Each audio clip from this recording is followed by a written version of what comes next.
Give me just a second.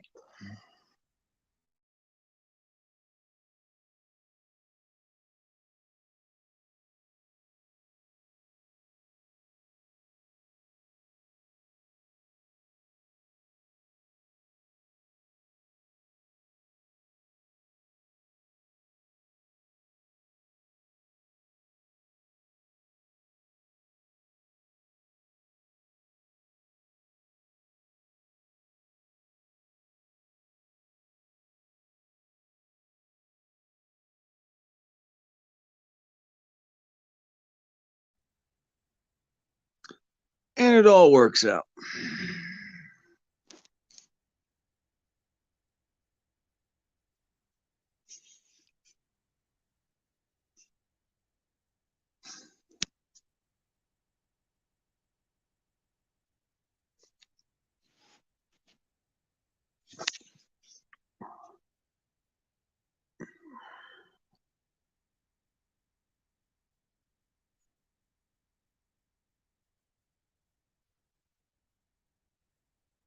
Oh shit. Here they come.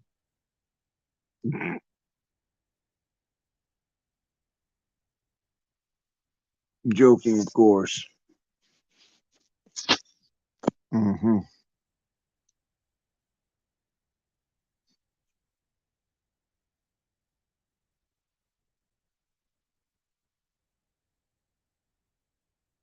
Hmm. It could always be worse. Like, I can't get up right now. Some days. Fuck. This is your back when you fucked everything up in the world. Ow. Ouch.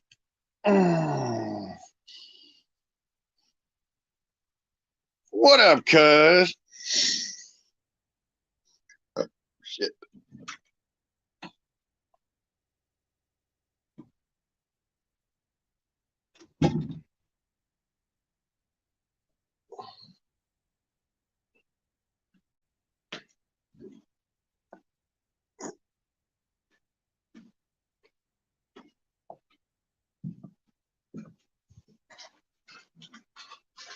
Let's stick that thing on a charge for a little while.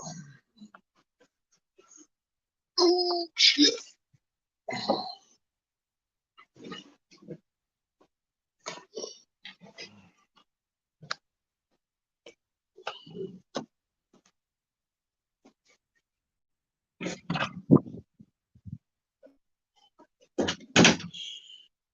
Well, ladies and bug-eyed creeps, welcome to the Freedom Forum. Do what you will. If you want to get shit-faced, that's all you get. I ain't mad at you. Shit. Set that down for a second. Plug in the old diesel-powered pain book. Ow.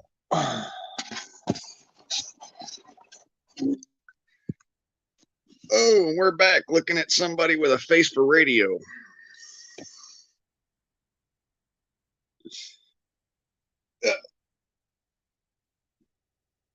Damn. I wish I was getting fucked up right now. Damn.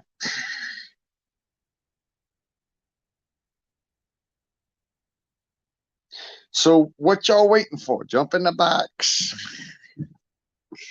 Oh, fuck. Shit. This is gonna be a long, boring, freaking Freedom Forum. I'm joking. It ain't gonna be boring because somebody gonna get up in this box and make me look like a dumbass, and that's what we look for, right?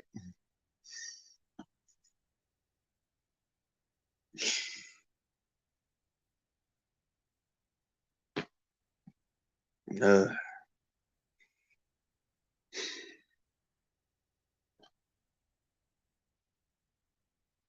You ever feel like hammered crap? It's exactly how I feel right now. Like I got hit by a sledgehammer and, knocked up against a wall and just kind of stuck there. Just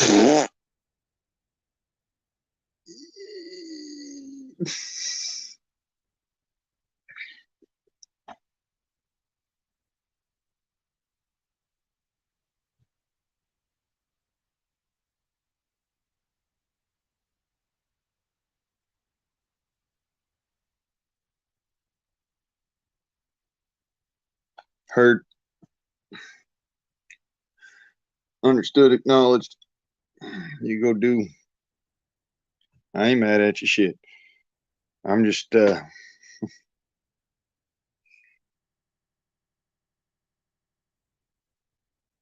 feel like I've been run over by a freight train.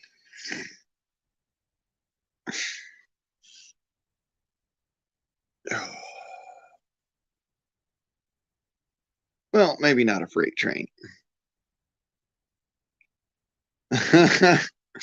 No, today's special was use a toilet, buy three.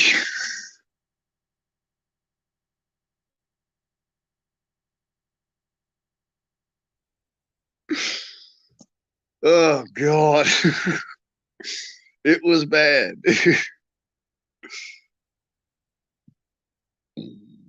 Mm, yeah. All right. Howdy ho, y'all. Yo, guardsman. I'm joking. Like totally joking. I'm actually not that slow. No, I'm acting that slow because StreamYard is that slow.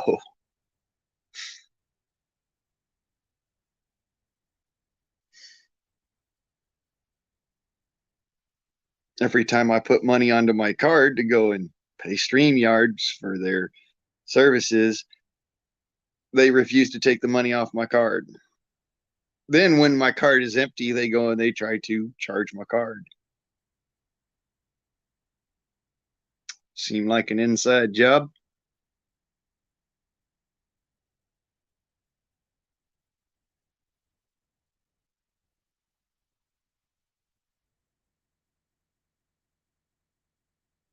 Well, holy shit.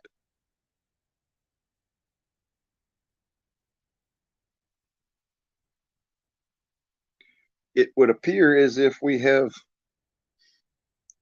somebody running in and out of the chat room going, "Hi, you know this guy's live right now?" I'm joking, of course. Man, I feel like crap, so my jokes are going to be about the same. Sorry, I didn't mean to be scraping my nails against the chalkboard here. Anybody get up in the freaking box, because at this point, don't nobody want to see this ugly mug. Don't nobody want to listen to me. Shit. I mean, honest to God, I went over there to Prepared Mind this morning, go and just see what they're talking about, and dropped something down in doobly doo, and I guess I must have gotten somebody's attention because I was mentioned, by whoever's running the video. But surprisingly enough, because I'm not allowed to sit there and go and put money in the old thing. Well, yeah, What I up, can't fucker? talk. What? Fuck? What? I I'm a said, what's fucker. up, fucker? Oh shit! I'm watering my Oh, garden, dog. My phone might die, but I'm watering my garden, man. I can't let you hang up there and all by yourself without some other ugly mug that you can't see. Got a face for radio, like you said. I Come got a over here and face help me for drag this radio, water and hose around. I got a I'm, face I, for radio, and because of this thing, I have been accused of being a snowflake. it's all right. We blend in. You know, we can get along with the ops if we need to. Steal some green beans to get the fuck out of town. I'm gonna make sure my people is good. I don't give a fuck. I look like a snowflake all damn day long. I'll fucking dyed this shit purple too, motherfucker. Man, just don't be handing me no tofurkey. It'll be all right. Hey, dude, if I gotta do it to blend in, you best damn believe you're gonna get a plate of tofurkey. Enjoy, sir. Hi, Klingon. By the by, I can't see comments. I'm just up here to hang out with you. I can see the comments. That's why I'm saying something. You know, I kind of got to. Oh, yeah, that's cool. It's your channel. I'm just here to hang out and be the asshole on chat or on panel. I'm about to say, I didn't realize you were in the chat. You're up here. Yeah, yeah. Half the I'm time I just don't know what I'm messing with talking this. about, man. You know, it's like, you know, you got the Pokemon cards when you're like, you know, growing up and shit. Your dad calls them Pokemanes, and you're like, that's not what it's called, Dad. Like, I don't give a fuck. I'm here to tell dad jokes and embarrass everybody. Oh man, that's my favorite kind of jokes because my And dad was a joke. oh yeah. I Have all mean, he your wasn't friends as bad saying, as my no, uncle. they're called Pokemon. No, it's Pokemon. Pokemanes. He wasn't as bad as my uncle. You should have the right to speak freely, except for you, because you said something I don't like. Hell yeah. Hell yeah. Everybody loves Damn. communism, especially when you're the one in control. Oh yeah, everybody loves communism when they're the dictator. Hell yeah. You know, it's always funny hearing dictator because I think of the word dick and I think of the word tater. So I think of a dick shaped tater. See, I'm always sitting there like, man, damn frog erections, I tell you. They gave me a dictator. Now I got an STD for a president. Hell yeah. Should have listened to Alex Jones. It turned all the frogs gay, the president, too.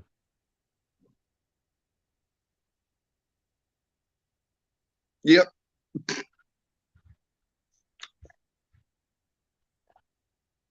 Yeah, I figured I'd just come up, talk some shit with you, man.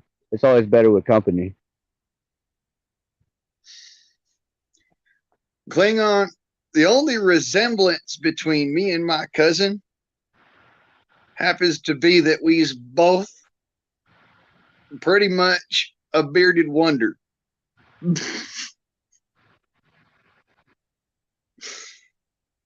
And we're skinny, and we're, you know, we talk with Appalachian accent, and yeah. Daddy, is that a raccoon or a cat right there?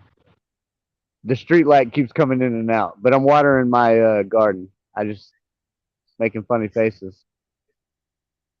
Is that a raccoon? I don't know. Go get the 22.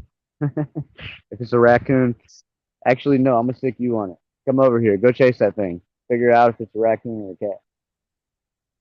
Cause you having problems. I'm not getting hit by a car. If you having problems getting up here, I'll see if I can't go get to right? closer to the old Wi-Fi. Oh shit, he must be talking about song. Song, man. Yep. If you ain't in that pine tree and pointing your ass northwesterly, yeah,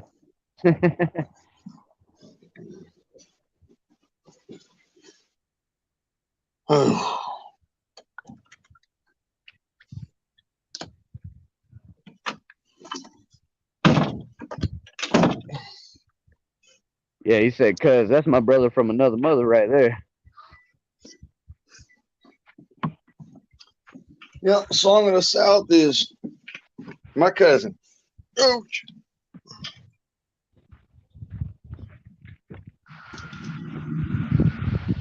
Hell yeah. Old Song of the South knows how to kick names and take some ass, you know what I'm saying?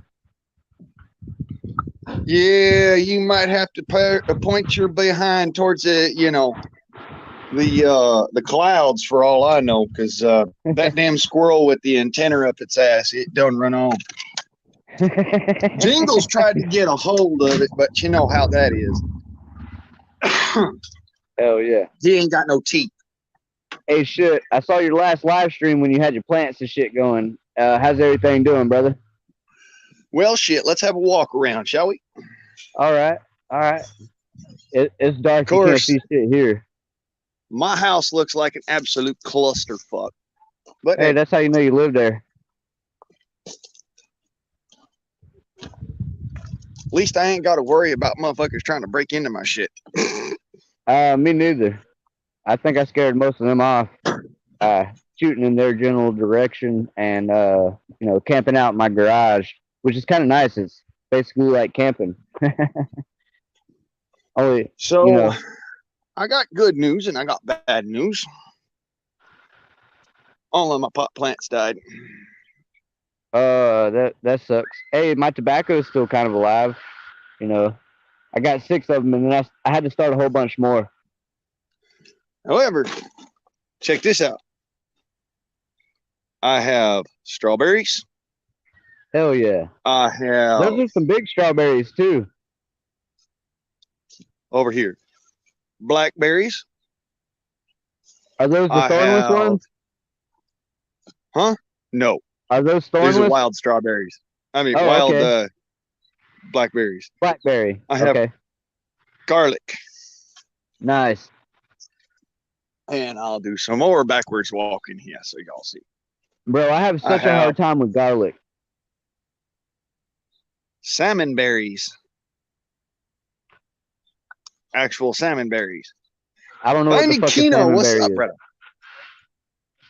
Oh, and my radishes came in. Nice, dude. Radishes are awesome because they really break up the soil. That's the first thing you want to plant. And then everything that comes after it, carrot and all that, has like all kinds of room to, shoot their roots down into because the radish done broke it up for them first. Yep. I got radishes all over there. My carrots is actually here up underneath of the salmon berry here. So if you look down here real close, let me see if I can get you close enough. You can see my carrots are starting to come up here. Little bitty green dots. It's not too late for you? No. It's actually like crazy enough. I'm sorry, go ahead. Huh. Anyways, crazy enough, there's we've had a lot of stunted growth recently. I mean, look, these are my primrose. They just started doing this a couple days ago. And those are all my primrose right there. Damn. Above my head and all that. That's all primrose. That's nice. And I got wild strawberries growing everywhere. Nice. The little ones. Oh, like dude, these are big ones. Oh, I got wild strawberries. I got gooseberries. All right, so I'm thinking more of like the wild Indian strawberries. They're probably about the size of the tip of your finger. That whenever people say wild strawberries, that's what I think of. These ain't your thimbleberry strawberry. Here, look. Yeah. I don't think there's any berries down here, but I'll show you some of the flowers. The strawberry flowers. Here. Yeah. Oh, yours are yellow. Holy shit, that's cool. Mine are all white. Yeah, those are my wild strawberries. And I've got mint growing. I've got all sorts of stuff actually growing. Believe it or don't, my spruce tree's growing up. My apple tree's growing up. I mean, if I didn't know any better, I'd say this year is going to be good for growing.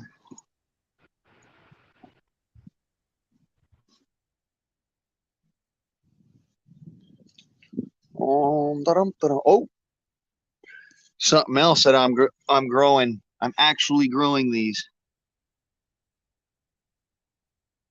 right here. Yep, I'm growing dandelions because I'm gonna grow some dandelions for dandelion wine. Ruh-roh. I think Cat got the yips.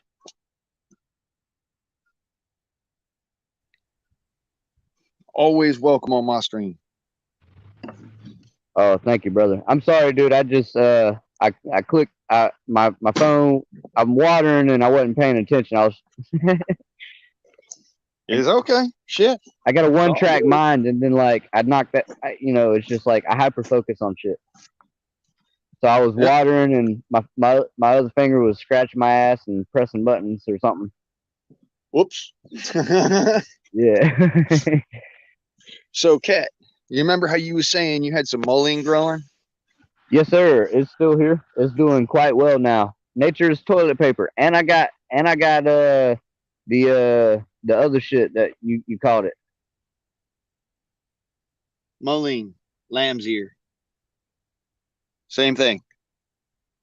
This Okay, stuff so right I here. no. All right, so I got different ones. One's a lamb's ear and one's mullein, and they're the ones that I have are different genus and species. So apparently, some of them are related.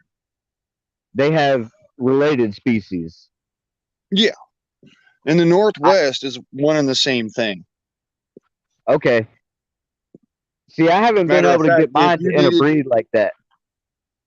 if you needed to, for instance, say you had stinging nettle on your legs or something, you grab a handful of mullein, you crush it up, and then you rub it across the stinging nettles on the rash. Yeah. And that's actually what causes the stinging nettle rash to go away because of the reaction.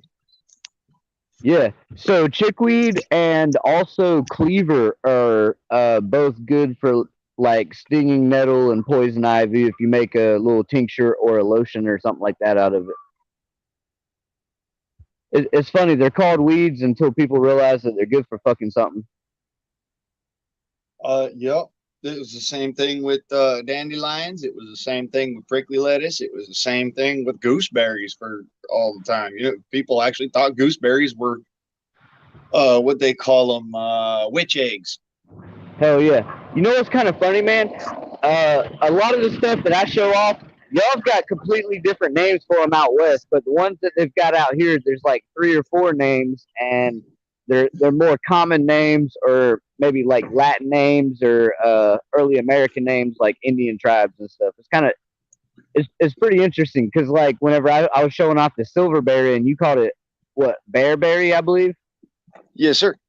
Yeah, you remember what I'm talking about. Yep. That's been a long time. They grow up, they vine well, they're a great hedge. I'm actually walking back here for a reason. Hell yeah. But yeah, they do the fucking.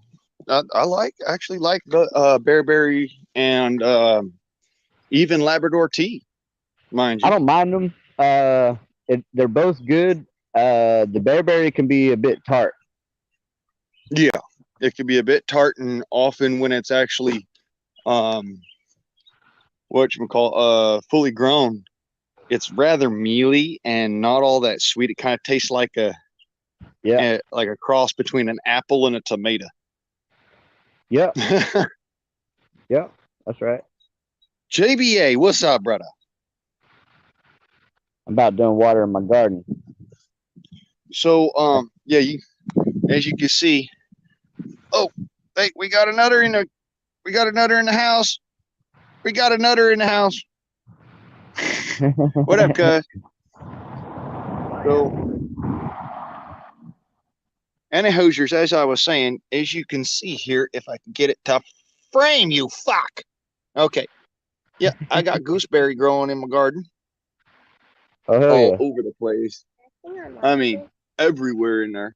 Later, yeah. Here's something I don't know what the name of the plant is, and I was wondering if y'all could tell me, because it just so happens it's been bothering me. Get in there. here real quick. I don't know what this plant is, but it's growing all over, and it's honestly been a bit of an issue. So here, let me see here.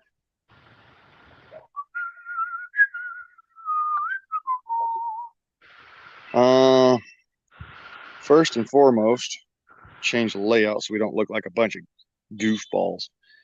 And I'm used to that. let me see here. Yeah, there we go. Better lighting. And camera. Dude, that do looks not a know lot what- like Cleaver. Like Cleaver. Will it stick to your shirt? Or your pants? It's sticking to my hand. Yeah, that's Cleaver, bro.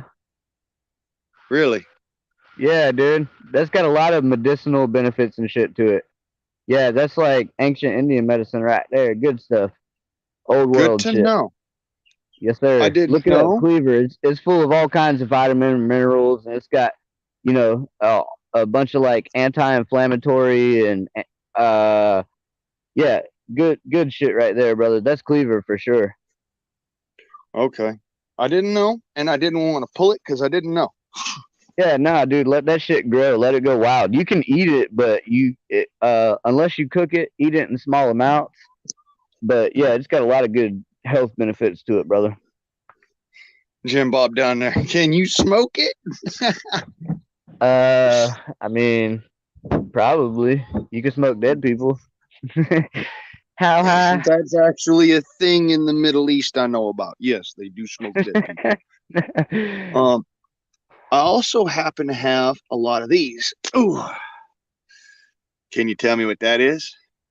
It almost looks like mustard, or Nope. I know what this is. I'm just saying. no, I can't tell what that is. It's called wild plantain. Oh shit! Okay, nice.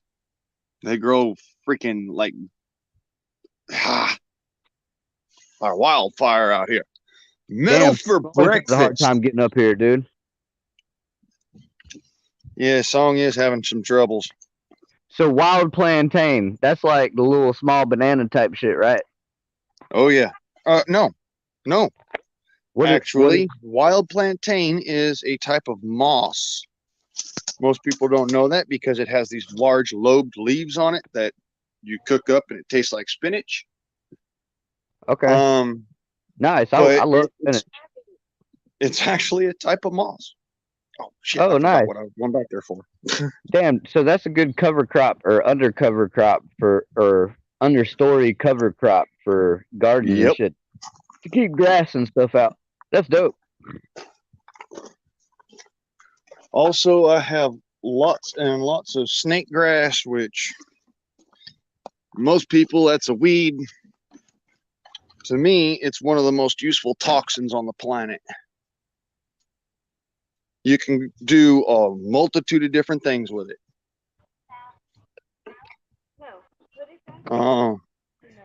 Man, come on, Let's man. see here. You seen that Key and Peele or yeah, Key and Peele? Do you watch Key and Peele? No. Or man, okay, I'll just stop there. Stop leaving me hanging, fool. I was like, yeah, I know of them. I don't watch them because, let's just be honest, when you have that kind of political leaning, to me, it almost screams desperation. So, Yeah, I don't mess with it. I understand. I don't know, man. I'd be getting bored, so I'd be looking into a little bit of everything. But just because I know about it doesn't mean that I agree or sponsor it or I'm trying to sponsor it. I was gonna put something out there, but they did a funny sketch and he was talking about why you pulling my dick, and he's like, "What do you mean pulling your leg?" He said, "No, I'm pulling," and then I don't know, just he kind of went off on tangents talking about some other crazy shit. Just weird. Yeah, All weird. right, Funny. Yeah, this I'm this is snake grass. All right. Sure, you've all seen this before. It's actually, Yeah, yeah, a that's common snake weed. grass. A lot of people think of it as common weed. Believe it or don't, these little leaves are extremely toxic. However, the middle of the plant is edible. Oh, damn! I didn't know that. I've seen them all over the place. But it's only edible during a certain point in time in its growth. Oh, it's Let me kind of see if like I can pokeweed find then. one. Yeah, let me see if I can find you a specimen. Kind of proof in the pudding. Yeah. Because I know when it's edible and when it's not, and I found that out the hard way, and I'd rather y'all didn't. Where are they? Don't tell me all the spears have already sprouted here.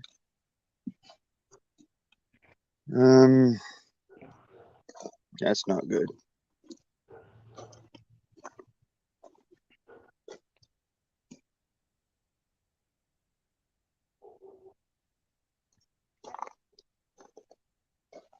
Yeah, go check on what that dog's barking at. If you see somebody release them, let them eat them. Let them chew on that dark meat. Oh shit! I forgot I was live. I got excited. I get to see my dog eat a trespasser.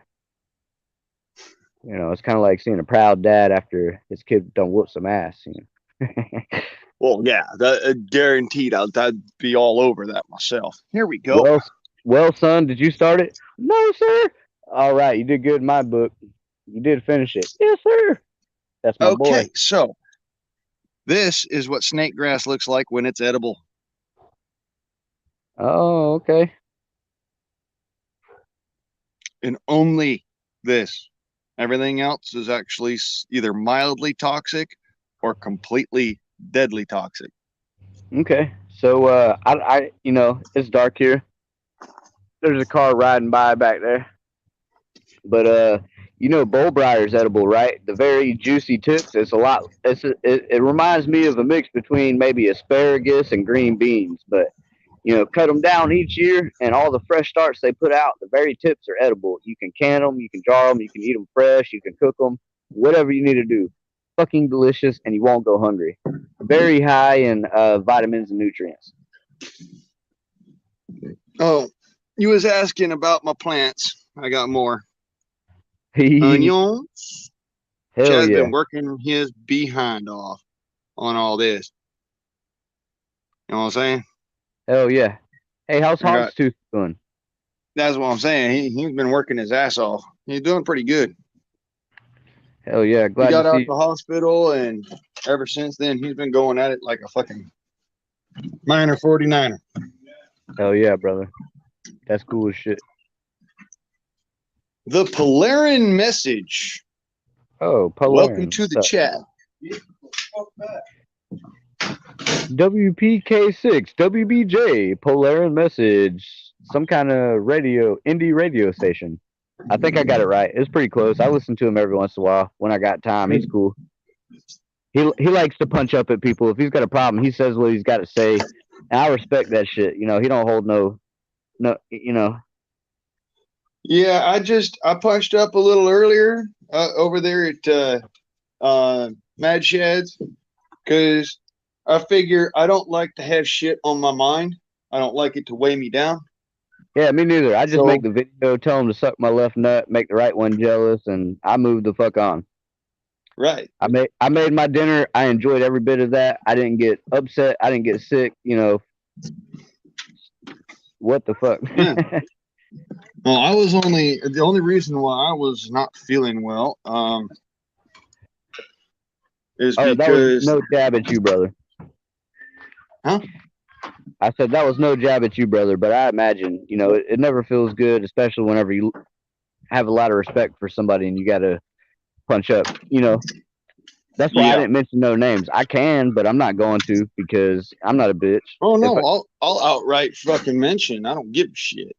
Yeah. Well, it depends on the circumstances. You tell me that you are family, and then you go back on that and treat me as if I am the mud under your shoes. I'm just going fucking out with it. All right. Don't worry about that with me, bro. You're fam. Hit me up, call me, talk to me anytime you want to, man. If as long as I can answer, I will. If nothing else, I'll call you back later. Oh, I know it. I ain't mad at you. Shit. If you was, I'd tell you to suck it up a little bit. We can talk about it though. I ain't sucking on nothing, motherfucker. You better keep that to yourself. Shit. Yeah, Out there. I like because you're real, man. You know, you are who you are. You ain't changing shit for nobody, and you know I've always appreciated that about you. Hey, guess what? You know how big my dogs has gotten? Oh shit, yeah. Let's see the puppers. Here we go. This is my hoop. Oh yeah, And that's little Venus. eater. Oh shit. Yeah, you got you some man eaters now, brother. I got big old doggies. Oh shit. Me too. And I got a pack of dogs. Dude, I can take my pack of dogs to the river and walk up and down the river, and they're not gonna bother anybody. But if I'm not around or they don't know somebody, dude, they wild the fuck out, dude. The neighbor talks to them, they're like, "I'll eat your face off." Oh, whoa. Oh yeah, my neighbors don't even mess with my dogs. Mine don't Because my either, but dogs they don't try to listen talk to to them. They're like, "Hey, precious," and they're like, "Whoa, I'll eat your face." And yeah, they're like, "You're not that mean." And yeah, no, they won't let them touch them or nothing. Like, This is how sweet my dog is. I literally can let him chew on my hand. All right, and he won't bite down hard. He's a sweeter, but at the same time, he's too easily excited. You're too easily excited. I hell love yeah, you, bro. bro. So I got pit bulls that Ice. I rescued them and I raised them from puppies. There was only one or two. I would sit there and I'd play rough with them. I'd flip them upside down and I'd grab their face, and they would occasionally bite the shit out of me. All I had to do was say "ow," and they wouldn't let me even put my fucking hand back in their mouth again. Dude, they don't get aggressive towards the kids at all. Like, I really got to get them riled up to get them to get it to act. You know, my neighbor. yeah, My dogs are trained in German. hell yeah. So if somebody decided to come into my backyard and started talking to them out of German, they would be in really big trouble. Nein, I'm not. I love you. Yo dash one. Trust. Das eins, das drei.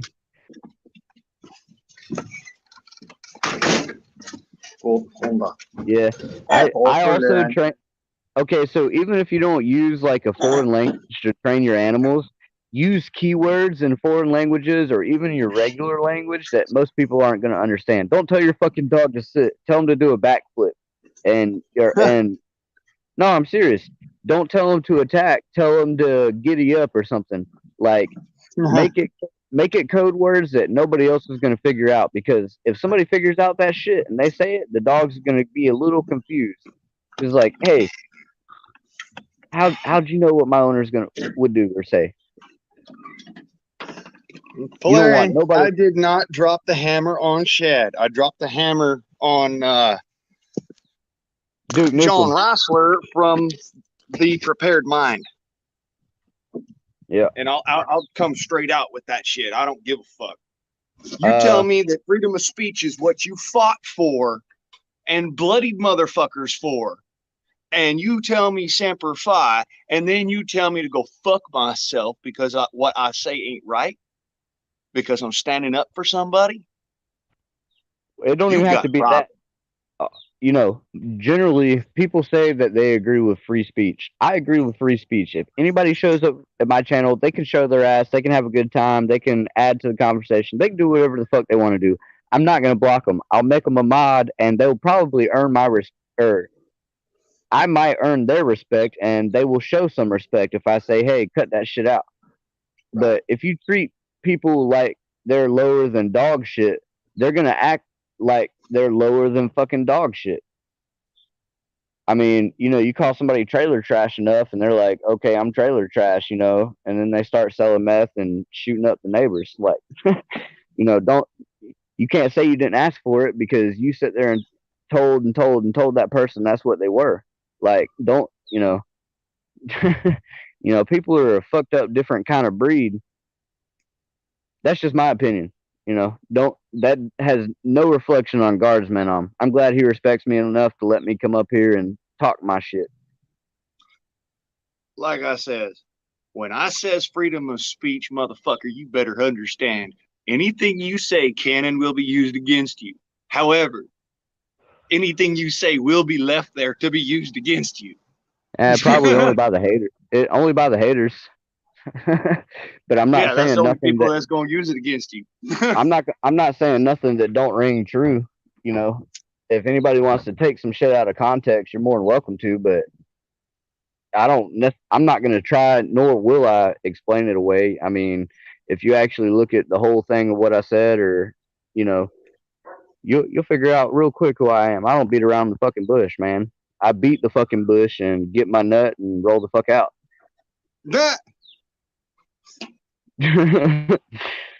You know, you want to talk about beating a bush? That's the only reason I'm beating one. Hey, the only reason I'm beating a bush is to get a buzz. You know, I got no reason to beat a dead horse. If I was beating a dead horse, you know, hell, I ain't got no time to do that shit. I cook the motherfucker first.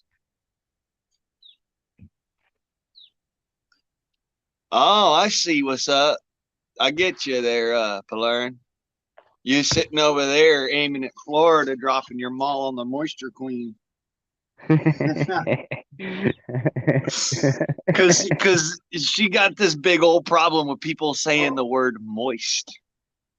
Oh yeah. Oh. Like, hold on a second. It's just a word.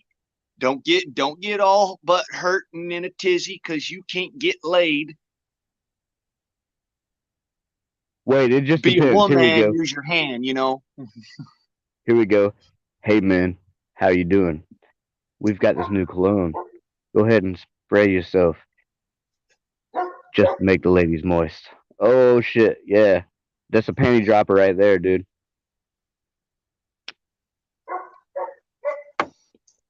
You know, We gonna I mean end for up real. getting real moist up in this chat. That's gonna be our new raid signature. I'm telling you, Hey moisture bro. raid. Shit. Moisturize would be, that sounds cool. Pour all over that motherfucker. Come in there with the little drop emojis, just fucking tacked up. Hell yeah.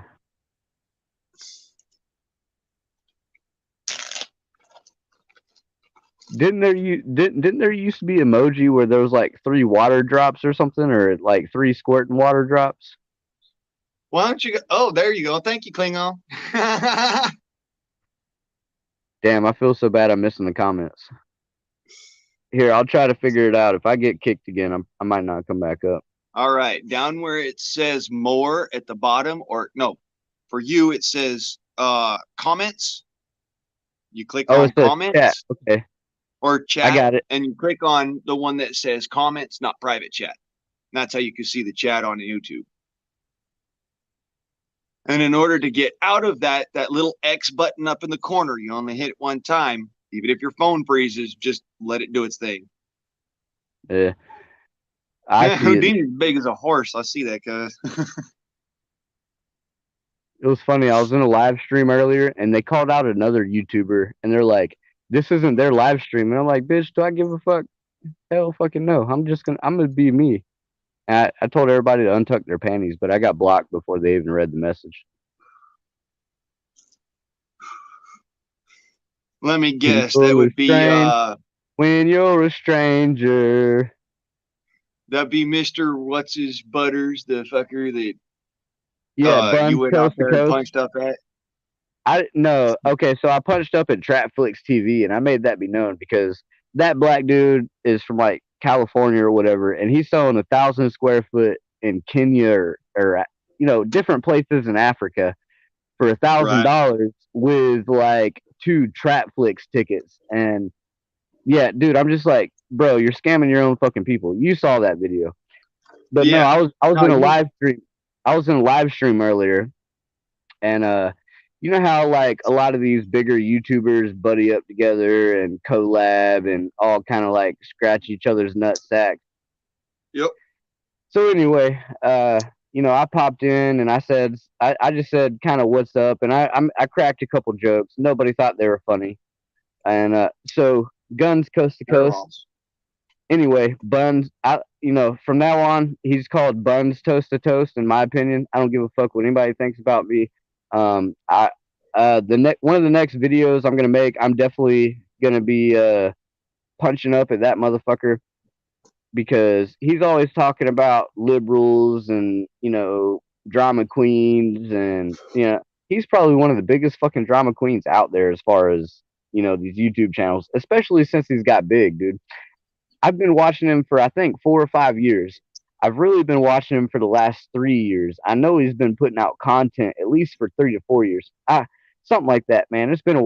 I've only been on YouTube real hardcore for the last three. Okay, it'll be 4 years in July. That's when I really started paying attention. Otherwise, I was just living my life and doing what the fuck I wanted to do, raising my animals, the same shit I talk about in everyday fucking life. So, Yeah. you know, Just being a cat. yeah, exactly, man. I'm not stroking nobody's ego. I could give a fuck about ego as long as I don't have to sleep with you. I don't give a fuck. You know, you can be all pissed off if you want, you know, and whether you like me or not, I really don't fucking care. There's been a lot of people that haven't liked me, and you know, I mean, it's kind of actually it's a pretty common and frequent occurrence. You know, people don't like people that'll just tell you like it is. I can tell somebody like, "Hey, bro, that's some gay fucking shit. Don't ever say that faggot shit around me again." And you know, these are people that are friends that I know in everyday life, and they won't say that shit again because I told them straight up. I'm not gonna like beat around the bush, like I said, to make anybody fucking feel happy.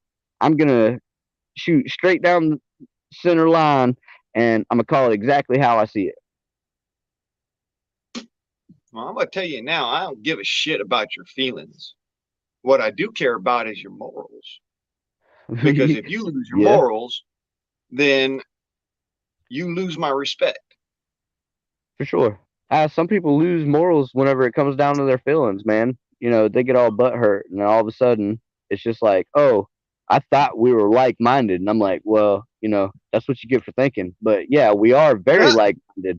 The only thing is, you got to respect those like minded people, even in their different beliefs.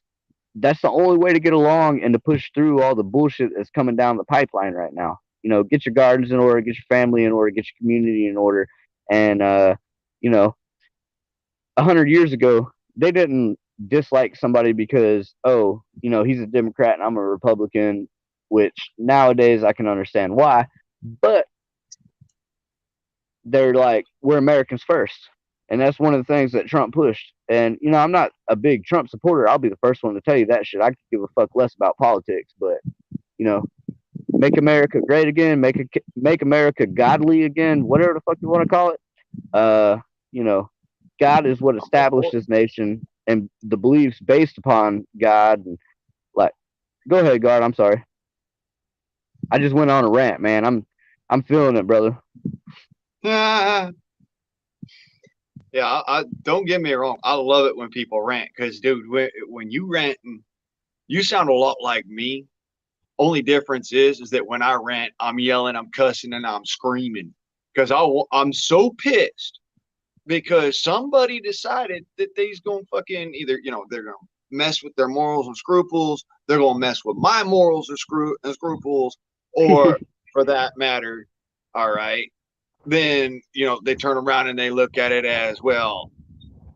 I have every right to screw over whoever I wish, and sorry, but you screw someone over, that comes back to bite you in the ass. That's just how it is. Yeah. You know, I I like mean, Klingon. She's a shit talking fool, man. Cat, that means we can talk crap about Cat and he'll never know. Oops. Instructions unclear. Never mind. Maybe something like that. Yeah, I don't I care. Talk really about me want all to you want. get It ain't gonna hurt my feelings. I But want to get a drink with you, Klingon. As a matter of fact, we are working that out. That's gonna happen. But if you ever just want to, if you got something to say to me, I'm not going to take it offensively. I'll get a good little giggle out of it. Maybe I might get a little offended, but we can talk about it. I'm not adverse to open discussion of whatever the fuck. No, this is how it is. You'll get offended, but you ain't gonna tell nobody that you was offended.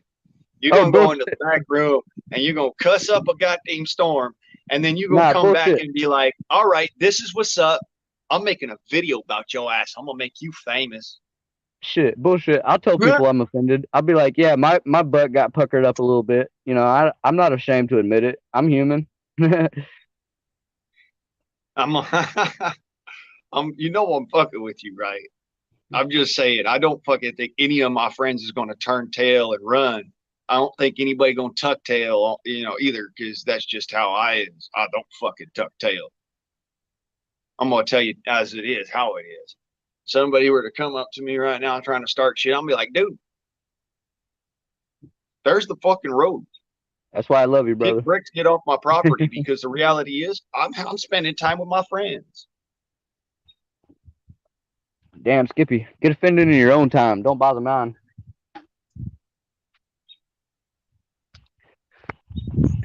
I know y'all see that light keep popping in and out. I'm hanging out, man. I'm surviving. I'm enjoying living on my property. We got water. We got a generator for electricity for now. But, bro, I've been enjoying this shit. It's like the ultimate camping adventure. Only it's like glamping because we do have a camper. So. Man, I'm just glad that you finally got up there, because I know that this has been like on your list since you got the property. You've been on this level of, I gotta get to that fucking property. I gotta build it up. I'm like, dude. Yeah, man. Dude, I bought it like a year and some change ago. Maybe a year and a half, almost 2 years ago. I bought it in 2020 or early 2021. Or maybe middle of 2021. Keep up on your taxes, brother, as far as that's concerned, because they will come in and take that shit from you. Taxes. I know that everybody wants to say, well, I'll face them down. Like, yeah, you'll face them down. Taxes? You mean yearly extortion? Yeah. The theft under the threat of a government gun. Yeah, that thing. Yeah. If I threaten a government official, they'll throw me under the prison. But if they do it to me, it's all good. No, it ain't. Oh, and I mean, they've got a monopoly on force and the court system and jurisdiction and whatever the fuck else. They do have a monopoly on the court system and the passing of laws and the regulation of laws and the enforcement of laws. Yes. However, when it comes down to bare nuts force, they do not have a monopoly on that. I don't know if y'all know that. Yeah, no, dude. No, I agree 100%. So if there's a community that's strong enough to stand together and to tell the government and their little Peabodys to fuck off, the government will fuck off. It won't end up like Waco or Ruby Ridge. You got to stand together. You can't let a neighbor stand by himself and tell the government to fuck off. But that's just my opinion. That's what history has shown me. I'm just some dumb fucking redneck from the South, to be honest.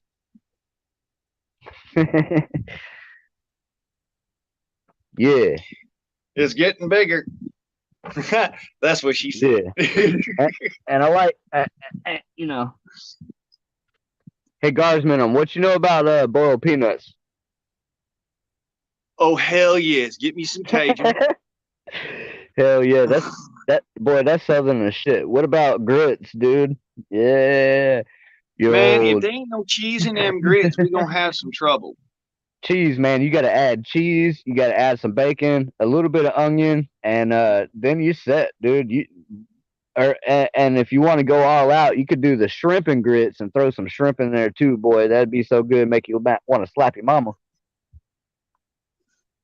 The only thing that I like better than the cheese and bacon and grits would be And don't you sit there and tell me, man, you racist, because I'll fucking outright be like, I'll be like, what the fuck, man? This is southern as fuck. All right. The only thing I like better than fucking bacon and grits, fried chicken and watermelon. Bro, you ain't fucking lying. Dude, 12 years into our relationship, my wife don't ask me what I want to eat anymore. If she's got to ask me, she already knows I'm going to say chicken. And I don't care how it is. It could be fried chicken, it could be grilled chicken, it could be baked chicken. I fucking love me some chicken, bro. And if the love of chicken makes you black, man, I must be black as fuck. Anyway.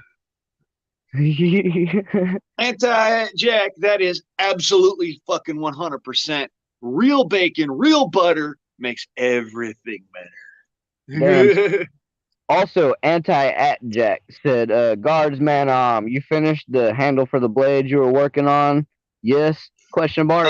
I would say probably no, because the Karen neighbor won't let him get shit done because he makes too much noise and, her panties are all tucked up in her asshole. Believe it or don't, I'm getting the blade done a little bit better, a little more done so far. I still got to stretch this out some more. All right, so you ain't working in the middle of the night no more. You're letting old Karen sleep. I guess your work hours done changed, huh? No, I got tired of hearing the whining. That's a nice Arkansas toothpick from what I seen. Can we see it up close?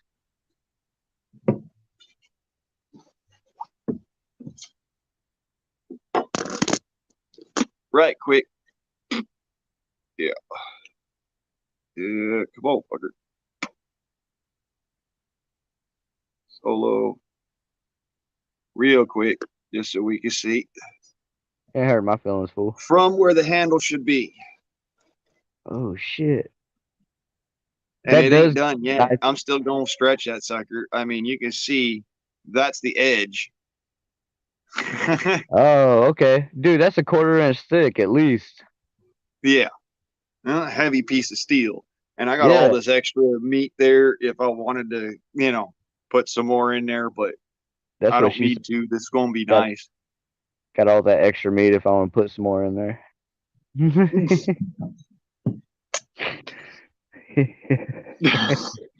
Man,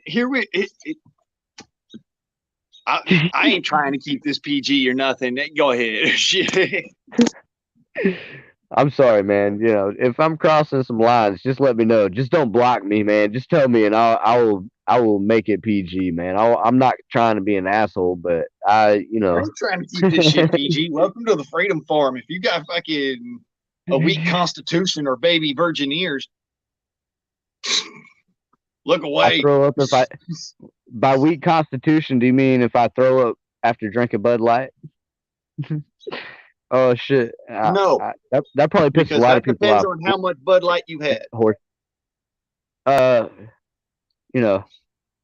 I'm just talking about regular old Bud Light, man. That's gonna piss off a lot of people. That's their daily.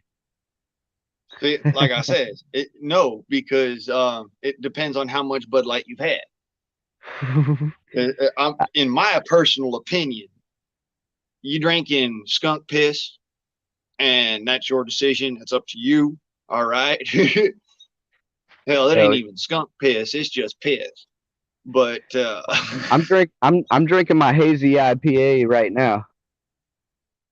See, that's what I like to drink. It's something solid, something heavy. I just walked into a freaking gutter. I'm not a gutter slut. Stop slut shaming me.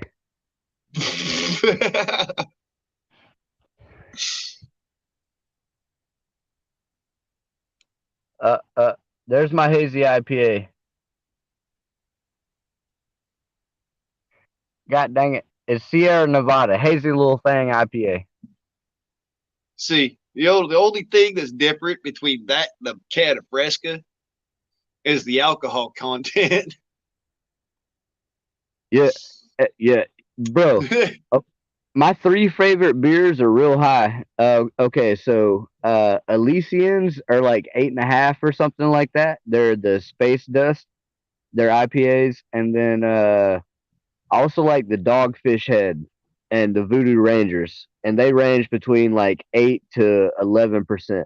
They're fucking. They'll put your dick in the dirt. There's some like they. You buy a 6 pack of those, and you're not used to drinking beer. You probably drink one or two, and you're ready to pass out. Yeah, that's nice, brother. Yeah, dude, I love those. Those are probably I drink those more than anything. This is a new one. Comes out of the freaking Oregon coast here. Oh, okay. All right. So, quick question: have you bought the Space Dust and the other ones to make like the Space Dust or whatever? I know it like three Elysians. There's some kind of haze. There's the Space Dust, and there's something else, and then there's two of them that you mix together half and half. Yeah, you mix the Space Dust half and half with another beer, and you get like the Fuzz Duster. That's what it's called. It's some kind of fuzz drink. Look it up, brother. Dude, it's good as shit, man.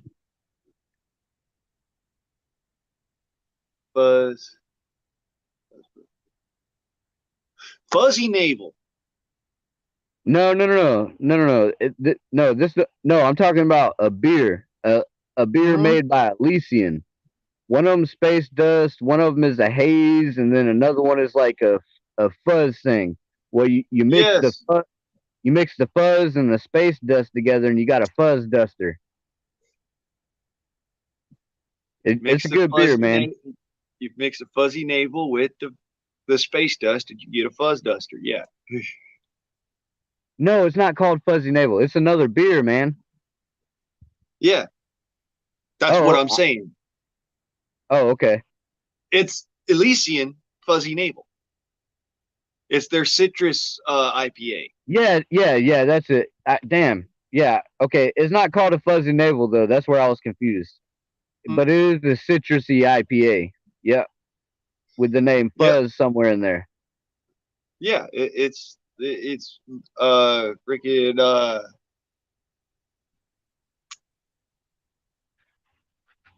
Oh, the light went out again. Yeah, that's actually Fuzzy Navel. It's just not the drink called Fuzzy Navel. It's the beer. Yeah, that's what confused me. Yeah, that's what confused me. Yeah, that's one of my favorite beers, though, man. That's some good shit. Have you tried any of the Stone IPAs, dude? Mm-hmm. It's got like the double face. Long time ago, I think that the one that I used to. I remember you had the Lagunitas, which had something like that. Oh yeah, Lagunitas, little something knocked me on my ass and then came back for more. Yeah, that's a good beer.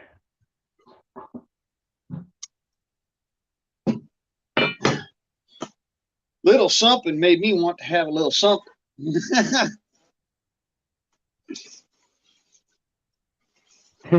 Song. Nobody can piss in my snowflakes no more. They're out of stock, bitch. Ain't no snowflakes. Ain't no cornflakes to piss in. I like those song, man. Full of piss and vinegar. He don't hold back neither. You talking about ain't in stock in store? Well, check this out.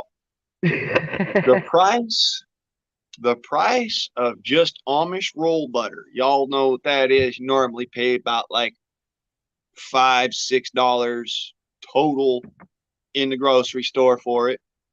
Yeah. All right. It is $13.99 up here in Vernonia. What the fuck? I could buy a 6-pack of beer, or I could get me a roll of butter. Yeah, I'd buy a 6-pack of beer too.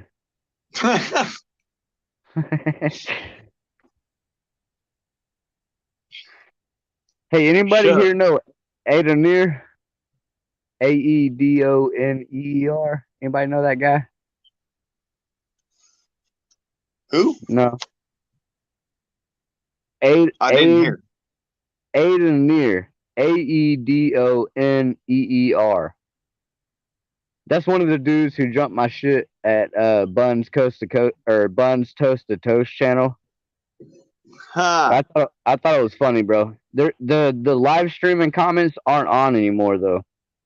Like, bro, man, I've never disrespected that dude. I've always had a lot of respect for him. I've watched his channel for literally 3 years. I've probably watched 90, maybe 75 to 90% of the videos that he's posted, and I've always made comments. But then I make a couple comments in a live stream, normal comments that I would have normally made on his normal fucking videos that he posts without being live. And the little dude, he got all, his little asshole got puckered up. And then I couldn't make any more comments. So I just left and started talking shit. That Irish butter's pretty good. Metal for breakfast. Hell yeah. Song of the South Anyways, went and yeah, got, dude. If somebody's sitting there giving you shit on a live stream or something I wasn't even because you giving just nobody said shit. something, I wasn't even come to giving the Freedom shit. Forum. Come here and say it, because I'll be more than happy to accommodate you.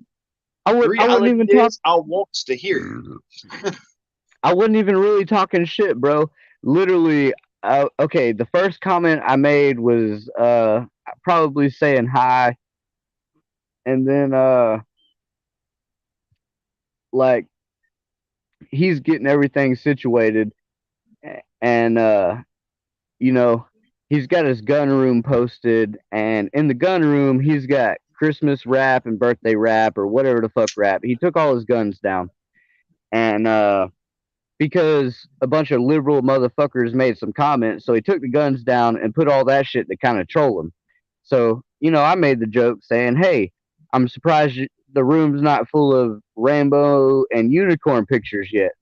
Well, the next comment I made, he said, hey, I'm back. Can anybody hear me? So I said, loud and clear, but if I was gay, I'd say loud and queer. And then the third comment I made, he talked about losing weight and shit. He talked about losing fucking weight and shit. And I was like, bro, I remember your original I remember your original profile picture type thing. And it looked like a young, skinny version of you. And he was talking about all the weight he lost. And I'm like, no judgment here, much respect kind of thing. And the next comment I tried to make, I got attacked by a couple people and I was banned. I couldn't even fucking comment. So I just basically told everybody to untuck their panties. So I know he saw that shit. I don't know if he posted it, but and he's mentioned his buddy Grey Note, which, as far as I'm concerned, that dude, he's probably a fucking gay note. Kind of like Buns Coast to Coast or Toast to Toast. Yeah, you know what? If somebody had a channel name of Buns Coast to Coast, I'd be sitting there like my gaydar is fucking going off. All right, guard. I'm talking shit. I'm talking about Guns Coast to Coast. Oh, yeah. I don't care. Well, yeah, I like I said, I wasn't gonna say the name, but you know what? I'll go ahead and talk some shit, and I'm just gonna put it all out there. I ain't got no real problem with the dude, but he's been rocking with a lot of people like Zombie Farmer and Freedom Inc. and Grey Note. They've all kind of been rocking around, and dude, there's a bunch of bigger channels like that are sticking with each other. But recently, there's been a big falling out, and there's a handful of people that are talking about it. And I understand why, because these people aren't who you think they are or who they want people to think they are. Like they've got some kind of like facade or some kind of enigma going on. Oh, you notice your comments are blowing up now. It's because I'm actually talking some real fucking shit. Like, I don't mean to. I'm just being real, bro. If anybody don't fucking like me, whatever. I don't give a fuck. I'm being real. If anybody wants to come to my channel anytime I'm live, come up, say whatever the fuck you want. I've always been a Freedom Forum thing, 1A, 2A, 3, 4, 5, all the way to whatever the fuck. I do not give a damn. Say whatever the fuck you want. I'm not going to judge you. We can have open discussion. Guard knows me. Guards know me for the 3 years that I've been on, almost 4 years now that I've been on here. I am not bullshitting. I call it like I see it. I don't beat around the fucking bush. I'm not playing friendly. You know, if I got a problem with something the guard said, I'd be like, hey, guard, I got a fucking problem with it. But I would talk to him first. And then if it went to YouTube, I would do that. But I don't have I've reached out to all these people, honestly. I'm in contact with Freedom Inc. I reached out to Buns Coast or Toast to Toast. Never responded back. He acted like a fucking prick. I owe you nothing. I don't have to be in contact. Whatever, dude. I sent you the fucking email. But I'm not. I am who I say I am. I reach out. I'm real about it. You know, I'll put my phone number out there.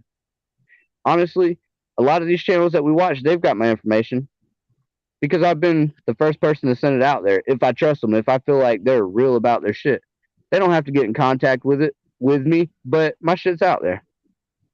That's all I gotta say. Let me put it this way. Kat, you're the reason why I even started opening up to people, like for reals. Because when you says, "Hey, here's my number," I'm like, dude, this is actually the kind of way to be. This, you know, yeah. If you're gonna have somebody following you on YouTube or something, they need a good reason to be following you. Then, you know, they being like all this. Well, I'm just gonna, you know, live off of somebody else's, you know, that ain't right. I don't live vicariously. All right. I fucking go and I do. And I don't mind if others live vicariously through me. However, I'd like it for you to be able to talk to me on the damn cell phone.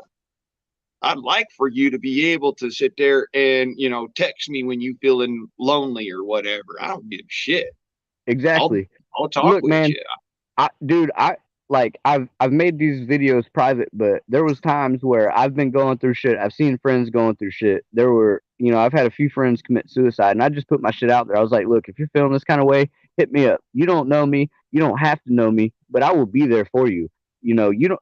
I'm not going to say anything about it. I'll just be here to listen. I'll be here if you want me to say something, tell me to say something, and I'll give you the best advice that I possibly fucking can. But the only thing that I can guarantee is that I will put my time out there for people because, you know, people did that same thing for me. Otherwise, I wouldn't fucking be here. I had thoughts of suicide and all kinds of shit. Like, people, you know, people that I never thought anything about, never kind of put any weight to, they pulled me out of some of the darkest places that I've ever fucking been. And that's real shit. I've been to some pretty freaking dark places, and I'll say it this way: if it weren't for Kat, we wouldn't have this forum. I'm gonna put it straight out there to you. We wouldn't have this forum. I love you, bro. I appreciate it. And I seen there's at what least two instances that I can actually prescribe to you, Kat, that kept me out of prison. All right. Not talking about, you know, what I thought before, like I may have actually met your brother. Yeah, okay. You ain't got to explain I'm nothing. talking about actual Love instances where we'd already known each other on the YouTube, and we was talking on, you know, cell phone and whatnot. And because you said something to me at the time, it kept me from doing something really stupid. I remember some of our early conversations, brother. Love you, man. I rock with you, dude. I'll be here. Unless you do something really fucked up, I'll be here with you. You know me, straight honest truth. I'm here with you, man. I've seen you go through a lot of shit. I've been through a lot of shit myself. You know, I don't know, somewhere in Matthew 7 or Matthew 10 something. You know, judge others by the manner in which you want to be judged. Like, Jesus walked with the lowliest of people, and he also spent time with the people in the highest places. We're no greater than any of that. If I Like, remember correctly,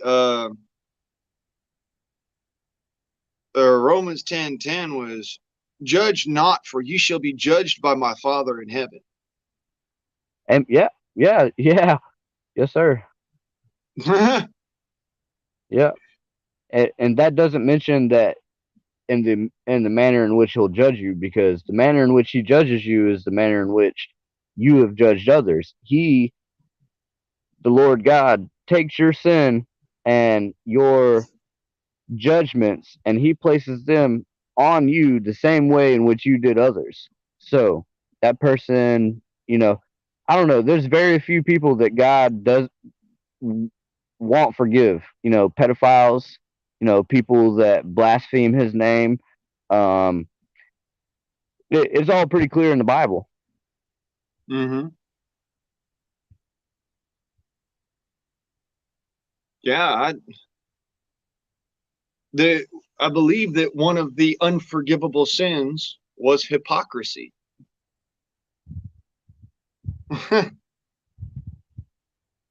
Funny enough, Yes, sir. that's for the most part, that's why it don't matter what you say on my channel, just so long as it actually has some substance to it. Fuck, you can say whatever the fuck you want. Yeah, you just I got to mean, back I, it up. I don't give a shit. You can be up in here, nigga, nigga, nigga, nigga, nigga, nigga, nigga, nigga. And guess what? I don't fucking care. But if that's all you saying, and that's the only reason you saying it is to come up here and say it so that then later you can go back and get this blocked, well, man, get the fuck out of here. Yeah, kick rock. Yeah, that's fucked up. If you're gonna try and do that kind of shit, do it on your channel first before you take it anywhere else. Exactly. See, I don't go out there and try to bomb anyone else's channels. I try to be righteous. At the same time, on my channel, I expect three things. Respect. Because guess what? I'm a man. I ain't a woman. I ain't a fire hydrant. I do not identify as a dog hump. All right. I'm a man. I have a beard. I have balls. That's how I am. I'm a man. Sometimes men get a little raunchy. I don't care. All right. I don't put up with racism, but that doesn't mean that I see every comment as racist. If you dig what I'm saying, you actually have to show some hatred. That's funny because a lot of people don't get that. They're like, "Oh, that's racist." And I'm like, I like "The fuck it racist is." I'm too. calling a spade black. That's what it is. I back in the day I used to like the number 3 car. Now I still hate the number 24. But I can pull behind maybe the 48 and hey Klingon, I appreciate that comment. I really I hate to just put it out there, but it's the truth. I am who I am. I'm not changing it really for anybody. And thank you for appreciating the content that I put out. Man, I do it because I believe in it. I do it for my family. I do it for people that want to learn and stuff. Like, I've been over there every chance I get. I Honest to see it, God. brother. Thank you. It's You just a don't got to matter be. of every now and then I'm missing shit because I'm working my ass off, or I'm in somebody else's freaking live stream, and all of a Brother. sudden that pops up in my lap. I'm like, oh, I gotta watch that later, and then I never get around to it. No worries, brother. Just basic shit that happens, and I don't blame anybody otherwise for the same. All right. I figure if I put out enough content, none of them would get too big. There's a video I've been thinking about going back and getting rid of because it's got like 4,000 views overnight or something. You notice I've been doing that. Anything that's got a large amount of views, I've just been killing it, dude. I don't care about that shit. I ain't worried about whether I get 1 or 1,000 views. Me I just neither. leave it up. You know, if YouTube takes it down, I get a little pissed because, hey, wait a minute. You know, that's my intellectual property. If every I don't fucking give a single shit whether video or that not it's I got 1 million fucking views or it's got one. if It's my every intellectual fucking property. if every single fucking video that I had put up was still up, bro, I man, dude, I've really crossed some lines and shit. Like okay, so one of the videos it got like 10,000 views overnight, and it was just like a stupid funny video, and I was like, all right, everybody, you can't say vinegar no more. You just gotta say vinegar. Like it was something stupid, fucking simple, but it got the point across. I've also made videos where it's just like, dude, if you're gonna say nigger, fucking just say nigger. It's not gonna hurt nobody's feelings. Like, just say it, get it out there, put it out there. Like, there's Uh, nothing malicious behind it. Be yourself. Um, See, I've like, always said it as if I'm gonna call somebody a nigger, that's because they reneged on a debt. yeah. Well, another thing is, man, like, okay, the people that call themselves that shit, they say it more and more than any fucking body else. And if anybody else says it around them, they got a problem with it. But they're not trying to break the cycle. Break the fucking Right? cycle. Break the fucking cycle. Don't sit there and hold me accountable for something that I got to say. I'm gonna say it like it is, dude. Break the fucking cycle. It's like the other Don't night be I who your was parents were. Break the fucking cycle. Don't follow into the same traps that you were led into because of what you seen the people that came before you did. Like, break the cycle. You ain't gotta be that which you call others. You right. you ain't gotta be that. People ain't gotta do that shit. I hate saying it, but that's the fact, man. If you're gonna say that kind of shit, and then you're gonna be upset about somebody else saying it, don't fucking say it yourself. And then when they do say it, knock their fucking jaw out of whack. That's just my Yeah. opinion, because that's how I am. If somebody calls me a honky or a cracker or a white boy, cool, whatever. But if you say it in a malicious tone, I'm just gonna knock your jaw out of fucking whack. See, if somebody come at me and says, man, you ain't nothing but a cracker, I'm gonna be like, that's all right. I'm Okay, salty. I'm a cracker. Yeah. You gonna do something about it? Because Hey, otherwise, sit your ass back and fucking walk your ass down the sidewalk, you broke piece of shit. it's That's like what I'm gonna say. I'm a cracker and Because I'm I've dealt trailer with it, trash. What's up? bro. This is the No, for first real. time, bro. This is the first time that I'm I've trailer lived in. trash. Dude, I'm living in a camper too, bro. Get the fuck out of here, bro. You are what people say you are, right? If that's what they believe, well, good. Good on them. Maybe they need to get their awareness and their shit up. But like, um, That's that's something that used to actually piss me off. The only thing that really pissed me off. it used to piss me off too, but now I'm older and I'm grown. Words No, don't no. affect me. This Like, is this is what I'm saying, brother. The only thing that's ever pissed me off is somebody telling me I didn't do something I actually did do. oh, okay. Well, I've been pissed off by being called trailer trash and other things whenever, yes, I lived in a trailer, but I've never been fucking trashy. I took care of my shit. I've taken care of my family. Hell, I even Oh, helped take care of the neighbors and their property, mowing the old motherfucker's lawn who couldn't get outside no more. Like, I'm there's trailer no trash. hate here. There's no hate here. Whatever I talk about, I'm being straight up honest about it. What the fuck were you just showing off? See that garden? No, The for serious. I'm trailer trash. Bro, dude, I'm living in a 35 fucking foot camper.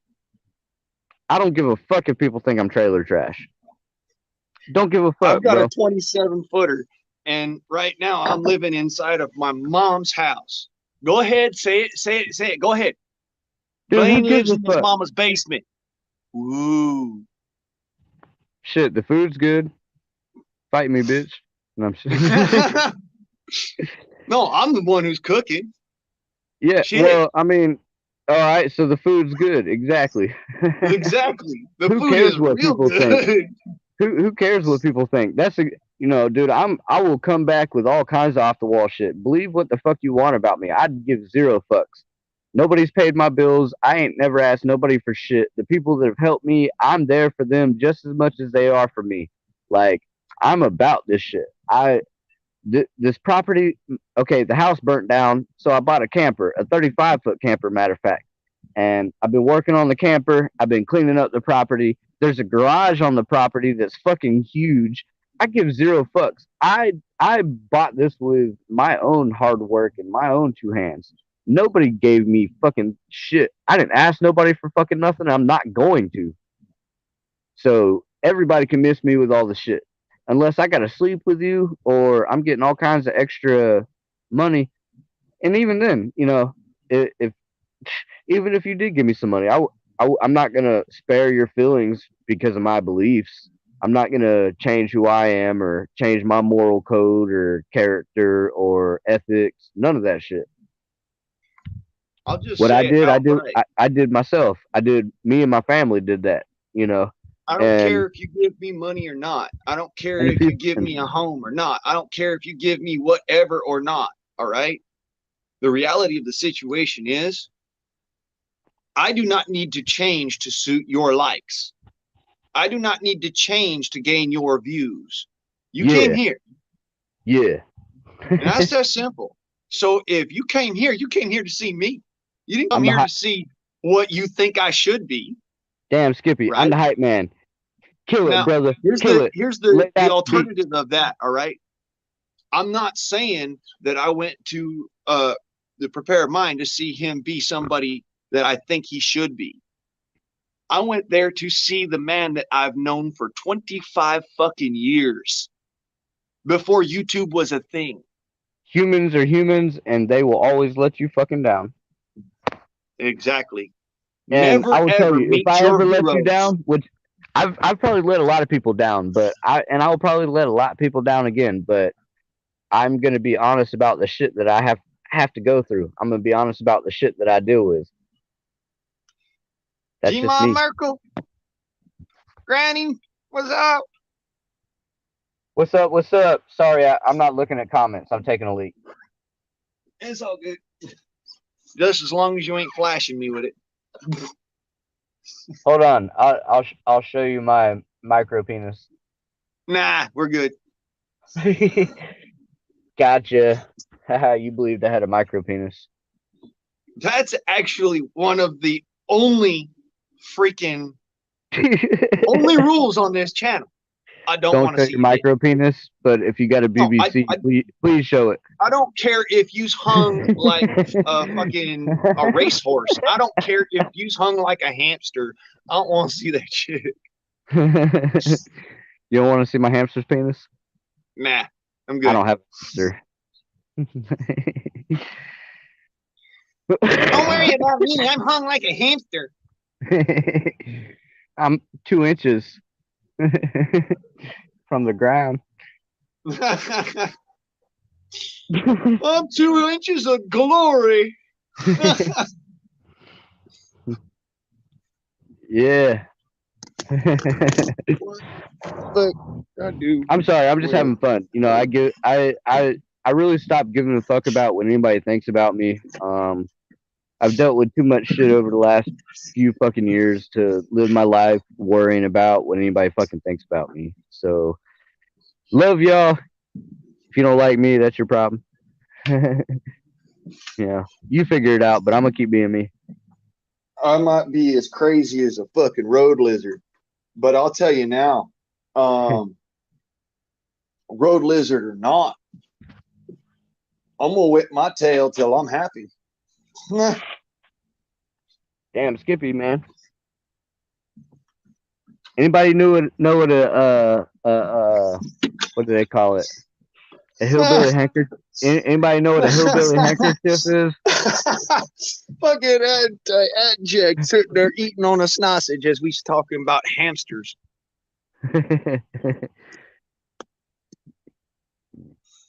Yeah, Yeah, come on. I've had John is a hard ass, and it just so happens that I grew up with that hard ass.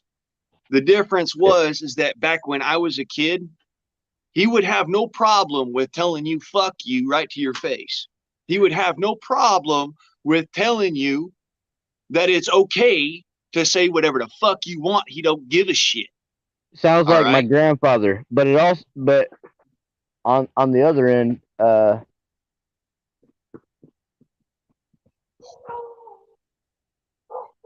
See, my Uncle oh John shit, is a great sorry, man, I and you know, I do we were dearly talking love about, him, but I okay, so ain't I'm gonna fucking sit down and capitulate for no motherfucker. yeah, all right, I gotta grab my gun, or you know, Yeah. there was some niggas out here, man, and there's a big difference between niggas and black people, in my opinion. Black people I can deal with. Niggas are usually kind of shisty. They're selling drugs. They're trying to fuck people over. Well, there was like four of them that just ran down the road with like white hoods. You know, for a second I thought it was KKK. Just the hoods weren't pointy, but they were white. What kind Uh-huh. of times are we living in, people?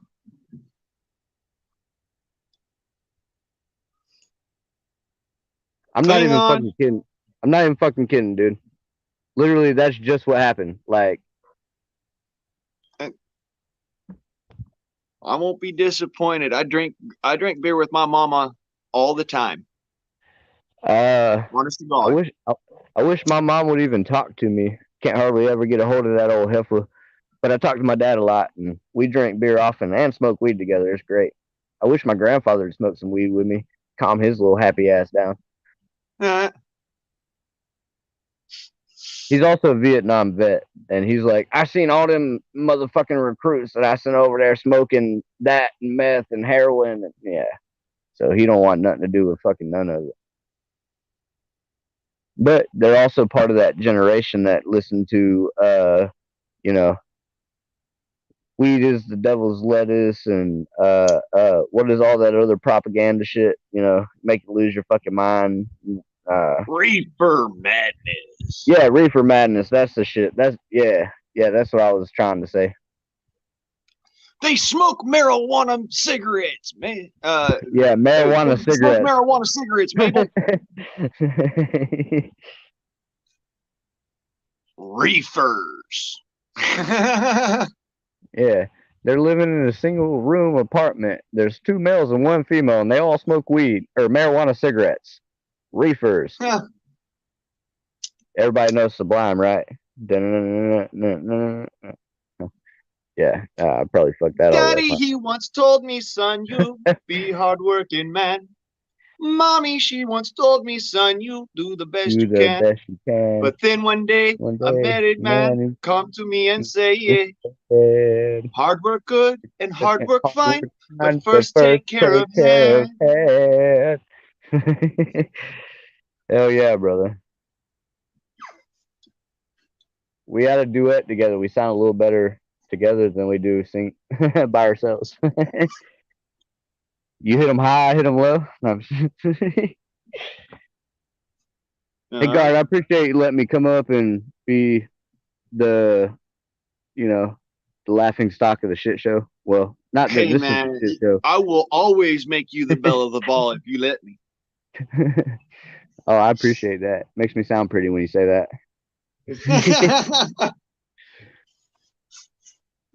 I'm joking, brother. I'm glad you came up. I appreciate you coming up here. If you You got to got get my. back to your chitlins now, Oh no, dude, I'm hanging out. Everybody's in the fucking camper. I'm on the lookout for trespassers. So if you hear gunfire, I'm shooting at somebody's asshole.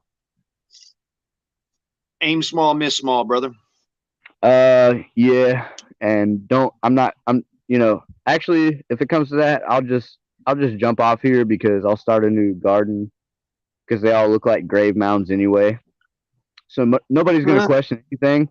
And also, if you shoot somebody and you got to plant them in a garden bed, make sure you're planting some kind of like shit that's dying off in your state because it's illegal for them to dig that up.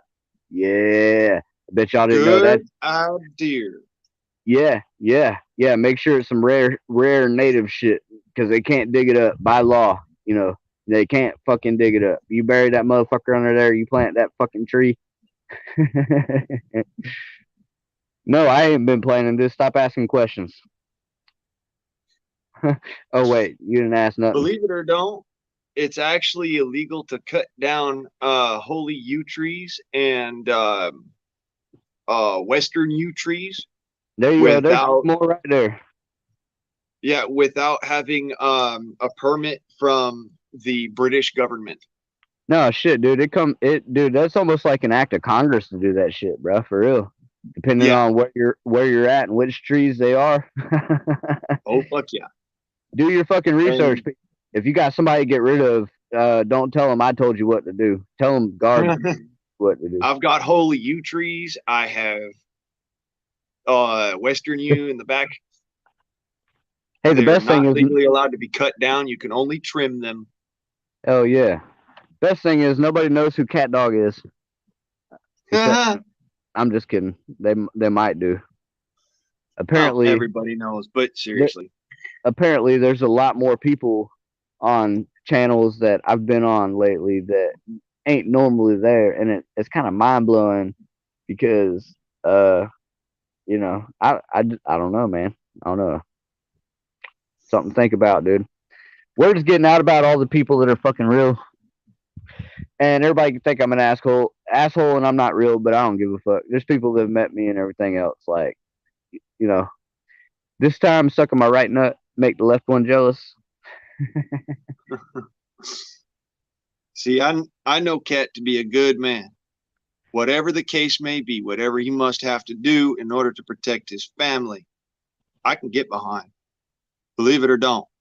Good man is A lot of folks would be like, "Well, would you back him up if he was having to go rob a place?" I'd be like, "That ain't Cat. He don't need to rob nobody. You know why? Because that man could go out in them woods and hunt up a deer or a rabbit. He don't need to go and rob nobody, and I know he knows that. So, damn Skippy. I don't have to actually answer would I back him up if he's robbing a place."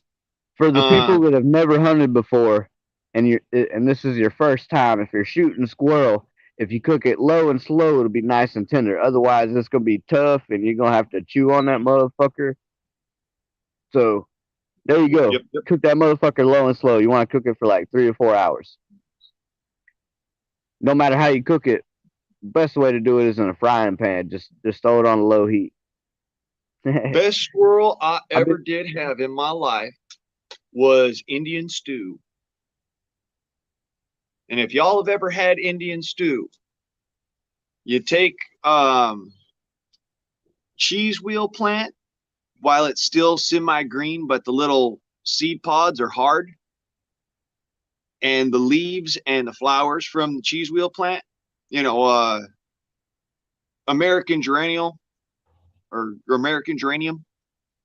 Yeah. The one with the little round leaves. Anyways, you take that and you put that into a pot or whatever that you're boiling it all in. Another thing they would do is add stones to it to more evenly distribute the heat. Yeah. They also would put like any other wild edibles you could find in there. They'd also cook it. What they do is they would cook the liver separately on a flat rock, get that hot and fry it up. And then they'd put they'd chop up the liver and put it into the stew with the squirrel after the squirrel's been sitting there stewing to the point where it falls off the bone and falls apart. Believe it or don't, that is the best freaking squirrel I've ever had, ever in my life. All right. Just a little bit of salt and pepper. Oh my God. But I've had it fried. I've had it slow cooked. I've had it, well, I won't say I had it raw because that was kind of dumb of me to do that. Don't eat raw squirrel. Even if you're desperate, don't eat it raw. Just find a way to make fire, and cook it.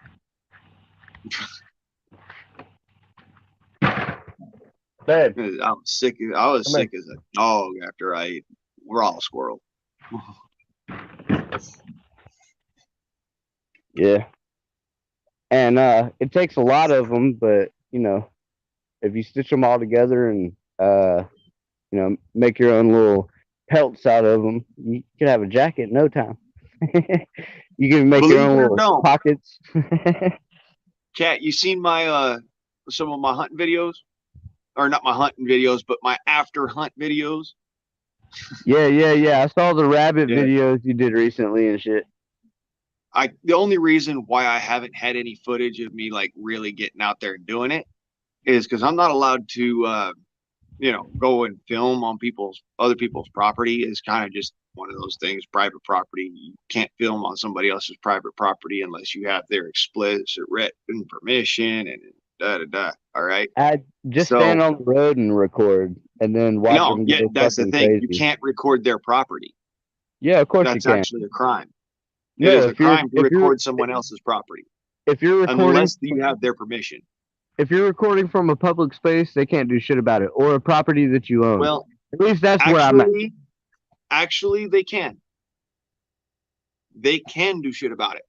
And here's the rub. A lot of places they would call it a frivolous lawsuit. However, on the West Coast, Oh for yeah, some weird California. fucking reason, if you were to be recording somebody on their property, like, have you noticed that I'm not getting any shots of my neighbors' houses or anything like that? Yeah, I mean, I heard the bitch complaining, but yeah, you didn't do any. but of that. there was no shot of her property there. There's Exactly, a reason or her. behind it.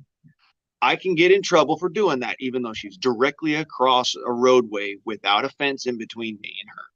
And it's that simple. There's no blockade that's stopping visual progress. However, I can't use a camera to do that. That's the law around here. And I didn't know that before.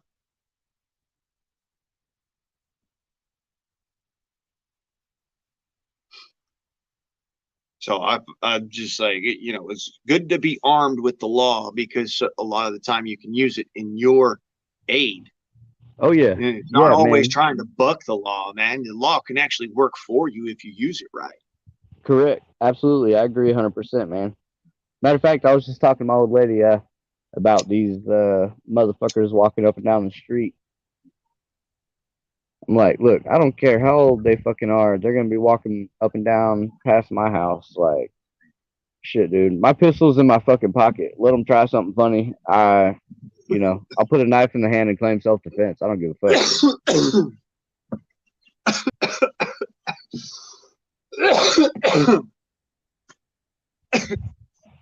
Yeah, I mean, shit, dude. I'm not walking back and forth in front of their property in the middle of the night. No, but I'm tempted to. What I would do? I'll be sitting there the whole time. I watch. The moment they do something in order to directly threaten physical harm to me or step foot on my property without explicit permission, I have a response. And my response is immediate and violent. Oh, you ain't got to tell me, man. Y'all have seen them. All I got to say is I done told the police, man. I'll have one of my kids come out here and be like, he came at me and he had a knife and my dad shot him.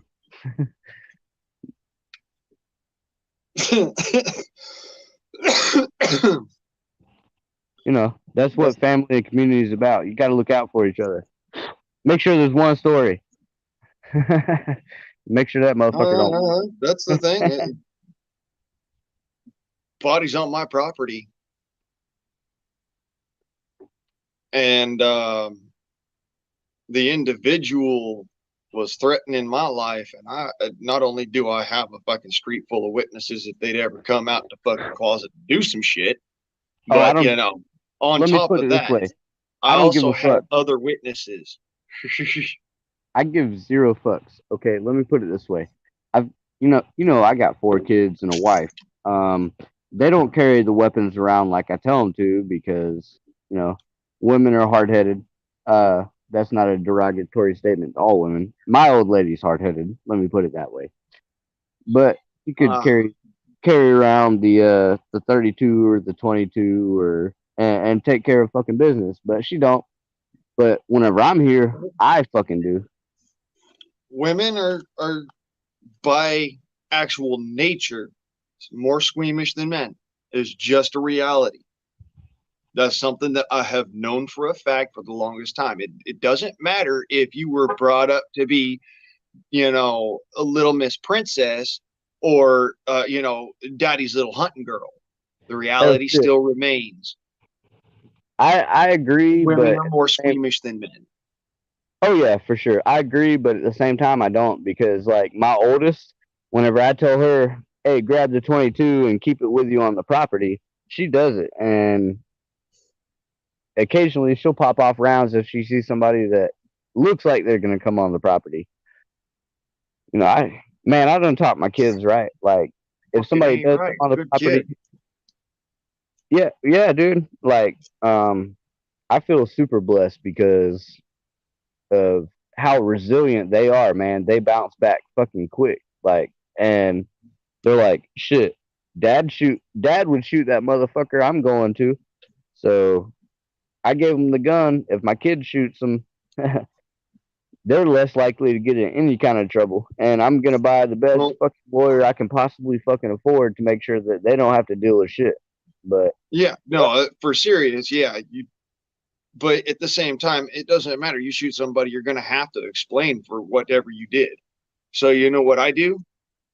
well, I okay, just I tick off the boxes. I follow every little fucking recourse, and I turn around. And when it's all said and done, I walk away scot fucking free.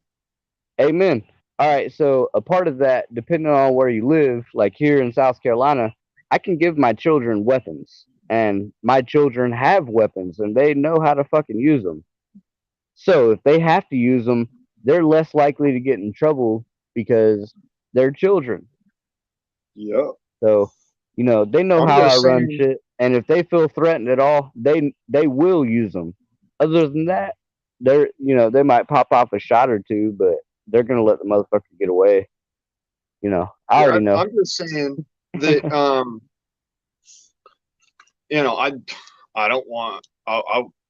If I did have kids here, yes, they'd have access to my guns. You betcha. As long as I know that they can handle themselves with a gun, they have access to my guns. Facts. Now, So that being said, that's why my oldest is the only one who is uh allowed to use them. Really, we give it to her, we let her use it. She knows how to use it. Like, yep, you definitely have to take some consideration into whatever you do. well, yeah, as I was saying, that being said, I'd rather that I was the one to take the shot than, somebody else on my property. Because the reality is, I'm the one who's most likely to take that action. I'm also the one who is most responsible in the instance of taking that action. I know what my limitations are, what not just legal limitations, but limitations of what I'm willing to do in order to ascertain that this person truly does mean me or others on my property harm. Oh, absolutely, I agree. So, like in states like South Carolina, Georgia, Florida, North Carolina, your children are allowed the. Okay, so if my child shot somebody, I would be responsible for it because I gave them the rifle or the pistol or the shotgun or whatever the fuck, right? And I'm cool with that. I don't mind. But if it comes down to it, I will be the person to take the shot if I need to, and I will make it a self defense situation if need be. Like,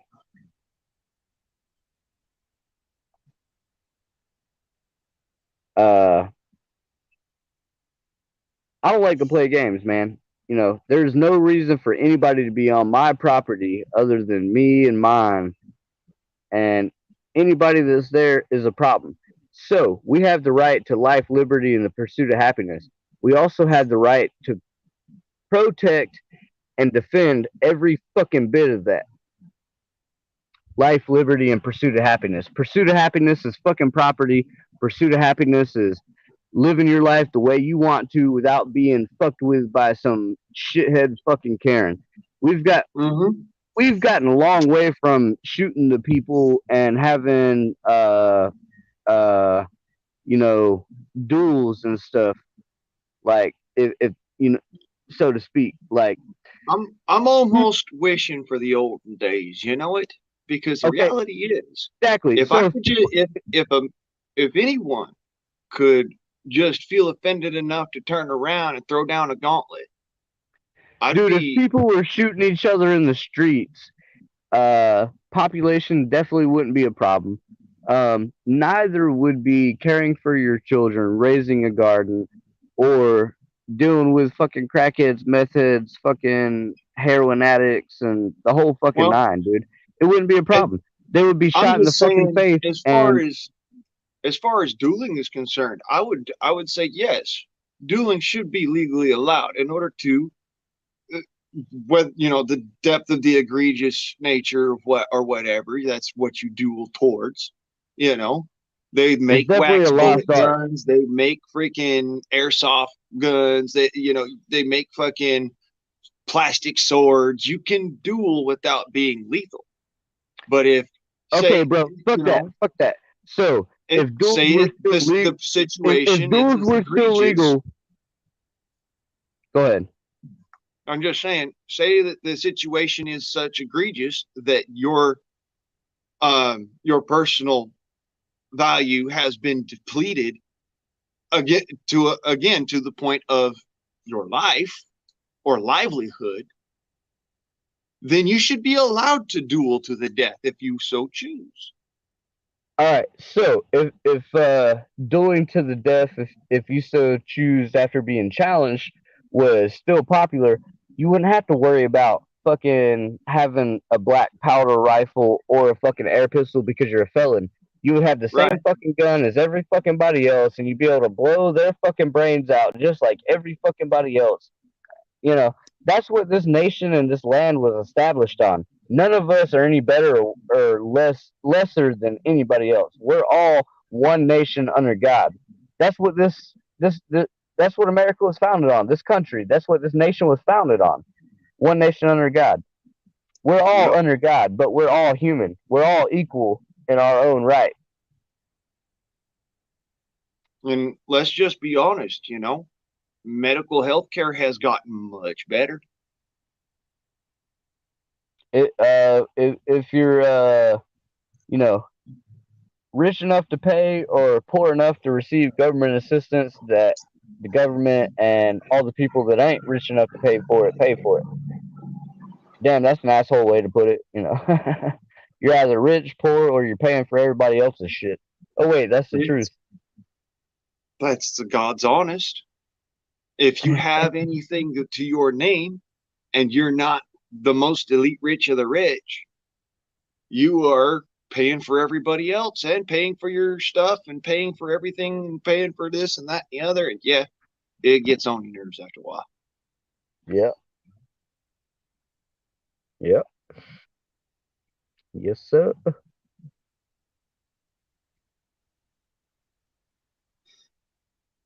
Well, if those people come by again, I'm just gonna set the phone down and you're gonna hear 4 or 5 shots just pow pow pow pow pow pow pow, and that's just so they shit their fucking pants and they don't walk past my house again tonight. Understood. I'm it, you unload into the dirt in front of you, man. Can't nobody say shit. You ain't releasing rounds that are. So Hey, as long as I got an appropriate backstop, even if the police show up, they're gonna be like, "What you shooting?" And I'm like, "None of your fucking business. Have a good evening." yeah, neighbors complained of the sounds of shots, of Shit, gunshots. Well, my okay, so I I had haven't neighbors. loosed any rounds outside of my particular property, so I don't see how that's Yeah. anyone's problem. So I had neighbors over the other day, and I was burning and I was grilling, and we were cleaning up the property and doing the normal fucking shit. Well, the neighbors had an issue, and the cops got called over there. So I unloaded my 22, which is like 15 rounds or something, and the neighbors were freaking out. The cops are over there, and I'm like, I don't give a fuck. They didn't get called over here, and if they do, there's an appropriate backstop, so they can suck on my left nut. They're gonna have a bad day. They can just pack up their shit and fucking leave. That's the end of the story. Like, these people, and one of the guys actually works with fire department and police and EMS and shit, and he's freaking out. And I'm like, bro, do you not know the laws in your state? And you sit here and you do all this volunteer public service work. Like, come on, dude. Come on, man. It's kind of mind blowing. He also commended me for my ability and my family's ability actually to survive because we've been living in a camper for about 2 months now. And I was actually living out there in the middle of the lands out there in Blythe. Outside of Blythe, out near Cox actually. And I had a cop show up just out of the fucking blue, and same thing. He says, "I'm surprised you're able to survive out here." And I said, "You see that truck over there? You do understand that I have the ability to get to and from town." All I gotta say about that is, man, my ancestors survived through much fucking worse. They made it through the 1900s. They made it through the 1800s. They made it through the 1700s. And I'm here, and I'm gonna survive because them motherfuckers made sure that I would be here to survive and carry on the fucking name for a fucking reason. Yes, sir. Hard hitting facts, man. We're all survivors, dude. Your little peanut allergy sucks, but I don't know how long you're gonna. I ain't allergic to peanuts. Not you, but there's people out there with peanut allergies, man. So like, if it comes down to a grid collapse or SHTF or Tiatuaki or whatever the fuck you want to call it, and all you got is fucking peanut butter, that motherfucker's not gonna survive. They're not. They're not. They're gonna eat peanut butter because they're fucking starving, and then they're gonna fucking die. I mean, we're all here for a reason. Our ancestors survived so we could survive too. And some people passed on genes that just ain't gonna survive.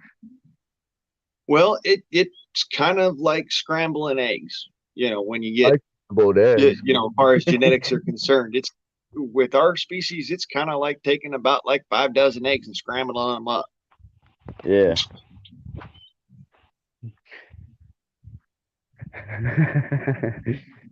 Oh shit. I'm sorry, I'm just laughing because I thought of that fucking movie. What's it called? Damn, a bunch of stupid motherfuckers. Damn it, dude. I feel fucking stupid. My mind's done gone blank. Just ignore me. Idiocracy? Yeah. Just like everybody else's mind has gone blank in that fucking movie, dude. Brondo has electric lights. Brondo has what plants crave.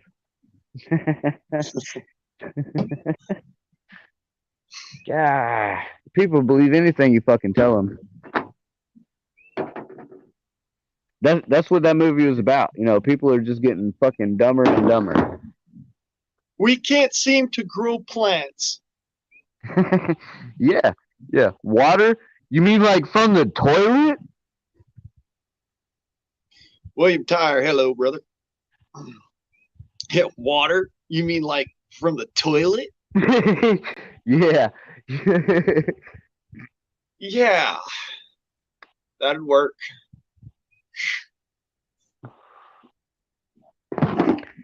What the fuck was that fucking thing he was doing with all the monster trucks and shit? It was like a death match type thing. And then they saved his life. Derby? Yeah, that kind of shit. And they saved his life because they're like, look, the plants are growing. Well, that black dude with the long fucking hair, the president, came out and was like, Tyler Perry. I pardon this man. No, it wasn't. It was Terry Crews. Oh, sorry. Yeah, Terry Crews. My bad. I think Terry Crews. bro. I I remember. get the two mixed up because of the T's, not because they look alike. I mean, come on, man. Stereotypes hold true for a reason. They're black. They look alright. No, I'm just kidding. That was my attempt at a joke. If you ask black dude, if me and Blaine, if I committed a crime next to Blaine, and there's a black dude that saw both of us, they would say we looked alike, and they would probably blame Blaine, and I would get away with the crime. So, I mean, truth is the truth. I don't know, man. We kind of do look alike, though. I mean, Dude, he's a if little I- shorter than me, but Yeah, so if I grabbed a magic marker and I filled in my beard a little more, it'd be a hard time, for some people to figure us apart.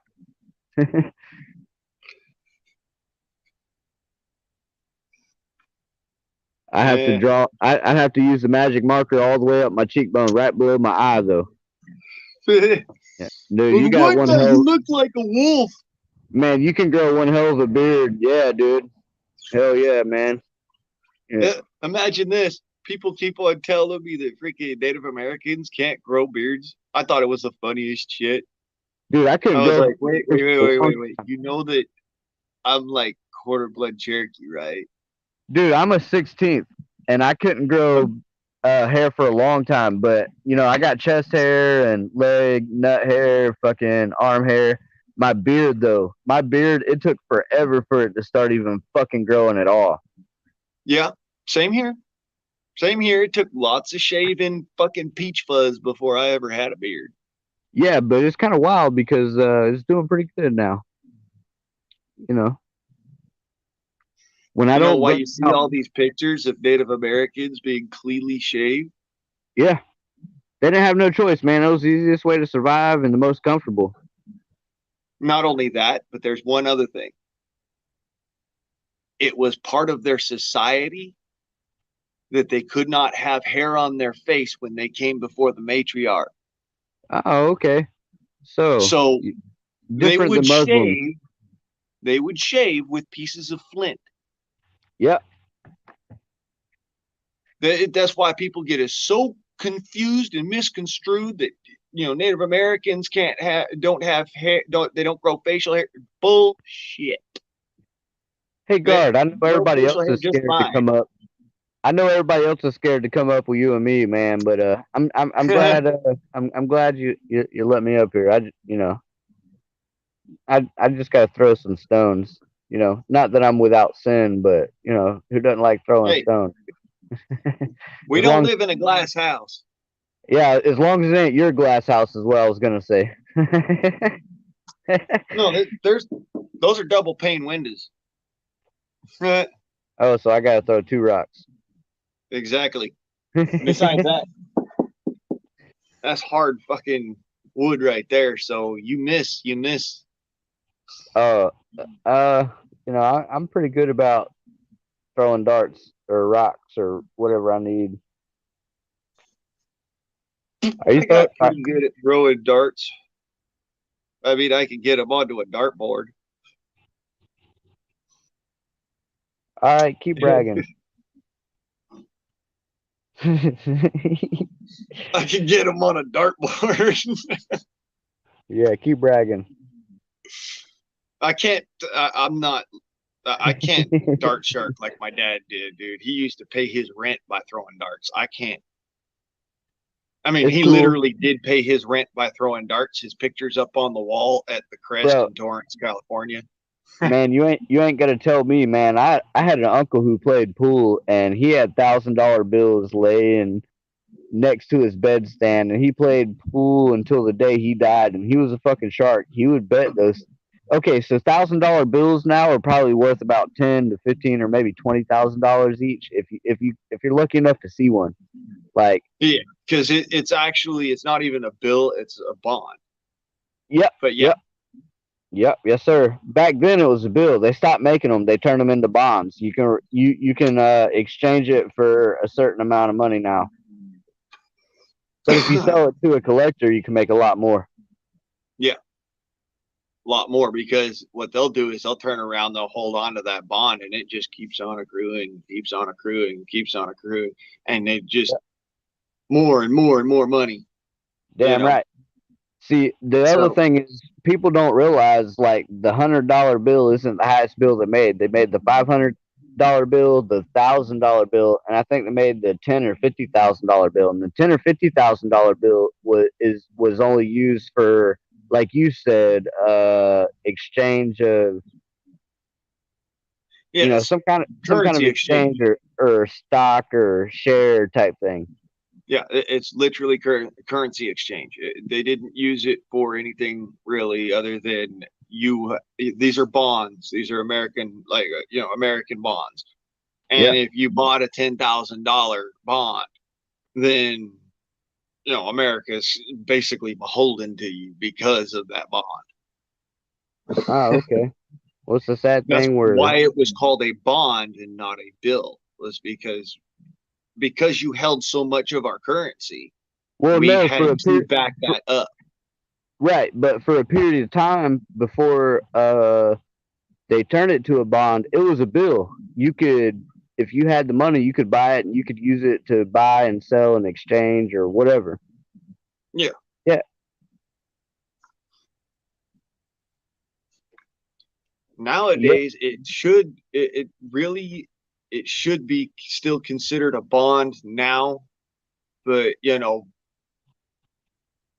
for a brief period of time, probably about 24 hours back in the 1990s, they went from being bonds back to bills before they became bonds again.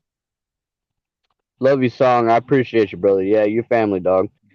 Sorry, I just had to put that out there. I just seen the comment. Also, during the Trump administration, believe it or don't, our bonds became bills. Yeah, they did.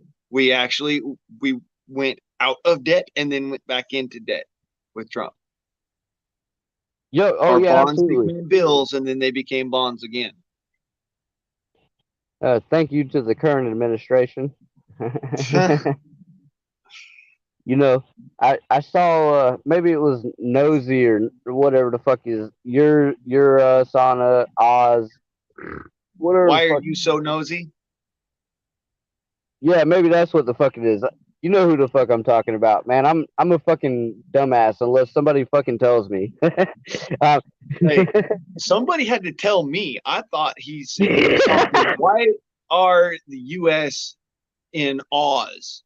Yeah. Why are you in Oz, or yeah, yours and us and Oz, and why? The funny thing is Jim Bob's the one who told me. He's like, dude, no, that's nosy. I'm like, okay, so he told me nosy, and he told me nosy, and he told me Nas. No, wait, but that wasn't Jim Bob. That was Spike. By the way, y'all heard what's been happening to Spike? I think he's over on Odyssey. Wait. Is that Bam? One badass motherfucker, Spike? Yeah. Dude, I made videos. I've been wanting that motherfucker to come back, and I had no idea what happened to him. So I did like the Source and the SoCat and all the shit that he used to do for a little bit. And then I did the Source and SoCat, and then I would tag one badass motherfucking Spike.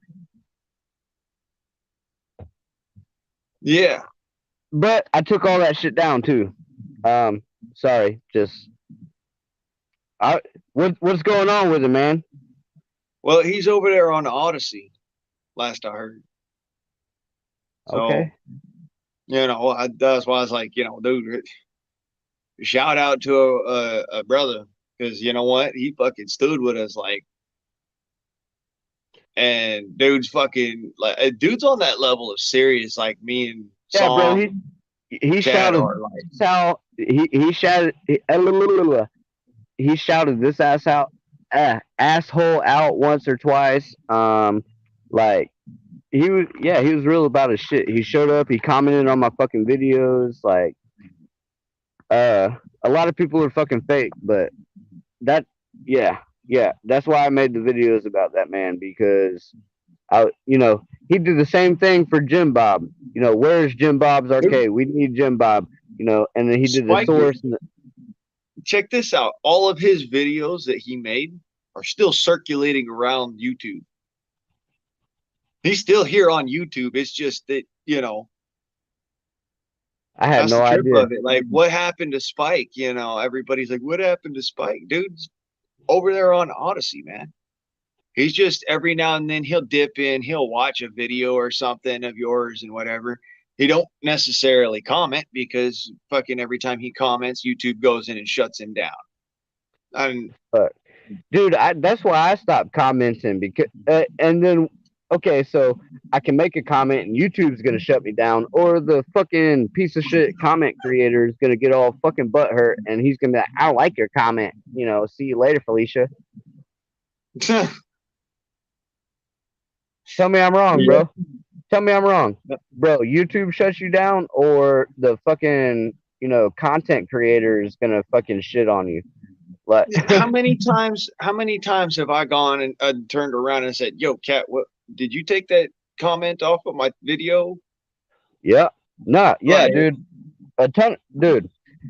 For the last 3 years, going back and forth about this shit, dude. That's kind of why I stopped giving up on comments because, all right, so YouTube doesn't notify me of any comments. The comments that I do get are generic bullshit. Fucking, if you go back and look at any videos I've done recently, I didn't get any of those comments. I have to go through YouTube Creator Studio to respond to any fucking body. wow. Yeah, dude. See, I get the comments. All right. I actually get the notifications that people comment on my videos, but only my recent videos. If I get a comment on one of my old videos, I actually have to go and look for it. I get more comments on old videos than I do new videos. And that's only because YouTube finally said, oh, we don't need to censor this guy because he was right, because the new science and shit's coming out and talking about it. So I finally got so freaking mad about it. I said something, and all of a sudden my phone starts working to this point where now if I get a comment on one of my videos, doesn't matter what video, now it pops up in my notifications. huh. I went and I threw a fit about it. I got mad. I was like, wait, that you're not following your own terms of service. It literally states in the terms of service that you must have access to all of the content that you wish to have access to. Otherwise, the terms of service aren't under their own contractual obligation. Oh, okay. So, That's if you go and you search something and you find what you search for, that's according to their terms of service. But however, on the flip side of that, if you go and you search for something and it's not available, even though you know it exists, well,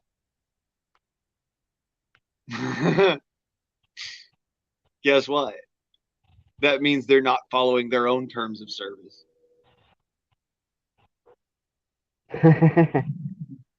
Yeah. Hey, Blaine, if I get off here, you're not going to end this shit, are you? Huh?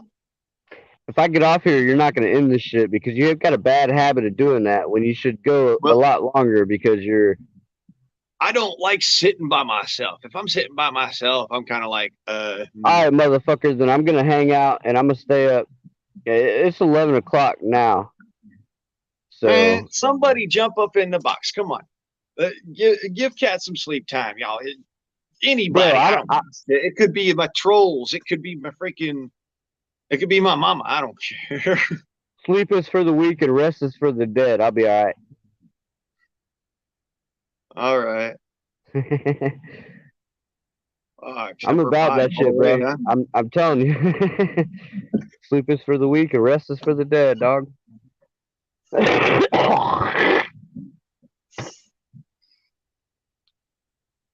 Death was only the beginning. I am now the Walking Dead. No shit, yo, death really is the only. It really is the beginning, man. It's the beginning of the end of this plane, and then it's time to move on to the next one and to conquer and kick ass, just like you did in the first one. I'm not gonna lie, man. I'm a Christian. I believe in God, but there are definitely levels to this shit. There are definitely planes. You know, there's definitely different places for people to go for certain periods of time. Well, trip out on this. I'm Christian in the sense that I believe in Christ and in God. All right. I'm not your But I've normal got, believer. I, Let me put it that way. I believe in so much else that people would call me slightly gullible. All right. But just because of how my belief system looks, I call it faith, but That's faith what it is, brother. based It's on faith, what I've man. Yeah, faith, faith faith based based on on proof. what I can understand. Yeah, I can understand a faith lot. based on proof. You know, if it's tangible, if you understand it, if it's there to slap you in the face, it's not going nowhere, dude. It'll be there today, tomorrow, and forever. You know, So if it's uh, real, it ain't gonna change on you. It ain't gonna flip the script. just because I believe in Christ and I believe in God does not mean that I do not believe in reincarnation. Right? Let that blow your mind. Nah, dude. And not specifically reincarnation into being a human being again, not necessarily the person that you were before, but a human being again. There's an afterlife. If you know, if you want to talk about reincarnation, not necessarily as a human being, when you die, you're reborn.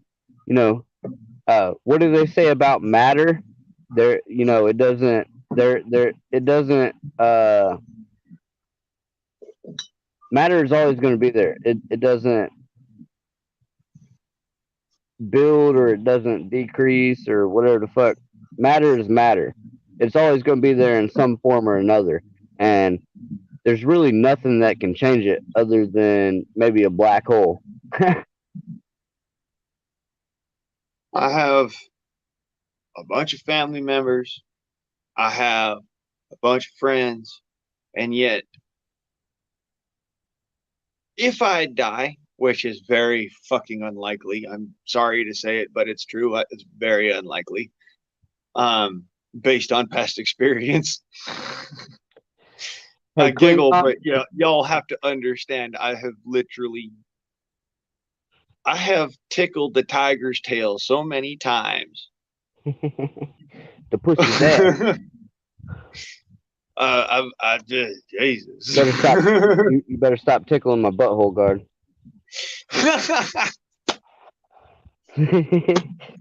Man, you're gonna make me die laughing, I tell you. I should have been a comedian, but I you know, I'm not. Something like that, man. My uncle always says something about he's a truck driver. He's like, I would have been a comedian, but you know, my jokes don't cut it. That's why I'm a truck driver. I don't drive no trucks except for my old Chevrolet, but or GMC. I could have been a comedian or a porn star.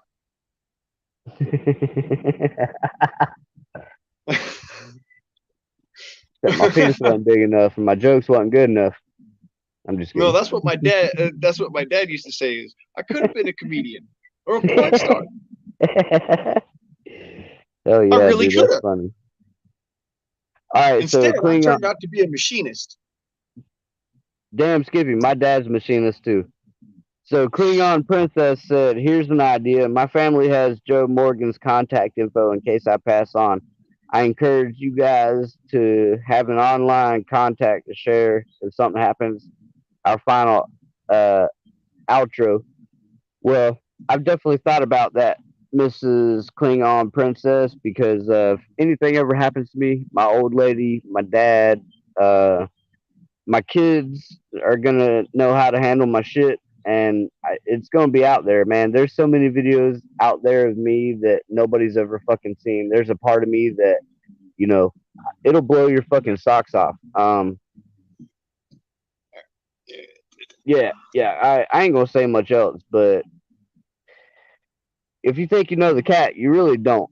There's always a side of me that you never fucking seen, and you won't until it's the right time to see it. See, that's where I'm on that same level, brother. My Yep. final outro. See, I'm gonna keep on making videos and whatnot as if nothing ever happened. My final outro is gonna literally be them filming the funeral, them sitting there, filming where they lay me to rest or what have you, and them filming their little stuff and then putting it on the Guardsman On channel. That's Hell the way yeah. it's going to be. It's not going to be my input. Everybody's going to have their own bit to say, and they're going to have a lot to say, and they're going to say some pretty gnarly shit. And you know what? Yeah. I'm good with it. Damn Skippy. So, whenever I fucking die, I don't want none of you motherfuckers crying about me. You better drink a fucking beer. You better fucking have a bonfire and burn a fucking barn down or do whatever the fuck you want to do, but do not fucking cry about my ass, man. Do not fucking cry. I will be turning over my grave if anybody cries about me. You better drink some beer. You better celebrate anything and everything. I'm going to do all the above, but I'm still going to cry. Man, there ain't nothing wrong with crying, man. I've been doing a lot of crying lately after losing some people that I really fucking give a shit about. But, I cracked a beer open and I did my thing. I said what I had to say about it. And, now I'm living for them, man. If people don't like me, fuck it. But I'm going to be a light. I'm going to draw people in. I'm going to touch people, not in a gay way or, in an unwanted way. But I'm going to touch people in a way that really brings touching people. Why? It's going to bring some joy to their fucking life. And, they're not going to have a choice. They're going to have to accept the touches. I'm just kidding. This man over here touching people. Yeah, marijuana cigarette.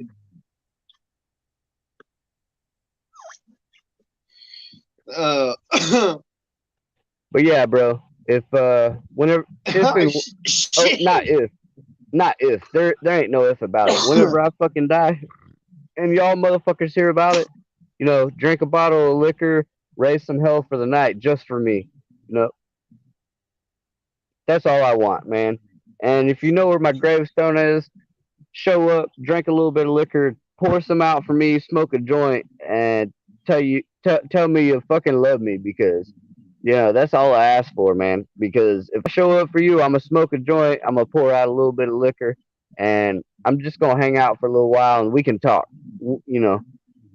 That's what I do for my loved ones, man. Whenever I go to visit their grave sites. The way I put it is pour out some liquor and we hang out and fucking talk because you're dead. We hadn't talked in a long time, and I just what I do, man. That's just what I do. The way I look at it is, if you want to know who my associates are, who my people who I hold in high esteem are, you wait till I'm dead. You go to my funeral.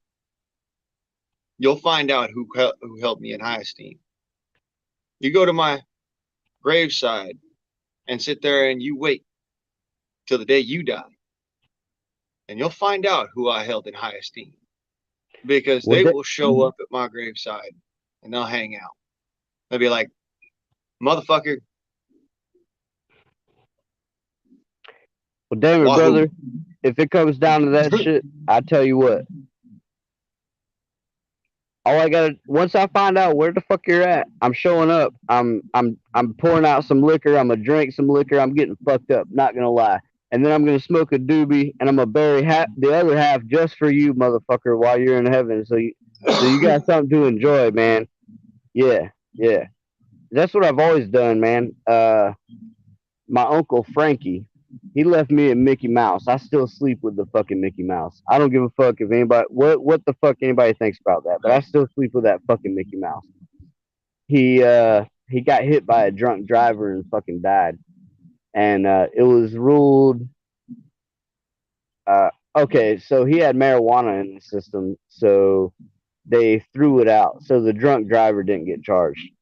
Um I've still got that fucking Mickey Mouse, and whenever I roll up joints, that's the first motherfucker I think about. And the last few times I went to Missouri with my dad, we went by the gravesite. We drank some liquor, and we smoked a doobie, and then we buried the rest. We poured it out or buried the rest.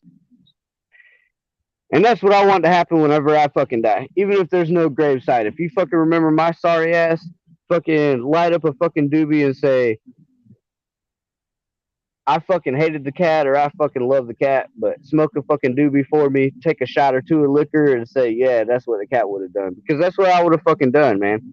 Somebody's got weed and fucking liquor. You know, you're definitely a friend of mine. Let's partake.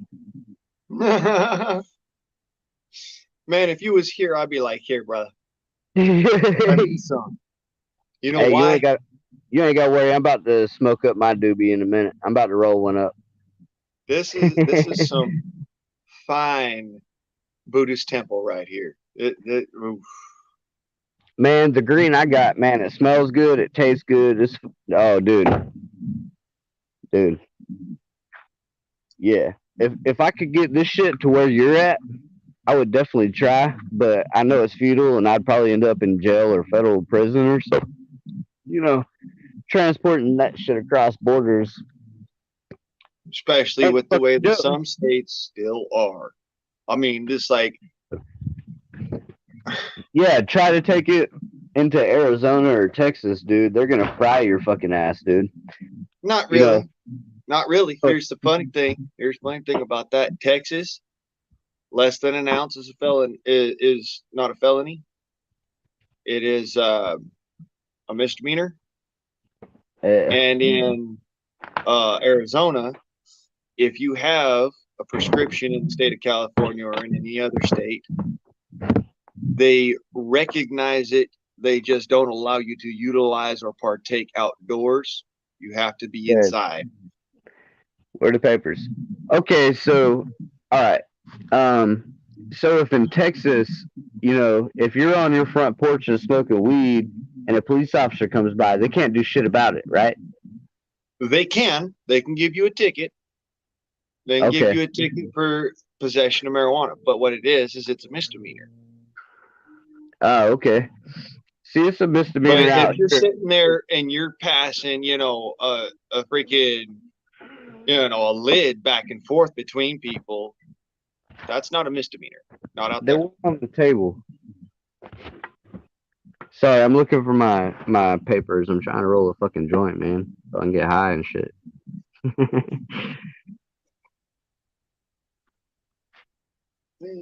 Papers. Here. Yeah. Uh, Wish I could pass them through the screen here. yeah, the tops, man. That's what I use, man. The 1.0s, bro. Yeah, dude. Less paper, more weed, bro. Get that shit, dog. This is what I roll my cigarettes with. I wouldn't roll my weed in this. I'd roll my weed up in some elements or something. Oh, you fucking weed snob. I would roll cigarettes and weed in that shit, motherfucker. Don't get me wrong. If I'm hurting for a paper, I'll pull out a top. Yeah, I'll pull out a top. I'm hurting for papers on weed. Yeah. Okay, I found the papers. I found my tops, fool. Thanks for passing them over. Yeah, now I'm about to roll up a Cheech and Chong, fool. It'll be like it'll be fat as shit, like a trumpet on one end, and then it'll come down to like a nice, yeah. Roll me up and smoke me when I die. Damn, yeah, hell yeah, dude. Hell yeah, bro. Oh, I want to go to heaven, but I don't want to go tonight. I'm not sure if I want to be burnt whenever I die, rolled up and smoked, or buried, all in one, or maybe a little bit of all the above. You know what? I just want my ashes spread. If Spread smoke my some joint. ashes over a pot plant, You know what I'm roll thinking that now? pot up and smoke it, and then you Whenever I, take whatever money elsewise that's left over from that little party, and you make like a little placard or something out of granite and says, in memory of Commodore Blaine Stewart Price, and that's it. Why would Don't I need put nothing fucking else. Why would I Because I put your want y'all to name? remember me for being a Minuteman, for doing what's righteous and being a good person. Because that's what I expect of everyone else. Oh, okay. So, okay, Commodore. See, man, I thought it was Commander Blaine Price on my Telegram. Yeah, it shows you how much of a dumbass I am until people tell me specifics, bro. Commodore. The two M's equals a O in between. Oh, okay. The one M would actually be Commander. So it was CMMDR. From what I remember. CMMDRE. Oh, okay. Commodore. Versus Commander, which is actually ER, so you only put an R at the end. CMDR. Okay, it makes me think of a pirate. Would you acquiesce to my request for a parlay? Don't think about it too hard. It was a joke, but yeah.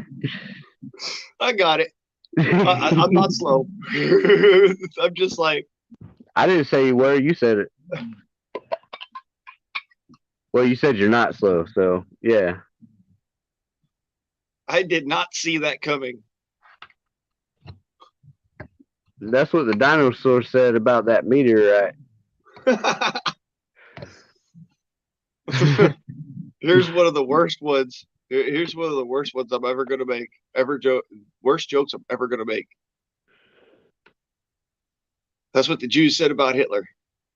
I did not see that coming. I think I made that joke earlier. Who did I say that to? Holy fuck! I don't know if I was talking to you or not. Was I talking to you? I don't know, but I thought it was funnier than hell. Yeah. Hey, don't get me wrong now. There's a bad time in our dude, history I not to be kind of. I'm just saying. If I didn't say it during this live stream, I said it to somebody recently, and they thought it was fucking funny too. But it was literally, dude. We all swim in the same stream of fucking, brain waves and consciousness and whatever. So yeah, I literally said the same shit. We all do stupid shit. Hey, but at the same time, I'm not sorry. I'm making Nazi jokes, motherfucker. So what? I'm not sorry either. I live and I learn, and if I don't learn, I'll keep doing the same shit, and the same people will keep getting pissed off. Just because that's the thing. I make Nazi jokes because I know that you did not see that coming. Oh, okay. So you make Nazi jokes, but you don't make Jewish jokes. Are you excluding us? I'm not being exclusive. Dude, I hate everyone equally, which is to say I don't hate anybody. Damn right. Oh no, dude. No, if you hate everybody equally, yeah. Okay, never mind. I hate everybody equally, but I like people a little more than I hate sometimes. I don't know what you call it. Maybe I could put up with you more than I dislike you or it's hate. A love-hate relationship. Yeah, dude. I'd love to hate you, but I hate to love you.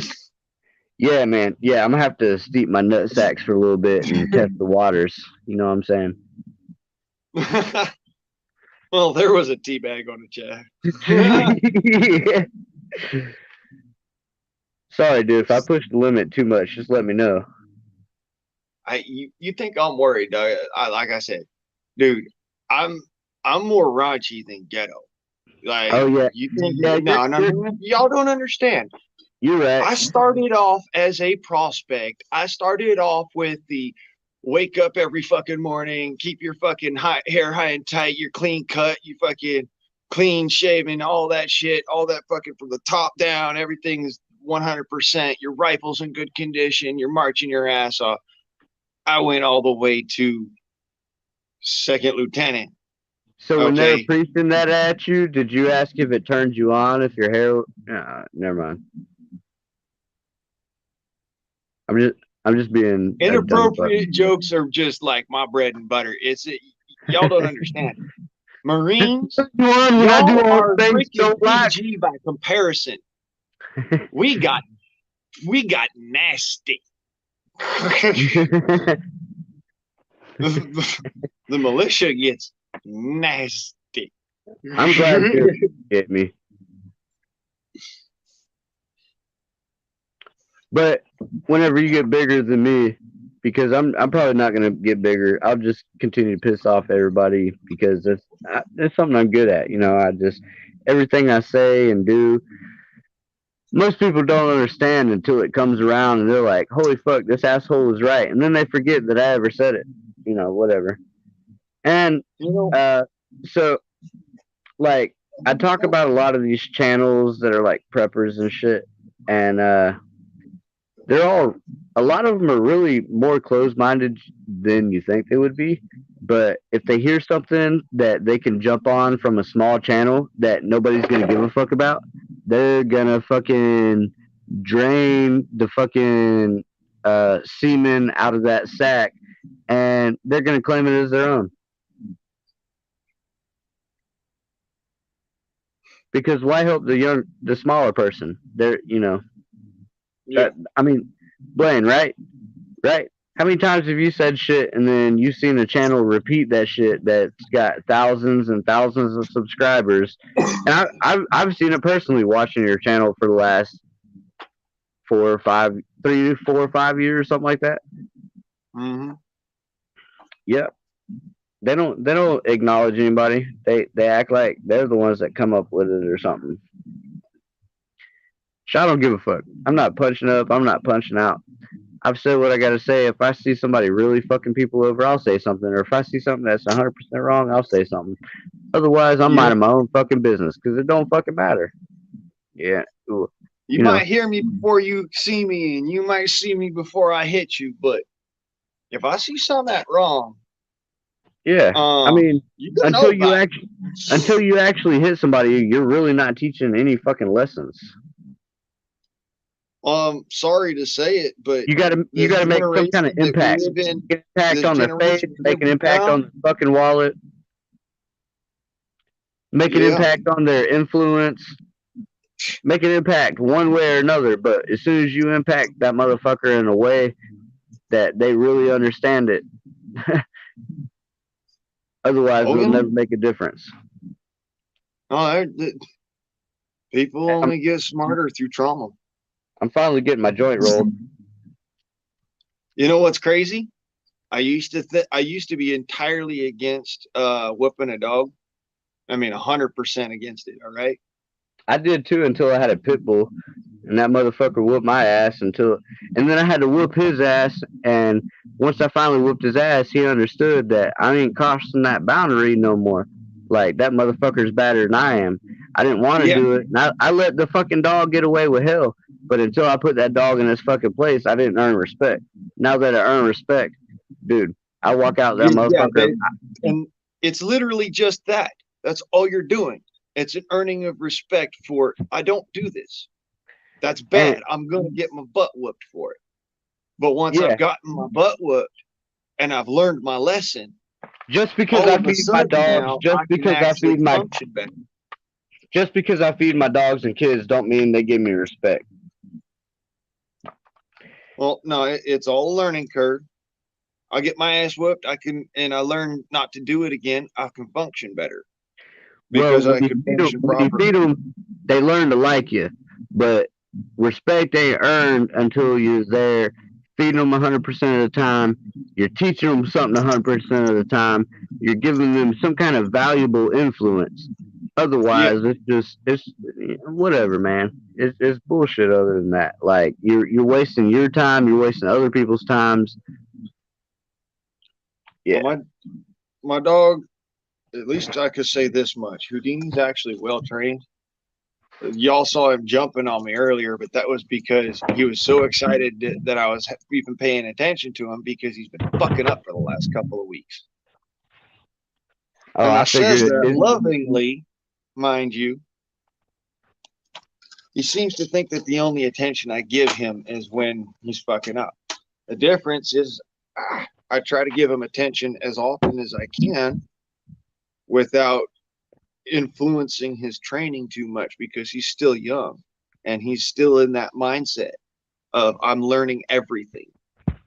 So I want to influence him correctly, which is really difficult to do. Dude, it can frazzle the mind.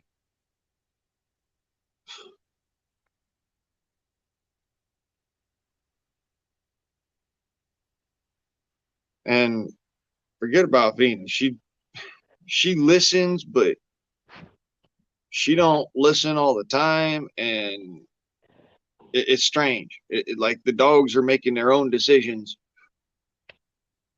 but not the decisions that are the correct ones. There's certain decisions that I'm trying to program into their minds, like don't dig up the rose bushes and don't dig in my garden, things like that. I don't want them digging in the garden. If they're digging out in the middle of the grass, I'm not pissed at them. I've let them dig wherein I want them to dig. But I don't let them dig up in underneath the rose bushes, and I don't let them dig up into the garden or none of that. I don't even let them in the garden. They're not supposed to be there. They're supposed to be outside of the garden. And so being up their ass 24/7, 365 when they're out there is really not easy. I've been having to do that for Houdini because I know that's how much attention he really needs. And believe it or don't, that's been degrading on what's happening in my life. I mean, yeah, it all. I didn't ask for a dog, but I got a dog. And he's a dog. He's a big old dog, and I love him. Oh, yeah. He's a fool sometimes. Hey, Song, I rolled up a big old Willie, bro. I'm smoking it by myself because everybody's asleep and guards. Too far away, brother. Yeah, you're too far away. It's still daylight where you're fucking at. I can't reach that far. Here, bro. My arm doesn't go that far. I wish I could reach right through the screen. Stretch, fool. Stretch. Stretch Armstrong. Why are you tickling my ear? Get that shit. Do it again, guard. Do it again. I seen it, bro. You just tickled my ear.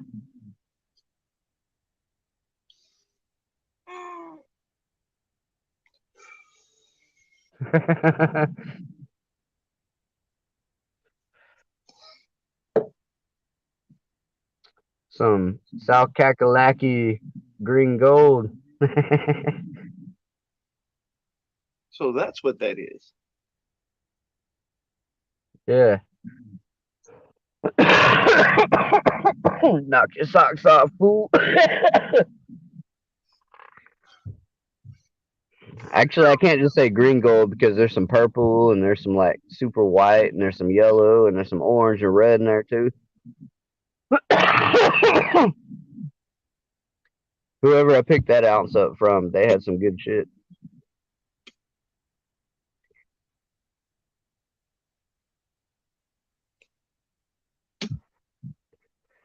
I didn't know it was actually legal out there in South Kakalaki. It's not fucking legal. I don't give a fuck, dude. I smoke fucking weed. Like, I'm gonna buy my fucking weed and I'm gonna smoke it. And as long as I don't get caught transporting it, from the location I buy it from to my house where I smoke it, it don't make a fuck. This is private property. Piss off. Extraditant circumstances. The only extraditant circumstance is, the smell of your fucking nuts. Get the fuck out of here. Yeah, no, I ain't having that bullshit from no police or anything. Unless somebody is screaming, dying, yelling, crying from the top of their lungs, bloody murder type shit. Stay the fuck off my property. Mind your own fucking business, you piece of shit. Right. Because I ain't bothering That was a nobody. I ain't mouthful, doing but harm to no one. yeah, dude, nobody wants that shit, dude. Mind your fucking business, dude. Police, whatever the fuck. I ain't hurting nobody. Chuck. If I was hurting somebody, you'd know it. Hell yeah. Damn, we almost been on here 3 hours, fool. I am going until the wheels fall off this fucking some bitch. Alright, well, I'm going to stay here till the wheels fall off the son bitch. Because I noticed in the past, when you should keep fucking going, every time I get the fuck out of here, I turn around and your ass is done. I can't even watch the fucking live stream no more because, it's already over. Like, there ain't no more live stream. I was already there for all of it. So we going to be chilling, bro. Where are all the comments at? Why is everybody so butthurt?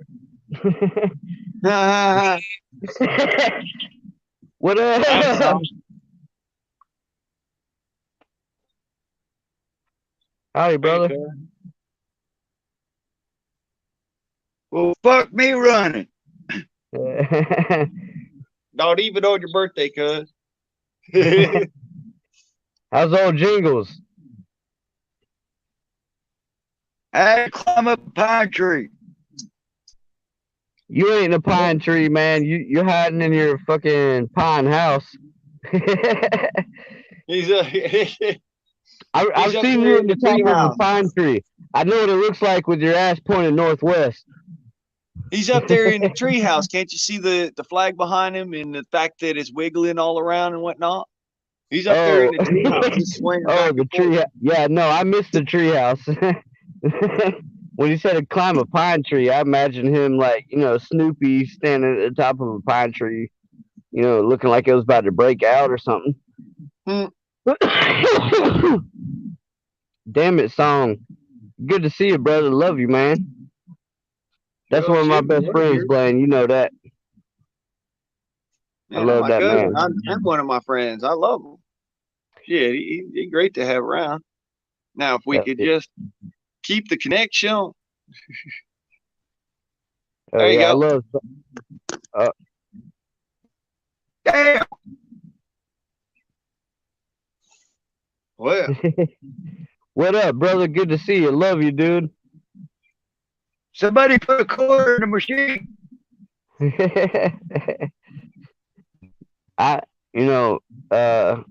Mine don't have an insert for a quarter. I would definitely pay for some more time for your ass to be up here just to shit talk with us. Especially if it was only quarters.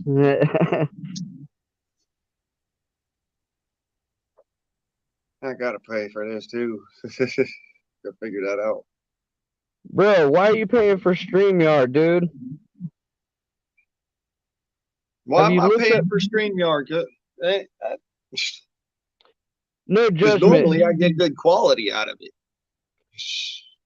Yeah, Restream sucks. But it does work. But every time I use it, I do have problems. I ain't gonna lie. But I like it because, they don't give you just 24 hours, and I ain't got to pay for shit. On Restream, I can go 24/7, 365, and they ain't going to shut me down.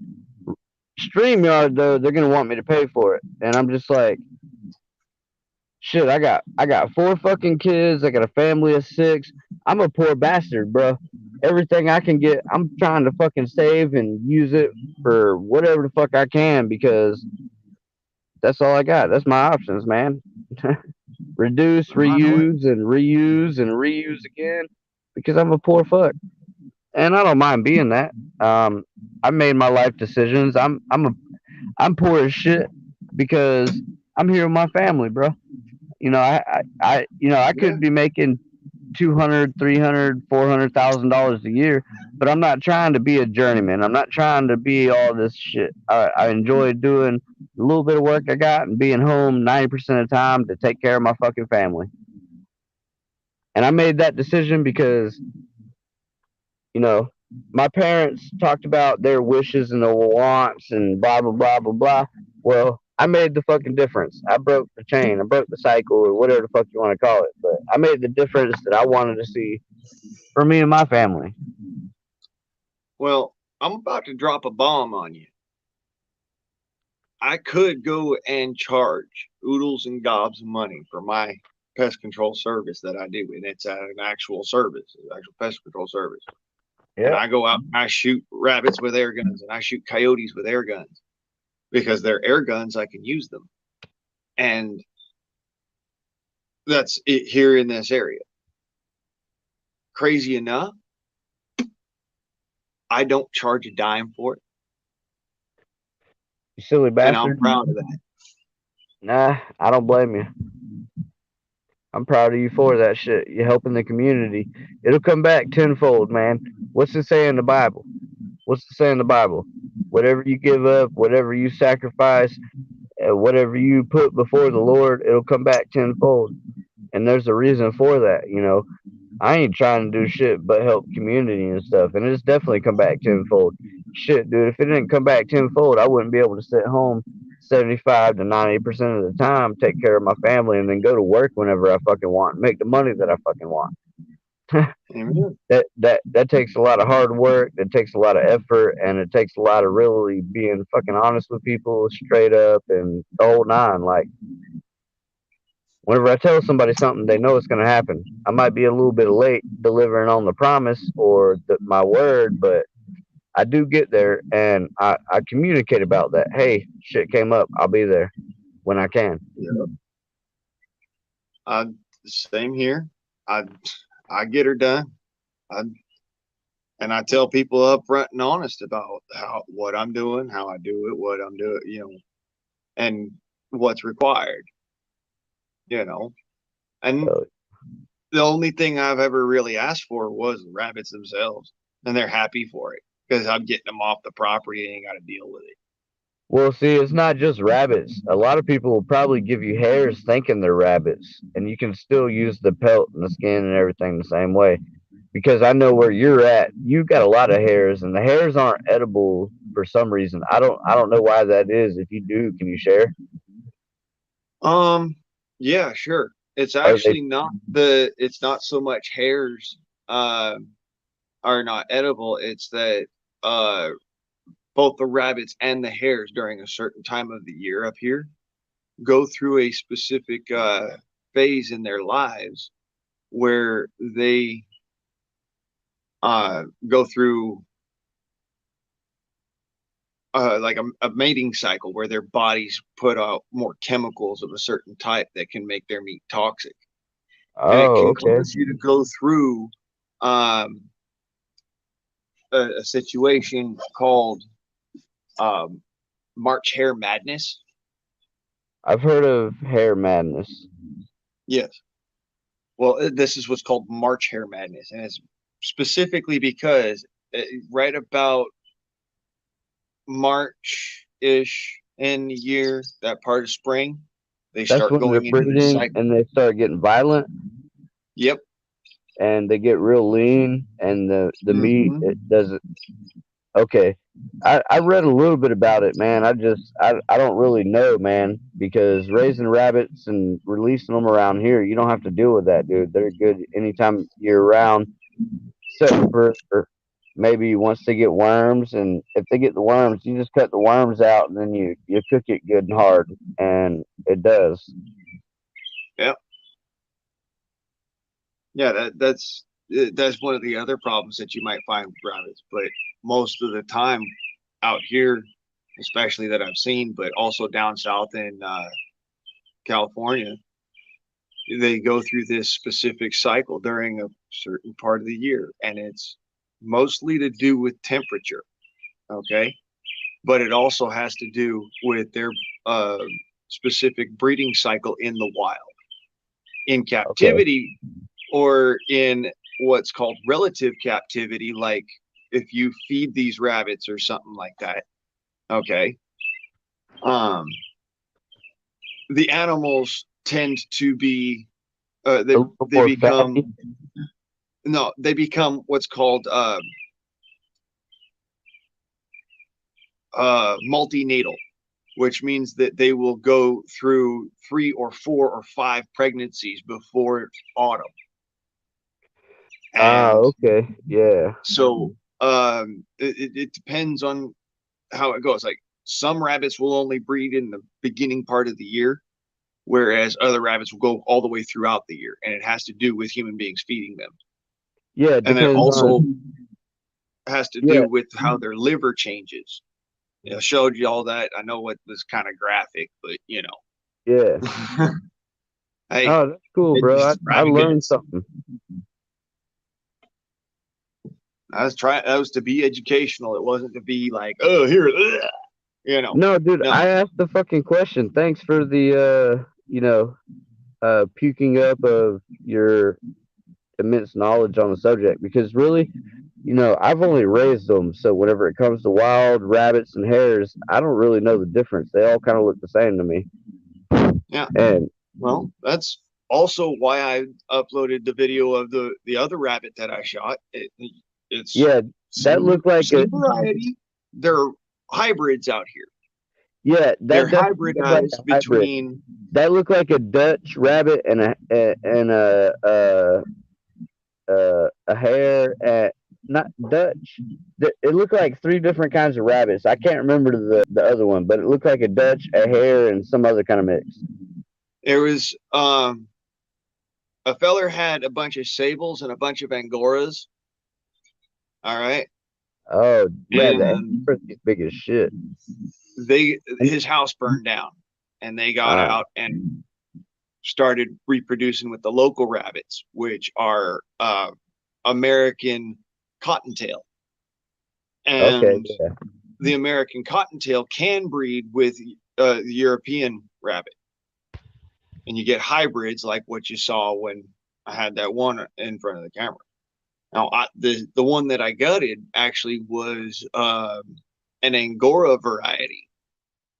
It had the Angora head, and it also had like the size of the lion's head sable that the feller had. All right. And these rabbits are running around rampant over there, chewing through everybody's gardens and whatnot. That's what they do. What the hell? Damn, that's cool. Yeah, dude, I've definitely. You gotta,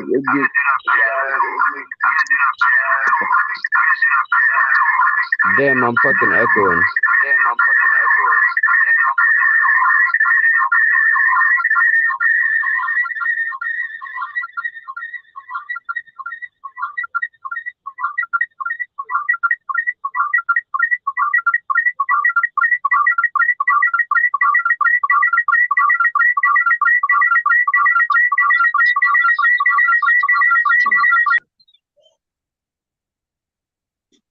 Okay, did I fix it? Hello?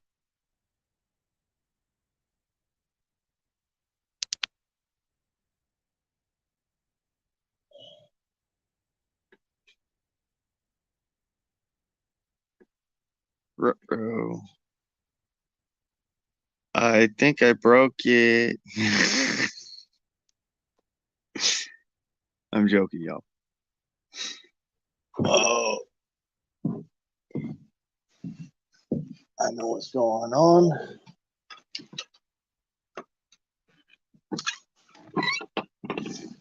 Couple of issues here.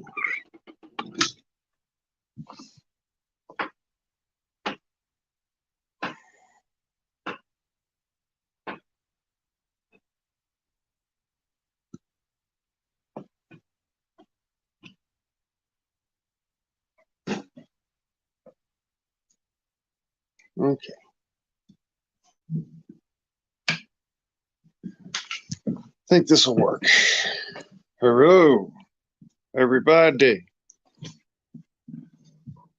No, somehow there was a double up on the stream and it ended up getting like some weird feedback signal or something.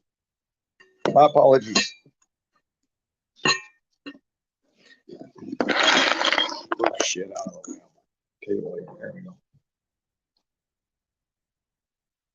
go. I don't know if you scared everyone off, but it looked like I got bombed by some sort of electromagnetic interference or something. So if at first you do not succeed, try again. Everybody out there, high low, jump up in the box, say hi. Welcome to the Freedom Forum. I am your host, Aquila Notus. The eagle has risen. The eagle is born. You know, that's what that means. The eagle is issued. So yeah, jump up in the box, say hi. Come on up. Everybody is welcome. Yeah, come on back in the chat, cat. There you go. I get invited up to hang out with a lot of people. I don't hang out with a lot of people. Matter of fact, I don't even comment on a lot of people's fucking streams and shit. So, that all being said, I'm sorry. I really appreciate you, Blaine. You're a good brother. You're a good dude, man. Otherwise, my white ass wouldn't be here. I definitely wouldn't be commenting. You're one of the few people that are really about what you talk about, and I appreciate that shit. I apologize for whatever happened there, everybody, and my dumb ass. I mean, it was a feedback loop. Well, we're back on with. I think it's my fault. My dumb ass was clicking buttons and fucked up. It. I ain't lying, bro. It happens. I ain't blaming nobody. I'm serious. I'm giggling because I done it. I'm accepting responsibility. I fucked up. I was clicking buttons I probably shouldn't have. Dude, somebody else is live, and I don't know who it is because I'm up here with you, but there's a reason why there's not a whole bunch of people here, and why everybody disappeared. And I'm pretty sure it's not all my fault. Maybe some of it is. I have a way with people, mostly rubbing them the wrong way. Man, all I know is I tend to rub people in all sorts of ways. Sometimes it's good. Hey, don't say that on live stream, man. They might use that against you in the court. I joke, man. Come on now. It'd be like Trump saying, it'd be like Trump saying, I grab people all kinds of ways, and then the video about. I own that shit. I'm a dirty motherfucker. When Trump said grab by the pussy, I was like, if she'll let me. That's a euphemism. Yeah, that's all that is. I was not fooled. It was a euphemism. Like I said, using it as a metaphorical speech towards, when life comes towards you, you got to grab it by the snatch. Damn, Skippy. Where's Hawkstooth? Can we get a hey from him? He's alive? Outdoors right now. Oh, okay. I don't know what he's messing around with, but it's okay, Blaine. I'm not going to assume you killed him because he's not around right now. It was a joke. I didn't do it. I'm joking, y'all. Hawkstooth is right outside. He'll be in here later. He'll say hi. So is that what you're joking about? What? No, I make morbid fucking jokes all the time. I make dirty jokes all the time. I am one of the nastiest motherfuckers you have ever met. Now that Bro. being said, Okay, that I also know a few quite a bit of dad jokes, and so I throw them out there all the time too. You know, it's just one of those. I am a 35-year-old man. Fucking deal with it. nothing wrong with guard. I wrote down a joke on my YouTube channel, and I dropped it the other day, but I made it private. I was like, my arms are dark as shit. My legs are white as fuck. My penis has never seen the light of day, but it's still dark. It's dark as shit. Like, I was, some stupid fucking shit, bro. Like some mad shit, like some crazy fucking shit. And yeah, Talking some nice. bro, it's the truth, dude. Man, my penis has never seen the light of day, and it's got more of a tan than my arms, my face, my legs do. And it kind of had to come down to do with that the Trapflix TV thing. Like this black dude's fucking over you know what I'm talking about? You Hey. said Nigerian prince. He knows a lot of Nigerian princes and shit or whatever the fuck. But I'll be right back. he's from California, dude.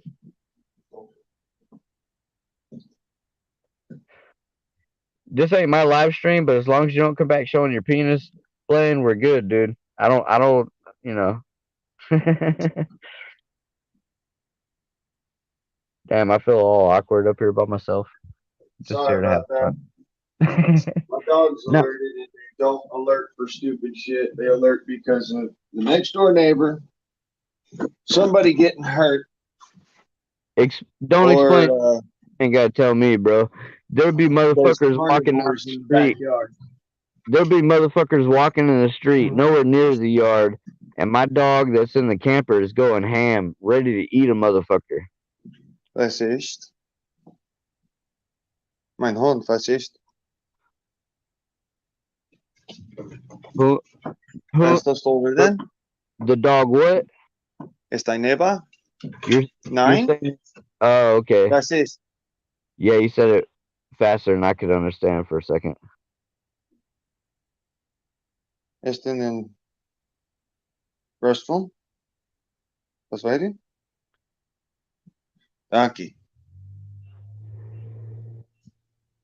Yeah, I'm just talking to my dog there. Plots. Told you my dog speaks German, understands German. Oh, I see why you're pissed off. Okay, I got you, kitty. Yeah, my dog speaks German, understands German, and therefore he only talks to you if you're speaking in German. All right, so the next, if you want your dog to say "I love you" too, you gotta say "Ich liebe Schleckle" or "Ich liebe dich, meine Schleckle." I love you, my sweetheart. Yeah. I don't think that's what that means. Hey, it means whatever you think it does, but whatever you teach the dog's gonna be like, "I'll lick whatever you want."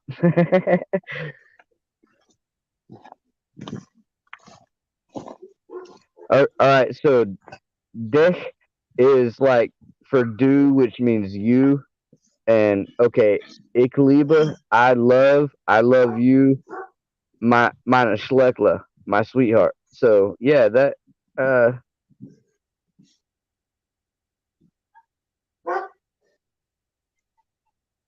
it's been a while since I looked it up, but I think that's what it means.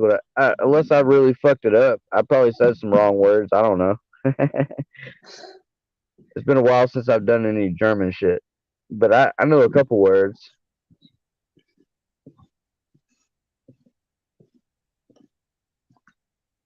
You do that? You take care of that? Yeah, kitty's in there pissed off. So, by the way, hey y'all.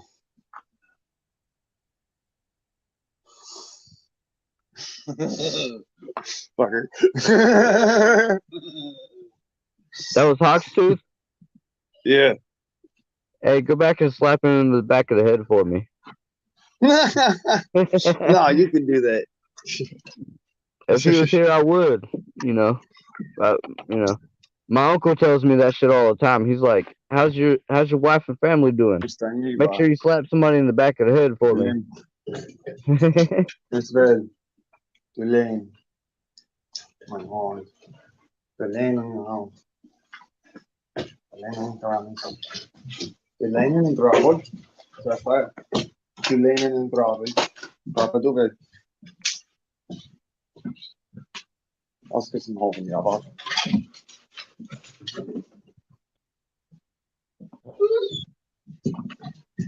Yeah, I gotta feed my dogs. Hell yeah. I'm about to cook for my dogs. Y'all gonna sit there and get a full view of what my dogs actually get to eat on a regular basis is the best way to feed your dogs. Just gonna throw that out there. The absolute best way to feed your dogs. So raw meat plus raw bones and regular old dog food is what I usually do. But I mix it up sometimes with fat and gravy and whatever. Hey, guard. When you come back, I'm gonna get off here, bro. I need to get to bed.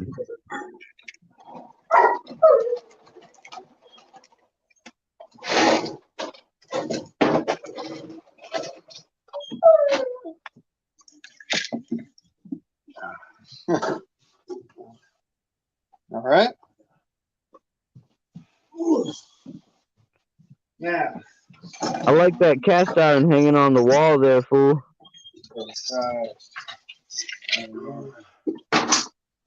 Ouch.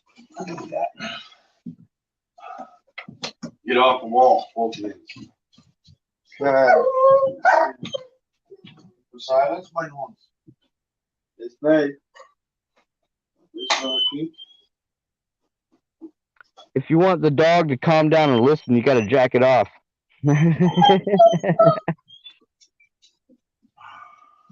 Say what now, Cat?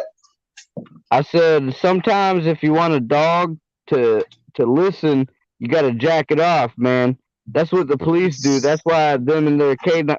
I ain't lying, dude. That's why them and their canines are so fucking friendly, bro. Usually right here. All right. Crack a couple eggs. Believe it or don't, I do not feed them the eggshells. I do sometimes. They'll chew on them, but they don't eat them usually. Yeah, no, I don't normally give them eggshells because they come out like razor blades. What I do, if I'm going to give them that, is I give them a little bit of powder, some calcium carbonate powder, but I don't have that on hand right now. I make my own calcium carbonate by sitting there and cooking eggshells. Here, that I want to create 2 tablespoons.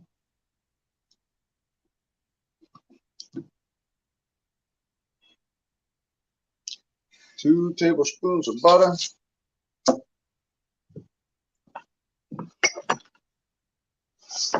I don't know what the fuck you just said, but okay, brother. But he's back now. And Song of the South said he's gonna catch some seas. He loves us. Love you too, dude. Love you too, cuz. Have a good one.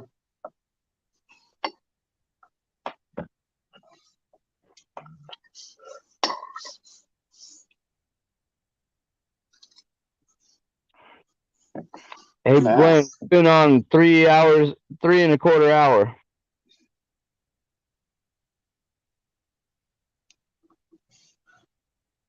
Well, ain't that some shit? Yeah, man. Didn't do that. Come here. Damn it. I'm glad I showed up and hung out, dude. I wish I did it more often. I like your freedom for them. And if you're paying for the shit, motherfucker, you might as well blast that shit. every fucking night or whatever. You know, do that damn thing, man. Huh. Yeah, I might get a furnace running, but I ain't gonna do it tonight. Um, might do that tomorrow actually and get some more work done on that bar, but I got to go to Los Angeles in about 2 days. So 3 Los, days. Los Angeles. Oh, word for what? Uh, the things that I do for my good name.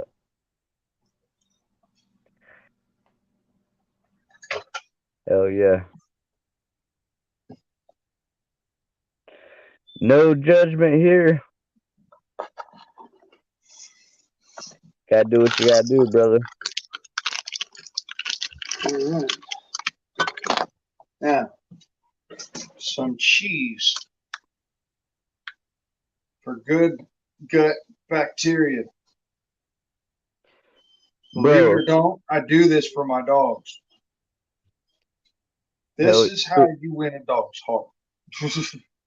I smoked up some fucking garlic and some ham and a couple other things, and so jowls, pork jowl, and so Little bit of butter. Butter's What? better from my butters.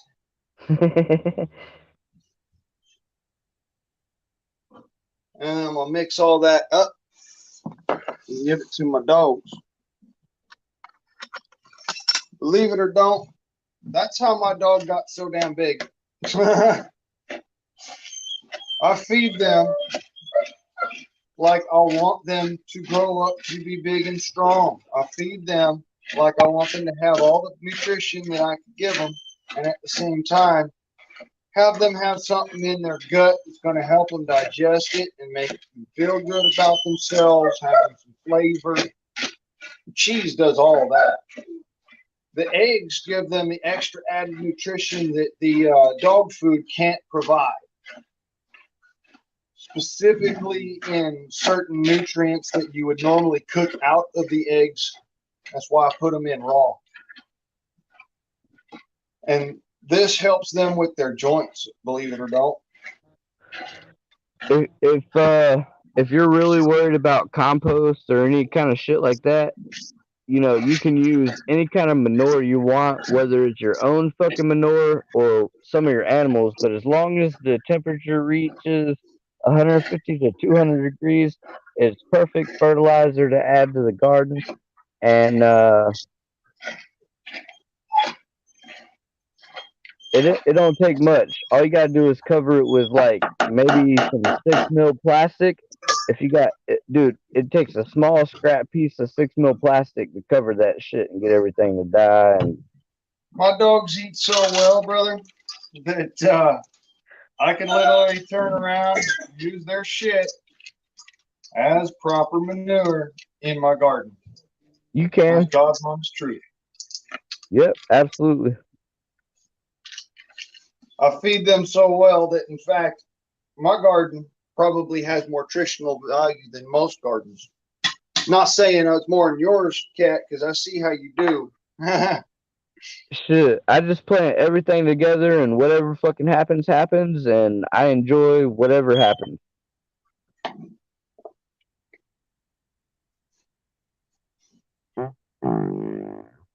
Woo! Barking spider. Whoa. Where? You heard it too? Barking spider. Yeah, that's a I fart. didn't hear nothing.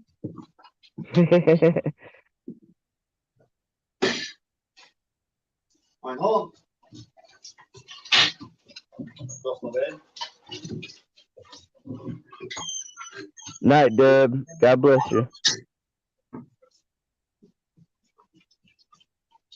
Corner. Hey. Corner. Sit. Stay. Down. No, stay down. Sit and stay.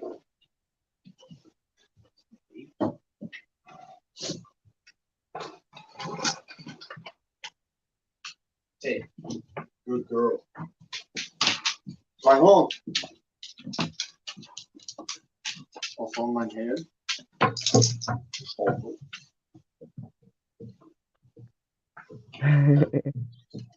There was a movie I watched a long time ago as a kid, which I don't watch movies no more, but I don't know what made me think of it. But this motherfucker, he's like, I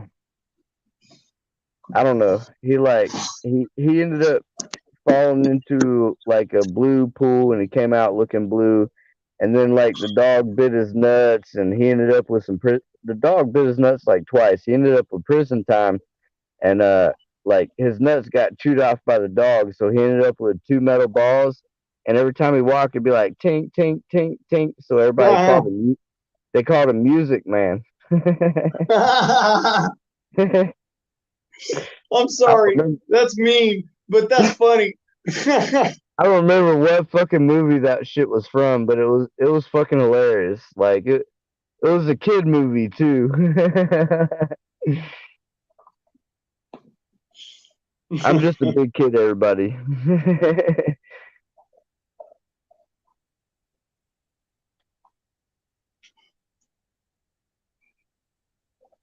Hell yeah. What's up, Music Man? Tink, tink, tink, tink.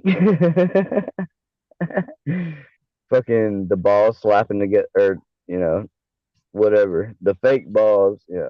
After he undergone surgery. Tink, tink, tink. Remember to swallow twice. Oh, yeah. You want to hear a funny joke, dude? Oh no, I was talking to my dog right there. I actually said, yeah, I know that I said remember to swallow twice, but I was actually speaking to my dog. That's cool. He's no feelings hurt here. They all have crops. Dogs have crops. I don't know if you knew this, brother. Huh? Would you still like to hear a funny joke? Yeah. All right, cool. So this man, he goes out for a good time. He has the best time of his life, and then it kind of turns a little sour, and then he gets away from the people he was partying with, and he comes to a bar. Well, he walks inside of the bar. He sits down at he sits down at the bar at one of the stools, and he's having a little chit chat with the bartender, and they're having a good time. A good exchange. It's kind of like they're both giggling a little bit. And the bartender's like, "All right, can I do anything for you?" So the guy looks at him, and he orders a couple different shots. He orders a beer. He orders like a handful of drinks. Well, the bartender brings them to him, and they set everything right next to him. And sitting next to him is a full glass of wine, a couple glasses of whiskey, a couple shots, some beer. And the bartender looks at him and says, is everything all right? You doing okay?" And he looks at her and he says, I don't know how many drinks I don't think it's going to matter how many drinks you give me. Nothing's going to get the taste of sucking my first dick out of my mouth. Kind of fucked up, kind of gay, but once a dick sucker, always a dick sucker. Okay. Mein Hund. Yeah. Du ist Wien? Jawohl. Du ist Wien, mein Hund.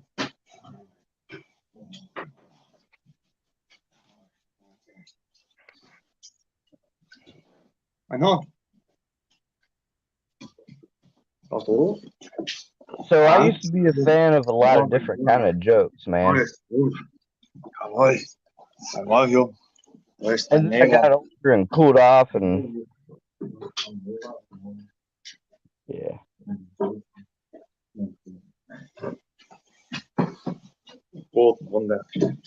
Hey Blaine, you ain't got a good joke to tell? That way that's not the last shitty joke that's told on this live stream? No, I was actually going to say that, something that was educational and informative Did you know that dogs have crops like pigeons? What do you mean? They have what? What's an organ in their neck that's called a crop? Oh no, I didn't know shit about. No, I don't know. Yeah. If you ever see a dog walk away from his bowl, and Yeah. you know he's trained to eat the whole bowl of food, and he walks away from his bowl and walks around in a circle for a second, he's swallowing. Okay. I've definitely seen that happen a lot with my dogs, but I got pit bulls and labs, sort of thing. Yeah, Houdini right now, he's got this big old waddle on his neck where he ate most of his food. He had to swallow from his crop down to his stomach in order to make more room for food in his crop. That's why dogs, when they throw up, it comes out kind of weird, specifically because they have a crop. They're not like Okay. a lot of animals where it's just one straight through and down. Right. So, it's kind of funny, bro. If I start drinking and I don't drink, That's just not good. yeah. Alright. If I start drinking and I don't drink the same beer all night and I change it up, dude, I get sick as fuck. Dude, I've puked on numerous occasions after like drinking the beer, Yeah. like the space dust, and then my wife, I have to send her to the store or whatever, and she picks up something else, and I'm just like, dude, I've been fucked up on a few occasions, but that's the only time I feel like I have any kind of hangover. Otherwise, I'm just doing my normal thing and drinking. Get down.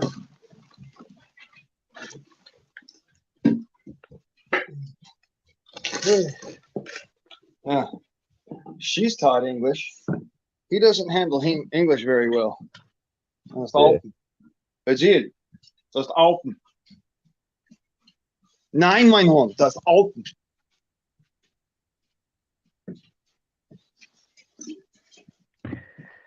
Well, shit, bro. I think I'm gonna get out of here. It's a damn shame that ain't nobody else gonna come up.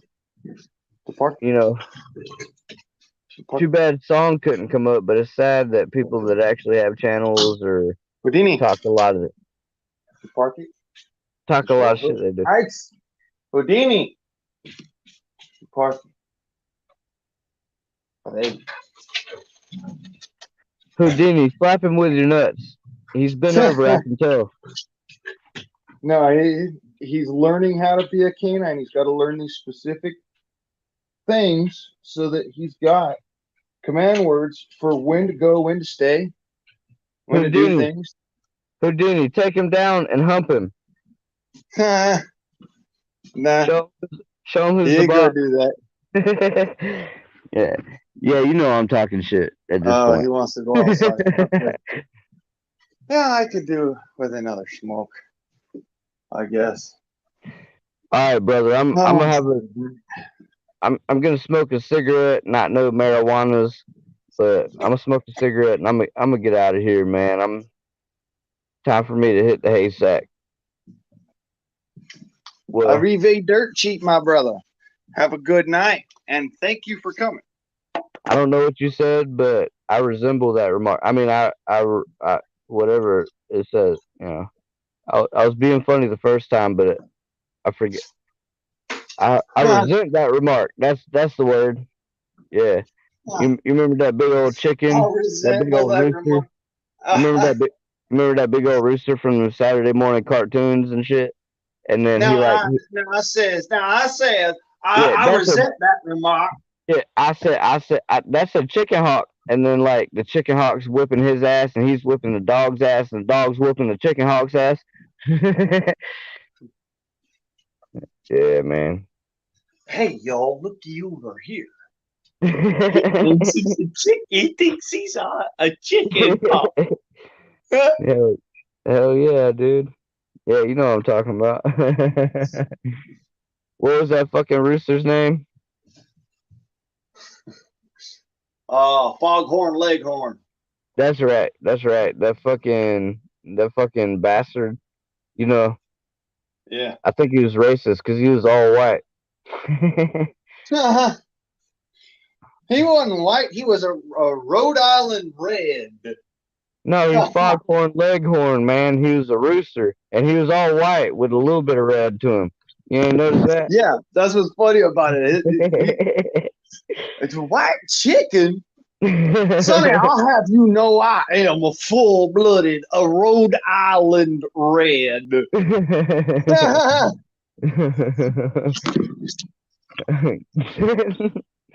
Yes, dude. Yeah, you remember some good quotes from it. Dude, I hadn't watched TV in forever. I don't remember no quotes from none of that shit. I'm always watching cartoons, man. Come on. You can't. You can take the kid out of the fucking country, but you can't take the country out the kid. I still watch the cartoons, damn it, but I don't always remember the damn the comeback lines or the one-liners or the fucking whatever you want to call them. Always did appreciate it because I definitely got to laugh. Hell, there's times where they said a joke and I thought it was funny, and then my dad laughed, and I was like, "Yeah, that's just definitely funny." And then I didn't know till like 15 or 20 years later there was some kind of like sexual innuendo. You know what I'm saying? Yeah. Betty Boop. Oh yeah, for sure. That hussy. Yeah, she was a hussy for sure. She was a hussy. Yeah. Hell yeah. You know, shout out to all the hussies out there that are offended by my comment of calling out Betty Boop as a hussy, but you know, hussy's gonna hussy, and that's okay. You gotta do what you gotta do. Ain't nobody, you know. I'll send my friends your way if they're looking for a good hooker.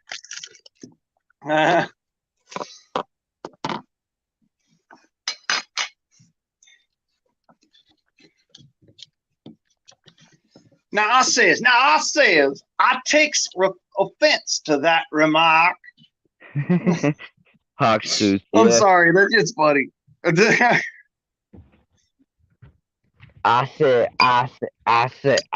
resemble that remarks. That's where I got that fucking comment from. I resemble that remark instead of that remark. Or maybe I fucked it up. And maybe there was somebody else that did a joke on him. Yeah. Yeah, dude. I don't know, bro. Always enjoyed him. There's two different instances. I remember him running up on the dog. He running up on the dog. He'd pick him up by the fucking tail and spank that fucking ass and haul ass out there, and the dog be in the chain barking at the motherfucker. Yeah, the chicken always used to buck with the dog. Yeah.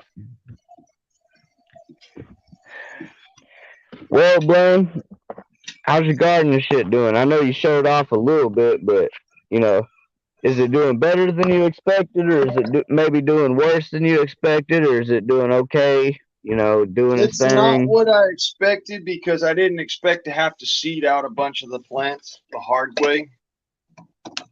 Did you do them late? Well, I ended up having to do them late because I'm having to seed them out the hard way. Fuck. Yeah, it'll be alright, bro. I've had to start a lot of shit late, but surprisingly, it's all doing pretty well. Like the tomatoes I started late are doing great. I started a bunch of potatoes late. They're coming up and producing.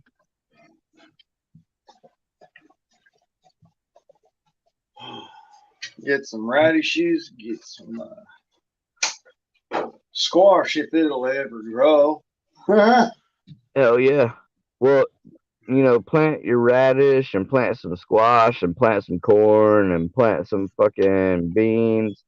And the squash is a good thing to keep the grass and stuff. It'll cover it to where it don't get enough sunshine to live, and it'll suck most of the nutrients out of it.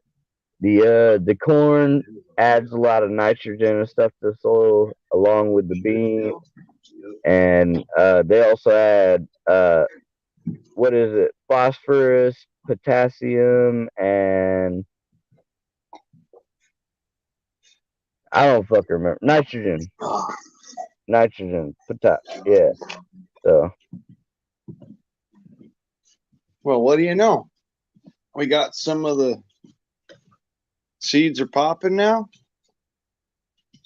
Hey, cilantro. bro, I planted carrots and beets in full sun. I hadn't seen shit come up from them yet, but I'm still very hopeful. Well, I found some carrots over there in the ground. Happy about that. The jalapenos are actually swollen. That's good. Hell yeah. Also, you Good. know how you saw how I had pathways on my garden, right? Mm-hmm. All right, so I covered all the pathways with biochar and charcoal, like and not just charcoal, but the fuck, what do you call it? The ashes, the white ashes. You know, they're Yeah. basically charcoal. They're just burned all the way down. Bailando. Get down. See how the watermelon's getting a lip on the tip right there? Mm-hmm. That's good. Good. Oh, I got it over so I can go out because I gotta let them out for a little while. I know you're hot. Come on. Easy now. It's easy. All right, brother Gentle. guard. I'm gonna get. It's gentle. I'm about to skedaddle, brother. All right. Oops. Keep your paws out from under my hand. I'll do my best, but yeah. Tu body, my name. Hey, I love you, motherfuckers. Love you, Hawk. Love you, guard. I'm getting off here, brother. All right. Scat Peg, where's that, brother? Yeah, keep Welcome to going, the man. Freedom Force. Motherfucker's gonna show up whenever I disappear. I promise you. Peace. I'm going to bed. I'm not gonna Don't be worry, I'll have a whole bunch of motherfuckers up in here. back. All right, bro. Love y'all. Y'all take care. All right. Scat, what's up, man?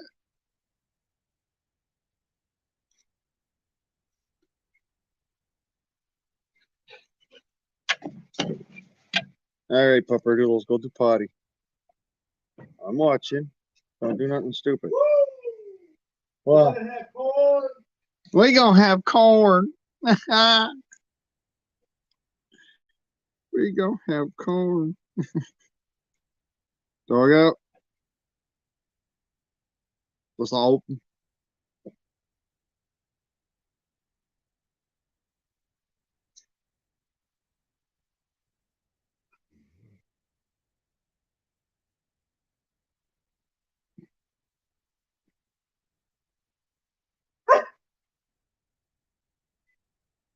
Oh, okay.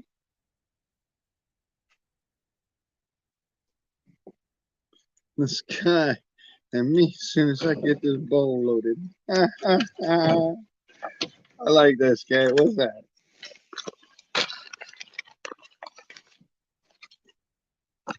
Sorry, y'all. If you ain't noticed, these live streams they have a several second delay, so we may not see your, or I may not see your, since I'm the only one up here.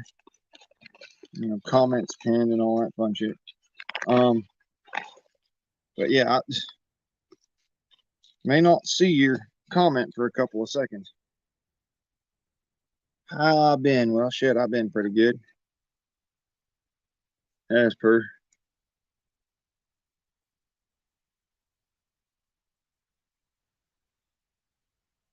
Shit, I'm humble now.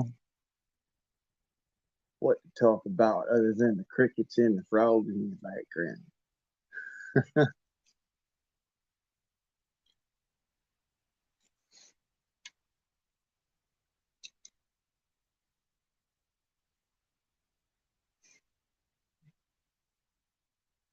Y'all hear the frogs?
We got lots of tree frogs out here. They get real loud once it gets real dark at night.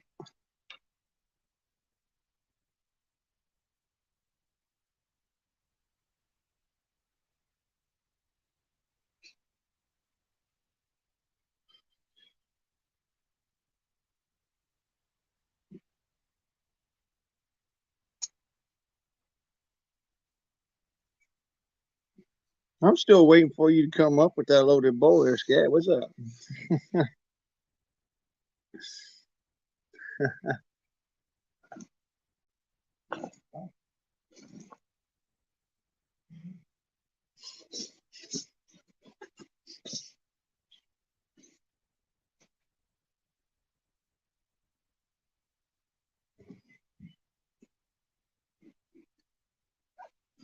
Fucking bugs are thick as fuck out here.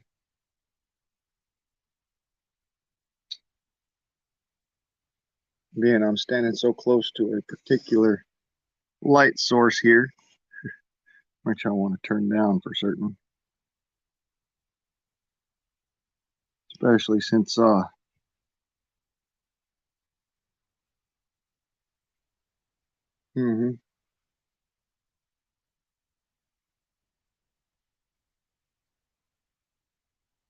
My battery's starting to die. Don't worry, even if the battery dies, I will leave the Freedom Forum running. I will go run, grab the old computer. We'll be back up and running. I'm gonna leave it. We're going fucking till the wheels fall off this bitch. All right, we're going till the fucking cows come home. I don't care what it takes. I'll hook up the fucking computer into the fucking front room and we'll have ourselves a time. Freedom Forum is for however long I can hold on.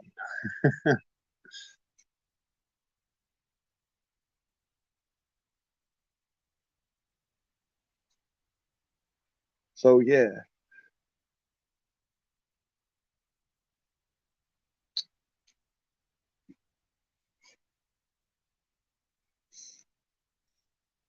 Come on up, jump in the box. Let's give these here frogs something to actually chirp about.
Hmm.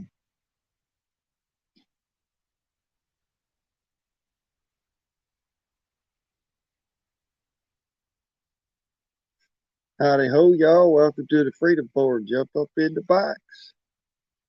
Say hi down in the chat. Let it all hang out. Shit, we all here for fun.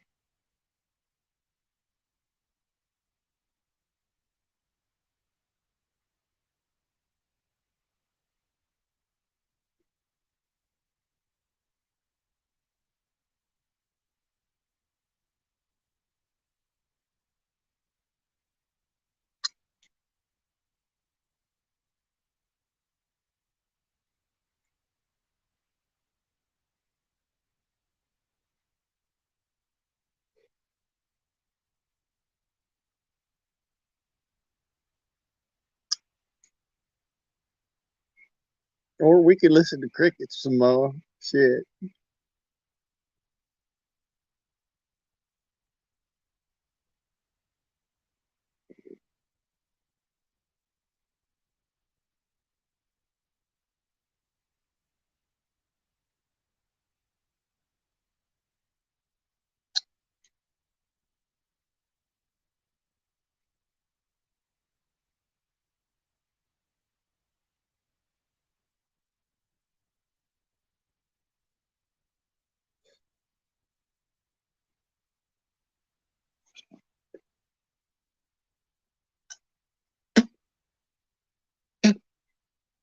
Shit, even they're vacating the fucking premises. I must be really that bad.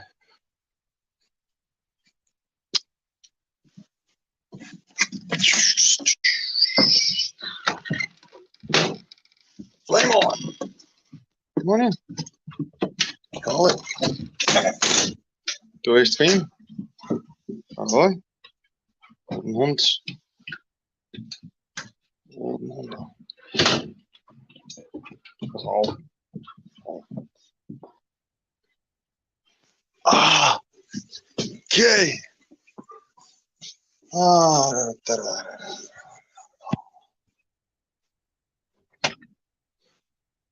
We'll run this bitch till the wheels fall off. Right. Whoa. That fine honeydew coming back to haunt me.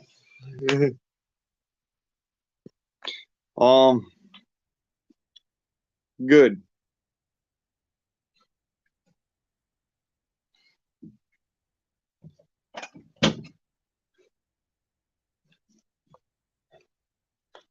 Good, better, best. Always doing better than the best. You know how it is. Shit. Yes. And allow me to set up this thing. We'll really get this party started.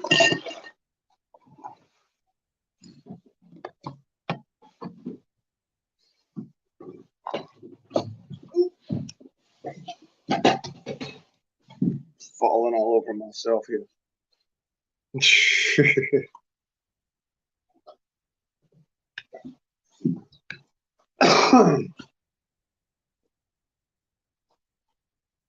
Haha.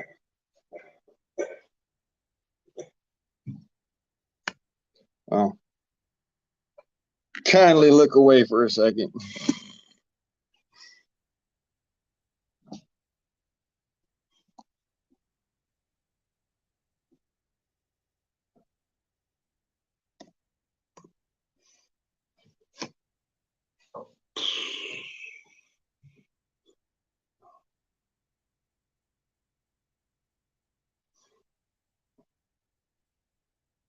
This ought to be fun.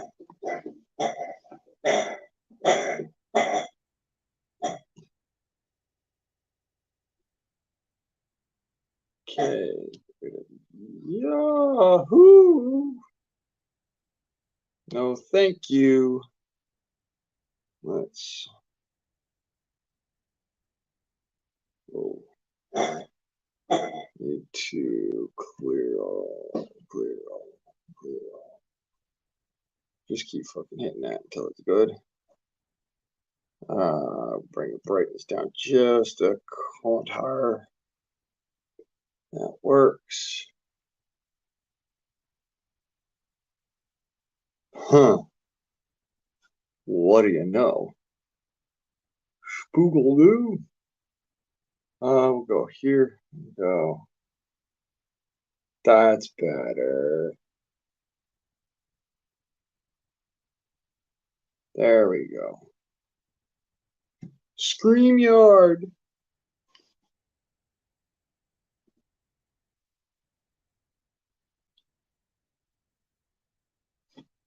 Oh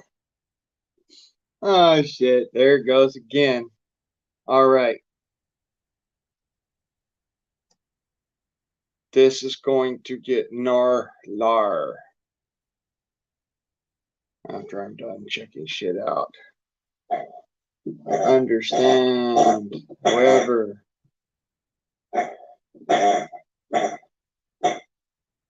need to know a few things here.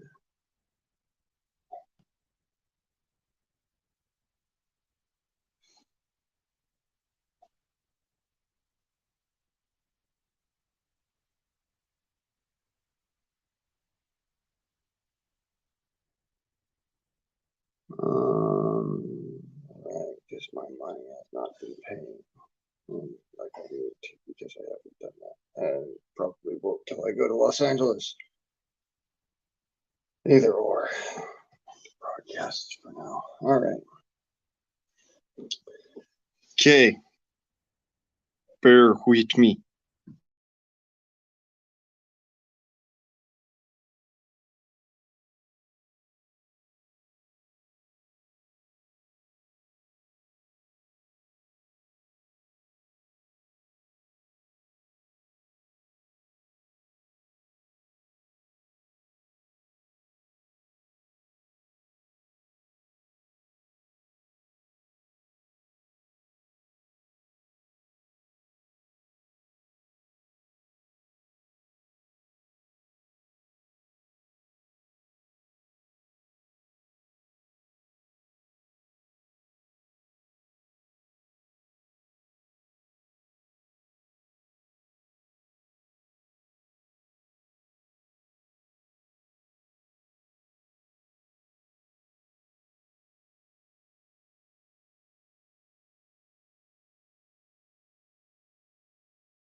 No, I had to recirculate.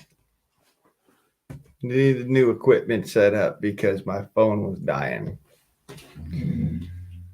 Oh, so howdy ho, hello. Hello. How are you today?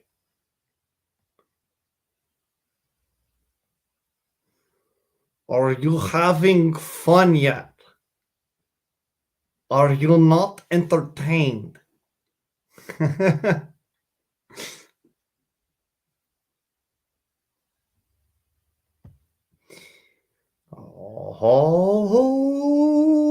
Alrighty then.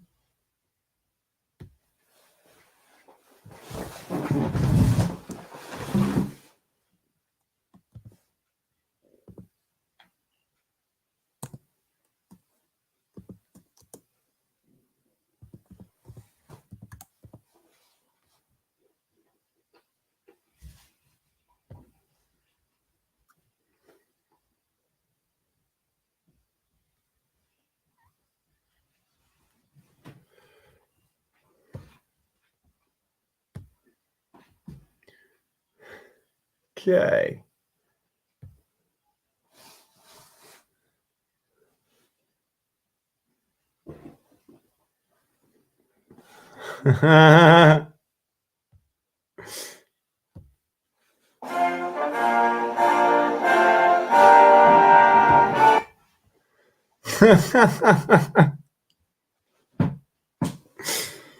Yeah, I know how to do it too. I like to joke. I like to fool.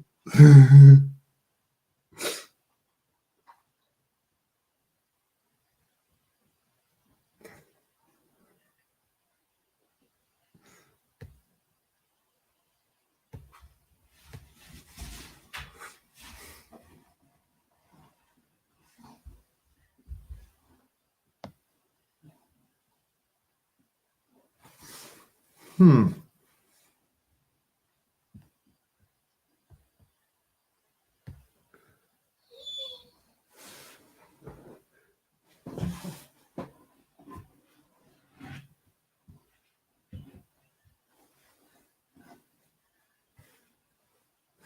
Huh. So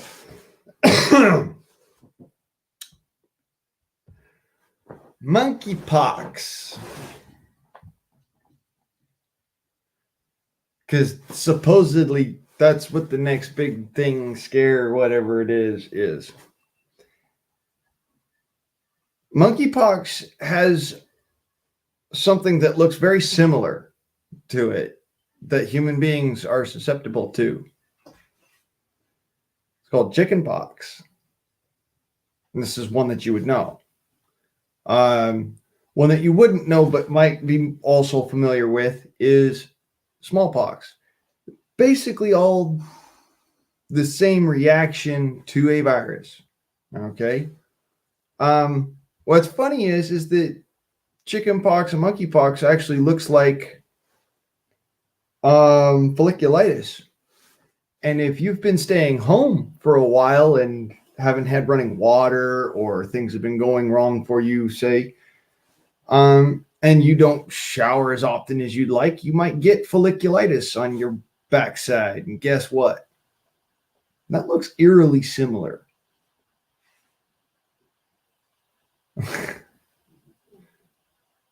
It can spook the hell out of people and make them think, oh, I got chickenpox or I got monkeypox. And then they go running into the freaking hospital because they're really scared. And they don't stop and think, wait, is this actually the problem? You got to remember, all your symptoms have to line up. It can't just be one. If you have one symptom, that's just fear.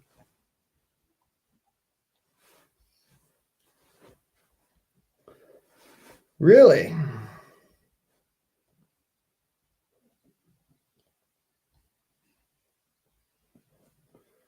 Full-on rodeo. Oh, shit, I'd like to ride some bull. So the next animal, let's see, we've lost our pigs, we've lost our chickens, we've lost our, well, no, thing is people don't really eat monkey all that much, but you can get sick from monkeypox. So that's why it's such a big scare.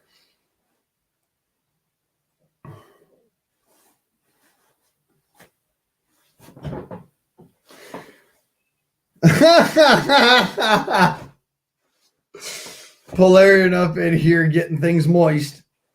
There's no women in here, Polaris. You're losing. I'm joking. There may be women in here. I just don't know.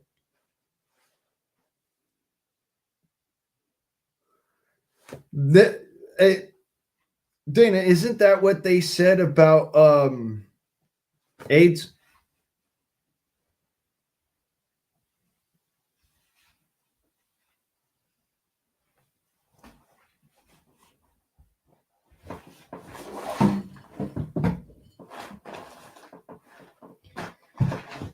Turns out AIDS was a sexually transmitted disease only through blood contact. It had nothing to do with anal sex at all.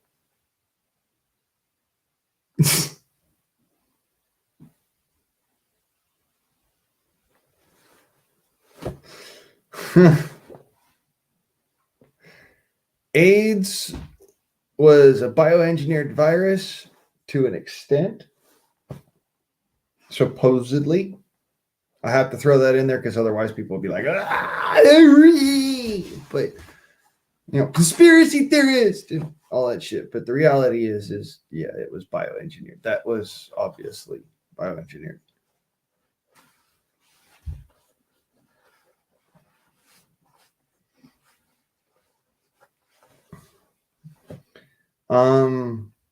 It was bioengineered, I believe, to actually combat, to use as a virus to create an antiviral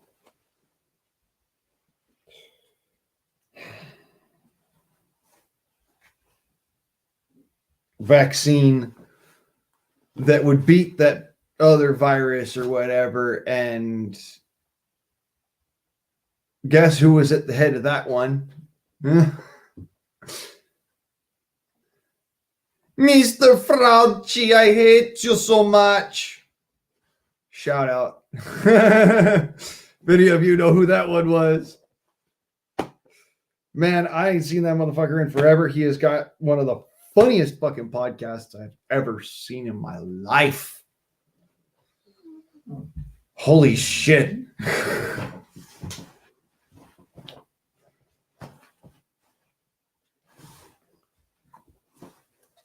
Anyways, where was I? Jumping up box. Making me sit here like, I can see what you're thinking. I can think what you're seeing.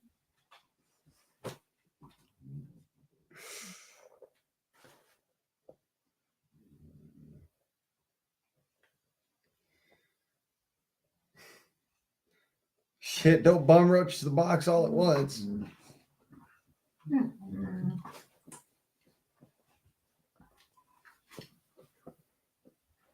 Where's the link? The link's at the top of the chat.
Amen.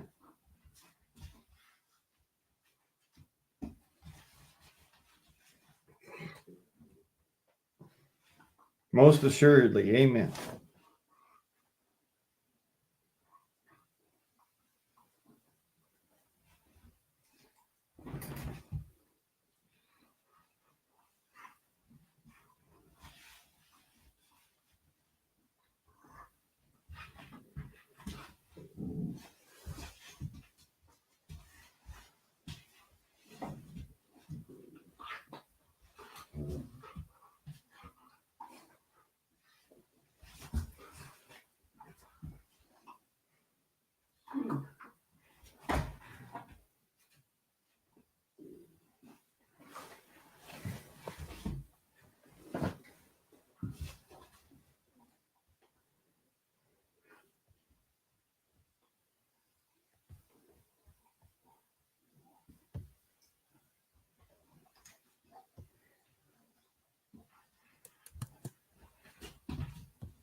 My dog's sitting over there playing with his piggy as I'm sitting here like.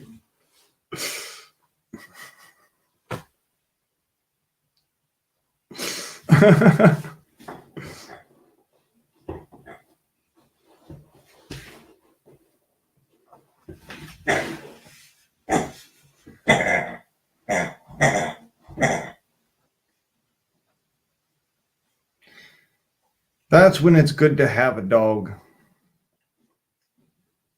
When you're stressed the fuck out, they will be up your ass.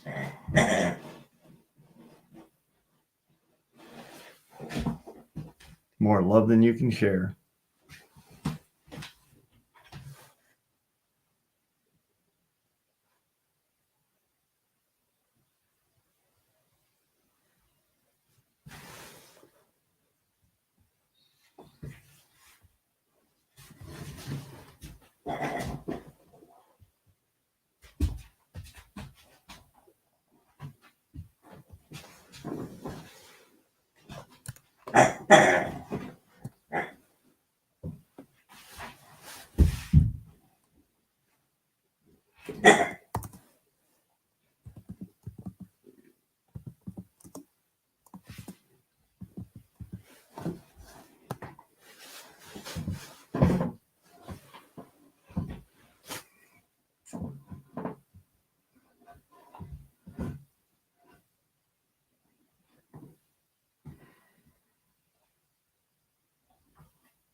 All right, I hope I don't get copyright struck for this. Fuck it.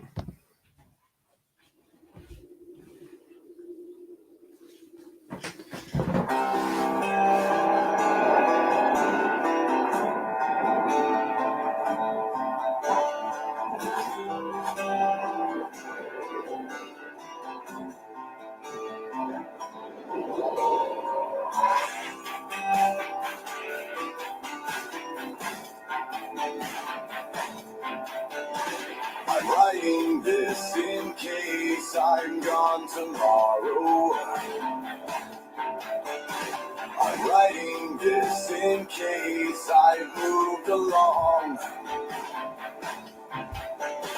There's something that I hope you'll remember. That life is not a game, it's a song. So take the best parts of me, locked away without the keys, and know that I'm forever by your side. When the lights go out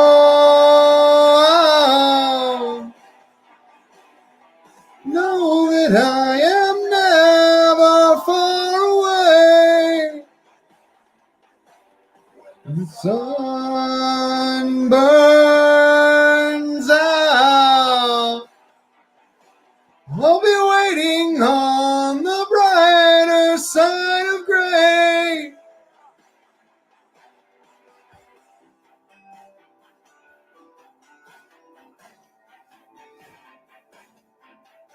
If you're reading this, I know you're feeling sorrow. If you're hearing this, I know you're probably scared. Just know that all the things you wanna borrow, and all you get to keep is all you share. So wipe away the tears from me. Know that we've made history. Remember, no one ever really dies. When the lights go out, know that I am never far away. When the sun burns out, I'll be waiting on the brighter side of gray.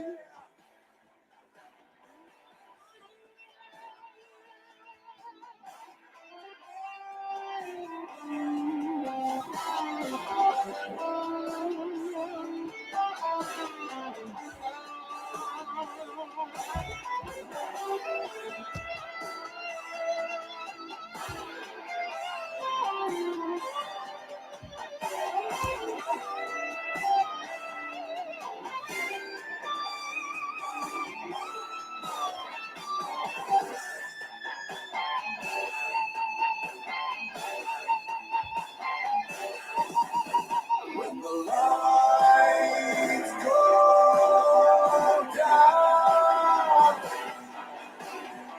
know that I am never far away. When the sun burns out, I'll be waiting on the brighter side of gray.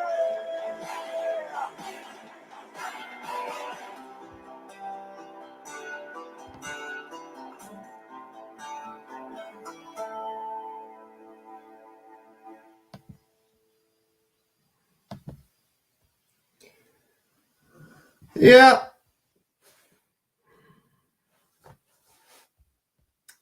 So, WrestleMaster Gray. Guess what, motherfucker? Bring it. You just lost your channel. Not only am I the guardsman on motherfucker, I'm also Blaine Price, the owner of YouTube. At least this channel. So while I might get some fucking form of a strike from that one, I got one for you too. And it's coming at you hard. Because you just pissed on the fucking wrong ant pile, brother. Guess what's coming at you? That's a whole lot of motherfuckers that know their shit. Have a nice one. You're going to need it.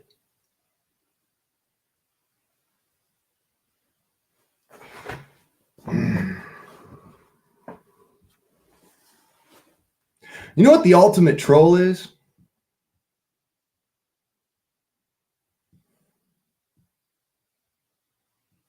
The ultimate troll is somebody who can walk through your bullshit and then turn around and come up on your asses when you think that you've gotten away with it and sink your ship like a fucking goddamn Titan. You know what the Freedom Forum is about? Motherfucker, you just walked into a room full of patriots. You literally just signed your own fucking death warrant. Anywhere you go on YouTube, you will be fucking cremated. They will vaporize your ass before you walk through the door. Guess what? All your names, it's going on a list. I hope you guys know that.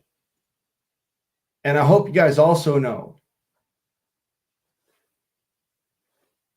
Me personally, doesn't faze me. All of you are going on a list. And that list is actually going to get turned over to a individual.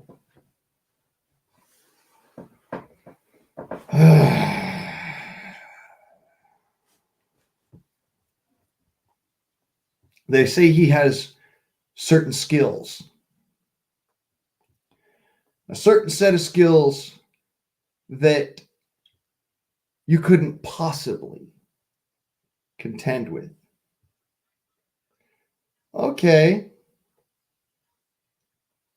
Richie Reed, you're not winning. You see how this works? We have something for this. You will be blocked from my stream in its entirety.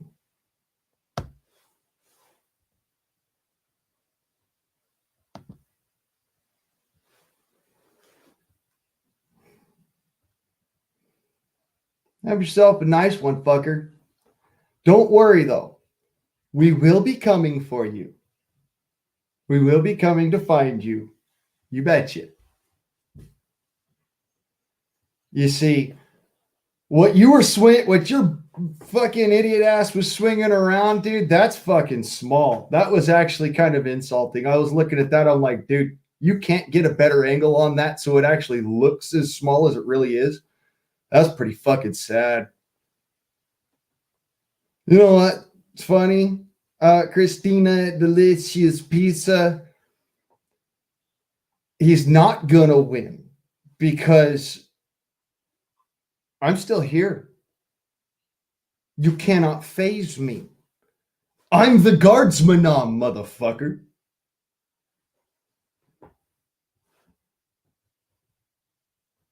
And by the by, we love troll stomping over here.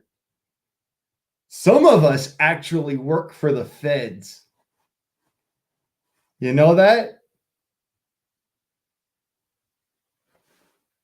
Bye.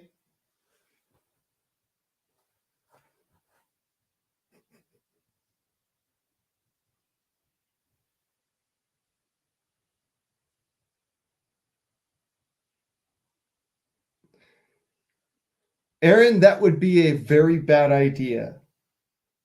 You would end up dead. Let's be clear. This is my rifle. There are many like it, but this one happens to be mine. Any man who attempts to steal from me is stealing from my rifle, and my rifle does not forgive. So have a nice day. If my dogs sound off, best believe I'm coming out that door with a fucking rifle. You ain't going to steal shit. Just the fact that you're threatening to do that here on the interwebs where I have a record of it, if it were to ever come up stolen, the police would know right where to look.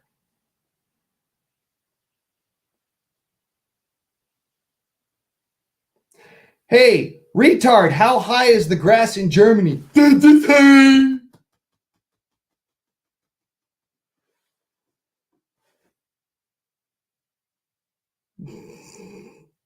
Yes, I love fucking with you guys because you know what?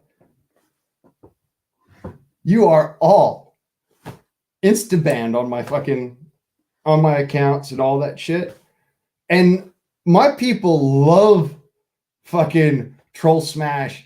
They love Whack-A-Troll. They're on point with that shit. You know what's funny, big-headed bimbo? Is that really your name? I wouldn't name myself that if it was the last fucking thing that YouTube could provide. I really wouldn't. That's an insult to your intelligence. If you're even of an intelligence higher than 3, which I'm just going to say, if you're going to insult your own intelligence, man, you have fun. You fucking have fun. I would love to see if you could even fucking get a goddamn wrench up. You can't fucking turn a wrench, motherfucker. All you could do is type. No, I don't need mods, Colin. Believe it or don't, I have hundreds. Well, about 190. And when you attack me, you attack them.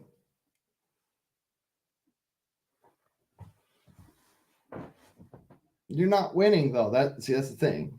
Nobody's winning. All you're doing is ending up on the fucking pile of whack-a-troll as people sit here and smash you into a million fucking bits like my awesome fucking mods are right now. I love them. I love my mods. They're awesome. There's not a single, like, oh my God, it's nothing but a fill of fucking, you've been fucking totally, completely erased.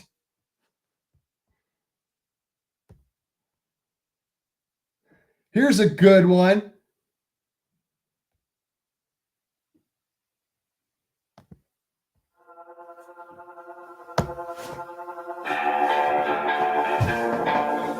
Yeah, that's right, Richie.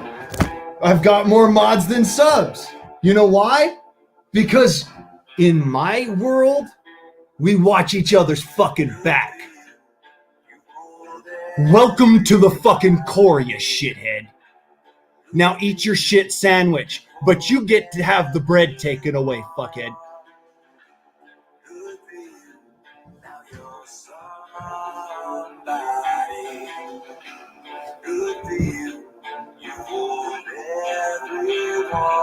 Leave your weapon on the table, wrapped in the light, very able. Don't get angry, don't discourage, take a shot of liquid courage. My mods are real, and they trained how to kill.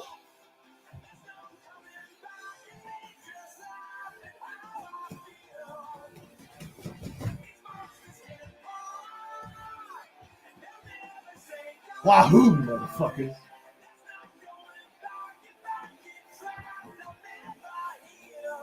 That's right. My monsters are real. My mods are fucking amazing.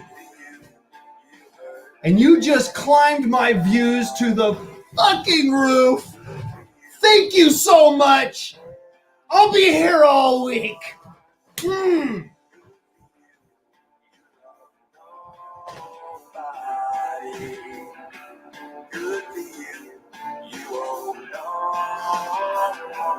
Leave your weapon on the table, wrapped in the light, barely able. Call the doctor, say a prayer, choose a God you think is fair.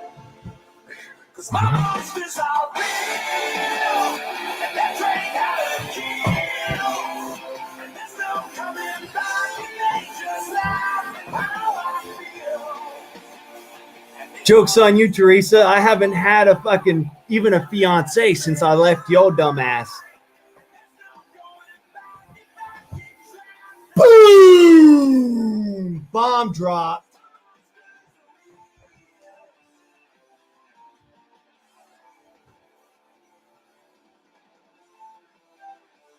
Yeah, go jab your mama there, Neil.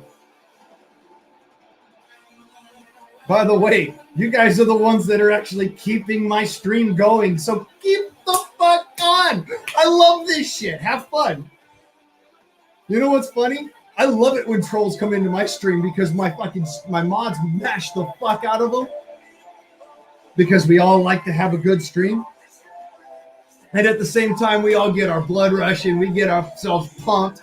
Is good. At the same time as all of that bullshit happens. Guess what? I'm happy, dude, because I get to play music because you guys keep me talking like the ultimate fuck you to a troll. This is how you do it. Yeah, Red Dog, what's up, brother? This is how we do. Welcome to the Freedom Forum, aka the troll smashing event of the evening. They just keep coming back through and back through. They'll be here all night. We'll be here all week. Because my monsters is fucking real.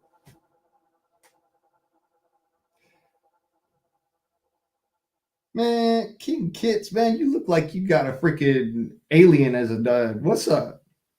You about to fucking throw up some more porn in front of me? Yes, I can see you. That's how StreamYard works. We have little view portals down below underneath where the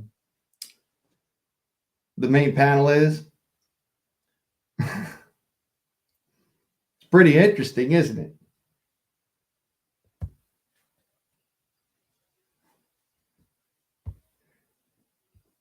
You're a disabled YouTuber, huh? Really? I know a few disabled YouTubers. I'm actually a disabled YouTuber. You know what it means to claim that you are one, but you're not? Because I can show my scars. I'm physically disabled. I'm physically handicapped. Go ahead. I'm waiting. I just got trolled like mad car. So, if you're a mod, you're welcome to come up into the panel. And if you're a mod, that means you've been here before, you've been around for a while, and I know you.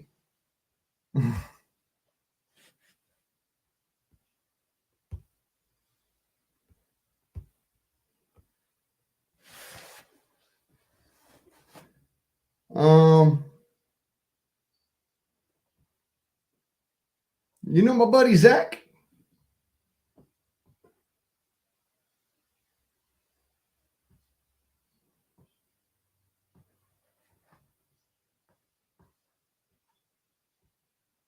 I can see you wheelchair. I'm not doubting that you're disabled.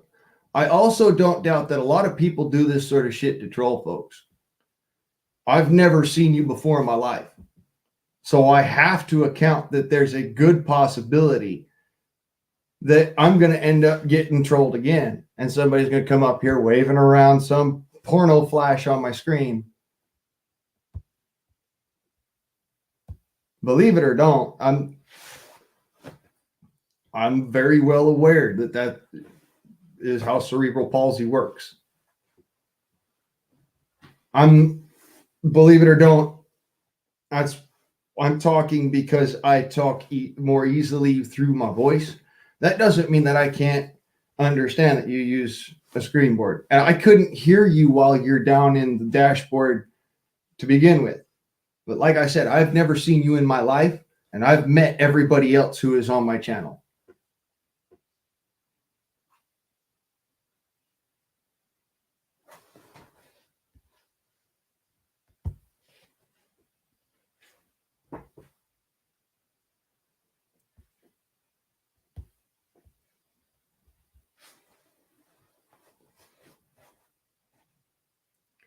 All right.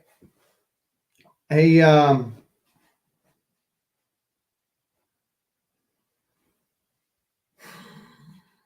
Scat, you mind running over and saying hi to Zach real quick?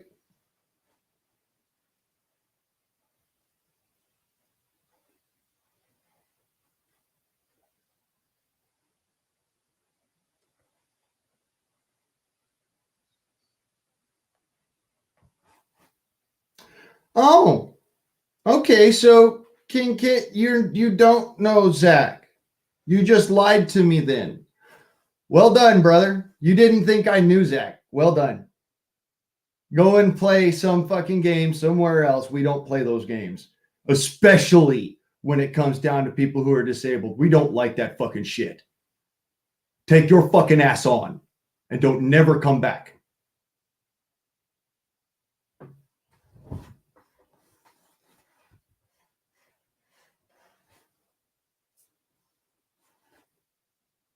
Holy shit.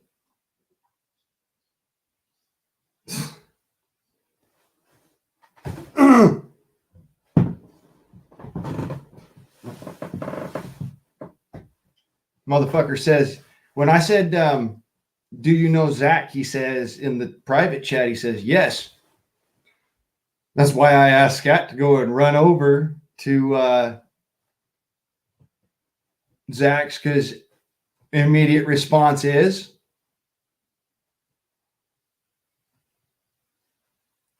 oh shit. He's actually getting the person that I don't know, who I just used as verification. That's what I don't like about people like that. They fucking think that, oh, well, yeah, we could just go fuck over anyone. Guess what? Was not born yesterday. And neither were any of my fine compatriots. And by the way, I appreciate y'all. That was awesome. The amount of smackdown that was just laid down in the chat room was unfucking precedented. All right. I'm just going to be out there and honest. Like, my favorite out of all of this was that even though I'm probably going to have to delete this stream or something, or it'll get knocked down at some point, you know, I'm not mad. I'm not bothered in the fucking slightest, because the reality is we're still going to be around and know who these motherfuckers are, and they're banned forever. And that's how that works. That's why you knock down that stream, you come back with another.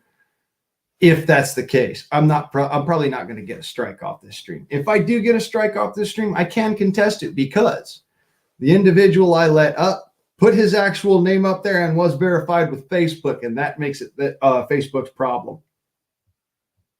So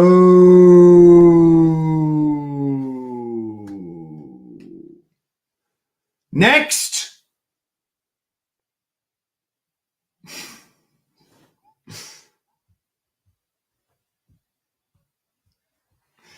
jump up in the box, y'all. Let's have a good old fucking time. Grab you some drinks, grab you some smoke. Let's fucking toke and have a good one. And fuck these motherfuckers, and they're fucking bringing people's stress levels up and chasing people everywhere. Fuck, you know what? Fuck them. They do not deserve our time. Unless, of course, they come back in and bomb the fucking chat, in which case you guys just bomb the fuck out of them. And, yeah. Have fun. All right. It's one thing to actually have sensible conversation. It's a whole nother story when a little bit later on in the fucking stream, all of this has actually been said and whatnot in the chat room, and they're doing it specifically with spite and intent. That is something I do not agree with. So the spite and intent bullshit, that's the problem. Not this, the word. The word is not a problem. It's never been a problem. It's just simply how we communicate. The spite and intent, that is the problem. By the way, yes, motherfucker, I am using a goddamn knife hand, and if you can't fucking stand that shit, then you should probably find another place to go. Do you understand me, Private?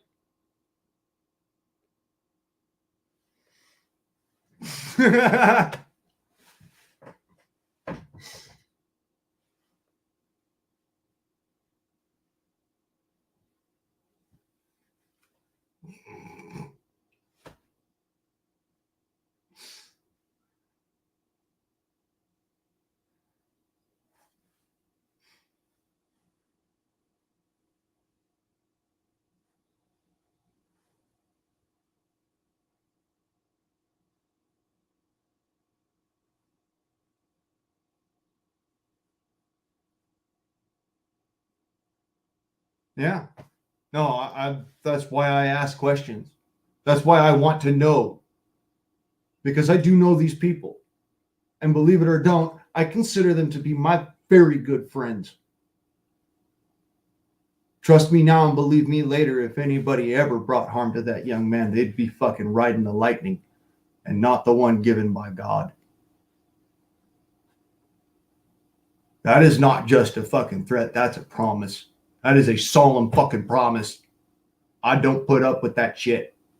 You don't come after my friends. You don't come after my family. And by God, you certainly don't go after people who don't have the ability to defend themselves. I'll rip a new asshole for a motherfucker, I swear. So like I said, if you've got a problem with that, then you find yourself another fucking place to go. Huh?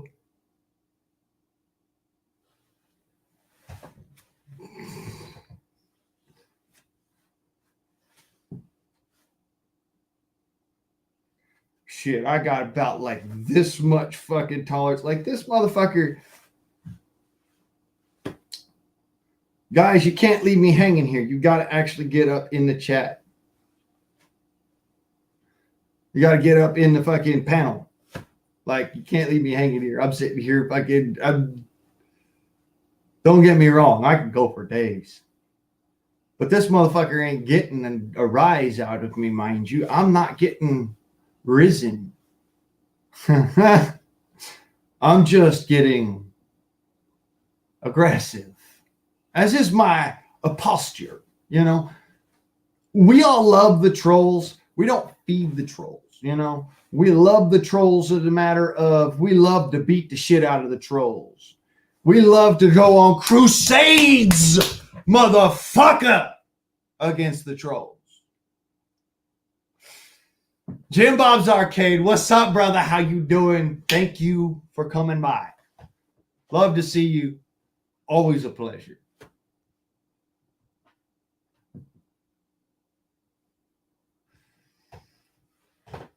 I will rant until I can't fucking rant no more. I will damn go all the way till there is a non-stop negotiation for the fucking respite and armistice. Shit, I will tear you so high of a new asshole, Mr. Troll. You'll be wondering if you should go to the elves for help.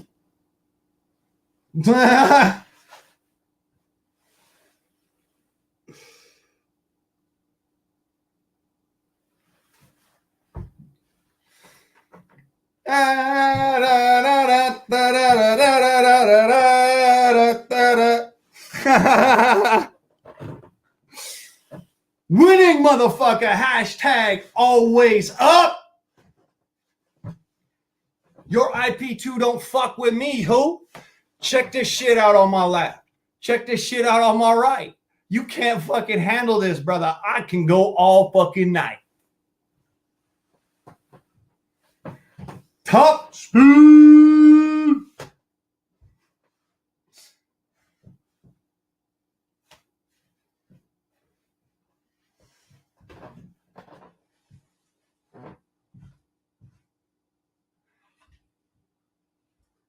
See, I could get rambunctious. I could keep on going. I could keep on rolling. And there ain't nothing you can do about it. Like, because I own the fucking stream. I can keep on going and keep on going and keep on going. Welcome to the Freedom Forum, motherfucker. I'll be free and happy to give you a left and a right. I could do this all night. Check this shit out. 1, 2, check. 1, 2. Is this thing on? Why don't you speak into the microphone, sir? If you don't like that one, I got another one right here.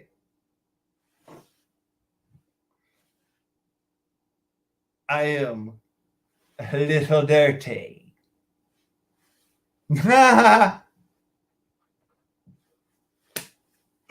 Equal rights and equal lefts. I love that shit. There we go. Hammer time. No. No, get down on it. Hammer time. Get jiggy with it. Ooh, ooh, ooh, ooh, ooh.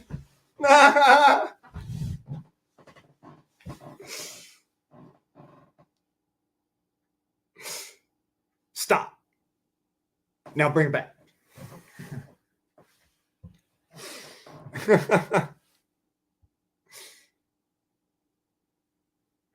Yeah, I gotta grab a beer for this one. These guys are nuts.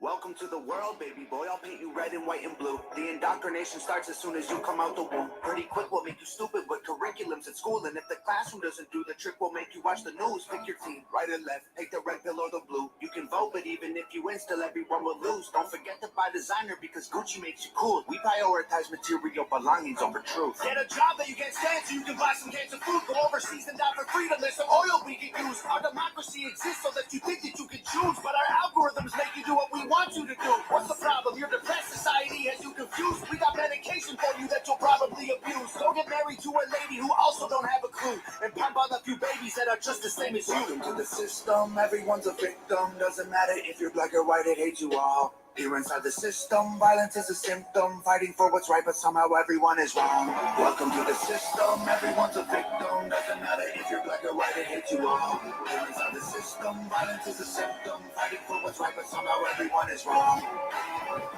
Welcome to the world, baby girl. I'll paint you pink if that's okay. We'll encourage self-destruction through the music that you play. We divided all the men by trying politics and race, and honestly, it's working awesome. So for you, we'll do the same. Never teaching you to love yourself, inject you full of hate, objectify your sexuality, then blame you for the rape, and weaponize the differences that make our men and women great. And just to screw with you, erase the genders. Everyone's the same. We'll empower you with rights to vote and fight for equal pay, then have the men turn into women and you'll fight for them again. But you thought you had it figured out, but everything has changed. Welcome to the system. Please enjoy your stay. Here's a Bible and a bottle of the cheapest booze we make. Find a man who can take care of you to fill the holes we make. Buy a house to settle down, fulfill your duty, procreate, and make a couple babies who will also do the same. To the system, everyone's a victim. Doesn't matter if you're black or white, it hates you all. Here inside the system, violence is a symptom. Fighting for what's right, but somehow everyone is wrong. Welcome to the system, everyone's a victim. Doesn't matter if you're black or white, it hates you all. Here inside the system, violence is a symptom. Fighting for what's right, but somehow everyone is wrong. Welcome to the world, everybody. I'ma paint you black and white. I'ma make you hate each other so that everyone will fight. I'ma give you our religion, let the righteous find the light. But I will also give you science to oppose the word of Christ. And I'ma give you borders, they're imaginary lines. If you cross them, go to war and win when everybody dies. And I'ma give you money that you'll value more than life. And let the 1% have everything while you fight to survive. And then I'll give you politics, I'll call it left and right. And while you divide yourselves, I will conquer both the sides. Can't you see? I'm the system, my whole purpose is divide. What you choose will never matter because everything is mine. Welcome to the system, everyone's a victim. Doesn't matter if you're black or white, it hates you all. Here inside the system, violence is a symptom. Fighting for what's right, but somehow everyone is wrong. Welcome to the system, everyone's a victim. Doesn't matter if you're black or white, it hates you all. Here inside the system, violence is a symptom. Fighting for what's right, but somehow everyone is wrong. Welcome to the system, everyone's a victim. Doesn't matter if you're black or white, it hates you all. Here inside the system, violence is a symptom. Fighting for what's right, but somehow everyone is wrong. Guess what? Yes, that is Tom McDonald's The System. Ladies and gentlemen, have you ever heard such a profound fucking message to the point where it makes you just lose your fucking mind?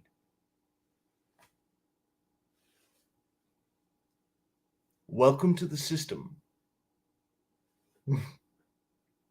Literally. And it doesn't matter what you choose because everything is mine. Come on, guys. Let's catch up with that shit. Fuck. Yeah. Fuck the bullshit. Black flags are waving, right? Here we go.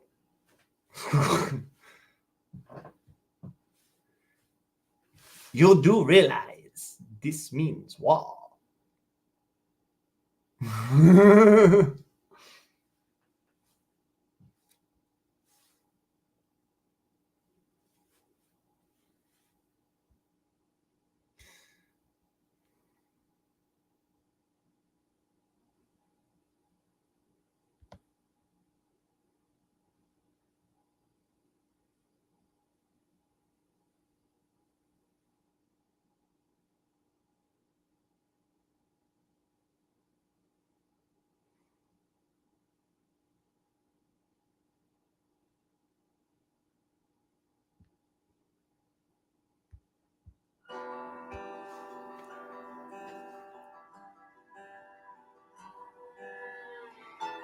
Hey, I'm into all sorts of fucking different music. They all laughed as he turned around. Yes, beer is the food of the gods, but when you can't do that, You ain't welcome round here. there's always the nectar of the gods. You wiped the blood from his face as he slowly came to his knees. He said, I'll be back when you least expect. Hell's coming. That is a drink called honeydew, and you make it with honey and water. Crazy enough, it has its own light alcohol content.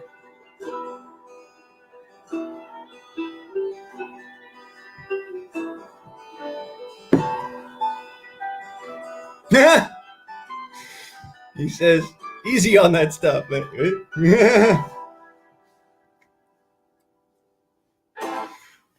There is a hill at the bottom of the valley where all the poor souls go when they die. And if you listen real close, you can hear them like a ghost saying you're never gonna make it out alive. There is a town at the bottom of that hill. They got a secret that they keep like a slave. They got a black magic creature. You can well let them teach you. You'll be headed up that hill to the grave. And it is well with my soul.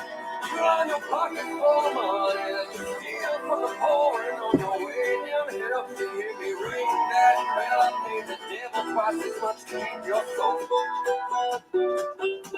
Pay the devil twice as much to keep your soul. There was a drifter passing through that little valley. Tyrant. Coming back to town.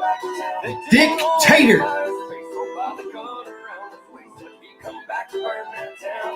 I've come back to burn this town to the ground.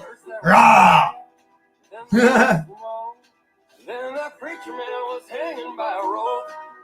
And then they all fell to their knees and begged that drifter, begged him please as he raised his fist before This red dog is poor man's poison. And I am the devil, I am for God.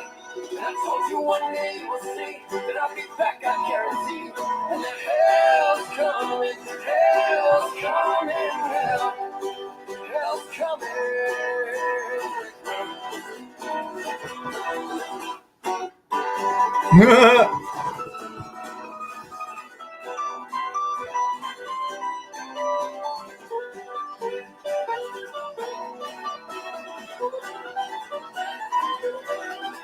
It is well with my soul.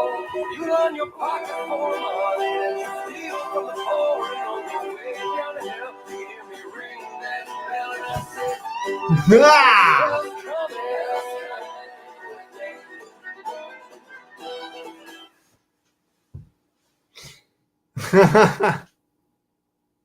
Sorry, I ruined it a little bit for you guys there, but yeah, I'm trying to keep it rolling, and I'm pretty sure that one's actually got some sort of fucking tag in it or something.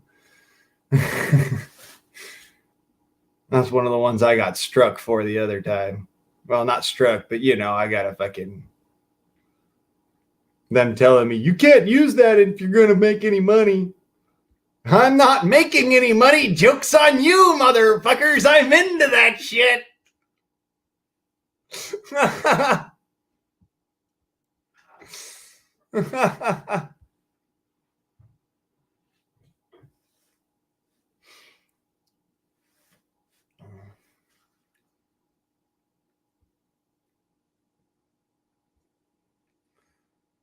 So I have another good song. This is a shout out, by the way. Y'all go check out Colby Acuff Music. This one is an actual shout out. I found this one about the same time as it came out.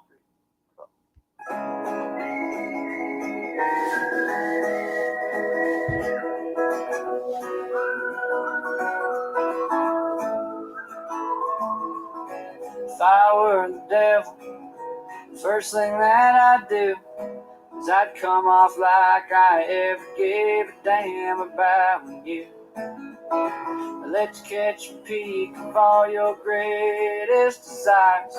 Then I'd watch the flames in your eyes burn like hellfire.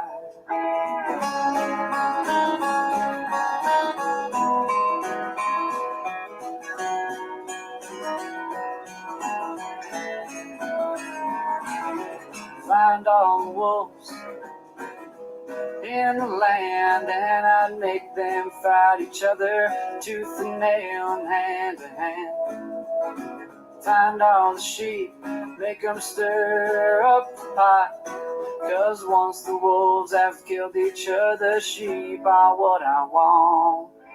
The devil walks among us, friends, I know this is true. And I don't know if he's red, and I don't know if he's blue. One thing that I know, need to take a look around. If I were the devil, this world wouldn't be my playground.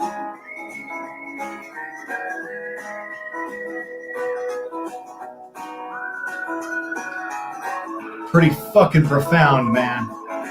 As I placed that thorny crown on my furrowed brow, well, I'd shine in all the tears of joy yelling from the crack. I want to brainwash parents, and I have the world. I'll be in every schoolhouse lecturing little boys and girls. The devil walks among us, friends, I know this is true. And I don't know if it's me, and I don't know if it's you. One thing that I know, need to take a look around. If I were the devil, this world wouldn't be my playground.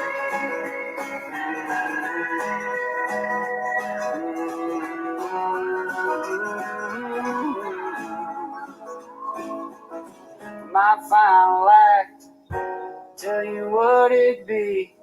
I have everyone so medicated they could never see. My clothing hubs on head would be hard to sky. And the best part of it all is they can climb their demise. The devil walks among us, friends, I know this is true. And I don't know if it's me, and I don't know if it's you. One thing that I know, need to take a look around. If I were the devil, this world wouldn't be my playground.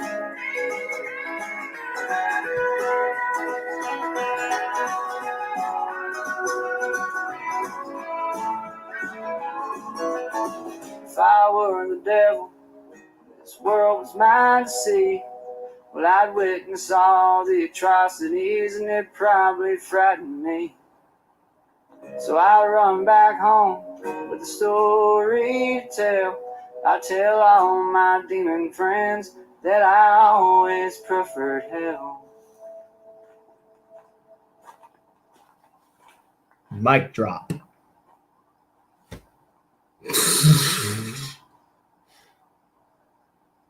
It's fucking amazing, isn't it?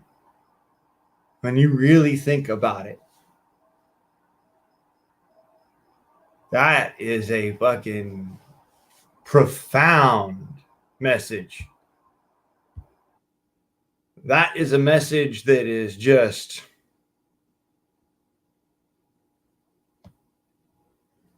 wow.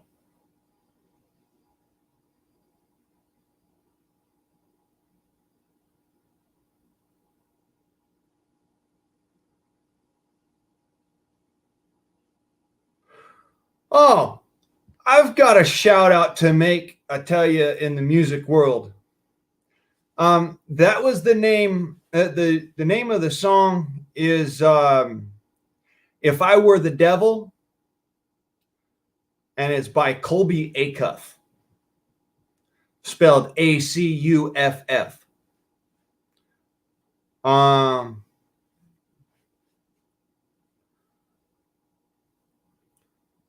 Anyways, yeah, that one was a absolute shout out, and this next one is another absolute shout out to a feller that I've been listening to for the last couple of weeks, and I tend to like his singing, just to be honest.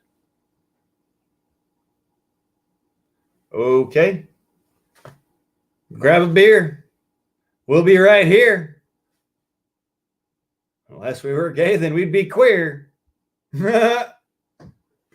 We'd be right queer.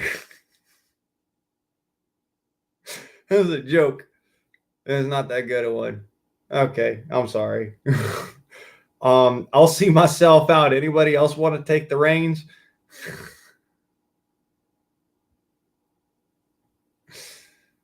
Bunch of scared fucks.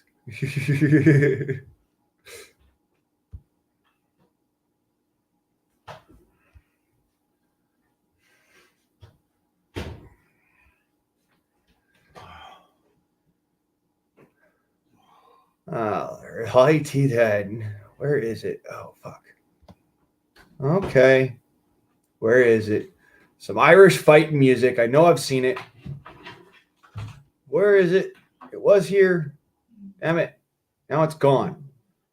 Isn't that always the way with YouTube? Okay, Irish fighting music. Let's have some. Okay. Oh.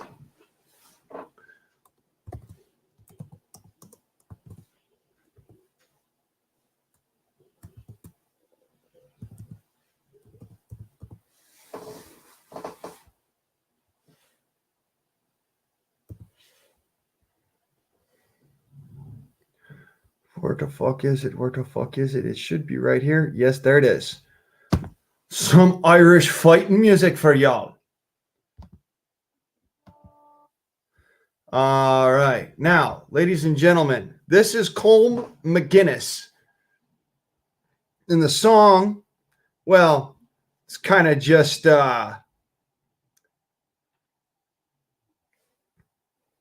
it's self-exclamatory, so I'll let it come to you. I was born on a Dublin street where the royal drums did beat, and the loving English feet they walked all over us. And every single night when Dad would come home tired, he'd invite the neighbors out with this chorus. Come out, you black and tans, come out and fight me like a man. Show your wife how you won medals down in Flanders. Tell her how the IRA made a run like hell away from the green and lovely lanes of Killashandra. Come and let us hear you tell how yes, London great panel when you thought him well and truly persecuted. Where are the spears and jeers that you loudly let us hear when the leaders of 16 were executed? Come out, you lucky towns, come out and fight me like a man. Show your wife Irish fighting music.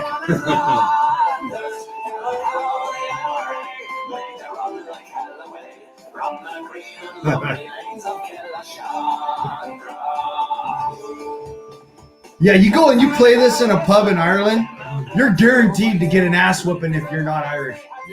Yeah. Fucking guaranteed. And if you are Irish, you might still get an ass whooping. Let's ask what the trouble is.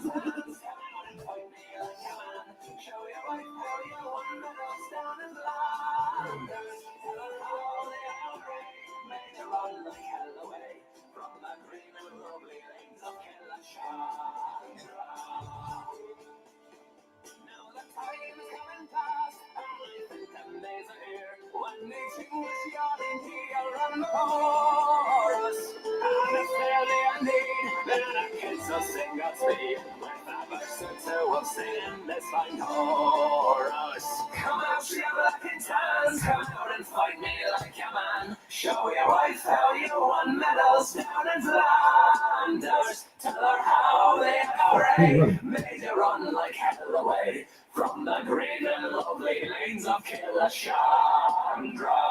Come out, you black and tans, come out and fight me like a man.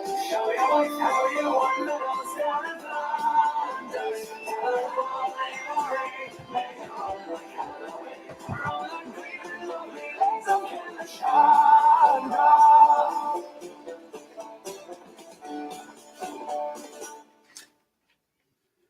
That was Colm McGuinness. Come out, you black and tans. Fucking excellent. I've heard the original version. No thanks. I like this one.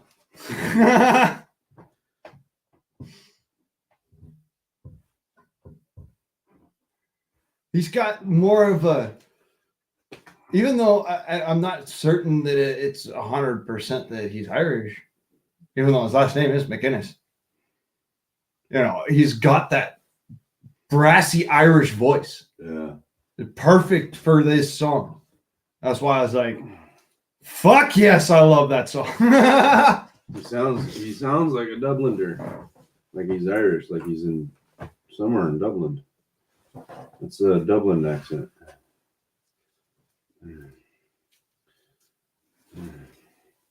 Sounds like it anyway. Little Polaris, that's fucking mean, dude. That's just wrong. Oh my god. Fucking Cobra 29 Limited. That would be just like the ultimate, you know? Because here's the fucked up funny part. The Irish would be cheering you fucking on, and they'd be sitting there singing along with it and then fighting anybody who's British in the area. I mean, like, you know, English in the area. Yeah. Fucking just like, come here, motherfucker! I'll beat your bloody heady! Yeah, little fucking crackhead! I need you more fucking ass! Come here!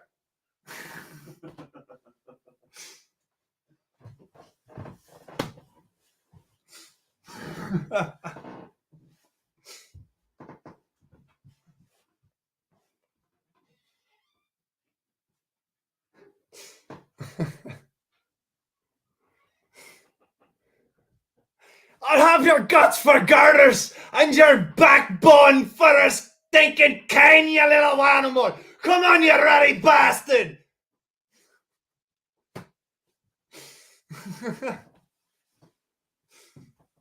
Come on out, you black and tan motherfucker. I'll have you. I'm fucking with you. That's not actually my accent.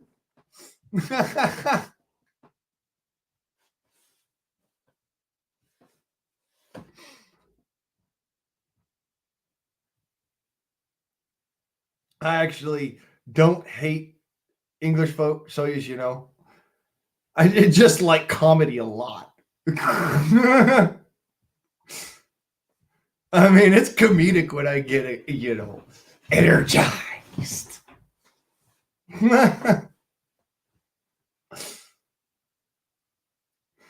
I mean, how many knife hands have I thrown up today? Not enough. I can still count it on one hand. Not enough, damn it.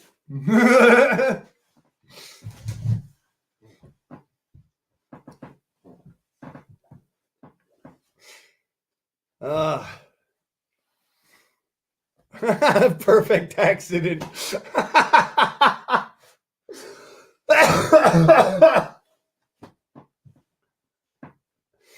Come here, you ready fuck! I'll have your ass! I'm joking with you, of course. I'm just having a good one. And if I'm actually blasting somebody's eardrums out on the other side who's sitting there trying to podcast, I'm sorry. Just saying. I get animated. You know? Especially when I've had about 2 of those.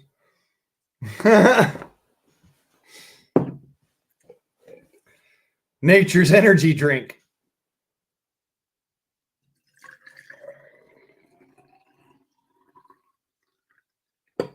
Honeyed happiness.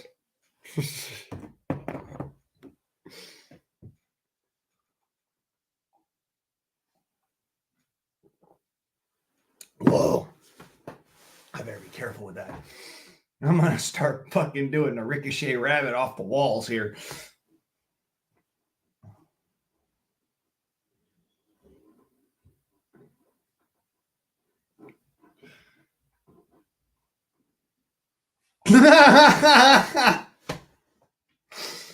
Nah, Polarin, you're all right, brother. You ain't got to do that. I don't want to have it up. I really don't need to see your ass, my leg.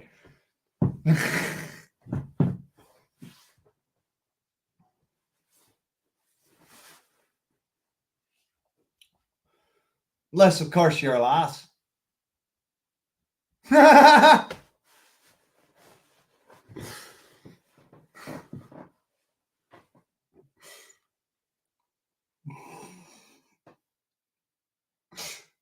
Roll with it, my lad. It's all good.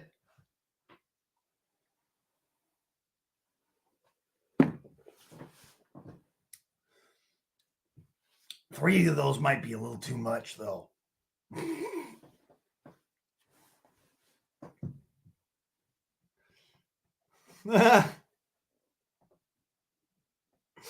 We don't need any more monkeys.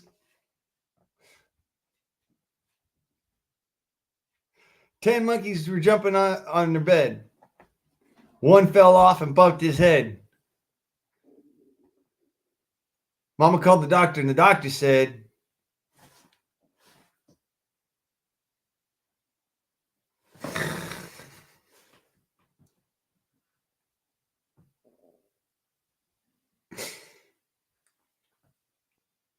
yeah, that was fucking lame.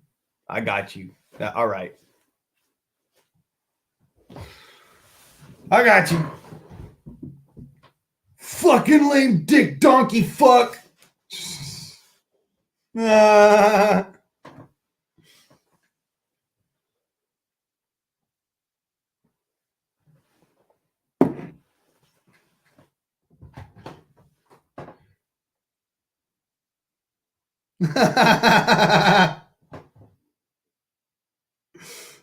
Red dog.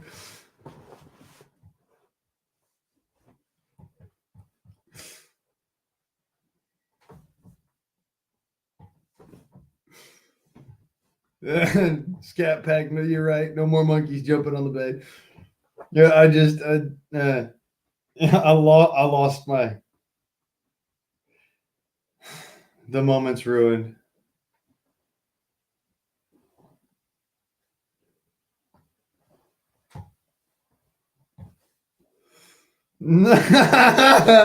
Whoa, hey, you might want to take that typo down. And before a Raging House Donkey Row shows up.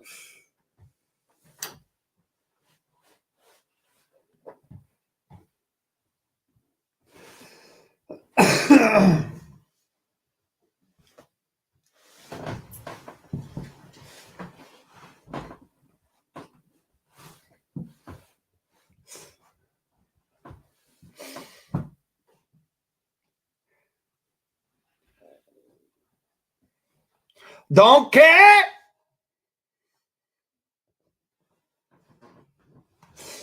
Sorry. I had to.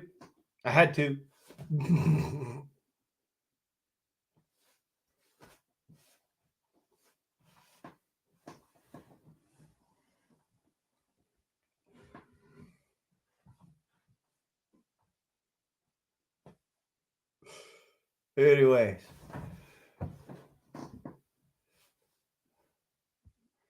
What BS?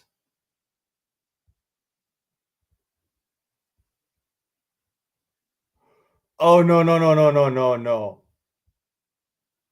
Wait, that no, we don't need any no, no, no, no, no, no.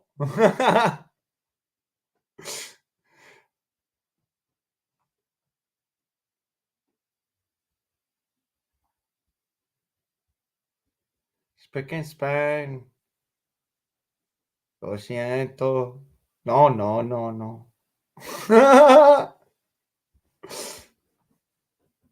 I'm sorry. That's just fucking really bad. Oh, hey, I'm going to give another huge ass fucking shout out. By the by, if you do not know who the Miracle of Sound is, ladies and gentlemen, I give you Valhalla Calling featuring Peyton Parrish.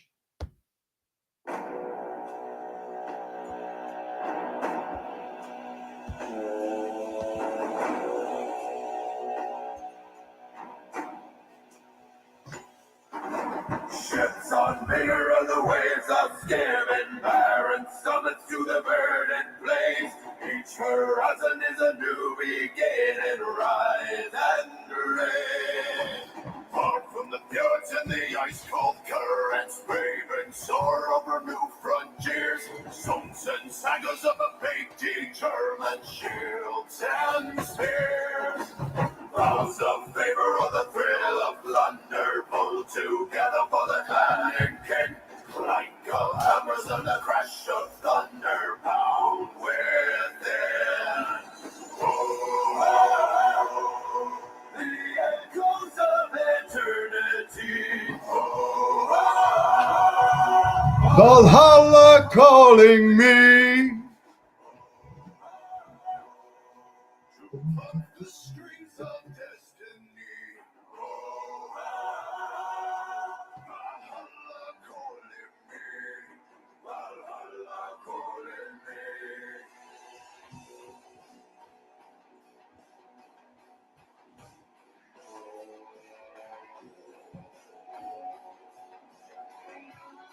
Fucking awesome fight song.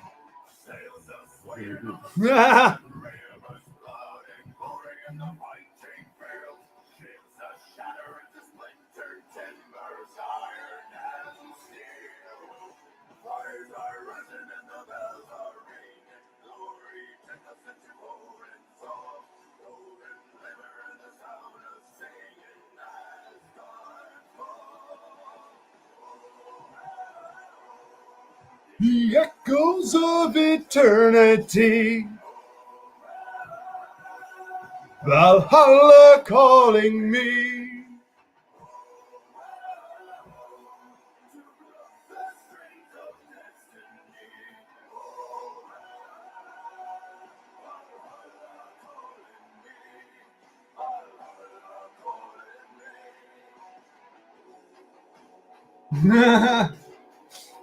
This is fucking just funnier than hell. I love doing the melodramatics and the hand acting and shit. It's kind of fun. Are you still live?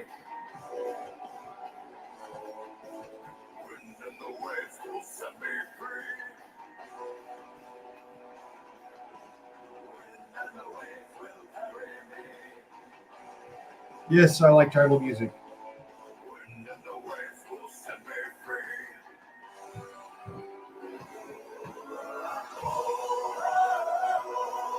The echoes of eternity. Calling me. To love the strings of destiny.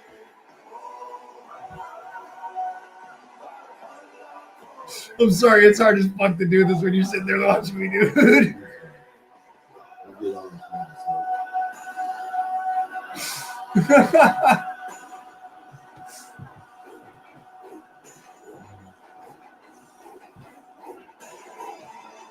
Kriegsgard. But hello.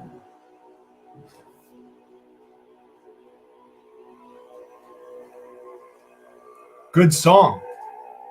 That's actually a really good song. Kriegsgard. by Heilong. Fucking good song. Really good song.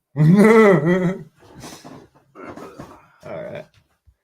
There's actually another one from Peyton Parrish that I've been listening to recently as well. That was, ladies and gentlemen, Valhalla Calling by Miracle of Sound, featuring Peyton Parrish.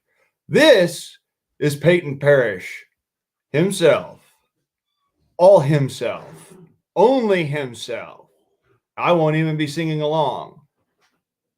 For Honor.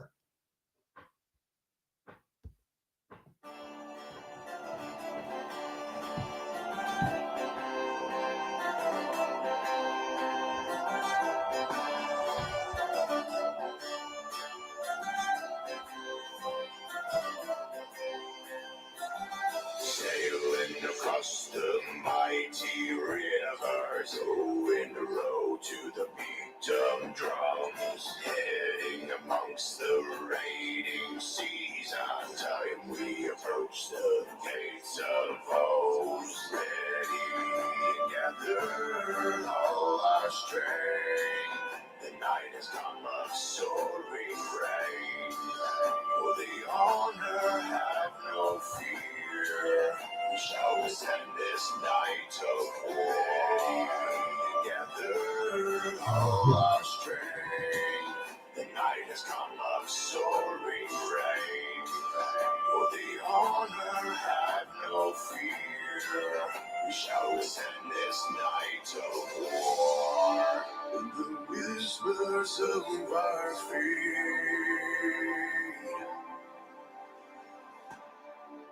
And our honor before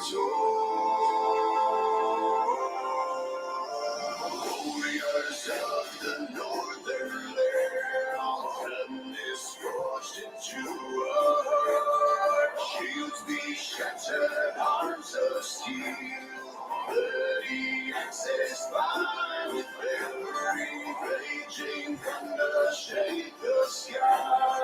Wrath of battle stains our mind, rage of vengeful kings of war. Feel his sons and daughters fall.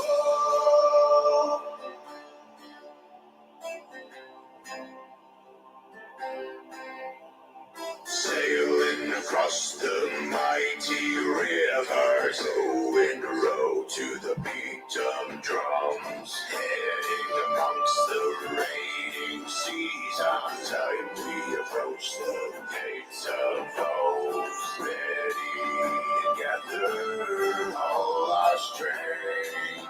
The night has come of soaring rain.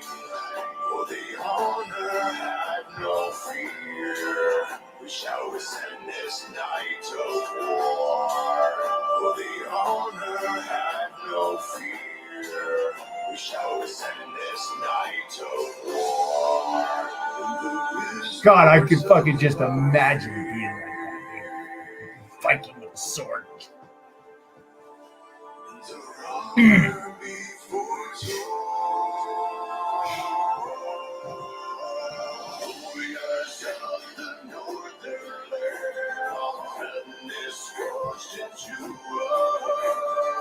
Shields be shattered, arms of steel, bloody axes fly with fury, raging thunder shake the sky. Wrath of battle stains our mind, rage of vengeful kings of war. Feel his sons and daughters fall. You could just feel Thor in the freaking air around you hearing that song. The fucking thunder, the lightning, the brute force, the Vikinger, the adventure. You could feel it. Oh, that is music right there. That's Peyton Parrish, ladies and gentlemen. The song is called For Honor.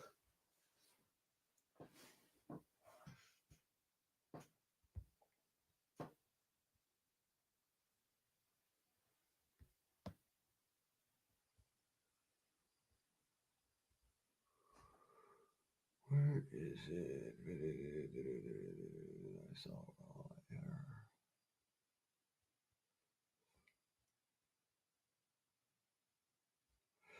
Oh, hell yes. Okay.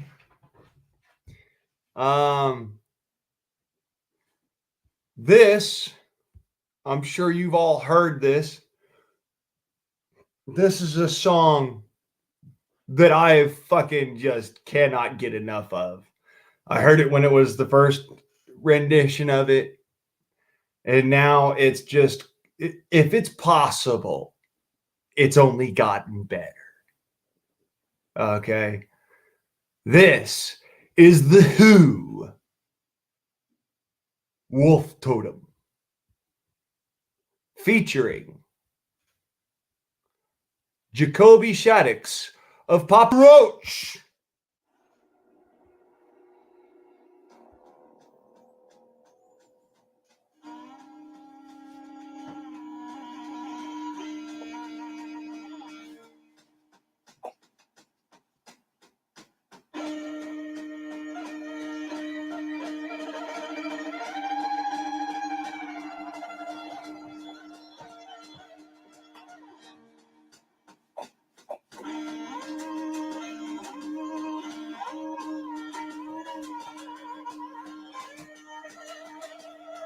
If the lions won't go, we gon' fight them till the battle ends. If the tigers come running, we gon' fight them till the bloody end. When the elephants come, they gon' bow to my brethren. Lock them in the cage, parade them to the lion's den.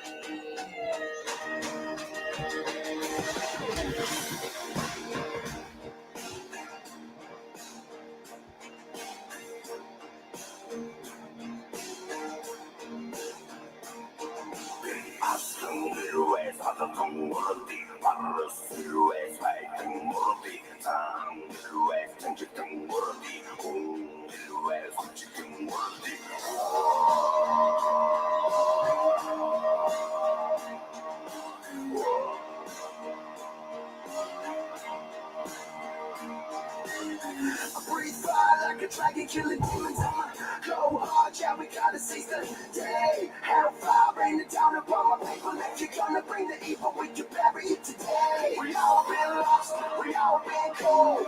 Everyone rise to our brethren call. We got your back, we all been low. Let's all rise to the brethren call.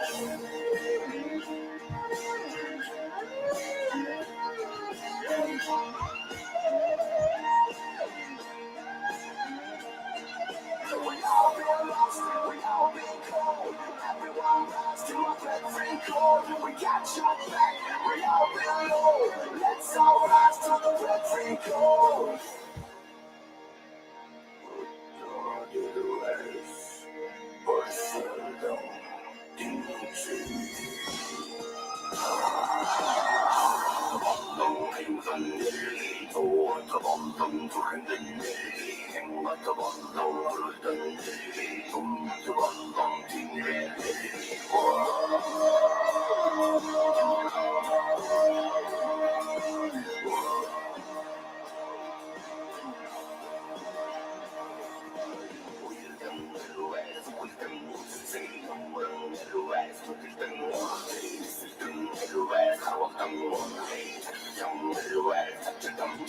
We all been lost, we all been cold. Everyone rise to our brethren call. We got your back, we all been low. Let's all rise to the brethren call.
How's that for some fight music?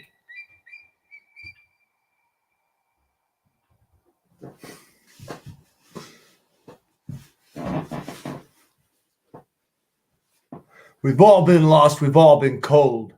Let's all rise to the Brethren Code.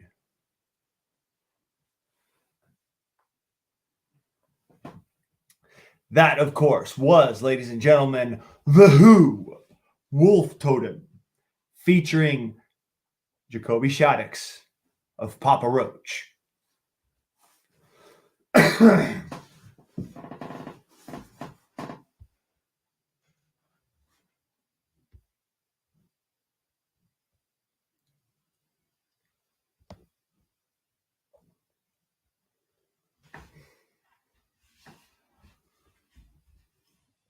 Oh, there's a good one. It's another one from Miracle of Sound, but I've already given them a shout out. It was like kind of redundant. I've been listening to a lot of these guys' music, like these different bands. Oh, pardon me.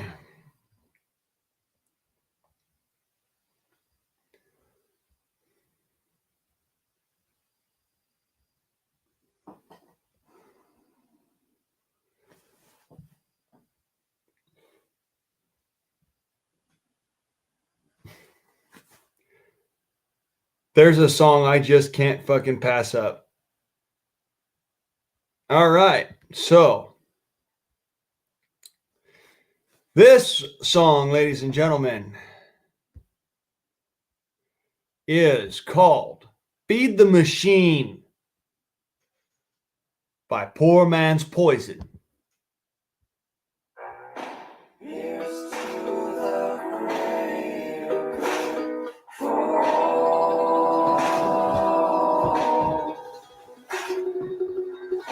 Mongolia, Red Dog.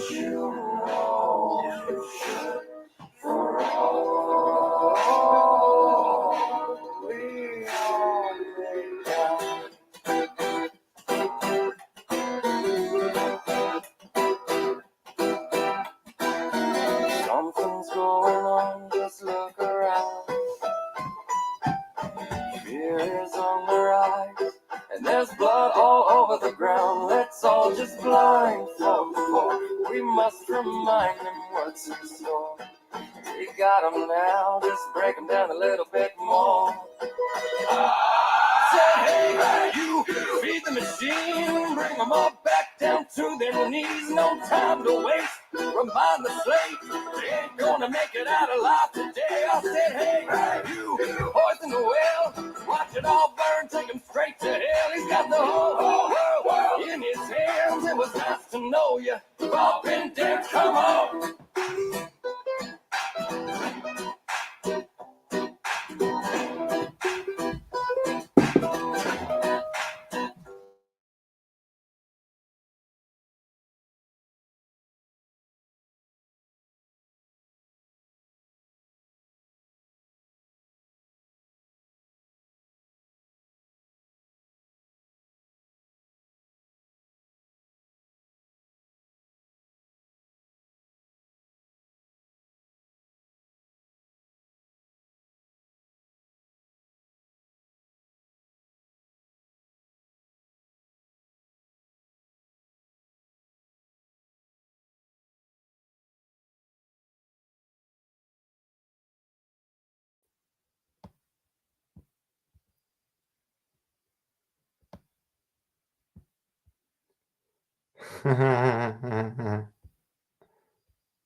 Okay.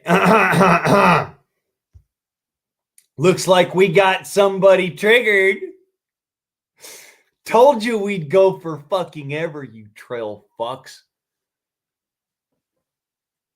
Goddamn trolls. Can't be playing music.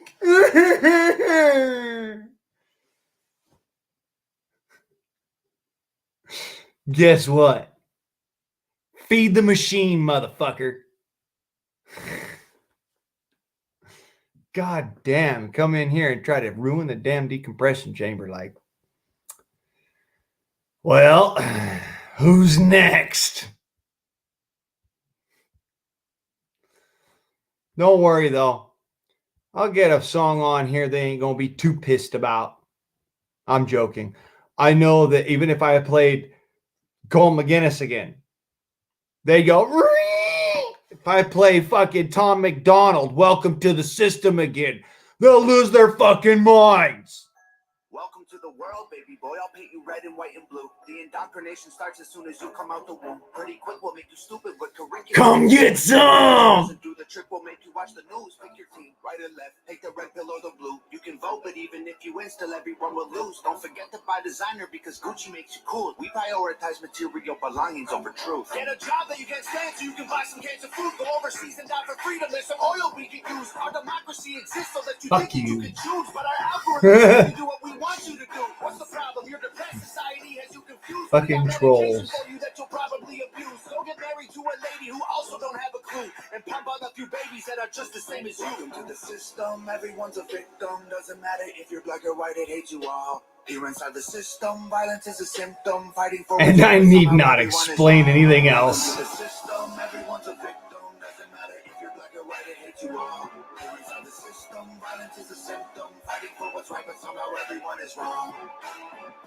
Welcome to the world, baby girl. I'll paint you pink if that's okay. We'll encourage self-destruction through the music that you play. We divided all the men by trying politics and race, and honestly, it's working awesome. So for you, we'll do the same. Never teaching you to love yourself, inject you full of hate, objectify your sexuality, then blame you for the rape, and weaponize the differences that make our men and women great. Just to screw with you, embrace the genders. Everyone's the same. We'll empower you with rights to vote and fight for equal pay, then have the men turn into women and you'll fight for them again. But you thought you had it figured out, but everything has changed. Welcome to the system. Please enjoy your stay. Here's a Bible and a bottle of the cheapest booze we make. Find a man who can take care of you to fill the holes we made. Buy a house and settle down, fulfill your duty, procreate, and make a couple babies who will also do the same. Welcome to the system. Everyone's a victim. Doesn't matter if you're black or white. It hates you all. Here inside the system, violence is a symptom. Fighting for what's right, but somehow everyone is wrong.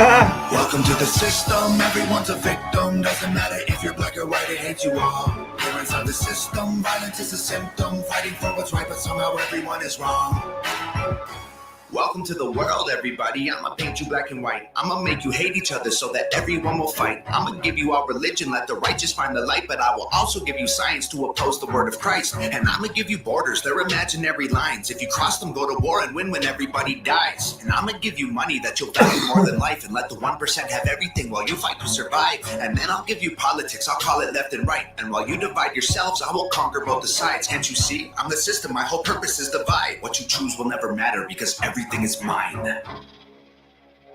Welcome to the system. Everyone's a victim. Doesn't matter if you're black or white. It hates you all. Here inside the system, violence is a symptom. Fighting for what's right, but somehow everyone is wrong. Welcome to the system. Everyone's a victim. Doesn't matter if you're black or white. It hates you all. Here inside the system, violence is a symptom. Fighting for what's right, but somehow everyone is wrong. Welcome to the system. Everyone's a victim. Doesn't matter if you're black or white. It hates you all. Here inside the system, violence is a symptom. Fighting for what's right, but somehow everyone is wrong. Well done, Tom McDonald. Well done, Nova Rockefeller. Well fucking done. I appreciate you. Let me right quick. There we go. Yeah. Nova Rockefeller. Excellent. Fucking excellent. When it comes down to the editorial, that was amazing. Tom McDonald, Brother, that's some music. That's got a message. I'm going to throw out another one of yours right here. In God we trust, because this is all we've got left, brother. They separate us from our neighbors and they call it social distancing. It's actually a bigger plan. It's called social conditioning. They took away our privacy. There's always someone listening.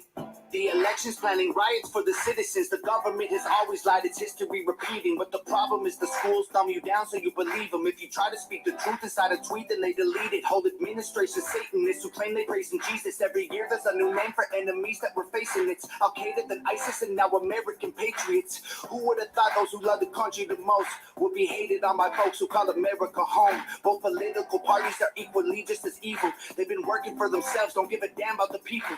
Black, white, yellow, brown, humanity needs you. Cause united we stand, divided they will defeat you. The man on the news says the problem is me. I'm just a small town boy with big American dreams. The world's going crazy and they lying to us. Don't know who to believe, so in God we trust. Y'all missing what was written in them pages. That was history they wrote, now you want to change it. You racist, you hate this. Why you want us all to be locked up in cages? I can't stand the left, everything they say is depressing. Ship them to the Middle East, they can learn oppression. Fucking A rights, right? I mean this quite literal. I love liberty, but I liberals. Wear a mask, stay home, complain and moan. Talk about privilege on your phone in your Range Rover, Starbucks, mango, foo-foo, whatever. The cloth I'm cut from can handle any weather. You just paper in the rain, we ain't the same. Stand for the flag, only kneel when I pray. I just pray we go back to the old days, land of the free, home of the brave. The man on the news says the problem is me. I'm just a small town boy with big American dreams.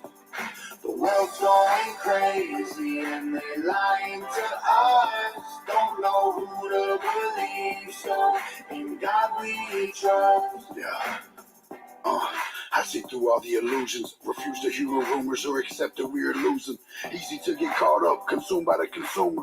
Truth is so diluted, people starve off the confusion. Comfort is the killer, your dreams execution. Cruel persecution if I make a contribution. Home of the brave look like a mental institution, and there will be revolution if we can't find resolution. And a threat is a promise, stand up, pay homage. They tell lies, I'm being honest, just the time is upon us. I know that God got us, so I'm fighting in his honor. Hear the cries of the crusaders as we strapping up our armor. Either set sail to higher ground or drown in their drama. So die for what I love, then my death will be nirvana. We fighting for our freedom, don't believe what they've been feeding. Be the change you want to see, the warrior that we're needing. The man on the news says the problem is me. I'm just a small town boy with big American dreams. The world's going crazy and they lying to us. Don't know who to believe, so in God we trust. We don't trust the news, the government, or pharma. We just want freedom that you have that to offer. We don't want the lies, the politics, or the drama. We just want the life that was promised by our fathers. We don't trust the news, the government, or pharma. We just want freedom that you have that to offer. We don't want the lies, the politics, or the drama. We just want the life that was promised by our fathers. The man on the news says the problem is me. I'm just a small town boy with big American dreams. The world's going crazy and they lying to us. Don't know who to believe, so in God we trust.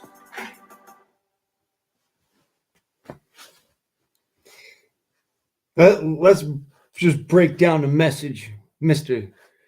Tom McDonald decided to go and drop on us right there.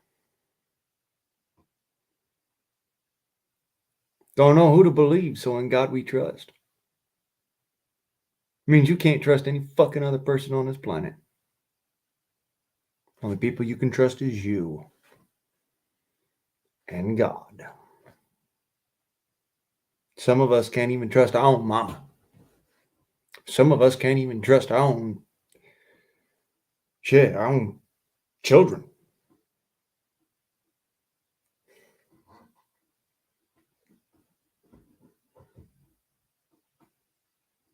Yeah.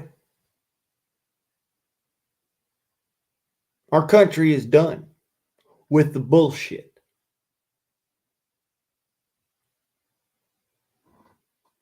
You know what? I was listening to Struggle sitting there singing and talking about, I refuse to hear that we are losing. Because there is no such thing as defeat. I will never stop fighting. That's how that works. And sometimes you don't have to fight with bullets. That's the beautiful thing of it. You can use your words. You can use your platform here on YouTube. I hate your bullshit.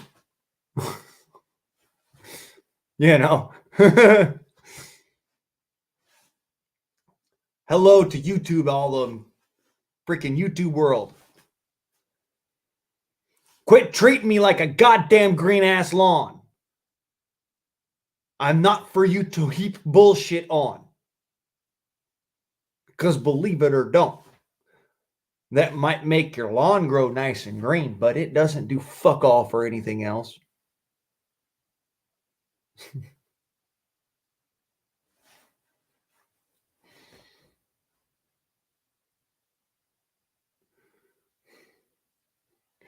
Can I have my brain back?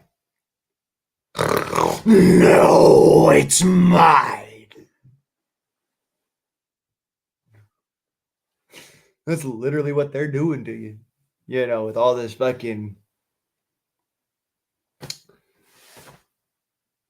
division, this and that. That's why I'm like, I rode that fucking thunderbolt of lightning all the way through. And I'll point out to you, when it comes down to the trolls, they think that they win when they get you to turn off your live stream, or they win when you talk about them. Here's the news, motherfucker. Here's the rub.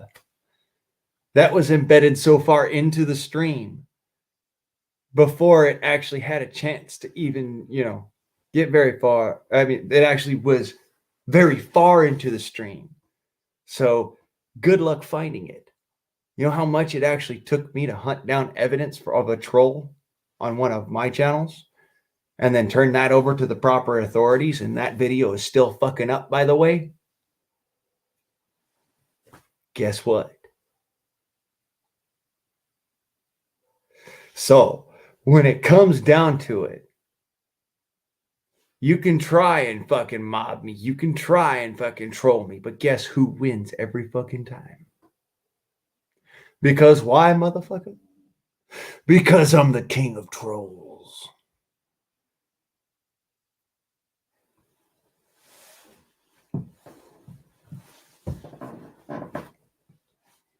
Thunderbolt of lightning, very, very frightening me. Galileo Figaro. Magnifico. Ah.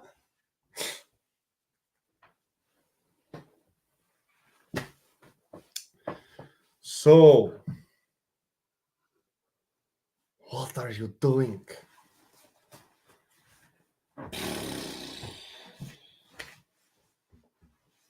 Where are my cigarettes?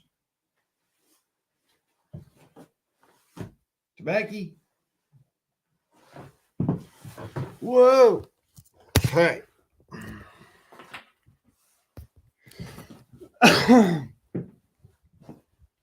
I'm just a poor boy, nobody loves me. He's just a poor boy from a poor family.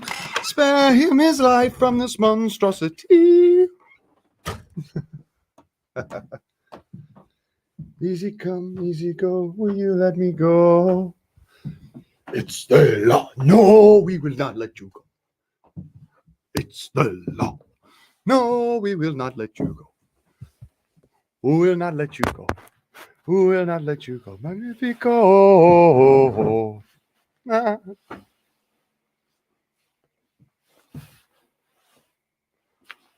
fuck is my tobacco?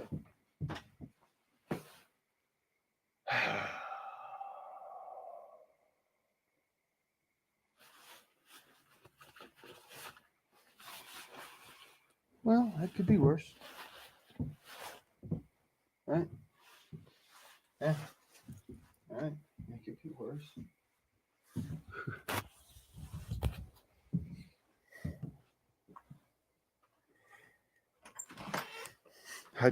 Usually chain smoke. No, I didn't quit smoking. I'll go fucking ape shit if I don't have my tobacco. Nicotine! Nicotine, nicotine. You're the finest thing I've seen for a while. Oh, for a while.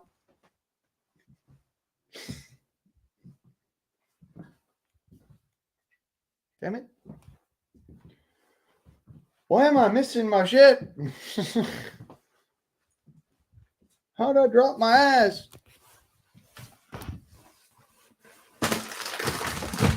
I smoked my brain.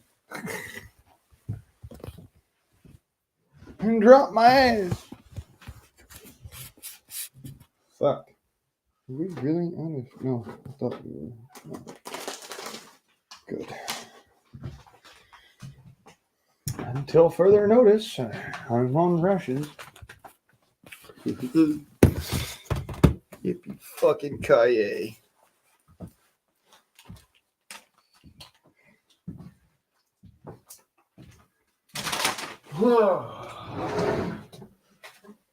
It could be worse.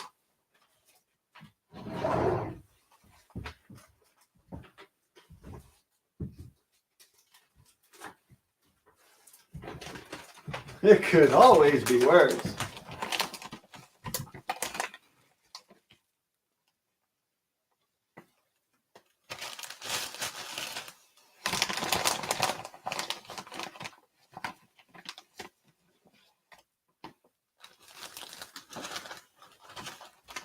That should be enough to hold me over till I find it. Or maybe I won't find it out. Whatever the case, now I have tobacco. I'm going to have a cigarette. Before I lose my fucking mind. Ah!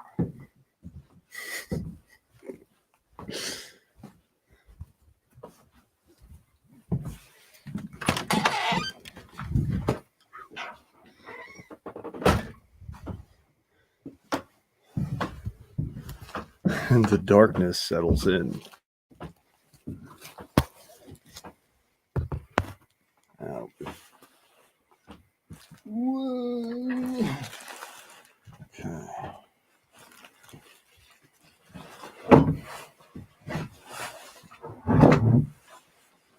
Okay. Well, smoke them if you got them.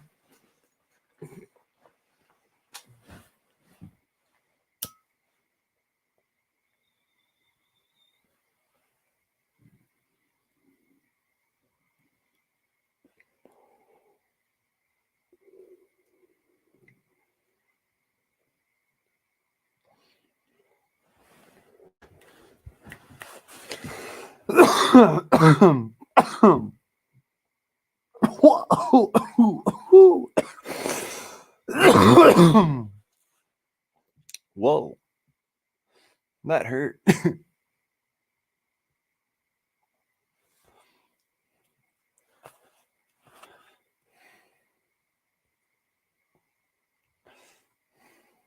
Everybody just skibbity bebop on out. Shit.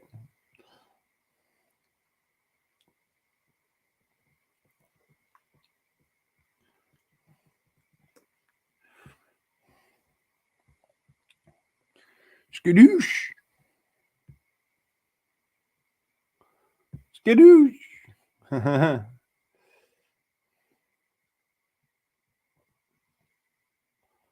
Huh. Shall we deep dive?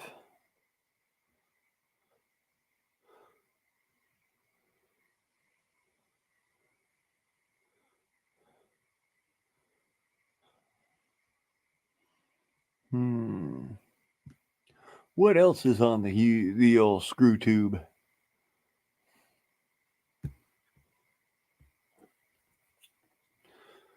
Surf the web, man.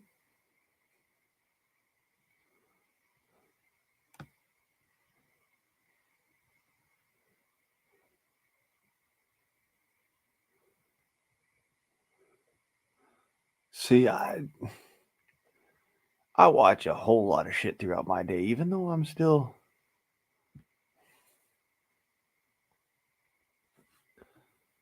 going through some crazy shit around here. Still watch a lot of videos.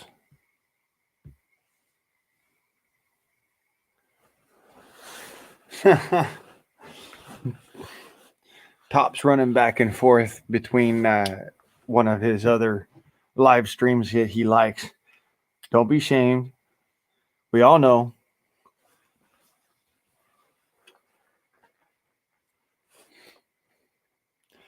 Yeah. I hear you, Scat.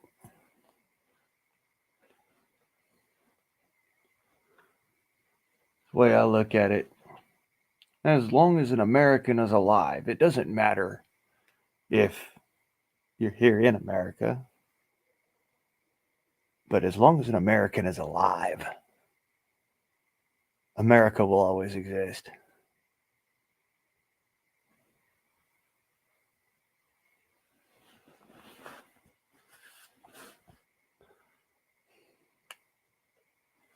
A 7-nation army couldn't hold me back. Damn.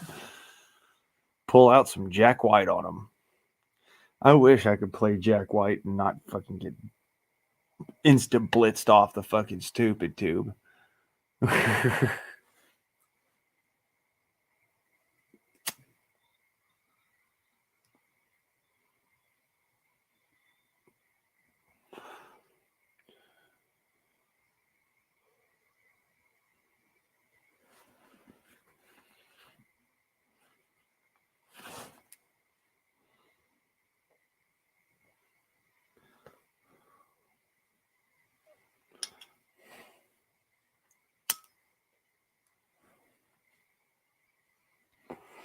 So who all is in the room? See here, we got Red Dog, Top Speed, Scat Pack.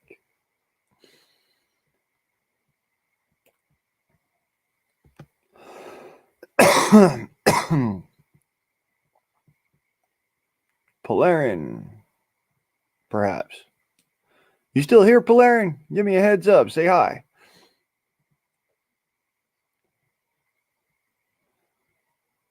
And Kino.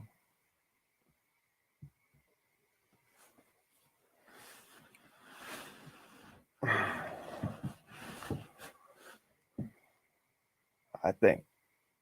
Anyways, yeah. Anybody who's still here in the room, say hi. Hi.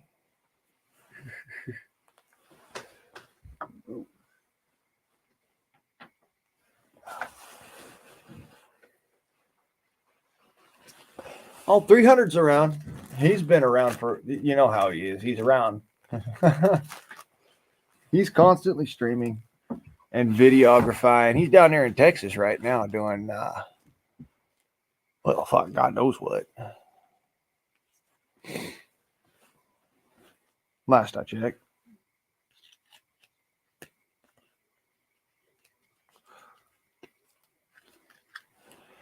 Apparently, he had a twister touchdown, and it spooked the shit out of him.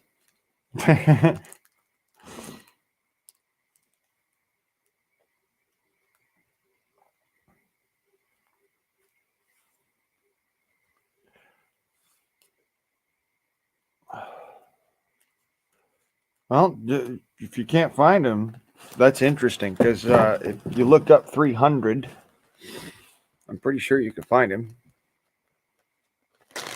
Matter of fact, I'll real quick go ahead and check. And we shall see what we shall see.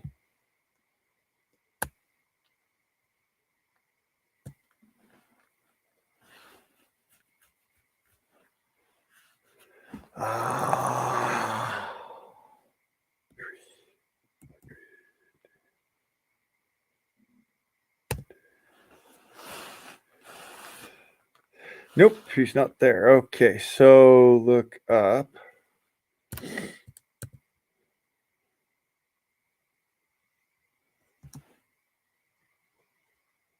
Persian prepper.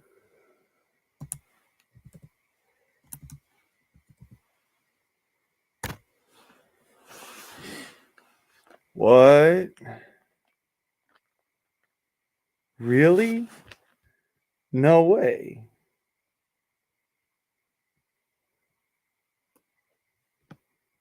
Good to see Keith Edwards up there doing his thing. But Persian hero. Like, did somebody. Wait, somebody attack Pete?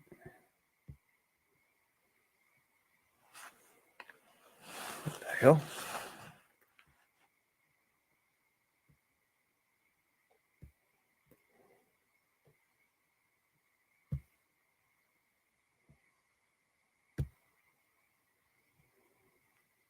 Yeah, that's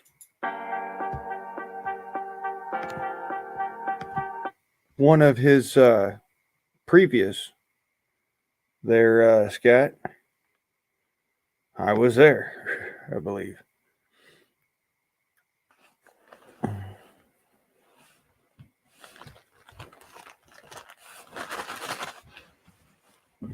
Yeah, that's kind of fucked up when you steal someone's dog. You know what? I'm just gonna say that. That ain't right. I heard about Little 300. I was mad, dude. I just. Somebody tried to steal Houdini. They'd be in deep shit.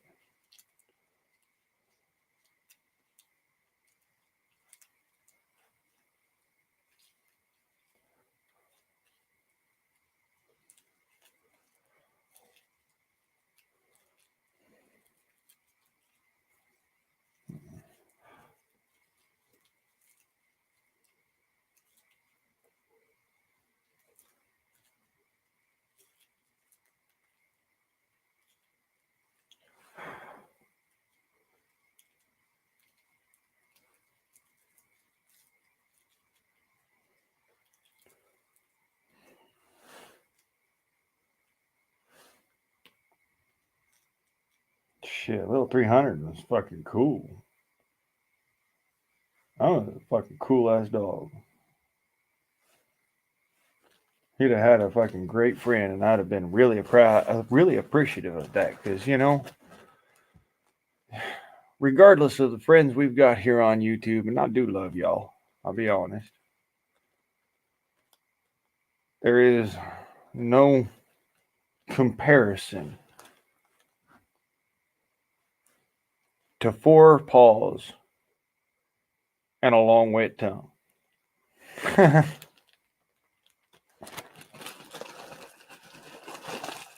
It'll never leave you. They'll never tell you that they hate you.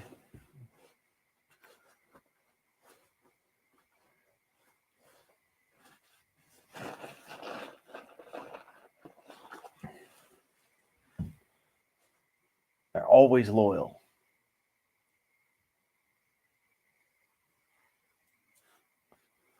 No matter what is ever said about dogs.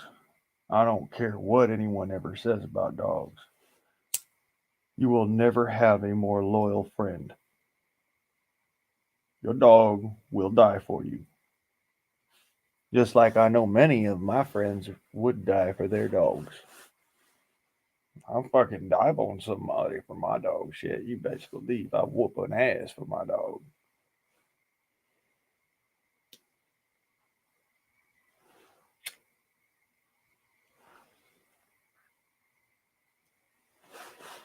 Is that legal? No. Do I fucking give a shit? No.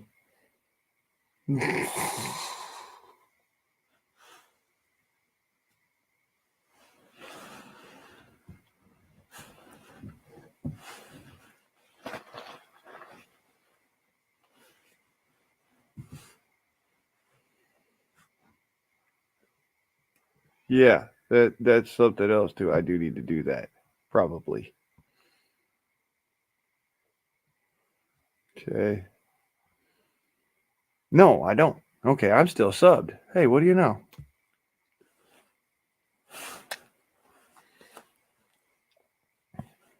Yeah, it is. Top. It's real scummy to go and steal someone's dog. Oh, that's a rare breed. I can make money off of that. Fuck you, you crackhead. Hi, Avi. Yeah, I'm. Like I said, I'm gonna run this bitch till the feel good wheels fall off.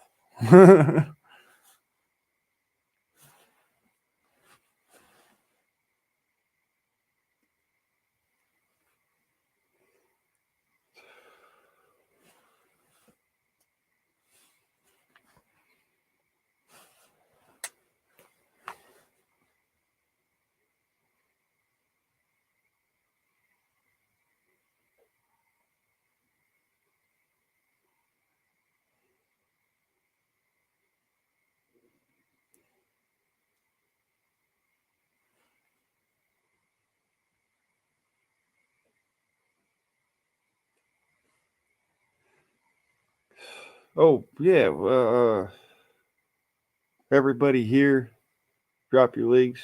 Make sure that you're all sub to each other. For certain, because we don't know. Folks are playing that fucking game. Hack into your shit and fucking unsub you from people. And believe it or don't, that's mostly what's been happening with folks. They fucking YouTube drops you, or you get hacked through your computer through a backdoor or something, and then they tell you, they unsub you or whatever. Shit happens.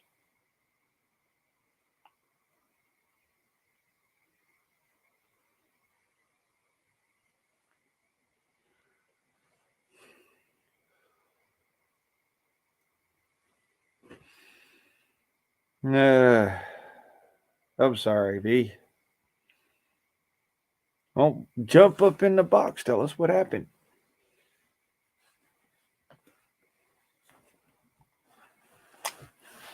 This here is a freedom forum.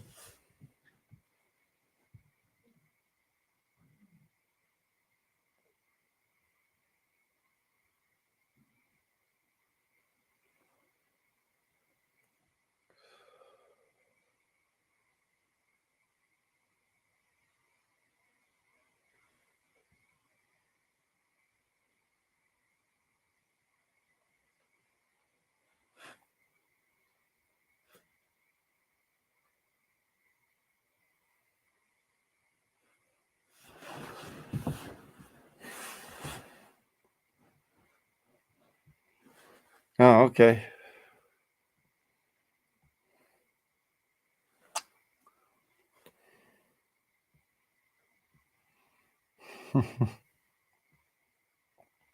Okay.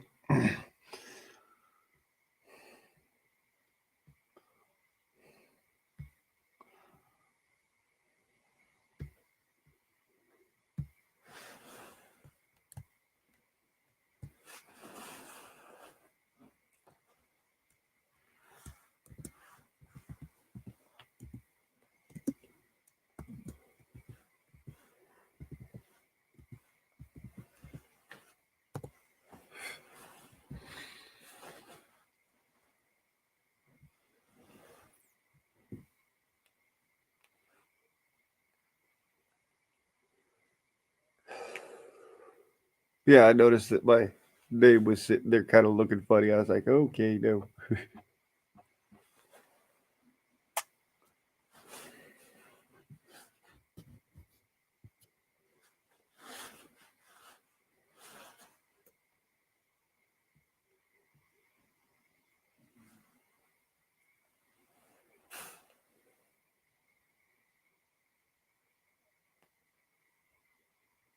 Hmm.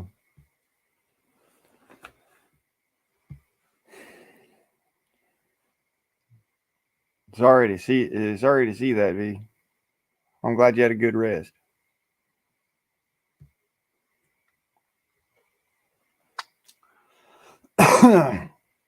Yeah, drop the links. Drop your links, folks. Drop your links. Link up. Let me make sure here. So, oh, I got unsubbed from Scat. What the hell happened to that?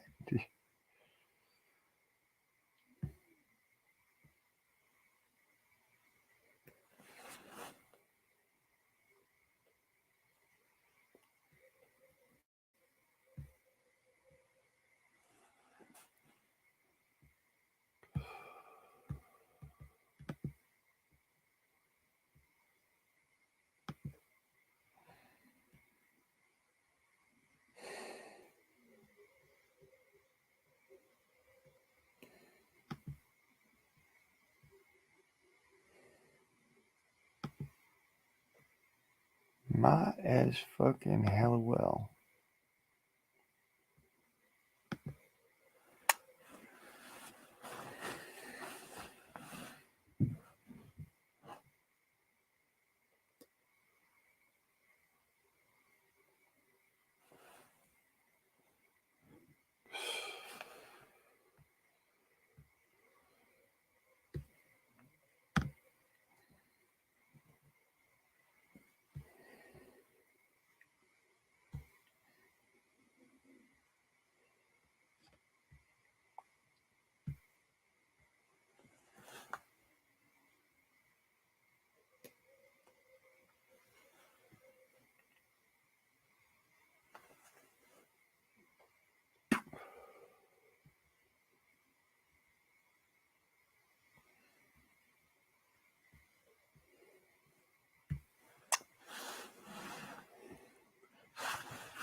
Thank you, V.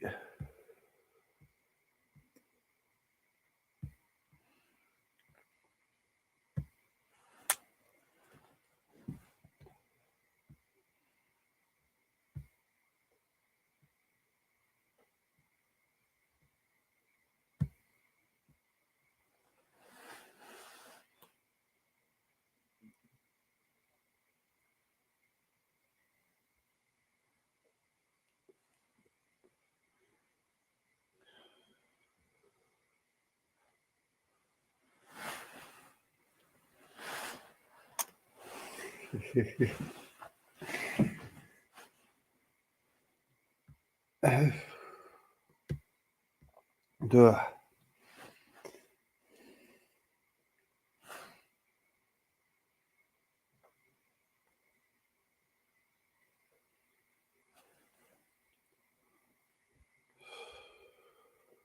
So,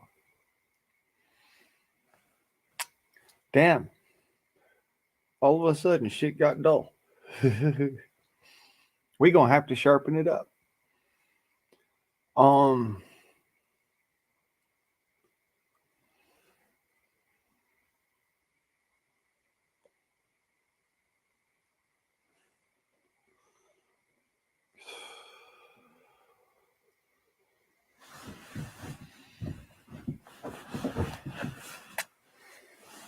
Yeah, I'll do that.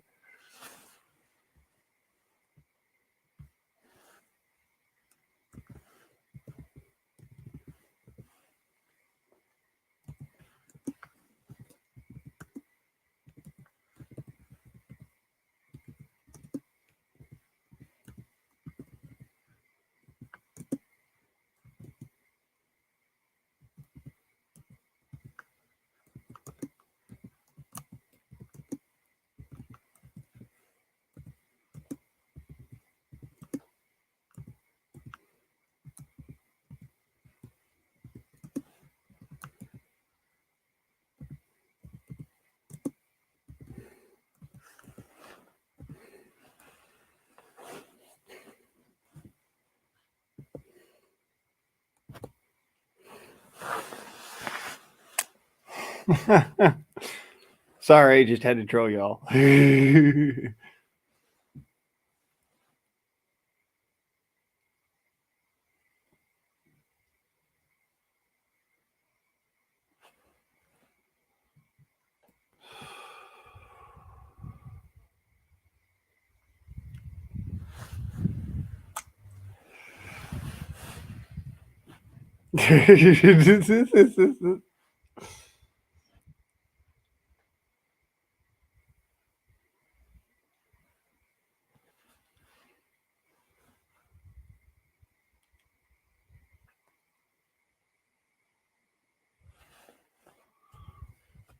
I just had to.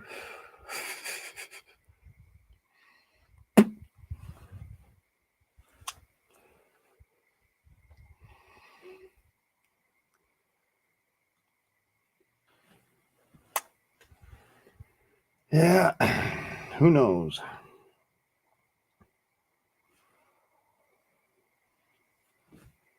Yeah, who knows? WHO knows. God. No, they don't.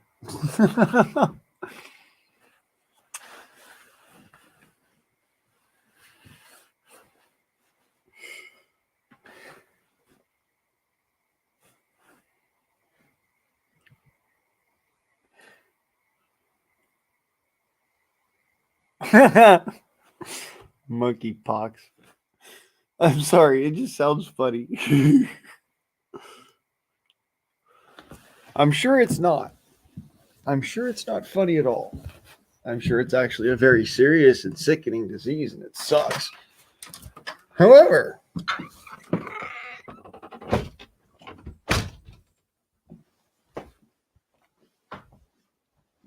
that doesn't make the name any less funny.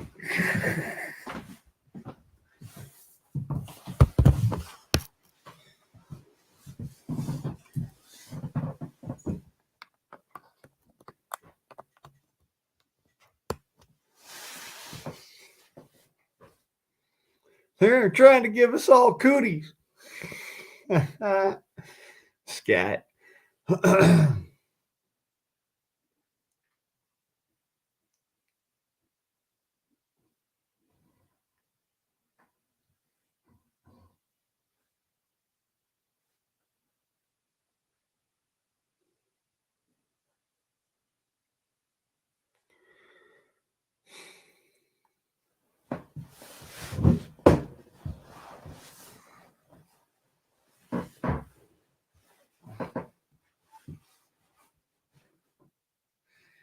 Well, let me put it this way.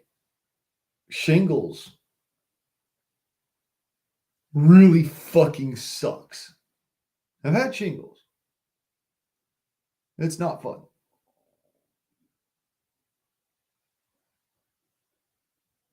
And my last bout of shingles, I couldn't touch my bottom lip for a month.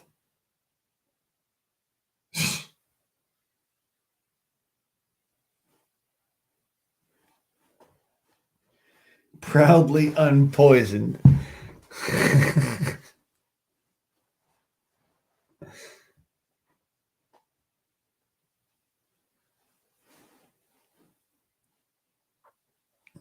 Monkeypox. Yeah. I talked about some. Yeah, I did talk about that. It's because it's something that I had seen in the news.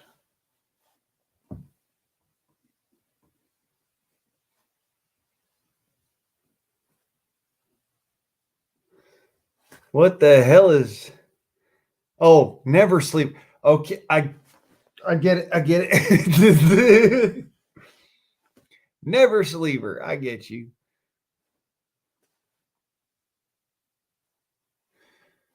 Yeah. I had to see your previous comment and then it, you know.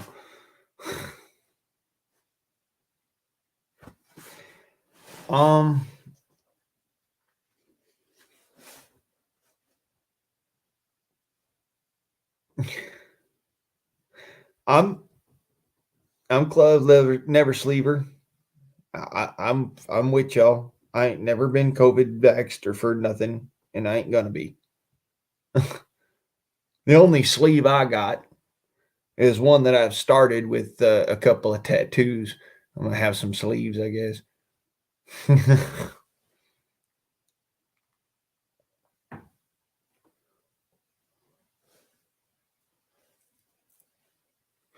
Yeah, last year I believe it had something to do with the fact that I had shingles on my chin right here.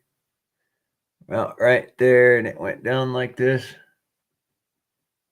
across this side of my face and just down like that. And I was thinking, well, it could be monkeypox or it could be shingles. If it's monkeypox, then I'll also get a nasty fucking fever and possibly die from it. If it's shingles, I'm just going to get a fever, or not even really a fever. I'm just going to get clammy.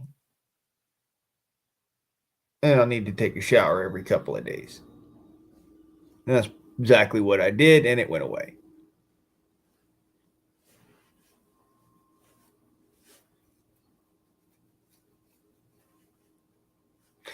You know what, Scat? That's the same. I haven't had a fucking vax since I was 14. So not necessarily same 30 years, but 20 years, you know.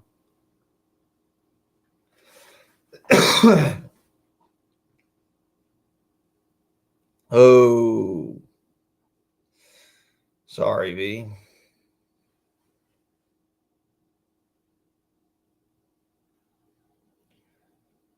The only ones getting it are the poked. Well, that's fucking interesting. That would have some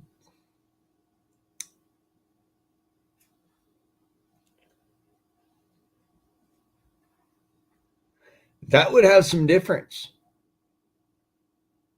That would mean that there was something in that turned into monkeypox, which means that monkeypox had to be in the fucking vaccine in the first place. You know, that's how that works.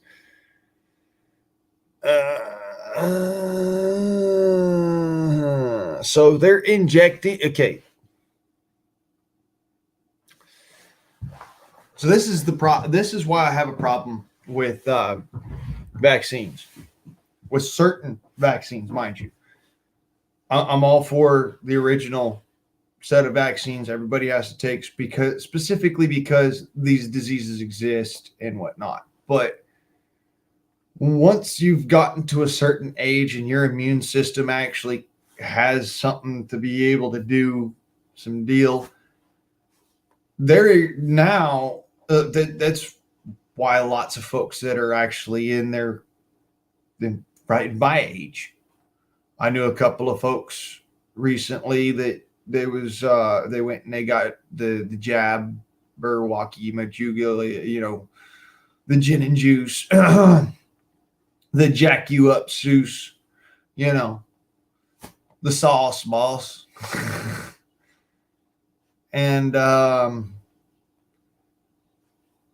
they decided that it was going to be a good thing for them. They went and they got it. And about a month later, both of them had pulmonary embolisms. So, and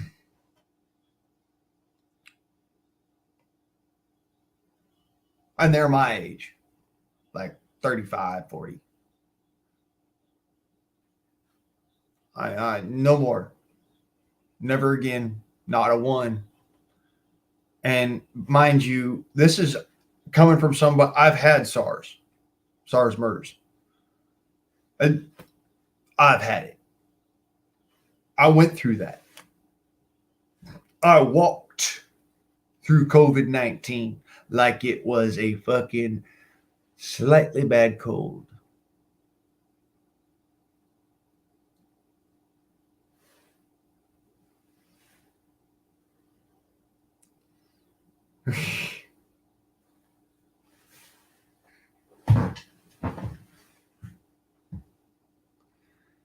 Yeah.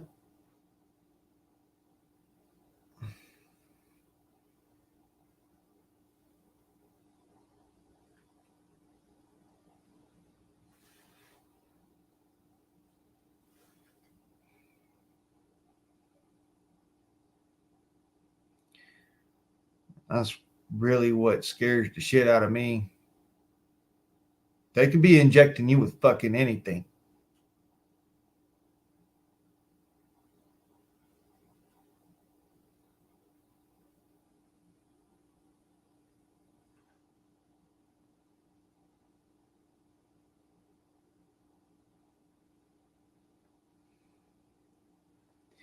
Yep. Same here. That's what I'm saying, Top. Same here. Yeah, I had it before all that bullshit. I know I did, because let's all be honest, you know, you get a fucking what it equates to a slightly bad cold or slightly worse cold. And they said that's the symptoms. And I'm like, okay. And I'm fine. Shit. I feel fucking great for the shape I'm in. I'm kind of like our national symbol, that ragged old flag, you know. I'm in good shape for the shape I'm in.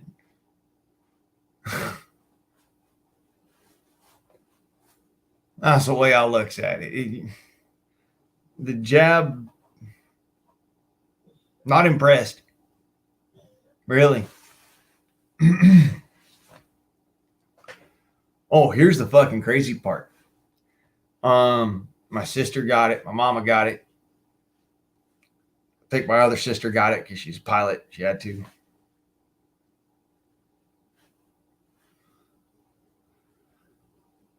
Damn. That is fucking savage. Absolutely savage, V. Love it. That is a freaking great fucking one-liner. Like, that is absolutely savage. Hey, girl, your last name must be Pfizer because you just made my heart stop. Like, damn. Now there's a troll.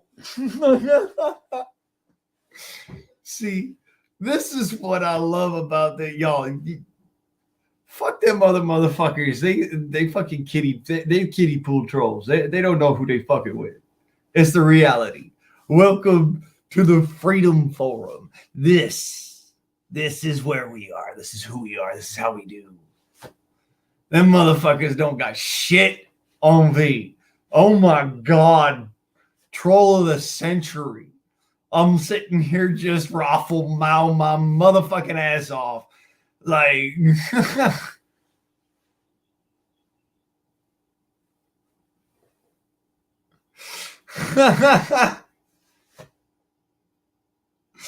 yeah, Top. That's right.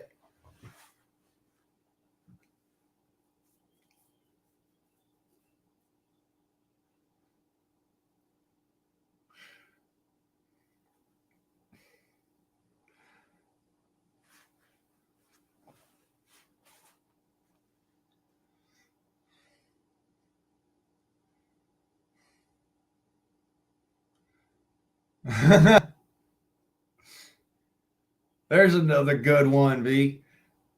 Girl, your name must be Moderna, because you just made my heart flop out my chest.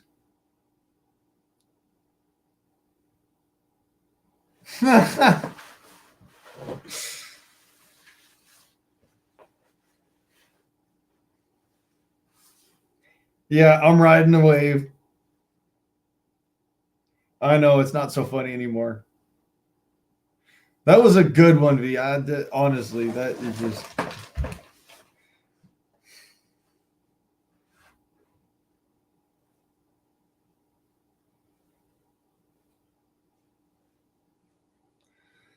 Well, motherfucker, go and talk to the devil. Tell him to turn the thermostat down.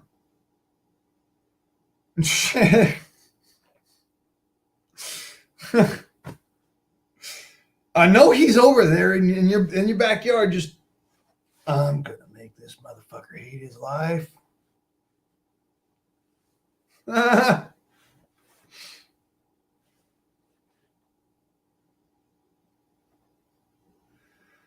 Yeah, we had a couple of days where it was that hot.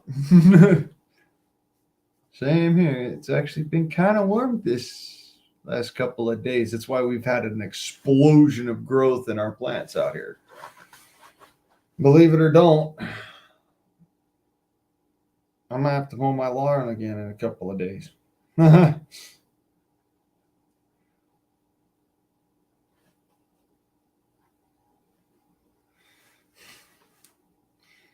Yeah. I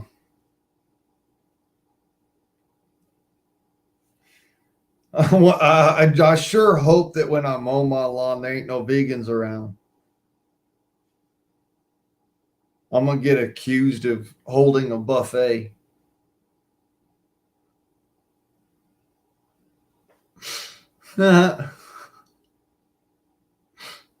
Where's Nosy when you need him?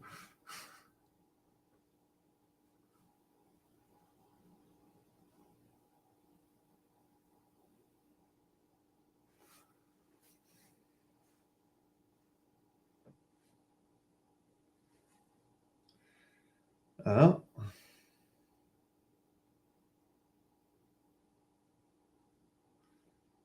Yeah, we lit a fire a couple weeks ago.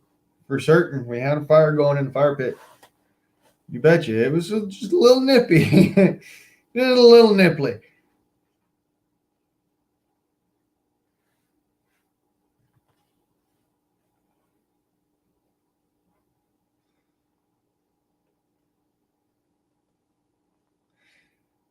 Scat, I couldn't agree with you more. I'm kind of glad my grandma and my dad ain't around no more. I don't know what my dad's response would be, but my grandma's response would be to have a fucking stroke.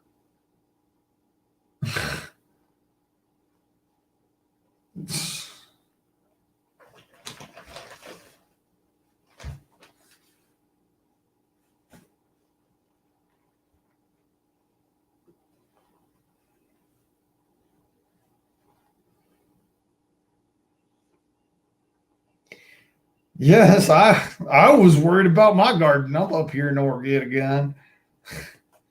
And shit, the garden fucking, it just marched right on through.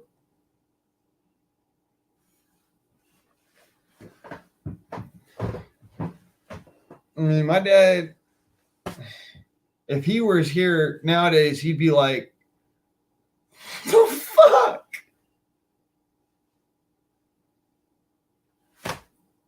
Man, got the bullets for this thing.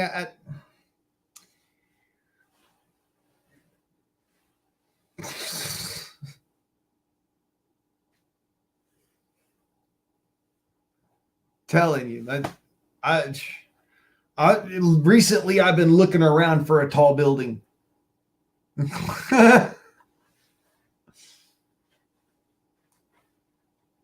I'm joking, by the way. Those are totally morbid jokes. If you didn't get that, that was a joke. Sorry. Yeah,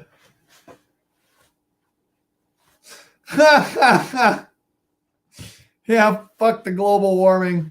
It snowed in Utah.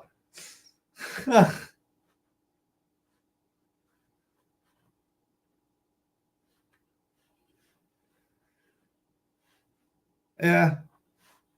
I'm actually kind of almost certain that me and my dad would be sitting there blaring Black and Tans and fucking just going out there with pitchforks and fucking torches.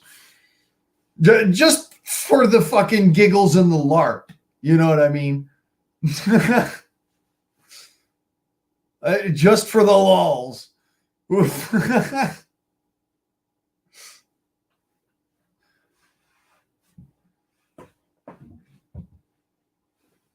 Global warming, we need electric shovels.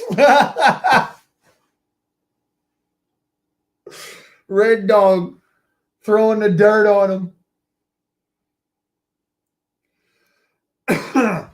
Funny thing will be, Top, it's not going to be that strain of monkeypox. It's going to be the one that gives you the fucking the rash on your neck or on your chest or on your front end or on your body somewheres.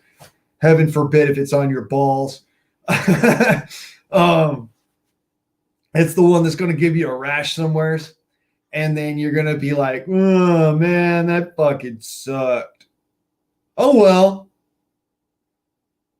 Won't have to deal with it again for another 20 fucking years when all of a sudden it rears its head as fucking, Yeah.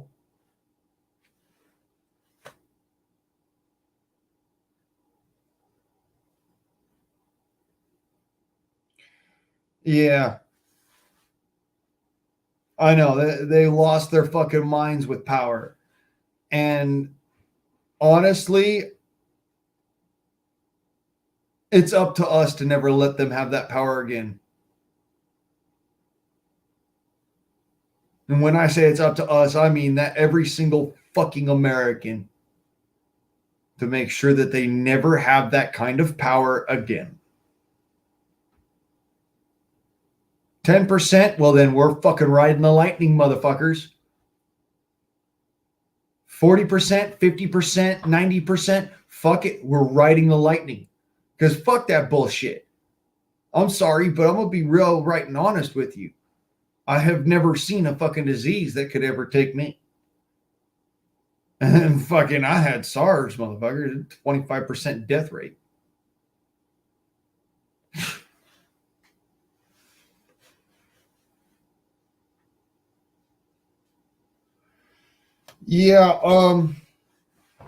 Something tells me that very soon here, that's going to fucking come to an abrupt and immediate fucking train wreck halt. Somehow, some way. I just call it prophecy if you want.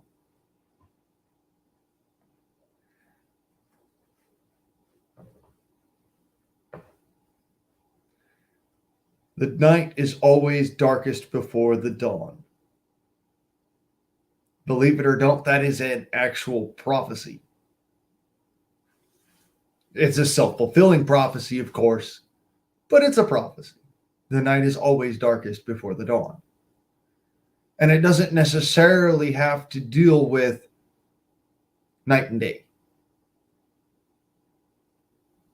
And self-fulfilling prophecies tend to have a multitude of metaphorical uses.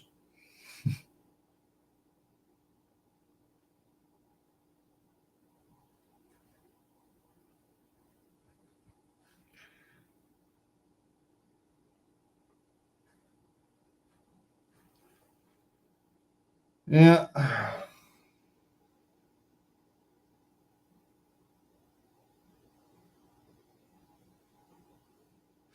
Yeah, the WHO can, but at the same time, so can the CDC. They can tell you exactly what to do, but they can't tell you to do it. That's where I mean you have the fucking power, and you need to stop giving it to them. Because once everybody's got enough masks on, nobody really thinks about the mask mandate. They don't really care. They just want to go on with their lives. But if there was enough motherfuckers with their masks off, they wouldn't fucking do it. They wouldn't try that shit. We already know how this works. I mean, how many motherfucking times we got to go over this? People started taking the mask off because they were fucking sick and tired of it.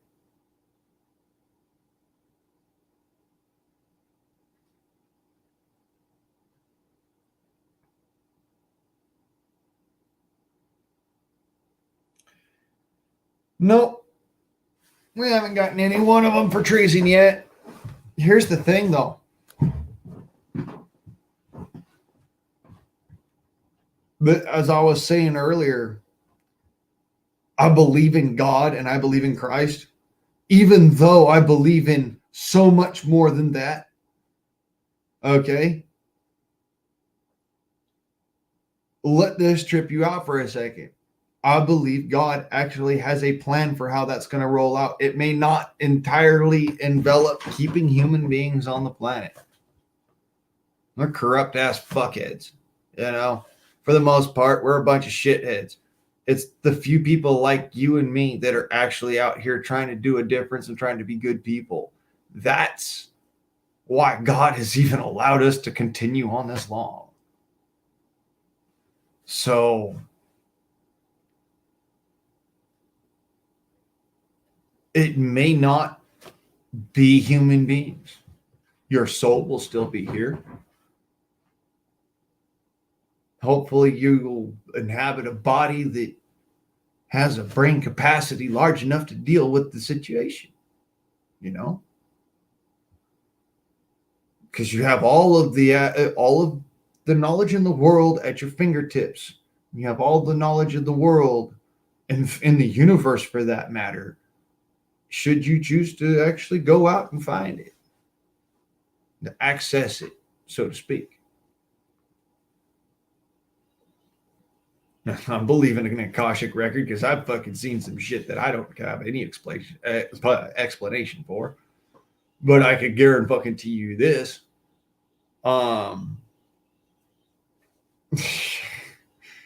Somebody had to have some access to some seriously fucking high-tech shit.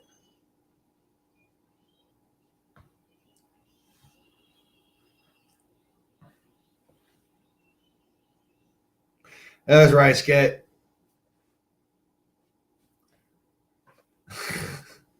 I wore it, but only to go into a fucking store because they wouldn't let me pass the fucking front doors otherwise.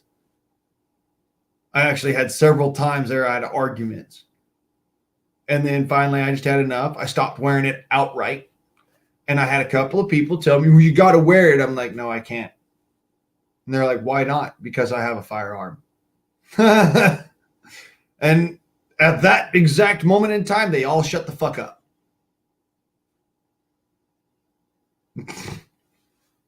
Go figure.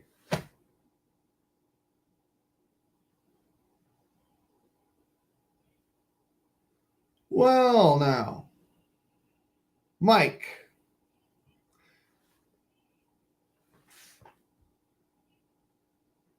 We'll take a risk. Ladies and gentlemen, be ready in just in case we get room raided.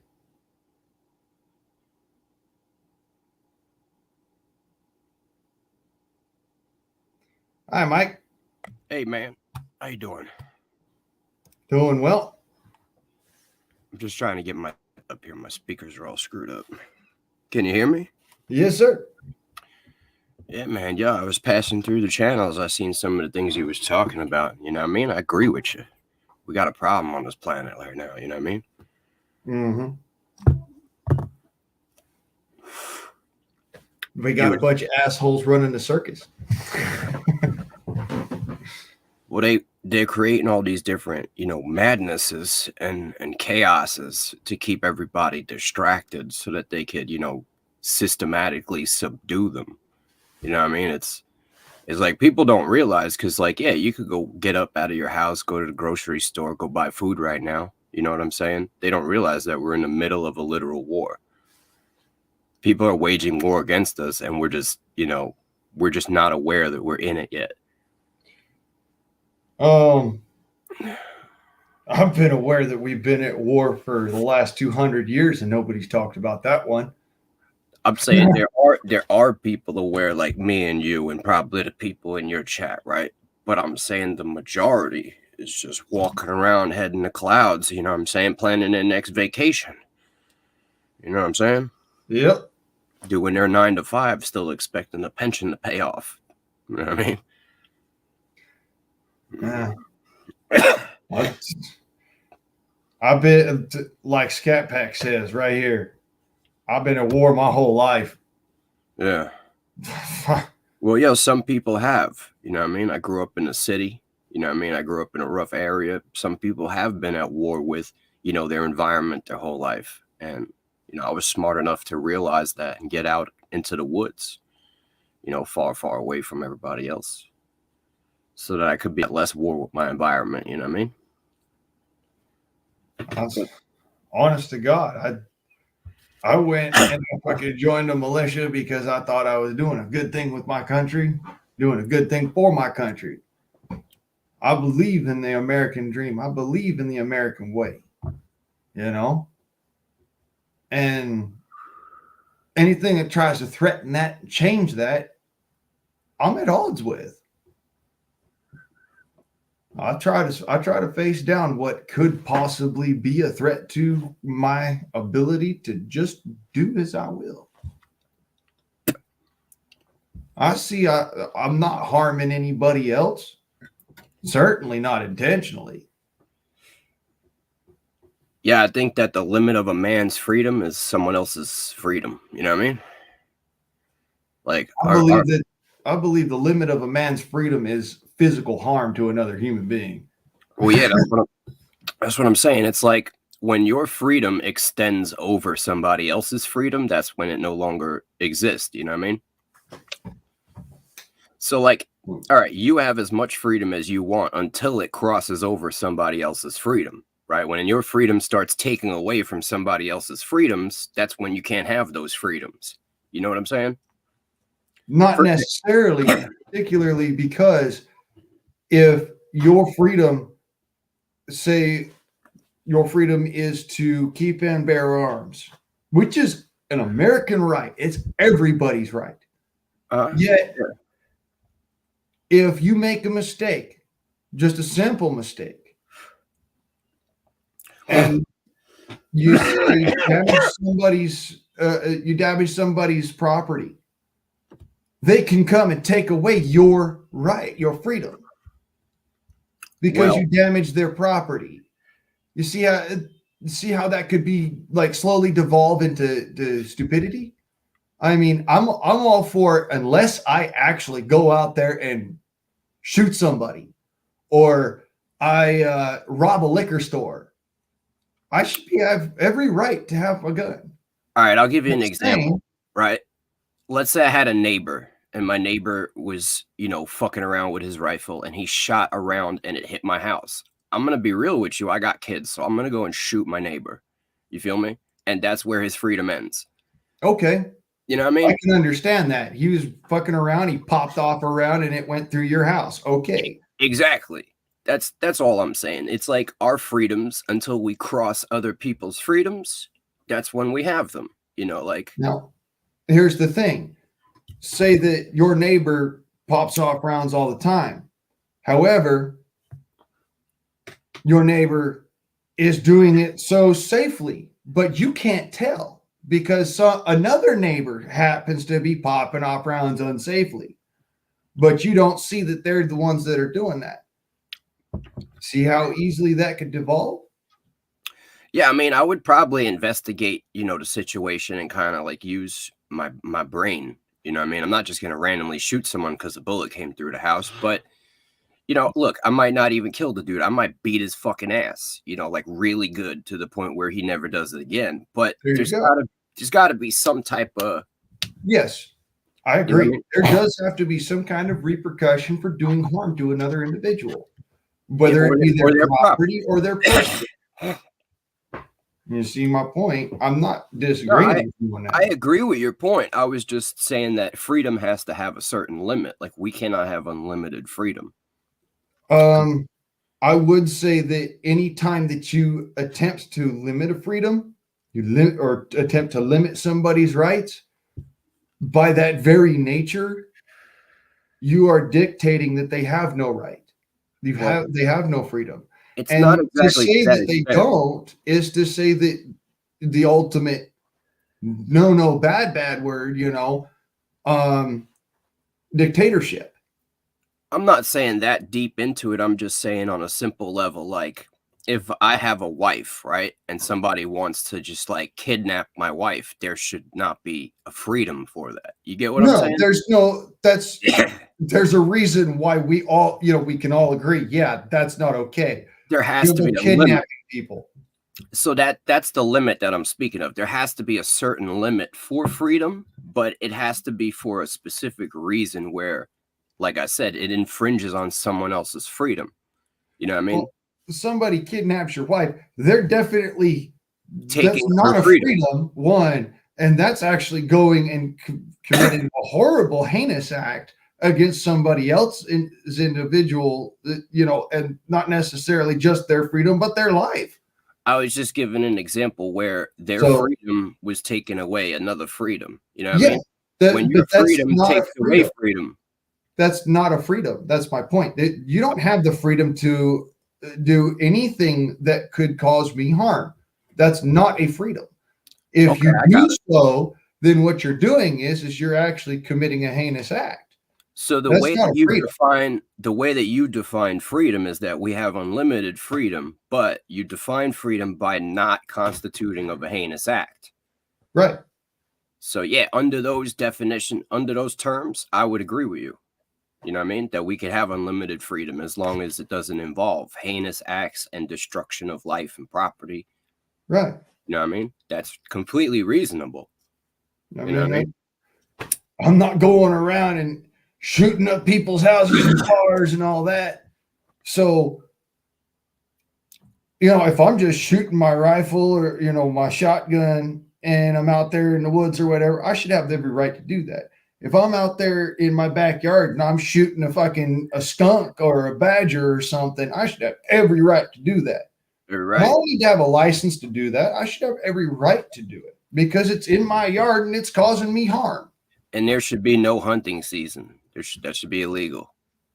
All right, there's a fine line there. Certain animals should have a certain season where you're just not allowed to eat them because it can cause you to be really sick. And Well, if yeah, you do eat them, weevils. that should be just, you know what, you deal with the consequences. Like weevils in the deer meat, right? In the winter and whatnot. I mean, in the summer, you got weevils in the deer. I don't know about weevil. And like Ticks. rabbits. Yeah. Also with like rabbits, I was saying this earlier about one of my shorts that I put out there. Rabbits, if you feed them, if they're wild rabbits, if you feed them, they can end up getting fatty liver disease, and that can harm the rabbit. On top of that, they tend to have their meat become unsafe to eat because during a certain time of the year, a rabbit goes through a sexual dimorphism to where the animal becomes more aggressive and they have more hormones flooding through their body. And that can also be absorbed by the human body and cause side effects, horrible side effects, like roid rage, for instance. Personally, I don't eat certain animals that I believe are unclean biblically, like rabbit and stuff like that. I wouldn't eat it anyway. But yeah, I get what you're saying. There's different times of the year where the animals, you get sick if you eat them. I know that. You know, I got a lot of dudes out here that eat rabbit and stuff, and you know they won't hunt rabbit in the summer. Well, I'll put it this way: I won't eat any rabbit that I know to be over a certain size limit once spring rolls around, because once they get to a breeding size, everything goes out the window. That's when you can get sick. So I won't eat a big rabbit in the middle of summer. I'll eat a small rabbit in the middle of summer of certain species. All right. But there again, other species, I will refrain from eating a small rabbit because it's a fully grown rabbit. Now, it all depends on the animal itself. And I'm out in the Ozarks. Are you in a similar area? well, I'm in Oregon, out in probably about like 29 miles from Portland. Okay, Little so tiny town called Vernonia. I think you guys have a little bit more of a hardy winter, right? Oh yeah, It's a lot colder out there than Missouri. I don't know about Missouri, but it's Jesus cold out here. It gets cold, but it doesn't. It's a wet cold, you know. It's not a dry cold like you'd get in Missouri. The wet cold is terrible, bro. That's what gets you sick. Yeah. But yeah, man, you know, this country is definitely in a fog right now. Everybody's in a brain fog. And you know, I got a lot of friends from all over the world. I've lived all over the world, and they said people that ever went and got that Jimmy juice, right? They're starting to wig out, man. Yeah. If they don't follow an exactly opposing narrative to the truth, something breaks in their brains.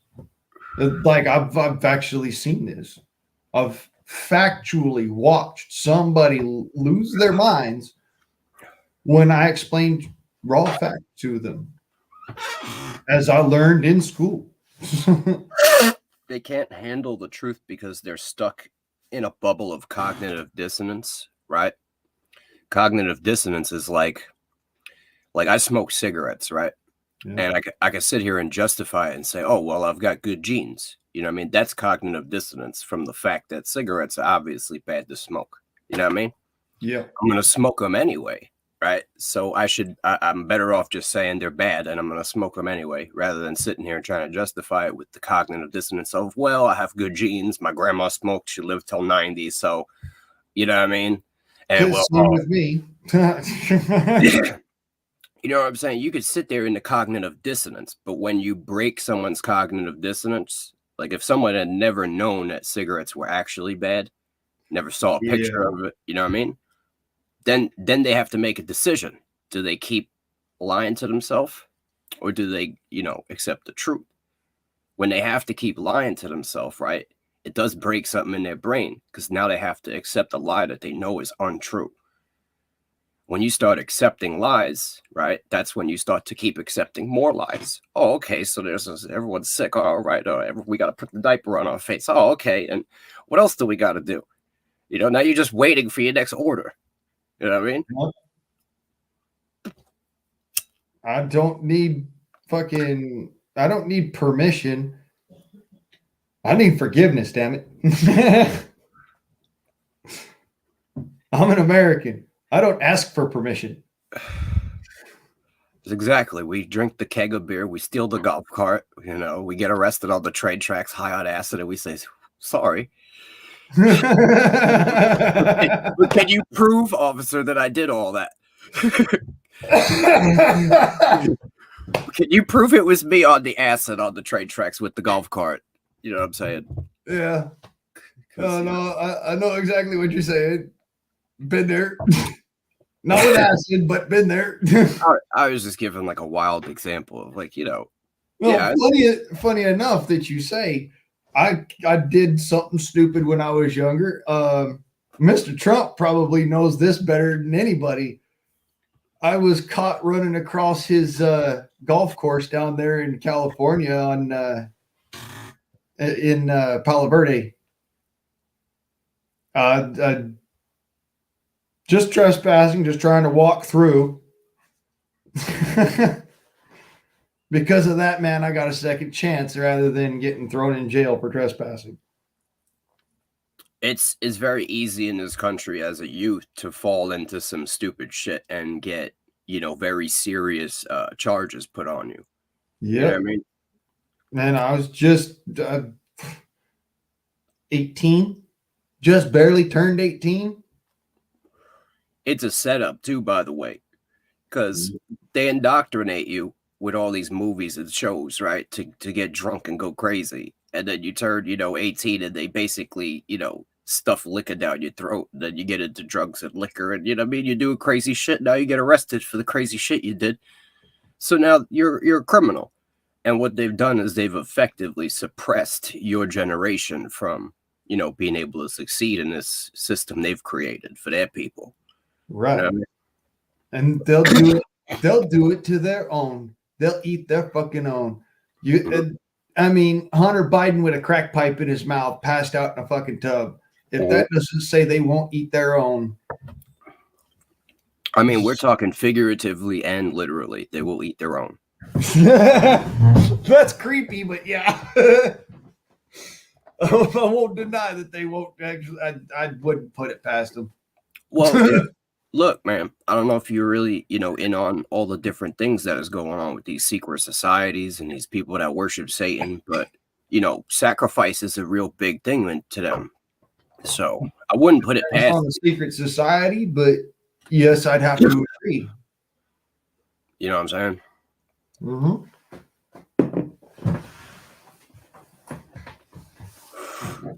We got too much crazy shit going on in this world that we just weren't on to until the internet really came out. And then everybody started to do their investigations. Shit.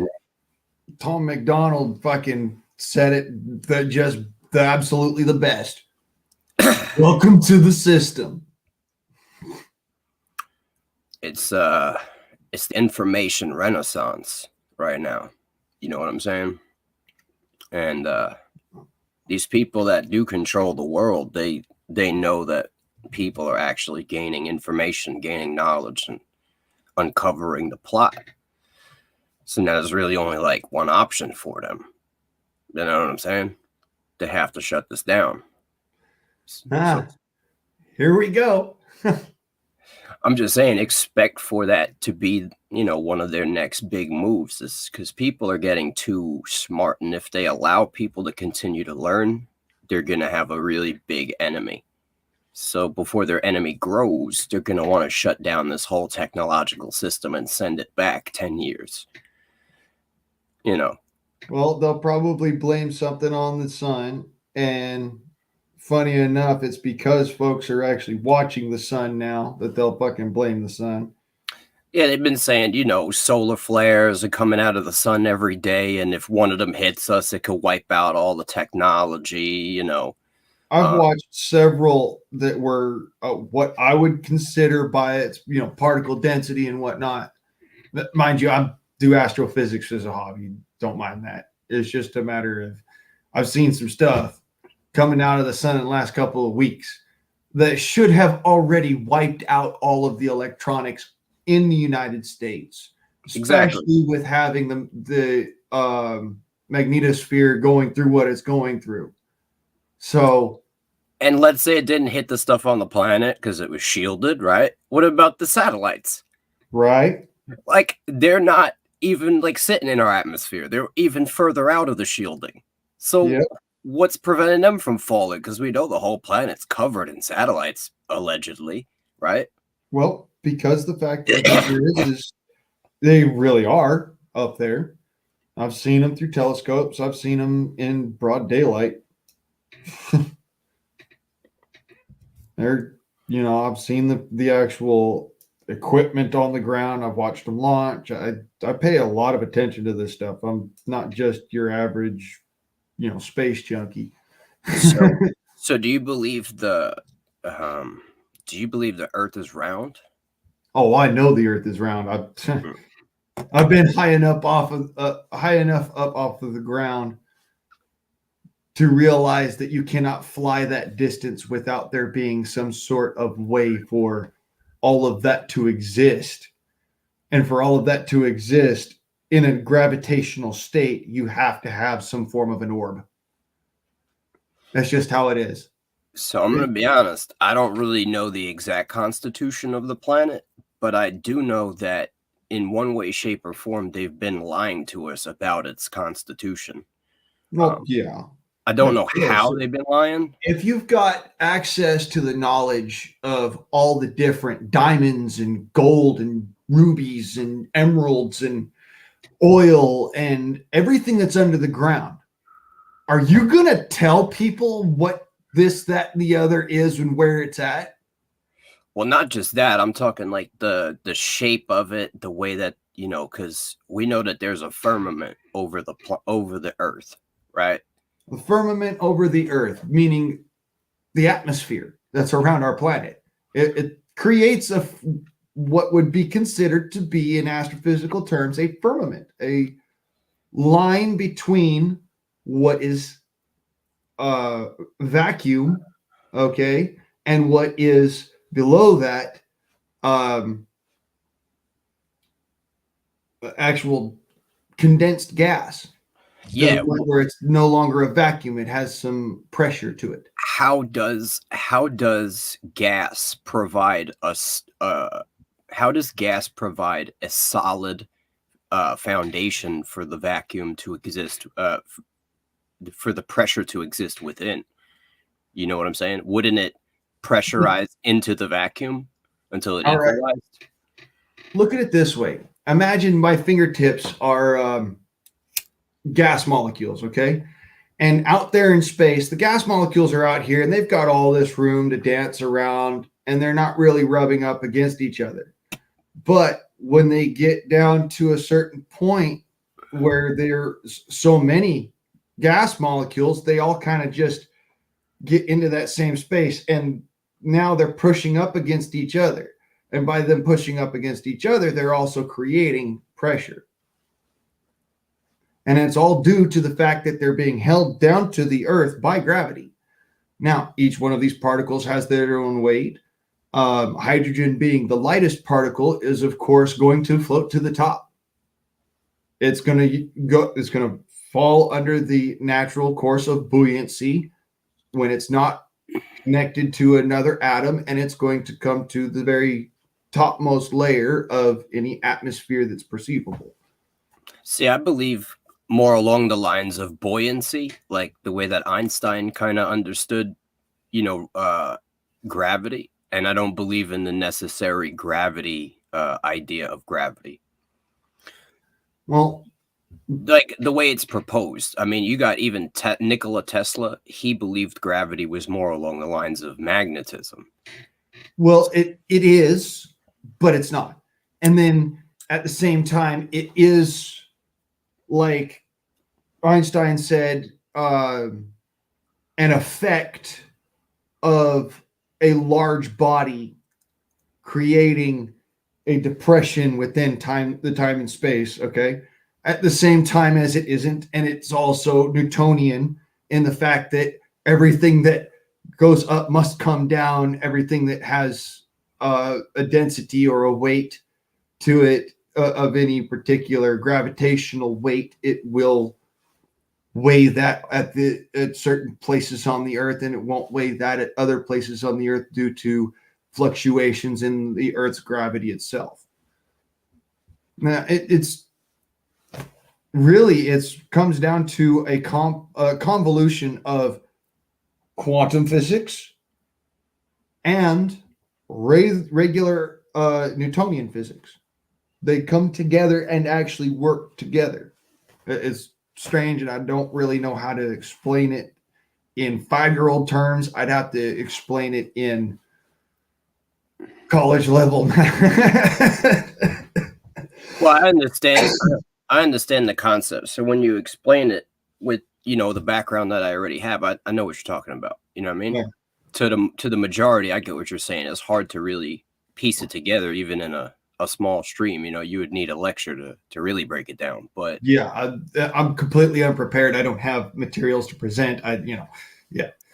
So, I hear you.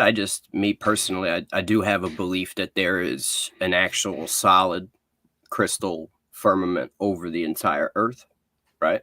I do believe that there is satellites, but I believe that they are, in fact, highly buoyant objects that float to the top and stick to the ceiling, essentially. I do believe that the Earth is a plane, right? So I wouldn't say it's necessarily flat. It'd be karst and, have all different kinds of mountains. But I believe that it's a lot bigger than they tell us it actually is. And so when they say they're going to like other planets and stuff, I believe they're landing on other parts of the Earth itself. Have you been to another country? I have. Okay. When was the last time you were on the ocean? Like actually on the ocean at water level with no land in sight? 8 years ago, we sailed around on the ocean. We were out there in Miami, by Stiltsville. I don't know if you're familiar with it. It's like there's actually a town built on stilts in the ocean of Miami. Yeah. And we were out there. we were guests of some people that were having a party out there. We went out, messing around on boats for a company party one time when I was out there in the banking industry. But that was the last time I was out on the water. All right. The last time I was on the ocean, I was on the Pacific Ocean, and pretty much the same as on the Atlantic. It looks flat until you're actually out there, and you get out there, and then you realize there's no way that this could be flat.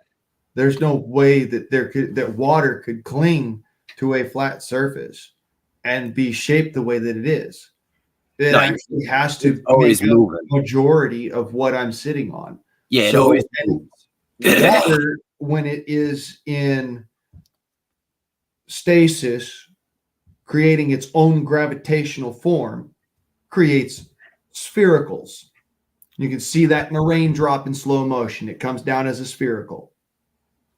So just scale that up to the size of the Earth, and you have basically what I think the Earth is made of and how it's made.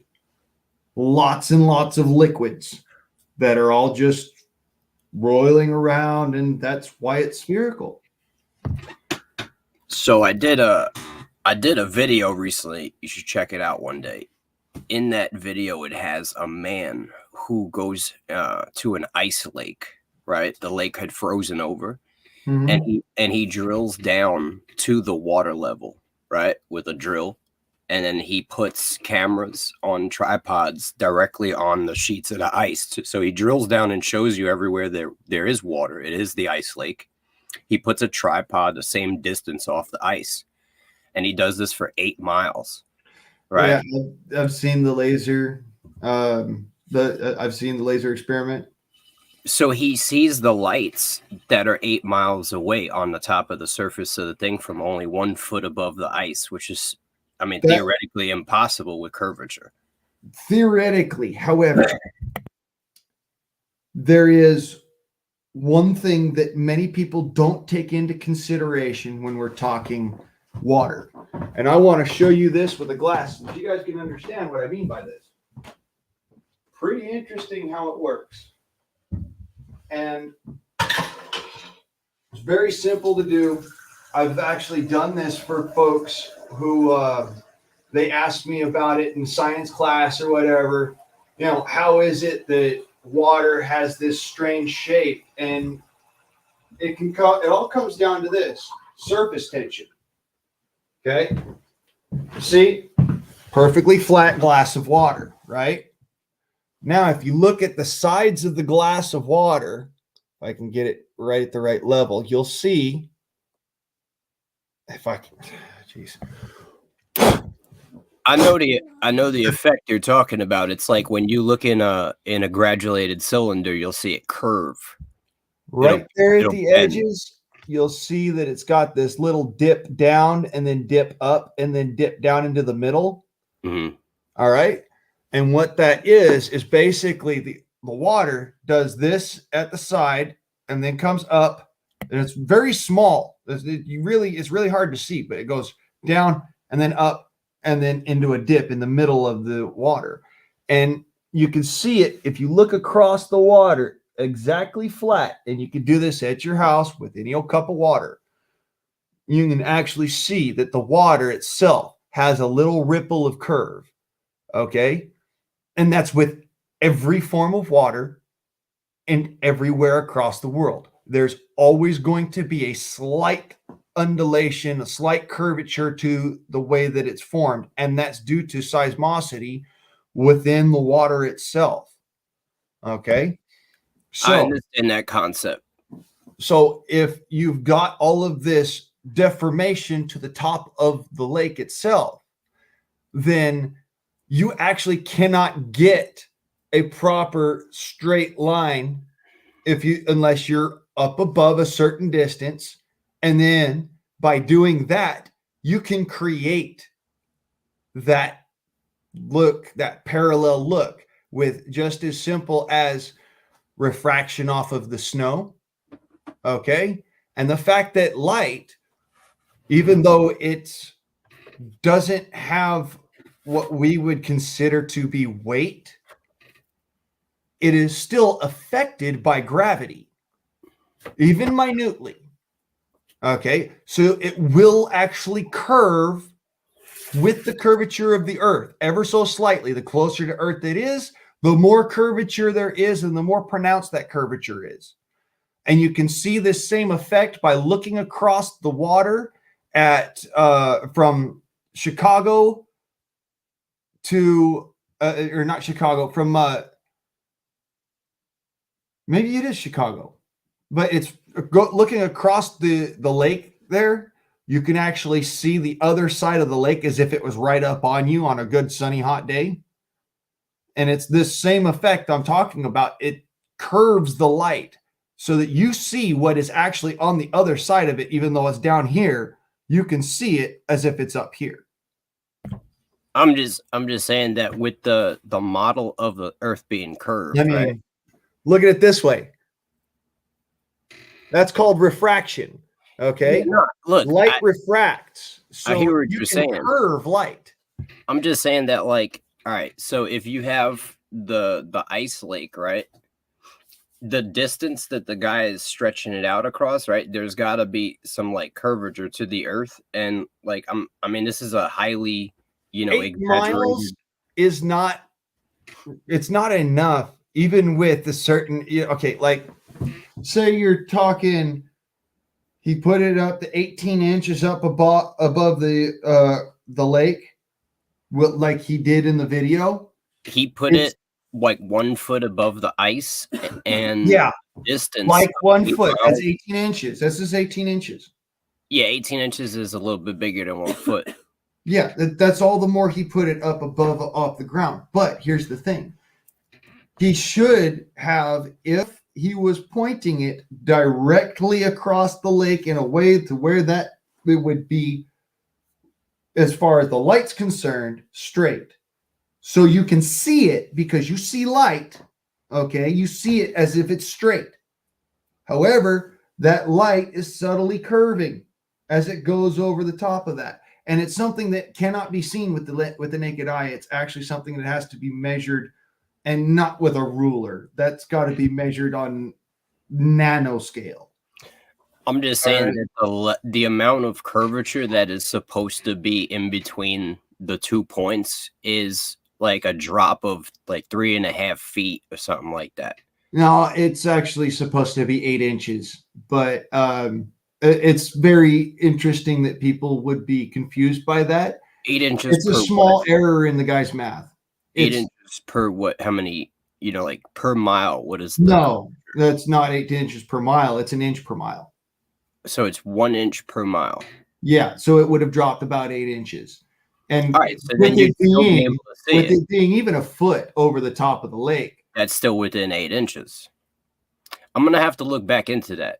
Yeah. So I'm gonna have to check his math on how much drop there's supposed to be. Because if he's wrong on the drop, less than an inch of drop per mile, but yeah, it's less than that. But it's not enough to where if you wanted to fake it, you couldn't.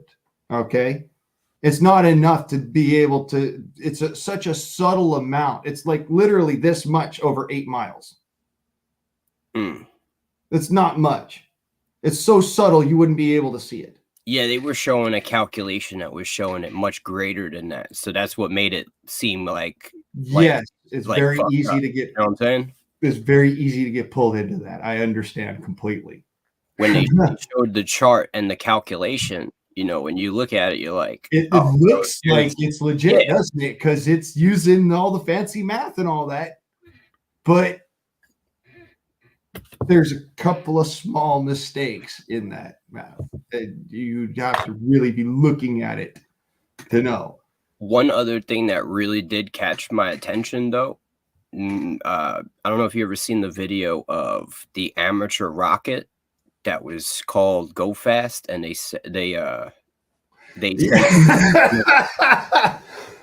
oh, sorry, pardon me. I remember what happened to the feller that flew that thing. He came down and ended up as a pancake. No, not there was no one in it. It was an amateur rocket that was just they just slapped some GoPros on it and they sent it up. When they send that rocket up, it shows the rocket hit like a ceiling, right? At 100 and something thousand feet, and then the rocket just stops dead in its tracks, and you could start to see it rotates around where it is, and you could see that the horizon is flat. Okay. You know how the horizon looks from the International Space Station. And I know that, of course, you're going to say, well, at 100,000 miles, that's what the rocket went to. It's the same thing. Right. Except they did measure it on the window of the International Space Station.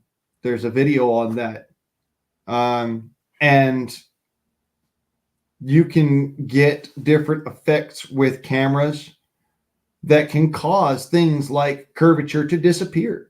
You can get curvature to be more pronounced. So when you're just going on a GoPro and do it, sorry, no.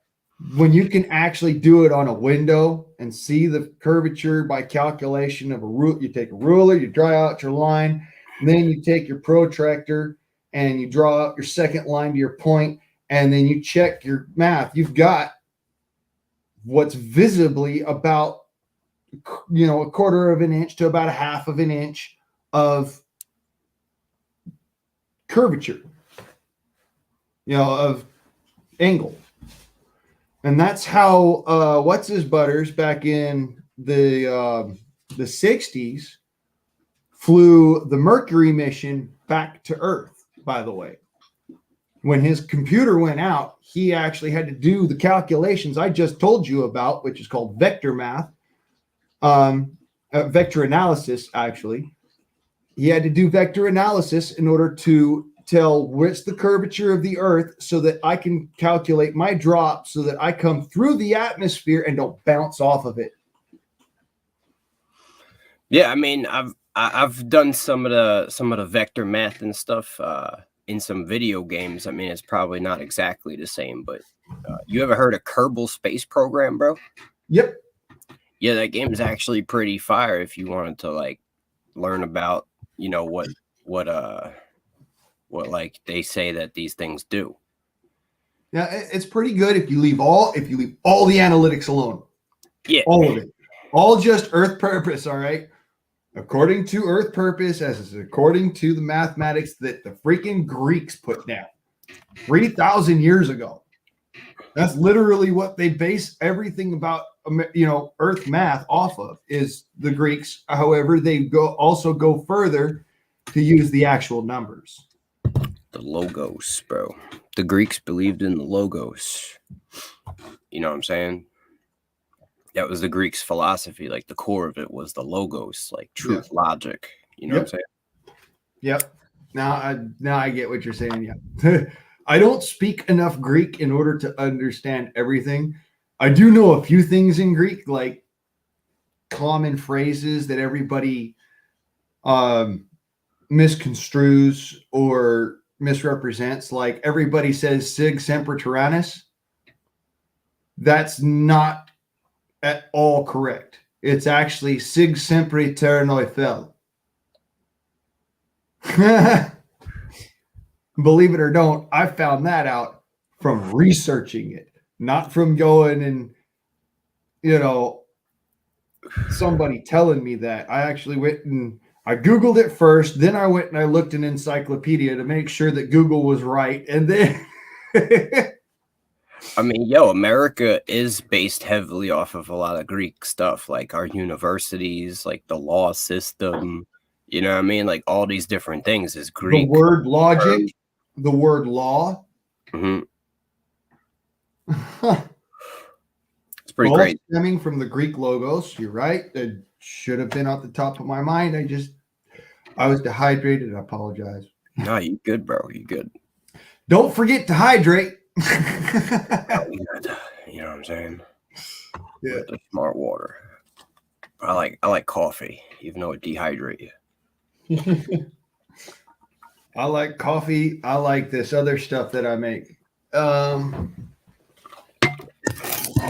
Nectar of the gods. You make mead. Pure raw honey. Mm. Mix that into water, you get what's called honeydew. If you let it sit for a week, it becomes mead, but it starts off as honeydew. I And, made some one time. yeah, honeydew will actually give you a little bit of a buzz and it'll dehydrate you. I let mead go for about a year once, and then we drank it, and it was like super sweet, and it got you annihilated, but it gave you the worst hangover ever, bro. Yeah, that's why you're supposed to mull mead. Yeah, I don't know what that means, but I did do that. Okay. You take a red hot iron bar or steel bar and you plunge it into the glass of mead. And what it does is it flash cooks the mead so that you don't get a headache from the yeast. Okay, that's what it was then. You're supposed to mull mead. Now I know. You know what I'm saying? Me and my boys were out there just with mad headaches. Like, oh, bro. like, yo, I can't walk, but my head's killing me, bro. Yeah, you guys made something else that's called we call it the Alabama Slammer, bro. You know what I mean? That's pretty much what it is. Yeah. It was like prison wine with good ingredients. Yeah, you made what is actually called grog. Grog. There you go, bro. We made grog. Yes. That's what mead is when it's not mulled, is grog. Grog. And that's where that name comes from, because you walking around fucking groggy and groggy as hell. That's good, man. I need to roll a joint. I'm thinking I'm gonna go out and have me a smoke and a token. Oh! Damn, I'm getting too old for this shit. You don't seem that old, man. Huh? You don't seem that old, man. I'm only 35, but I feel like I'm 60. Yeah, Oh, you only got 3 years on me, man. Come on now. yeah. Do yourself a favor. Don't ever get into a fight with a freaking 300-pound gorilla. I've had my share of those in my life, but in my old age, I just try to stay away from the 300-pound gorillas. You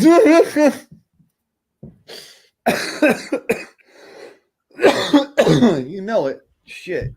You know, 300-pound gorilla like fucking beat the shit out of me and stabbed me in the chest, left me on my deathbed. it's not good. It's not good at all. I've been there in some bad situations, though. You know, it's the way that life rolls. I'm like Tina Turner in this bitch. I will survive. Hey, hey. Everything is a lesson from, you know, the Almighty, bro. Amen. We learn something from every misfortune, especially when we survived them. You know what I mean? Yeah. We don't survive stuff on our own will. Somebody wants us to be alive.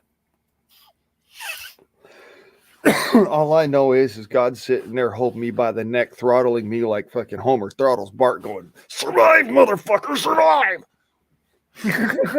It happens, bro. It happens. But it's a good thing that you survived. You know what I'm saying? How long ago did you get you know what I'm saying, stabbed, bro? Did it, you know what I mean, was it recent or was it a while ago? It was about let me see, I was 25, so 10 years ago now. Oh yeah, bro, yeah. Of course. When I was young, bro, I had people shooting at me, stabbing me, bro. Of course. I think anybody who is in the roughness, they went through that shit. But you survived it, and now you know what I'm saying? Yeah, We get into the age of wisdom. We learn. Well, here's the fucking irony of it. I had just got back from having to deal with fucking combat in other places, not having a single bullet touch my ass, not a single fucking thing happened to me. All right, literally walked through like smelling like a rose. All right, and it was a shit show. Where'd you see combat? Iraq. Northern Saudi Arabia, Jordan, or no, Northern Saudi Arabia, Georgia, Jordan, Okay. Gaza Strip, and Israel. And I didn't see combat in the Gaza Strip in Israel. I just traveled through there. That was the end of it. Well, you know what I mean? I'm happy to hear that you made it back. Well, here's the crazy thing. I made it back fucking skint free, not a fucking hair on my head harmed. I get back here and they're fucking sitting at my brother's house about to go and sign up with the U.S. Army. That's because what I did was I went over there with the militia, crazy enough. All on my own dime went and did that shit. Come back over here, I'm going to go sign up with the Army and do it all the fuck again. I get stabbed in the chest by my adopted brother's cousin.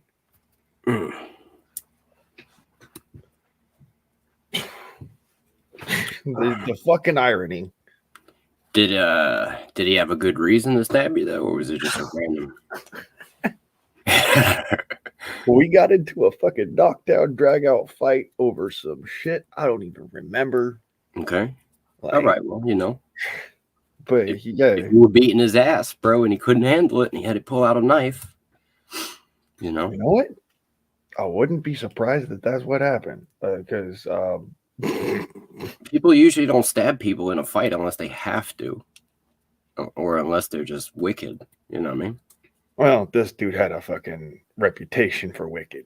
Most people who could hold their own, you know what I'm saying? They'll just hold their own. I'd rather beat someone's ass than stab them if I don't have to. You know what I'm saying? Right. Same here. Yeah. And I did. I whooped on dude, and then I was willing to let his ass go. That's what fucking got me. He sucker punched me, dude. He pulled a snake move, bro. He snaked you. Yeah, he snaked me. That's right. You know what I mean? But he'll get his if he hadn't already gotten it. I don't want to know. You know what I mean? All I know is I ain't heard word one about him since. Kind of happy about that.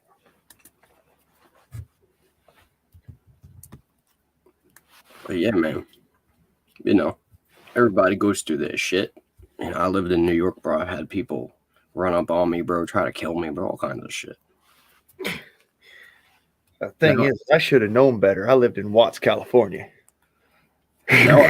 Now I got kids, you know what I'm saying? I don't even play around, bro. I just walk around with the with the 9 milli, bro, you know what I'm saying? Yep.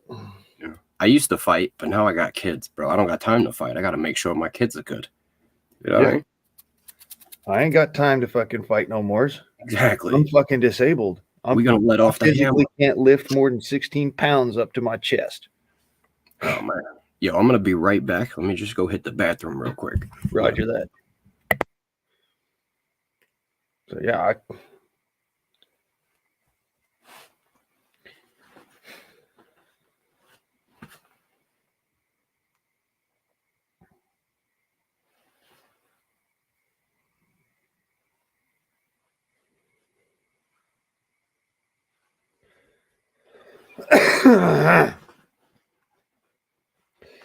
yeah, I've been through enough in my life. I've seen all there is to be seen, and I know. And that's how I can say, yes, the earth is round. Ish.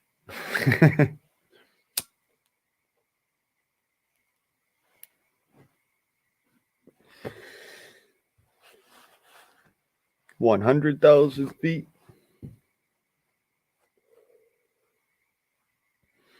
What was it?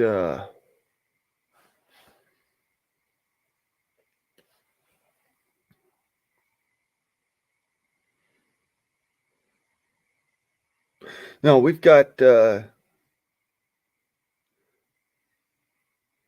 98,000 feet of navigable atmosphere.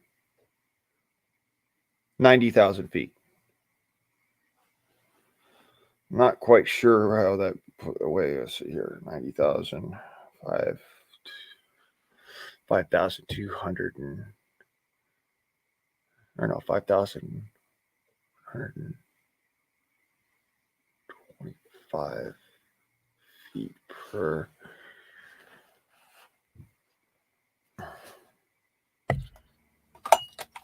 Yeah. Yeah. No, 90,000 feet is not a lot of atmosphere. And that's the 98,000 feet is the atmosphere that we've got as a limit to our planet. Well, straight up.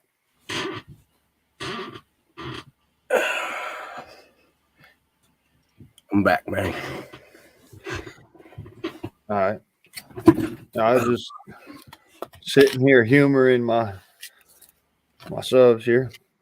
I feel you, bro. So, yo, what do you think? Like, oh man, it's a hard word to question. What do you think we should do, right, in order to set, ourselves, our families, right, our community in the best direction going forward into, what I'm saying, what we know is going on in this world with all these people doing all this shit to us? What do you think we should do? I'd say don't prep for a nuclear holocaust, because that's not going to happen. Prep for EMP, because that's going to happen. Prep for lifestyle change. Prep for sustainability, because you're not going to have the niceties forever. And if you do, it'll only be by the skin of your teeth and by the gravel in your guts. That's the reality of it. The only way you will preserve, for my advice for this country, if somebody were to ask me that much, buckle down and batten the hatches.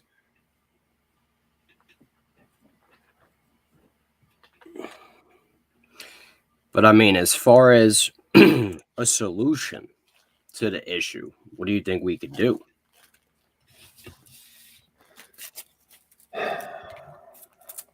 Because I mean, look, I don't expect you to have an answer. I sit here and ask myself the same question. You know what I'm saying? I come up with potentials, but it's almost When I look at politics.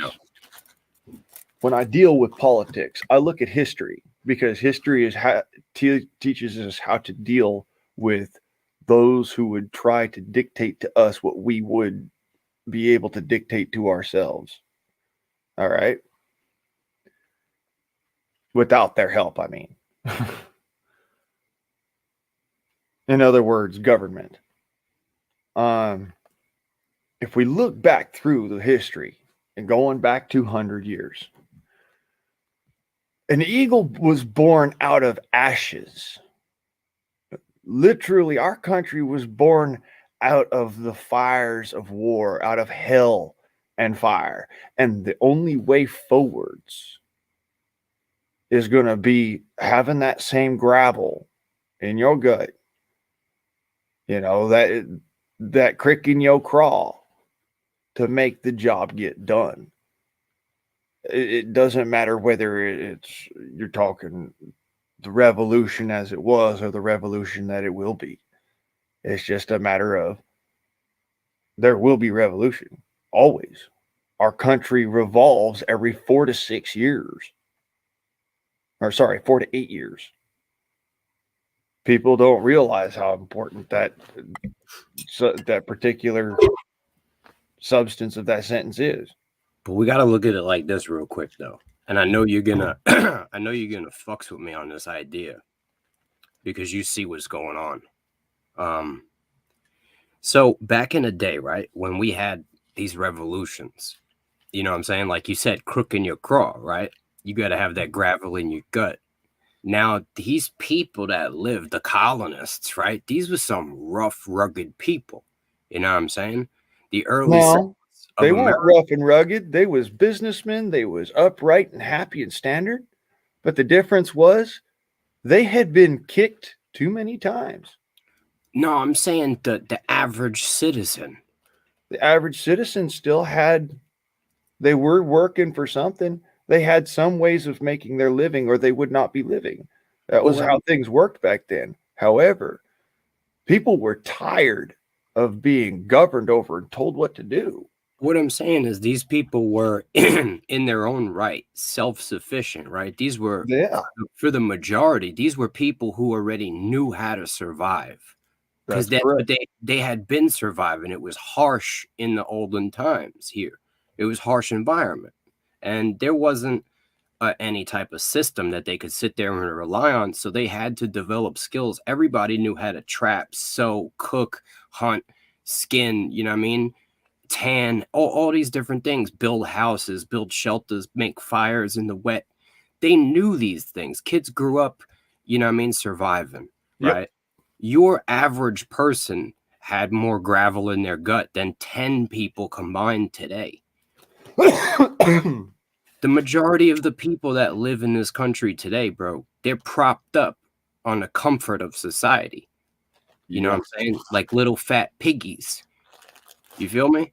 Don't get me wrong. I like having a roof over my head. I like having food in my belly, and I like having to not work hard for it. Guess what? At some point in time, you will. That's the reality of it. If you're going to get anything in your life, you're going to have to work for it. You don't get nothing by osmosis. That's what my grandmama used to say. You don't get nothing by osmosis.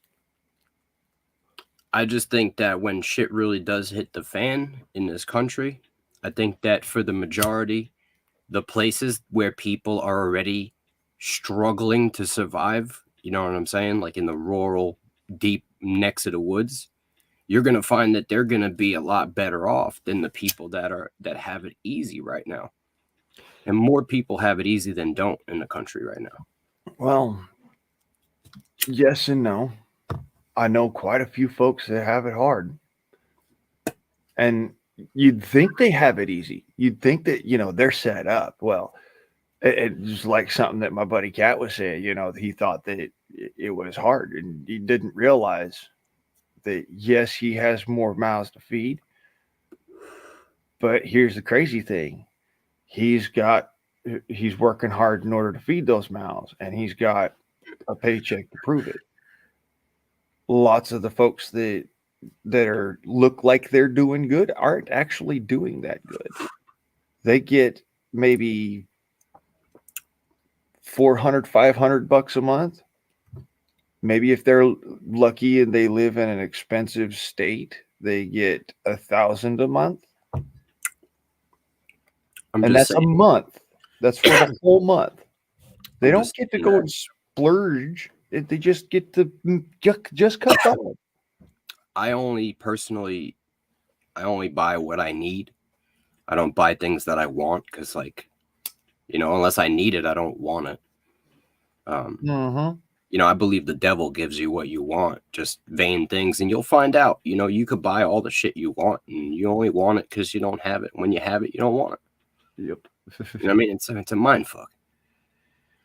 But I'm just saying there's a lot of people that rely on going to the store to get food. Even myself, bro. I would have to adjust to just straight hunting, fishing, and trapping for food. You know what I mean? That'd be rough. It's foraging and shit. Survival isn't necessarily something that comes by it easily. Most people that are living homeless down south in Southern California, where I come from, where I lived last anyways, they wouldn't make it up here. they'd think, oh, well, I can just live in a tent out here. And then they'd freeze their asses off. They die from pneumonia or Right. some other because they wouldn't know what they're doing. Yeah, we don't have homeless people in Missouri because, you either survive and start to prosper on some land somewhere, or you freeze out and die. But the winter's very harsh here, and we have poisonous snakes and all kinds of shit in the summer. You can't just like walk around in the woods. Yep. I mean, you can, but you gotta know what you're doing. Same here. You just got to know what you're doing. There's certain shit around here that if you were to pick it up, it'd be like a 5-year-old and just lick it or something. It'd kill you.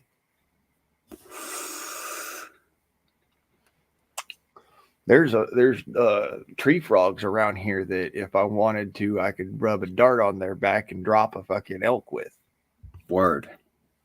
That's You mentioned the EMP shit before, and I highly agree with you that if they were to drop an EMP, it would be catastrophic because our system relies on these essentially these main transformers, right? There's these giant ass transformers, you know what I'm saying? That's what they tell you. Now we don't have a lot. They're substations, Mhm. the giant substations, and then beyond the substations, you also have power stations, and then you have the power plant. Okay, the power station is what converts the raw driven energy from the power plant into the AC current that is necessary to get it out to the different places. Mhm. That is one of the most vulnerable yet toughest fucking pieces of equipment that exists as far as electricity is concerned. On top of that, the substations are also very vulnerable. They're not as tough as the power station, but they are tough and they can take a lot. So I know a guy that set up a lot of the substations.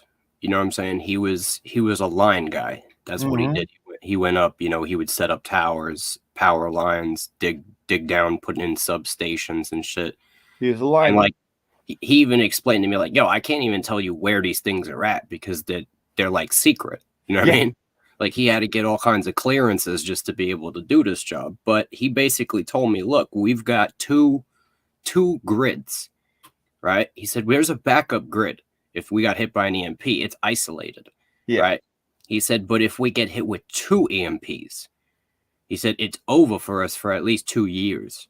Well, that would be in the instance that we were able to power up the secondary grid. No, the top grid, because the primary grid is what we're using already. It's what we use anyways. It's the one that you see up and above the ground. The one that's below the ground, we don't use that one. Not really. Yeah, he said we had keep it maintained. And the reason why is that will survive an EMP. It will survive several EMPs. It'll survive any EMPs. What it won't survive is impact. That's why they tell you before you fucking dig, call. There's a reason behind it, and it's because you can do more damage with a shovel than an EMP will ever do. Also, on top of that, you can do, if that kind of knowledge got out, that's how countries would be able to take us down if they knew where that infrastructure was. That's why it's so secret. That probably is why he couldn't even tell me where it was. And you know what I'm saying? Like he's signed crazy like government contracts. Like if he tells people where it is, like it's national security. Like he would go to jail for like terrorism. Yep. So yeah, but basically he knows the like locations of a lot of crazy shit. And he's told me about like, that there are these things that nobody knows where they are. He's even said, yo, there's fields out here in Missouri and you'll just see like a little shack, a little guard shack in the middle of the field. And he said, you'll see one guy in there. And he said, that's a nuclear silo for the most part. He said they've ran the power to them. They just got random nuclear silos. It's just a field with a guy in it in a guard booth. And he said, yo, basically, if you see the guy, they're authorized to kill you. Like, you can't even be on. It's protected area. Like, you can't even walk on the land. It's completely fenced in. You know what I'm saying? If the guy can see that you are beyond the limits of the fence line, he is authorized to kill you on sight. Yep. Believe it or don't, that's our nuclear defense grid. And if you take pictures of it from outside the fence, he can shoot on you. Yeah. Because he don't know what those flashes are and shit. He doesn't know whether it's espionage or not. Mm-hmm. And that's the thing. It actually has signs all the way, fuck around, no photography. So yeah, there's a reason behind it. That's actual national defense infrastructure, and you're not allowed to actually take pictures there. People don't completely understand everything our country has. Most of it is all secret. And that's the crazy thing. Well, it gives me a feeling of confidence because that grid has, in several instances in just the past couple of weeks, months, relieved the country in different places.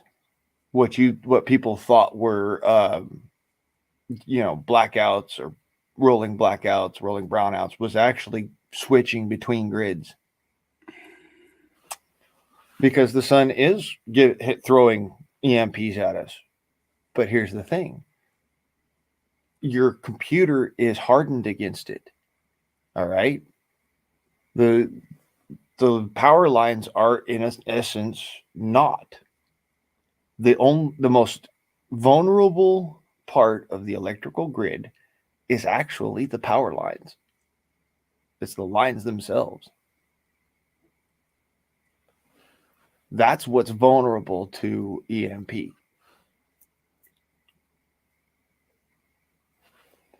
If an EMP were to take down our entire grid, the frying of the substations and the giant transformers, it would take like 2 years to replace them because we get them from China. Yeah, it would take much longer now. And China's not sending shit here right now. We only have a few replacements on hand because they don't really go down like often. Right. You know what I mean? But if they do, we can't keep 300 replacement giant ass transformers on hand. It's just too much money to eat, to absorb. Right. So we get them made from China and they ain't sending us shit. The fix it for this problem is actually the same fix it that Roosevelt came up with back in World War II. Everything must be domestic product. We may not import any foreign product that we can't make ourselves. So those substation transformers, there's somewheres around in either the Library of Congress or what have you, there is a document that holds the construction basis for those transformers. And what they'll do is they'll grab up they'll build the transformer themselves, and it'll take about a year and a half to get everything together to do it. Yeah, that's what I'm saying. How much will be 2 years to get it back and running. Well, from scratch, they'll build them and they'll put them in 2 years. That's the conservative. Yeah, that's the conservative idea of it. Could be a little longer. It could be more. It could be quicker because you're forgetting about the resilience of the American spirit, and that is the truth of it. When it comes down to resilience, Americans have it in fucking spades.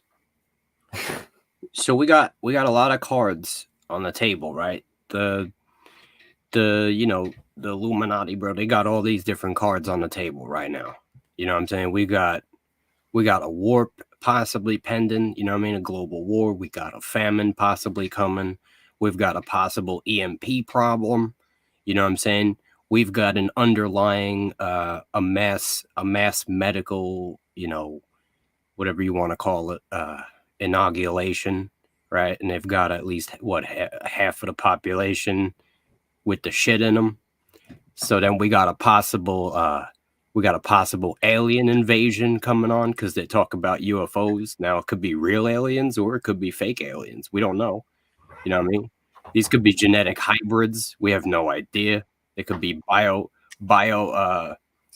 synthetic bio robots, which are like robots made out of biology, like organic flesh and technology, bro. Uh-huh. Then we could also have a zombie event, because our country's been training for zombie events for like 10 years, bro. and that could be actually caused by something that they put in the magic potion. What's fucking creepier is that that's something that could be caused by the sun itself. But looking at all these cards these are on the table, right? Uh-huh. It's not, I mean, like, what what do you think we should do about all this? Well, first and foremost, don't let your stress and your paranoia overwhelm your thought process. It's a standard OODA loop. Observe, orient, decide. And go through your OODA loop with every situation. You all right?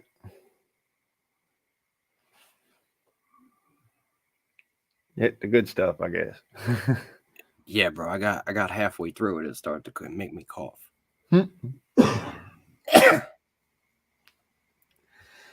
So here's the thing that it's just, I see nothing but OODA loop. Continue to orient, observe, orient, decide, and act. Because that's the only way forward. You can't just stop and sit back and go, well, it'll all get better tomorrow.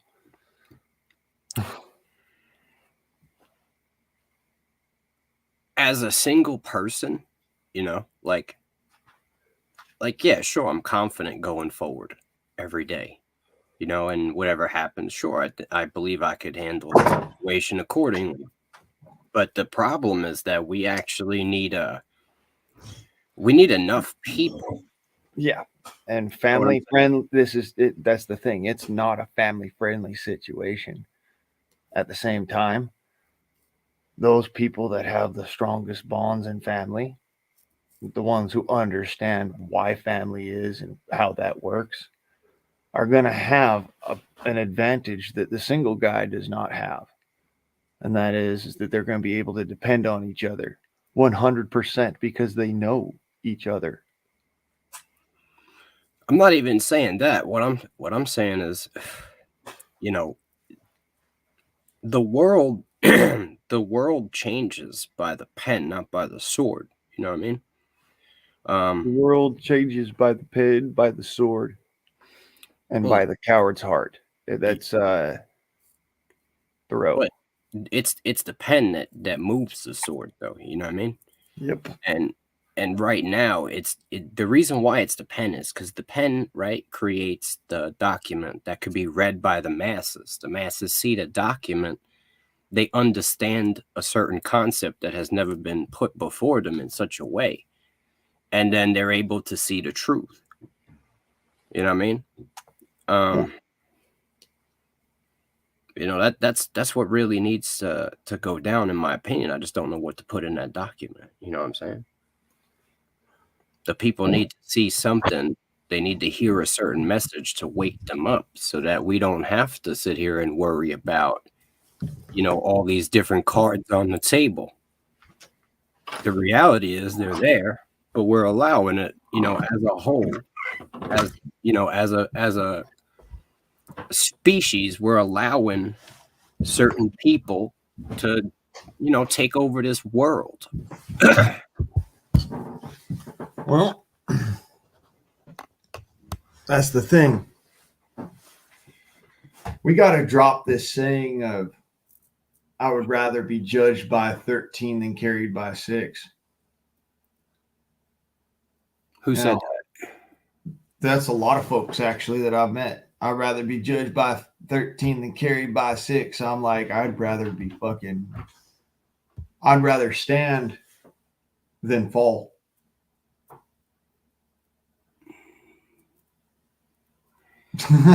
That's what I was going back to earlier when I was saying that this generation doesn't have gravel in its gut. They've been It depends on the individual. You got to remember. Our generation, brother. I think what, 33, 34? I'm 32. 32. Millennial, Gen Z, Centurion. Yeah. But I'm not, like, you can't use me as an example. I'm completely I know. That's I'm my point. completely different from my generation. Yeah, we are. We're the lost generation. That's I'm a what's breakaway actually been said. generation. We're called the lost generation. And the reason being is that some of us actually know the fucking way through the dark, but most of us don't. It's like a man who's night blind trying to feel his way down a hallway, down a dark hallway when all the lights are out. Believe it or don't, I have experience in that. I'm night blind. It's like there is a portion of the population that might be like me and you, right? But what I'm saying is the majority, they've been effeminized, you know what I mean? The men are they're bitches, bro. What do you want me to say? They're you know, they want to call the cops. They wouldn't throw hands if somebody swung on them. They're fucked up, man. You know what I mean? They want to be over here identifying as pizzas and shit. Like, and like, you know, I say that whole thing, you know, I identify as a green lawn because people keep on heaping bullshit on me as a joke. I want just to make that clear because some people do not get it. I'm just saying, like, you get what I'm saying, right? Like, people think like words, you know, are actually like a problem. Like, people are worried about words. They can't even handle words. You know, like, I came from a generation where sticks and stones would break your bones and words would never harm me. And we just didn't give a fuck. You know what I'm saying? I came from a generation where words cut deep, but my knife cuts deeper. Yeah, like, say whatever you want, bro. Like, if you get out of line, bro, we're gonna throw hands. But they don't do that. And so today's generation, they don't throw hands. Nah, they can't throw a fit. You know, they call the cops, bro, or something. And so now you offended me. Now, what are those people gonna do when they can't get food? Right? They got people trying to run up in their house and shove shit in their body that they don't want in it. You know what I mean? Making them do all kinds of shit that they don't want to do. You know what I mean? They get 22 penicillin. You feel me? What are they going to do, though? What are they going to do? Yeah. Probably bleed out on your carpet. So like, you get what I'm saying? Like, look, these people that are in this generation, for the majority, they're going to just fold up, right? And then it's going to be what? How many people are really like me and you that are going to be left to fight the whole fucking fight for like humanity here? I've always said that, you know, it ever since I was a little kid, honestly, getting rid of the draft was the biggest mistake the United States ever made. And a lot of people will very much so disagree with me on that, and I appreciate your disagreement. You're allowed to. I still contend that the brass tacks that our country had when it came down to fucking gut stomping a motherfucker into the ground, when it really came down to the point, got lost generationally because we started losing these vets from the times of the draft. We started losing these veterans that came in afterwards and, just after the draft, and knew all these old guys that, and understood why the draft.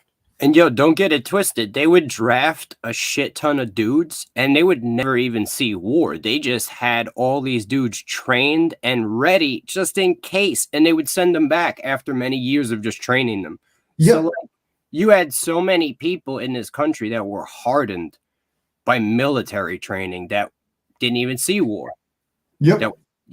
That's the difference. I'm trying to explain, like, nobody in this country for the most part are about survival. They're not, because they're not forced to survive. They haven't been trained. You know what I mean? A lot of for the majority, all these people really know is like the internet. City life. They know nothing. Yeah. I've met my fair share of folks that all they know is city life, and they're just waking up and seeing the freaking, like my brother, he fucking saw what I was doing. He's like, bro, I want to get into this. I got to know. I got a kid, I got a wife. I got to know. And I'm like, dude, I understand. I can't have kids physically. So, women don't stick around long.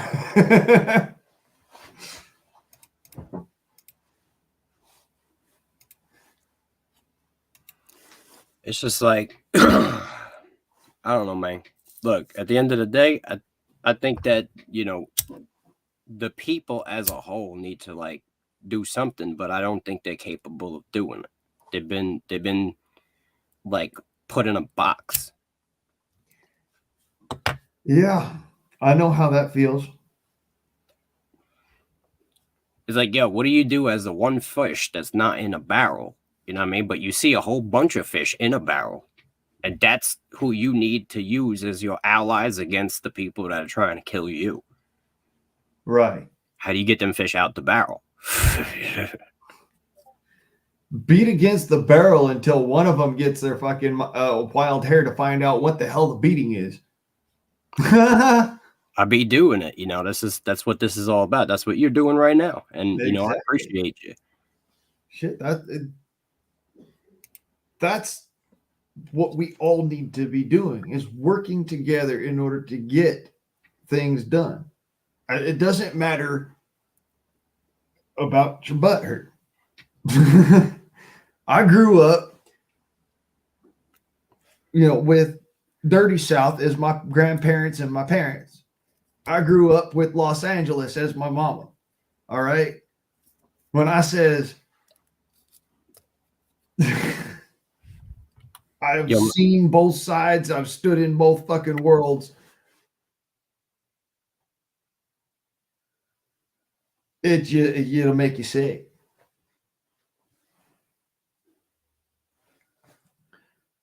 It'll make you sick to know that this is what you're up against. Those who don't want to see, and those who cannot stop speaking. Because if they stop speaking, they'll die.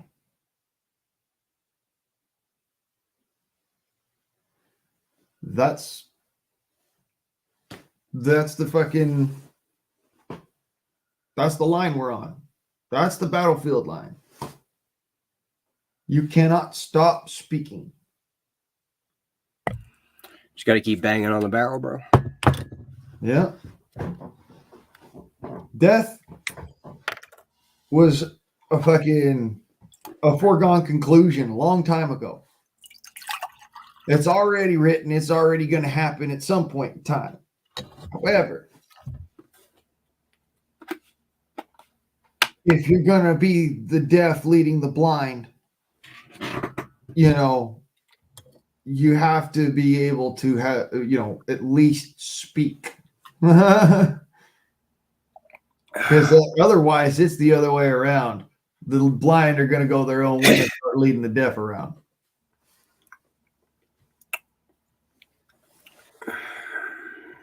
It's not good. Currently, we got the blind leading the deaf. Yep.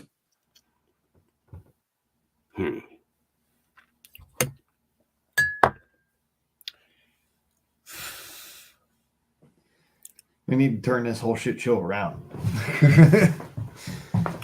It's definitely been predetermined. They've predetermined to put out all these different informations all at the same time to cause a situation where you really can't determine which one of the cards are going to be played. They're all on the table. You know what I'm saying? All these cards are sitting here on the table. I can't determine which one they're going to actually play, so it's hard to prepare for the right one. That's All the I reality. know is bullets ain't flying in my windows. I'm doing pretty good. No, yeah, there's not bullets flying in our windows yet. But there might be one day. I mean, I doubt that there'll be bullets flying through our windows, but you know what I'm saying? The situation could get very grim very fast, as it does in collapses of societies. Well, it's not just a collapse of society. When a society begins to collapse, the sharks circle the chum bucket. You got to remember that one. It's true. Every society that has ever risen up and fallen has been overrun by other societies in its place. Mm-hmm.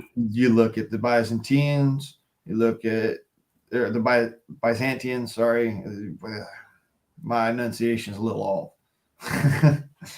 The Byzantines, the Romans, the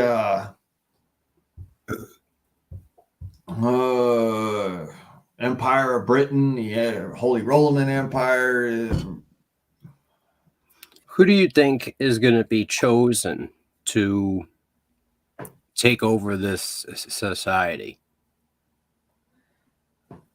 Honestly, I think it's going to be a repeat of something that happened back in the 80s, and not a lot of people were really privy to it. It happened about 1989. And a lot of people were kind of scared about it because they didn't realize it was going on in most circles. Like the everyday average Joe didn't know it was going on because he was home asleep in his own home, whatever. The folks who had a little bit of money ended up paying the price. And the folks that had the real power in the United States ended up being toppled and overthrown under the radar. All right.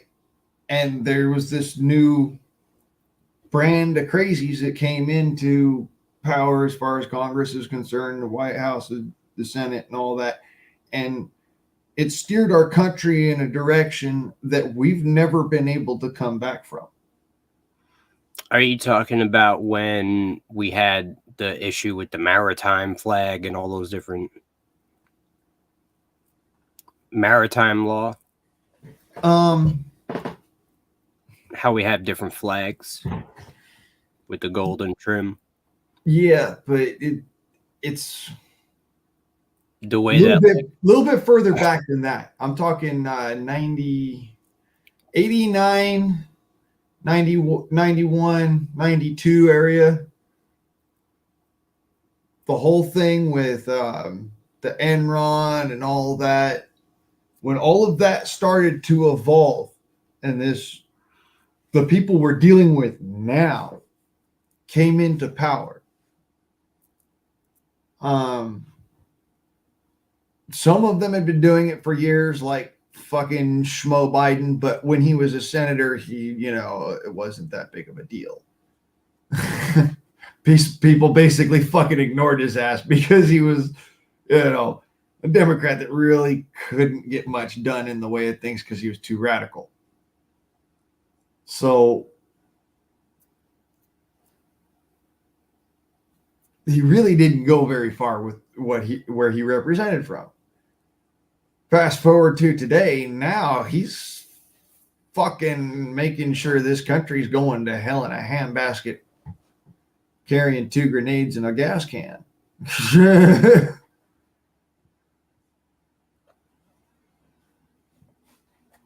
Quick napalm on a fucking. No, yeah, I mean, and people are just like, well, all right, well, like, yo, everybody that I knew that when I was, hitting, like talking to him, like, yo, who'd you vote for? And they're like, like a couple of people were like, oh, Biden. I'm like, why? They're like, oh, because it's all these good things. And now I'll call, be like, so, how do you feel about your decision? And they're like, oh, fuck you, bro. Oh no, dude. A buddy of mine from back, or it wasn't many, to be honest. A buddy of mine from back in there was a few. California. I wouldn't call him really a buddy, but at the same time, yeah, buddy. I worked for the guy. He said the reason why he was voting for Biden was because he was voting against Trump. Uh-huh. That was his reason. And then he said, oh, by the way, did you know that Biden's going to have us all driving around in electric cars and this, that, the other? I'm like, how's that going? Sure. And then not 6 fucking months later, I asked him, so you happy you voted for Biden? He goes, fuck you, man. Yo, he really I might fucking hate that son of a bitch. Yo, he really might have you driving around an electric car because you won't be able to afford gasoline. You know what I'm saying? It'll just be so expensive. You'll have to buy an electric car. It'll be cheaper. I'm already working on setting up a distillery. You gonna start running your car on moonshine, bro? Yep. Hell yeah. I'm gonna run it on a special brand of moonshine, I tell you. Yo. Smell like a pot leaf going down the road. Fucking Cheech and Chong style. Yo, I had a friend, not a friend, but he was a dude that I knew that ran a vehicle on cooking oil. Yo, I've heard of that quite a bit. They run diesel engines on not hydrogenized. It was like from a Chinese restaurant. Hydrogenated, not hydrogenized, hydrogenated cooking oil, where they take it and they pour lye into it and they mix it around until it starts to get slightly thick and syrupy. He didn't do anything to it. They would take it and filter it out, and then they would put it in the back of the car, right? In the back of the car, they had like, I want to say like a boiler or some shit, right? Oh, it's a different. Okay, I get you. It's a different kind of. And so they were doing something to the oil in the back of the pickup truck. They had a machine that would convert that into some type of diesel acceptable gas or oil, and then it would burn it. High heat pressure and it was like gasifying the cooking oil. Lye. They didn't have lye in the system, no. No, you've actually put lye in it, and when you put it under pressure, it, instead of it going thick and syrupy, it gets really thin, like diesel fuel. If you put lye into a fat, just from my knowledge of making soap, it turns into soap. It causes when it's not under pressure, yes, it turns into soap. But what you're doing with the lye is you're actually converting the hydrogen and the standard nitrohydrocarbon, which has a nitrogen group on it that causes the hydrocarbon to burn inefficiently. Okay. So when you take that nitrogen group off of the oil by putting it under pressure with that chemical in there, it converts it over to diesel. Got it. So the pressure prevents it from saponifying fully. Like it doesn't. Yeah. It doesn't have that chain reaction. Yeah, it's a different chemical reaction because it's under pressure. It never has a chance to crystallize, which that's what saponification does. It's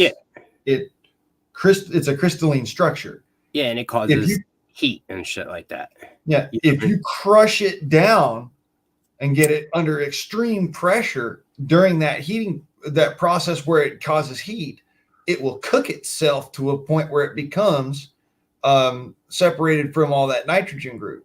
And it burns off only that nitrogen group because that's what's allowed to escape from the machine, and the machine's made for that. But yeah, there's a few different kinds of alternative cars powers. Like I've seen a dude with a hydrogen augmented system. Where I he saw a dude driving around with a propane tank in the back of his VW Bug. Oh, I've driven cars with propane tank. So when I lived in the Dominican Republic, right, all the cars were, for the most part, all of the cars ran on propane. They all had a propane tank in the trunk, and you would pull up to these propa stations, and you would literally like you're filling up an air tank. You would fill up, your propane tank. Yeah. And that was completely normal. Yeah. All propane. Yeah, I mean, and you couldn't smoke no cigarettes in that gas station, bro. It just smelled like straight propane. Yeah. Like you wouldn't dare to light a cigarette in there. You wouldn't have the balls. No, nobody would have the balls unless they were an idiot. It's not a regular Hi, gas Andy. station. It's a literal gas station. Yeah. It's in the air, bro. It's in the air, and you will cause everyone to go sky high. No Bro, smoking. the dudes that work there, they look like they're just like all fucked up. Like they look like they're just zombified because they're just sitting there breathing propane in all day. They're all fucked up, bro. Like they look toxic. That's pretty bad. They don't care though. They're like high on it. They love it. They're high on propane all day, bro. I Chill. could imagine how that would work. Right. But yeah, they. Yeah, I was figuring- propane dude, straight you up. can run your car off of methane. Did you know that? Yeah, you could run it off methane. There was a dude running his car off of compost. He was. Yeah, that's what I'm saying. The methane coming off of compost, you can run your car off of that. That's so funny, bro. He had like a dumpster in the back of his truck and he had a pipe sucking the methane off of it, running the car. It didn't run completely on methane. It was methane augmented. So it used methane, but if it ran out of methane, he could switch over to gas. You know what I'm saying? But yeah, bro, there's a lot of crazy things. Hydrogen augmented system. My boy's dad had one in a trunk. He had like mason jars, right, with like electrolysis rods in them, right? And he would get 96 miles to the gallon in a truck. Fuck. You know what I mean? With the hydrogen augmented system.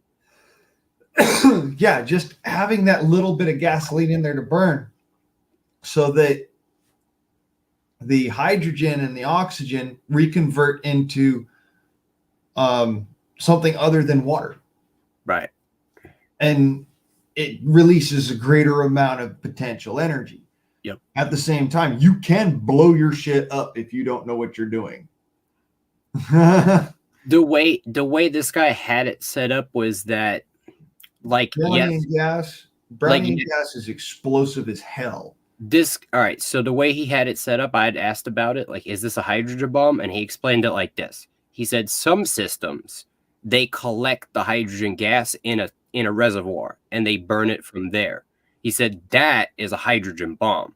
Yes. He said the way that he produces the hydrogen gas, if it were to explode, it's a very small amount that is contained in the tippy top of the mason jar, right? Yeah. He said it's a very small amount, so it's not a very big explosion. You know what I mean? Yeah. And he said that his generates it as it uses it. It doesn't store it, and then you know what I mean? Yeah. That's how you avoid it with, just a regular straight flow system. I'm sure that I've seen a couple of them that they say, oh, yeah, that's not really a hydrogen bomb, unless, of course, you're sitting there smoking next to it because they can't make a good enough seal for it. I counter with they make hydrogen seals all the time. Really, they make hydrogen seals all the time. And all that you have to do in order to find a hydrogen seal, basically seal off hydrogen so it doesn't create the vaporization enough to cause an explosive mixture in the air, is to have a seal that has like Teflon or some other kind of plastic on plastic. So that's why I suggest when I did my little, I've got a video about it way back there some years back, where I take a 5-gallon bucket and a couple of paddles with an ionizer, and I stick that into the bucket and I make a freaking hydrogen system. And I can run that hydrogen system into a bubbler that's a hydrogen reservoir. Sure. But then I run that through another bubbler, and that gives me clean gas that won't backflash to my reservoir. Yeah, you won't have a flashback because you have it going through a percolator. Yeah. You know what I mean? It's not like the blowback will go back into the first bubbler in the chain, but there's another bubbler and then the reservoir. Yeah. So yeah, I understand that.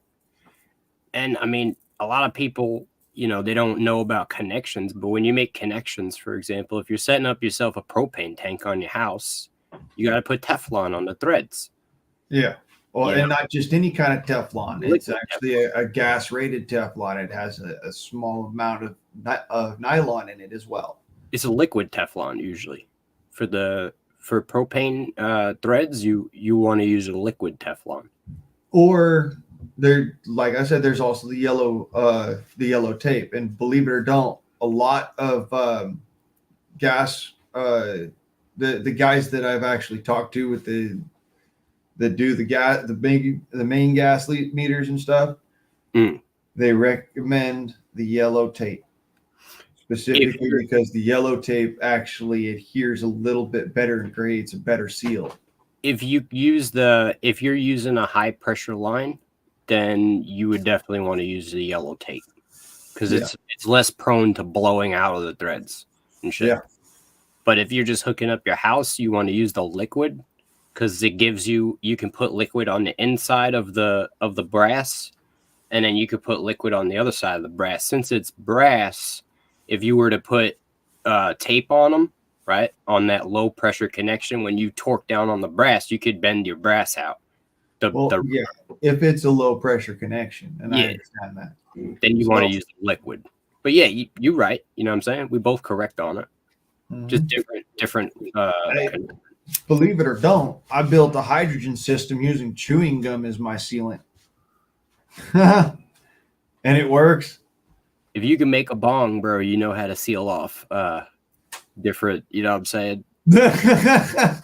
Different gas bubblers. Yeah, that's true. If you were, EOD tech or something like that, you know how to seal stuff off really well. No, I'm saying a bong, like a smoke, like. Oh, bong. Yeah. Those two words get me confused because they sound the same over the computer. Yo, hydrogen stuff is just like making a bunch of bongs connected to each other, bro. You know what I'm saying? You're making a reverse bong. Well, if you buy one of those $500 freaking PHX bongs with the super tower rebubbler, Yeah, you can use it to make hydrogen systems, bro. You could use that to make a fucking flashback hydrogen system or a distillation tower. Or, I could go on. It's just glassware. It's glass, It's glassware. Yeah. If I was going to buy one of them things, I'd make a distillation tower, and I'd use that as my my fuel recirc. I'd make fuel with that distillation tower. Yo, what about wood gasifiers? You ever looked into that type of shit? Hello? I think you froze there, doggy dog.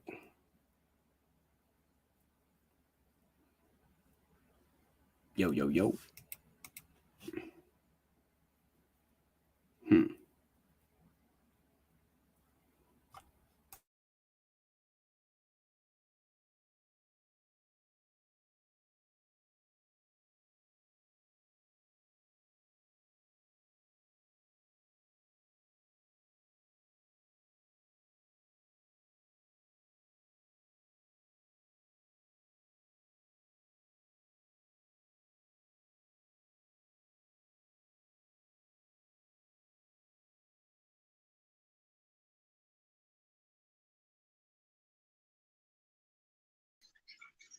And there we go. We're back. All right. Yeah, I fell off. My bad. It's all good. I was asking, did you ever hear about wood gasification? Wood gasifiers, yes. That's a World War II tech that they actually hooked up to Jeeps during they did use it. They used it very little because they had petrol, but they had it just in case. And that gave them the ability to go without having to have gas cans. That's actually a World War II invention. I think it's actually really important because if you have an RV, let's say, right, or like a mobile like home truck, you know what I'm saying? That's wood gasification. You could essentially go like anywhere as long as there's nature. You know what I mean? And that's kind of like, I don't know. I really do like the idea of the fact that you don't need gas stations. You could just kind of go through the woods and cut shit up that's off the floor, burn it, and keep moving. Yeah, that's a great idea. I've been thinking that that's something I'm going to do fairly soon is start working on a wood gasifier. I got a big old fucking trailer. I got a flatbed trailer. I got my truck. I got to have something or other that's going to go other than gasoline because this is just gotten redonkulous. I wanted to start a company, we recently just started a t-shirt company, but as a side company, I want to also start a wood cutting business for the local people that need firewood in the winter. And I think it would be cool to have a truck that's powered on wood to deliver your wood. You know what I mean? You go around cutting wood, bro, and you just feed your truck logs that you're cutting. I'd love to be able to just fucking throw a couple of logs in the gasifier and drive away. I know something about wood gas that not a lot of people do, and that is that wood gas is really freaking dirty unless you crack it and then distill it. If you crack it and distill it, then you get gasoline. What do you mean crack it? Thermal cracking. Like what they do in the refineries for to take crude oil and make it into gasoline. So like you would distill it like in a cylinder, and then you would take like the tops out of it and make gasoline out of that or something. Yeah, and you've always got a form of gas left over, actual gas that's left over. It's carbon monoxide, or not carbon monoxide, hydrocarbon monoxide, also known as methane. All right. So since the wood gas in its raw form is really dirty, right? Is that going to really be a big problem when it comes to like a diesel engine? Or could there be an engine made that it wouldn't matter how dirty, the wood gas is? There are engines that exist that it doesn't really matter how dirty it is just because they're so cheap. But there again, it's a cheap engine, and it's really just lawnmowers, weed whackers, stuff like that. You could run straight fucking wood gas through a weed whacker or a lawnmower. It'd be just fine. There was a guy who had a wood-powered chainsaw. I was laughing.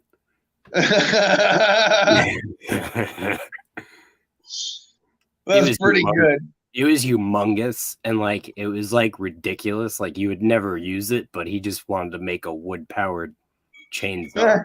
Just because it felt like it. Yeah. Would that be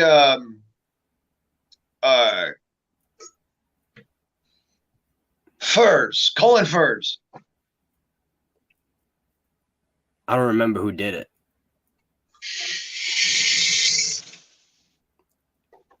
You might make me one of those. Thank you. But yeah, bro, I mean, this there's definitely some types of technology that we're gonna have to look into to get away from to be able to run vehicles when they start shutting down all this shit that they don't want us to be using. They don't want us burning gas.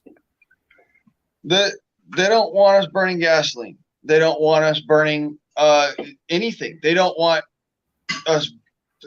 See, that's the thing. They want to take and use.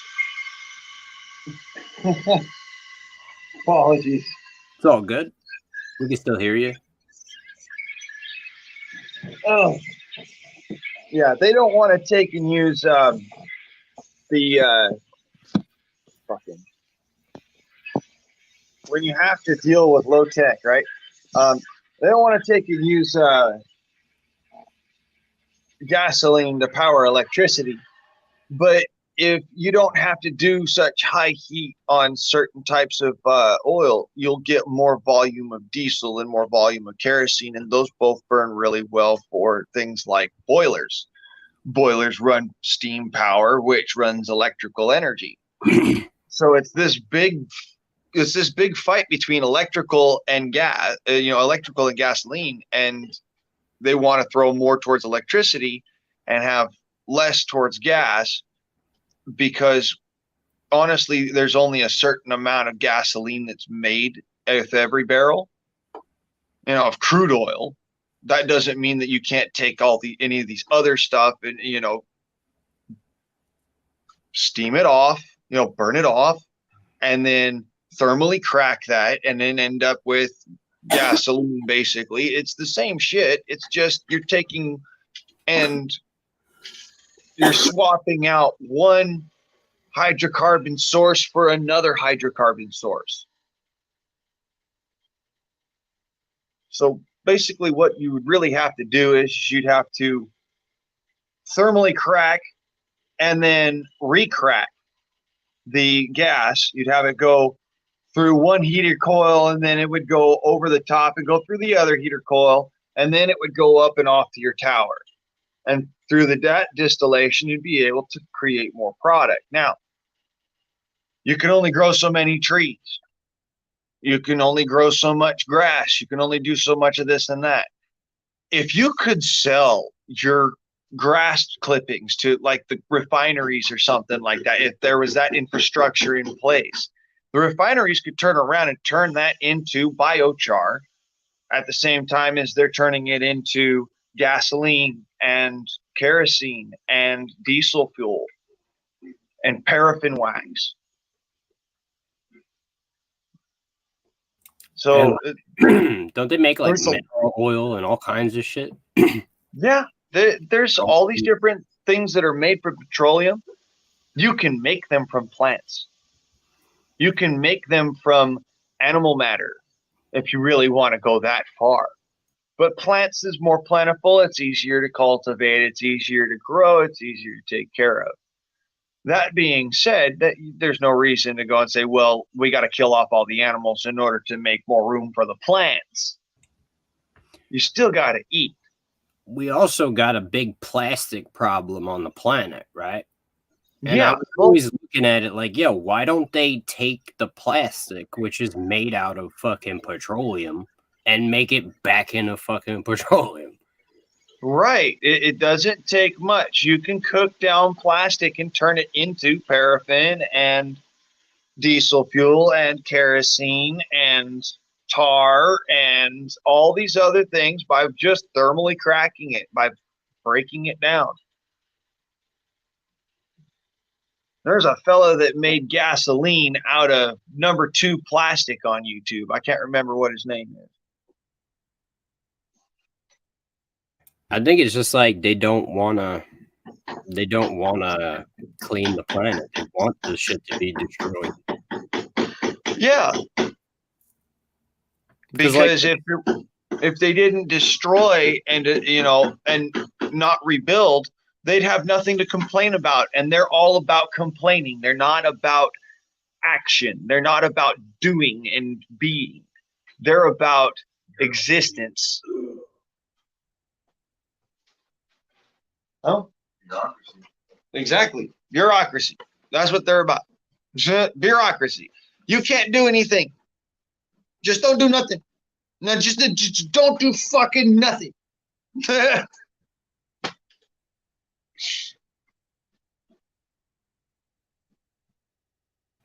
So yeah, bro, you building a bunker, bro? I'm building a bunker. I may end up fucking digging a foxhole in the backyard. I don't know. I do have a full-on farm going in the backyard. That's what's up. They're really. I don't know why I build a bunker here. I mean, there's no way that I could protect anything more than myself and my buddy Hawkstooth here and my dogs. No, I'm just saying, like, My mama, she lives down in Southern California. And so she's not going to be here to go down in the bunker or nothing like that. I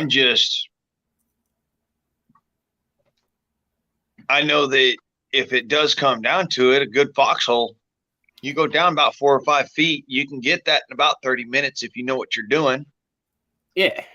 I'm just saying, I'm out here in the mountains and shit, so I need to build like a concrete bunker just for the sake of, you know, tornadoes and shit. You're in the mountains and you're worried about tornadoes? Well, yeah, because we're up in the mountains. You know what I'm saying? Like we're up in. All right, so we're in a hollow, right? So you got a hollow, and then we're up in the bowl. So if we have a tornado that comes in the hollow, you know what I'm saying? It'll run up. I see is what you're saying. Yeah, the Ozarks. I understand that. You're right. My bad. I forgot for a second. No, it's all good. But yeah, we do have tornadoes that come flying through here sometimes. We had one recently that, you know, a lot of times the hills will protect us. They'll skip over us like a you know, like skipping a stone. But Yeah. if it doesn't skip over us, it's over because we live in a bowl. Yeah. No, it'll sit there and it'll spin and spin and spin until it spins itself out. Yep. So, and I know that because I lived up in Ogden, Utah, when we had the twister come through in '92. And your chat just nailed it. I live right near Tornado Alley. So, Yeah. So it's pretty bad. Believe it or don't, there are places all across this country where tornadoes are just the norm. That it happens all the fucking time. And the reason why people think it's all in Tornado Alley is because the name Tornado Alley. Yeah, there's a lot that happened in Tornado Alley, but it's not the only place. My brain did a skip a beat because I took a sip of coffee. I apologize. Now you definitely need a tornado shelter out here in the Ozarks. It gets crazy. Yeah, and out here in Oregon, believe it or don't, you need a fallout shelter. Yeah. Did you really do need a fallout shelter in Oregon? Yeah, there's too much important stuff in Oregon that they would be trying to. It's not just, the possibility of nuclear strike. There's also the volcanic activity of the area. All right. There's actually a few super volcanoes in the general vicinity. I didn't even know that, bro. That's crazy. I knew about Yellowstone, but I didn't know about Oregon having them. Yeah, I live like literally at the top of a volcano, pretty much. That's not good. But it's inactive at the moment. Well, that's good, yo. We better hope it stays inactive. Yeah, but that's my point. When it comes down to things like that, you need to have things like a fallout shelter. There, believe it or don't, volcanoes can cause fallout, and not just the kind of fallout that's like radioactive toxic, but also the kind of fallout that can take your fucking house off its foundation. You might want to have several foot of earth over the top of you, in other words. Yeah, I think I'm gonna start because my house is not really amazingly, tied into the ground. Like we bought a building and slapped it on the side of a hill. And so like to level it, I've got my house like 4 feet in the air, maybe 5 feet in the air on one side. Jeez. So Yeah. you've got an underground area that's already that you need to skirt off. Yeah. Probably just because of the animals. You're guaranteed to get a bear up in there at some point in time. Yeah. So I'm probably going to start building walls, right, underneath the house and make like a foundation. And I'm going to continue that out straight and let that come up above the ground a little bit. And I'm going to box that all in and then cover that front portion in like dirt, probably. And I could plant gardens on it, but then that would also be like I could have a hatch in my floor and I can dig back the bank a little bit and then block off the back of that wall and seal it with like a keyway so I don't get water coming in there. Maybe run some, I'm thinking maybe even running some French drains in the bottom through some grates that will take the water anyway and put it downhill. And then, you know what I'm saying? I'll have a nice little underground under my house type of thing. And it'll also support the house. So the house won't, fall off the hill or whatever. You know what I mean? That's literally what I'm looking at. I got underneath this house, we have a mud room. It's not really a basement. It's about like 2.5 foot, maybe 3 foot of clearance underneath the house. And that's because there are a lot of times massive floods that roll through here. Times, yeah. That's one thing we got to worry about. And then on top of that, it's a volcanic floodplain. It's a volcanic valley here. So that's another thing you got to worry about. And then on top of that, you've got just down the way from here is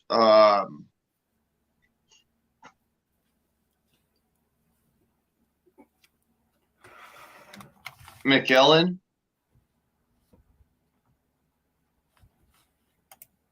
And then just south of me, a little ways is Tillamook. So yeah. We just had some floods roll through here and they washed out like a lot of my concrete blocks holding the house up. They washed the bottoms of the concrete out a little bit. So now I got all these little gaps and shit. I got to go sit in there banging wood in between the gaps to keep the house. You know what I mean? It does suck when your house is on concrete blocks, so that's why we definitely transition into the foundations. Yeah. It's always better to have a foundation. I didn't freeze. My brain did the synapses is trying to run across the brain. He went, he's rendering, bro.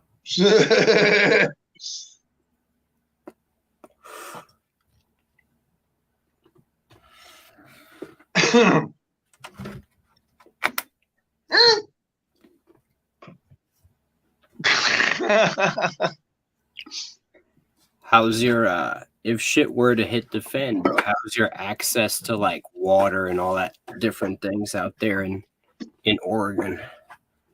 Well, let me put it this way. It rains 281 days out of the year. Would you drink the rain though? Oh, fuck yes. You best believe, as long as it ain't black, I'm good. But yeah, what about the shit they spraying in the in the air? Like I said, as long as it ain't black, I'm good. Because would you filter it at least? Yeah. All right. That's a duh. That's kind of a given. As long as you black rain comes after like a nuclear blast. Yeah, that's when you don't drink that water and you wash that shit off of you. Yeah. You don't drink black rain. And you start eating potassium iodide, bro. Yeah, like fucking crazy. Or sodium iodide. Iodized salt actually does fucking help. Yeah, it's just really salty. Yeah. It's really fucking salty. If you drink saline water, you will throw it up. But if you lick salt and then drink water, you won't. Yeah. It's a trip. It works. Yeah, I've had to eat salt a few times, you know. If you get overly hydrated without any electrolytes, you need to eat salt or you'll just basically you'll kill yourself from low sodium. Yeah. And low potassium and low calcium. And see, it's a vicious cycle if you don't take care of it right in the fucking beginning. So what you do is lick a salt, eat a banana, or drink some orange juice. All right. And then on top of that, get you some Tums. When I say get some Tums, I mean, take a dose of Tums, wait 30 minutes, and then take another dose of Tums. You're trying to supplement the calcium that your body's burnt off. And you just basically you'll start pissing and then you know you're good. Yeah. You can die from high sodium. So that's why you don't want to go too fucking far with the sodium. But sodium iodide is one of the only digestible sources of iodine that there is. I mean, I've eaten a gram of straight salt before, and you know, it's like you need to eat a lot of salt to get toxic. Yeah, you do. Nitrates less so, but when it comes down to it, chlorates don't make you that toxic. Yeah, if you eat table salt, bro, I mean, you could eat quite a bit of it. It'll be hard to eat it as much as you would need to get toxic. Like, yeah, you just be like, oh, just salt. And you can't close your hands because they feel like they're swollen shut. I mean, they're swollen open. Yeah, that's too much salt. But yeah, I mean, if you drink water and shit, you'll piss it out. Yeah. And that's why I make honeydew, because honeydew is one of those things that little bit of alcohol actually makes you need to pee.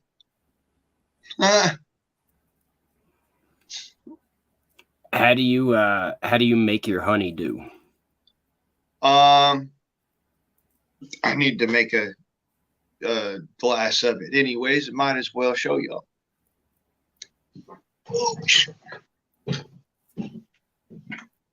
Yeah, tablespoon, some sort. Okay, teaspoon. So teaspoon to tablespoon measurement is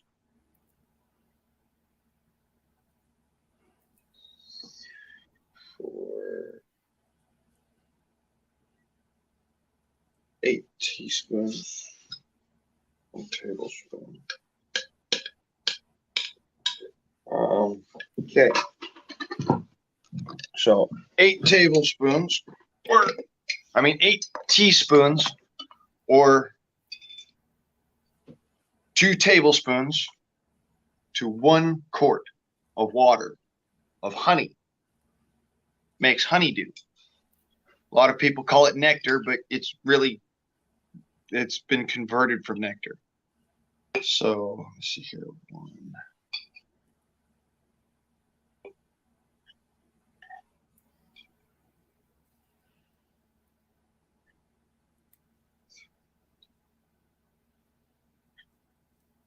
Is it just honey and water? Yeah. Trippy enough. It makes its own alcohol. So you ferment? It's just honey and water. Do you ferment it or? No, you don't really need to ferment it. You can drink it as is, as it's made. It really is a trip. It has a very low alcohol content at first, but as soon as the water goes into it, it starts diffusing, because raw honey has pollen and has yeast in it. So it's already turning into mead on its own.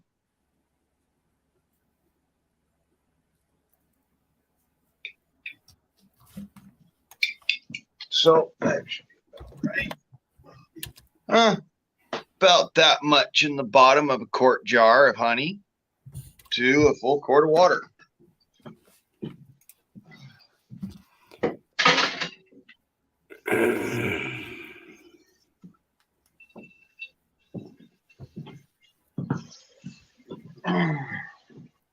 So you put the honey in the water, right? How long do you let it sit before you drink it? Normally, immediately. So okay. So doesn't it take like a while for it to make the alcohol, or you know what I mean? Because like This already has alcohol in it. By the very nature that it's raw honey, it hasn't been cooked. It hasn't had any filtration to it. Gotcha. It's raw honey. I understand. Yes. So Raw honey. it's naturally fermented. It's It already naturally ferments on its own, so it already has a little bit of alcohol in it. The Gotcha. longer you let it sit, the more alcohol goes in it. Gotcha.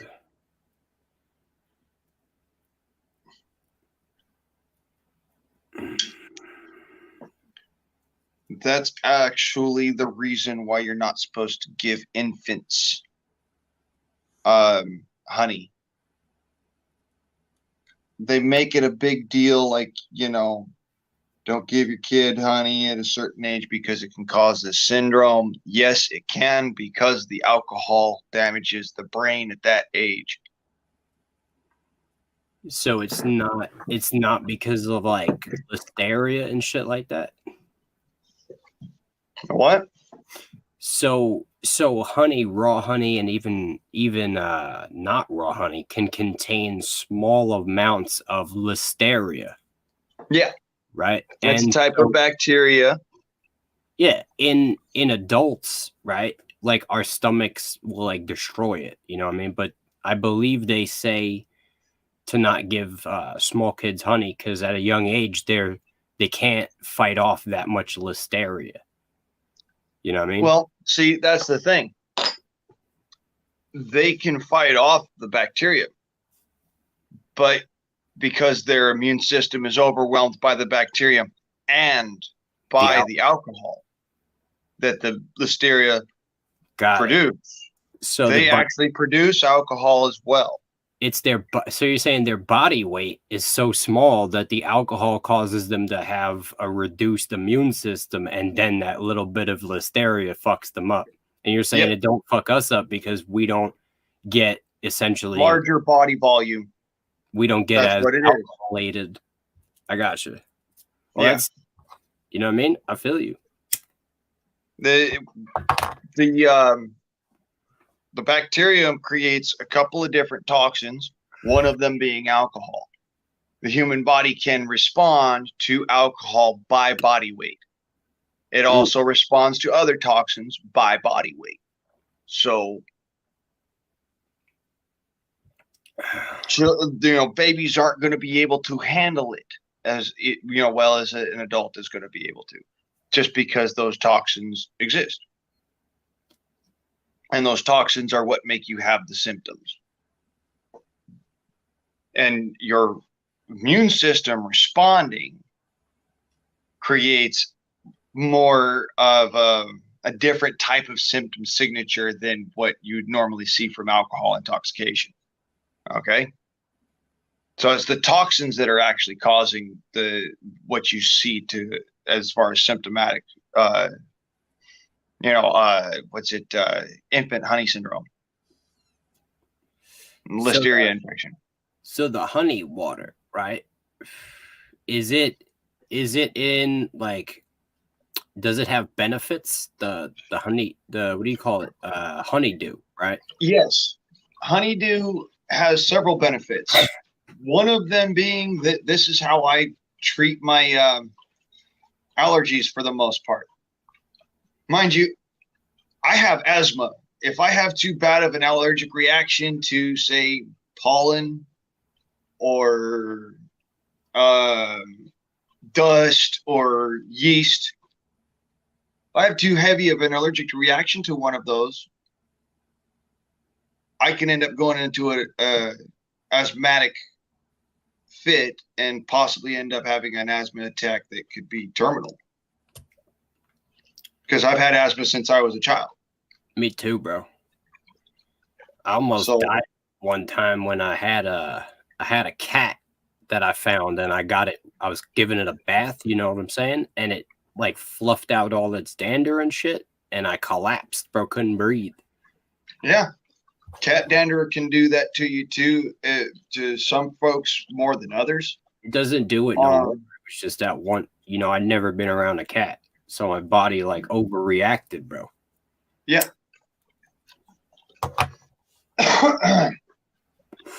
My step granddad, my granddad, he earned that title really. He is deathly allergic to cats, as in he'll start sneezing and go into a sneezing, coughing fit that will cause him to go into anaphylaxis. So it's the shock from sitting there and coughing and sneezing so hard for so long actually causes his throat to swell up. So you're saying that this honeydew with the raw honey, it helps allergies? It does help with certain allergies. Like if you have allergies to pollen and dust and yeast, like I do. I have pollen, yeast, and dust allergies. I also have fungus allergies, certain fungus allergies. Where do you get the raw honey? Local beekeepers. They sell it at the local store. You buy it from the local store. And, you know, this stuff, this is sold right down there at the store where I've been going to. And just clover honey, good, regular old clover honey. Comes from Apiary, Oregon. Let me see the honey I got. It might be raw. Let me go grab it real quick. The way you could tell raw honey, look at its clarity, its color, and also whether or not it will crystallize when it desiccates. And it takes a long time for real honey to ever crystallize, if it ever does. And that's only when it's raw. Raw honey will crystallize, but filtered honey will not crystallize because it doesn't have any crystallization sites.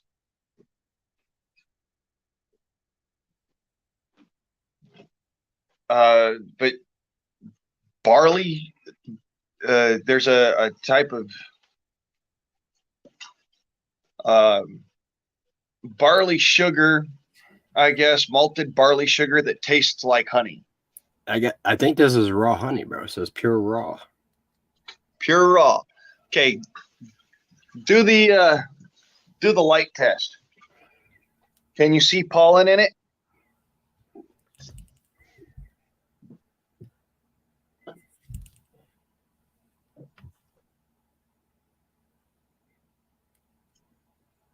What does pollen look like?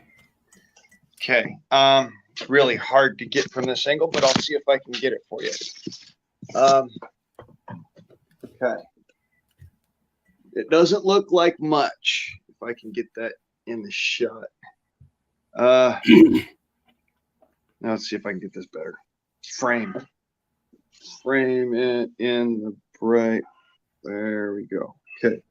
Pollen, when you look at it, you can see how that sheen at the top of the, just like right here, you see at the top of my finger, that little sheen there is actually pollen in that.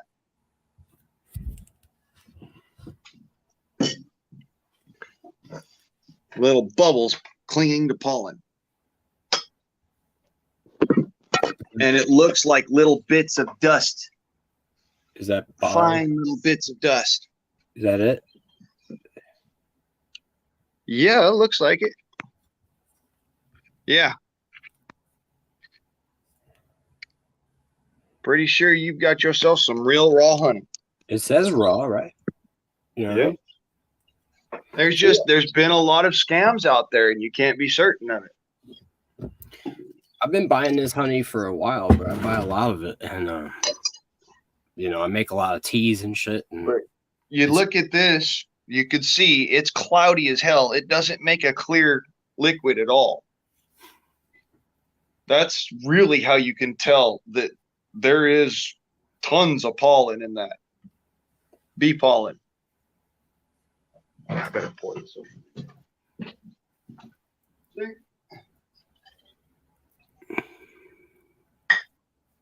Yeah. You can even see with this glass. It's not clear. I mean, so now how much of this do you drink a day?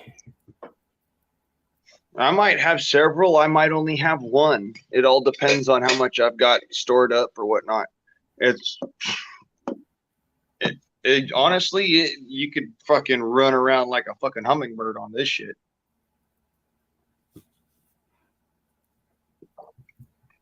It's nature's energy drink.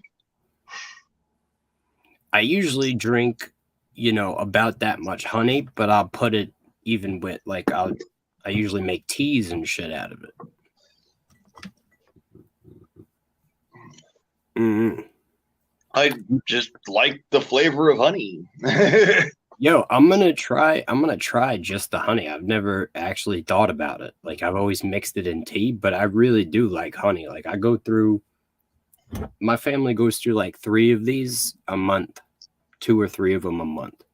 I'm not surprised. I go through quite a bit of that. And we do feel pretty healthy, honey makes you feel pretty good. I think it has a lot of vitamins and shit in it. I don't know. Is there minerals and stuff in honey? There's minerals, there's vitamins, there's all sorts of different chemicals that make it up. Most of it is sugar called nectrosol. Believe it or don't, it's the easiest sugar for your body to break down.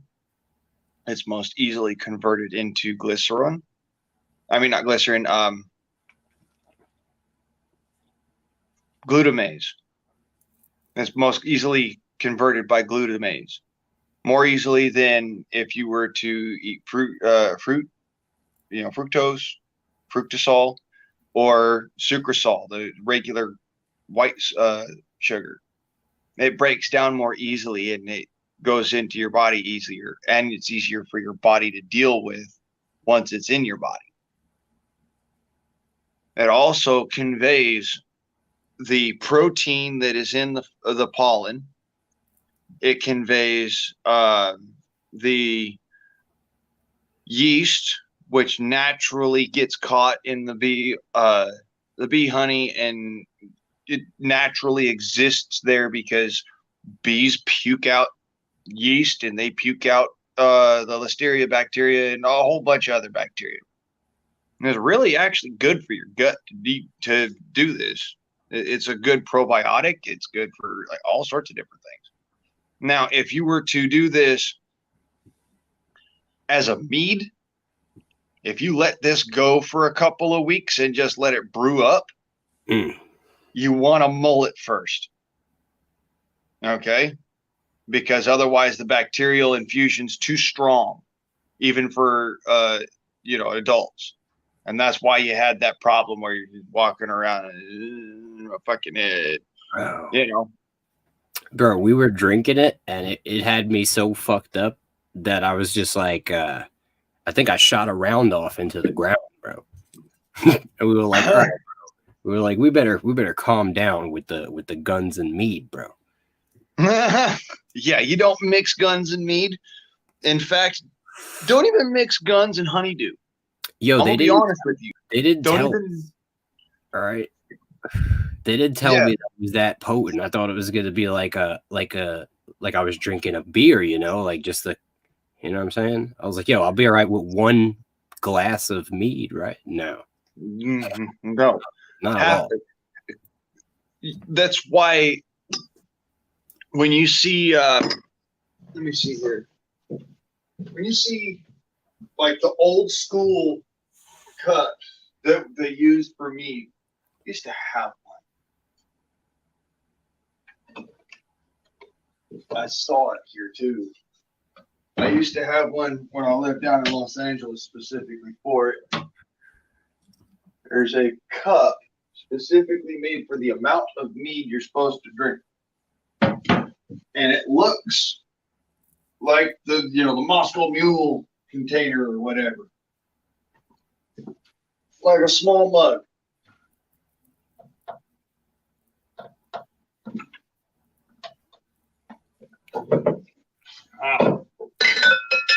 Perfect. Here we go. About the size. It's not the right one though. There we go. That's the right one. So, you've all seen this before. In fact, many of you use them all the time. You don't realize that this was actually originally called a mead boat. Scoop up the mead out of the barrel with your cup. That's why it had this handle on it. A small cup, looks like a coffee mug, but it's really, that's what it was for. It was actually for scooping up your measure of mead. So that's what you're supposed to drink about as far as one serving of mead. You guys are probably sitting there drinking straight off. Yeah, bro. I had like a Steiner, bro. You know what I mean? Like a whole Steiner of bubbly mead, bro. Yeah. You guys were you were getting fucked up like Vikings.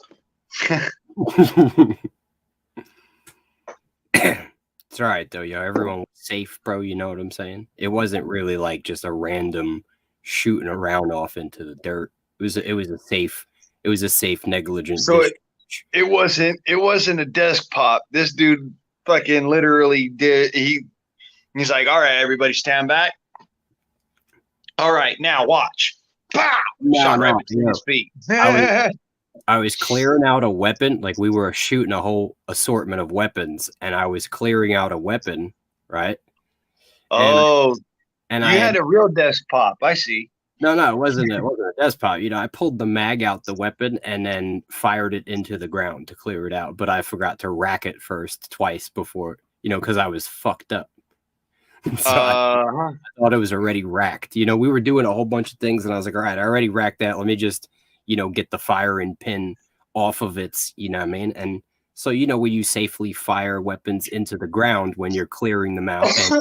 Yeah, just in order to make sure that it's not cocked, there's no round in the chamber. I know. Right. And pop then it off towards the ground. But yeah. I popped one off into the grass in a safe direction. And I was like, yeah, I didn't mean for that to happen. And then that's why you do it that way, though. Yeah.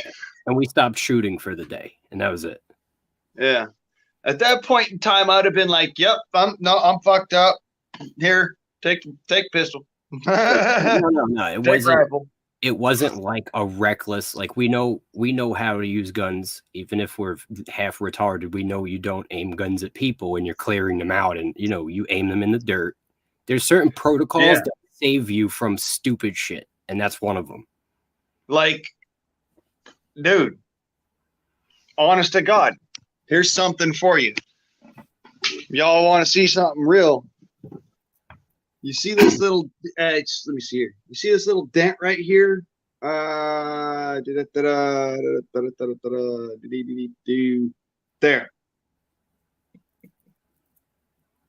Yeah. This little dent right here is actually because with a fucking modern air rifle, and this is a heavy duty fucking fridge, by the way. Modern air rifle put a slug into that thing because I'd unloaded it. I'd done all that shit, and I just forgot to check to see if the barrel was clear. All right. I was sitting there working on it, and it popped the round off. A modern air rifle, mind you, scared the fuck out of me. It's not your cheese dick little fucking Daisy Red Ryder. No, yeah, that's pop why. the round up with that thing. You done slung some lead. That's why, I have certain protocols. Like now, whenever I handle weapons, whether I'm gonna, if I'm gonna clean them, I'll rack them twice and shoot them into the ground. Right. Even in my house, if I'm taking my Right. pistol off me, bro, we just got home from the store, putting my pistol up, right? I'll take the mag out, rack it a few times, look down the barrel, and then I will shoot it into the floor. You know what I mean? Yep. It's just these protocols to make sure that your shit is always, if you own guns, you should always know the condition your gun is in. You know what I mean? You should know that there's nothing in there. You should be certain of it. See, when you're shooting something that slings something about like this, there's the camera. You're shooting something that slings something about that big, it's not a small little slug, and it's hollow point. Yeah, you make one freaking mistake and it's not pointed in a safe direction and you're working on it or something. It's really hard to check a fucking air rifle because sometimes they don't sling a slug out the end and you don't know, and that thing could still sling a slug later.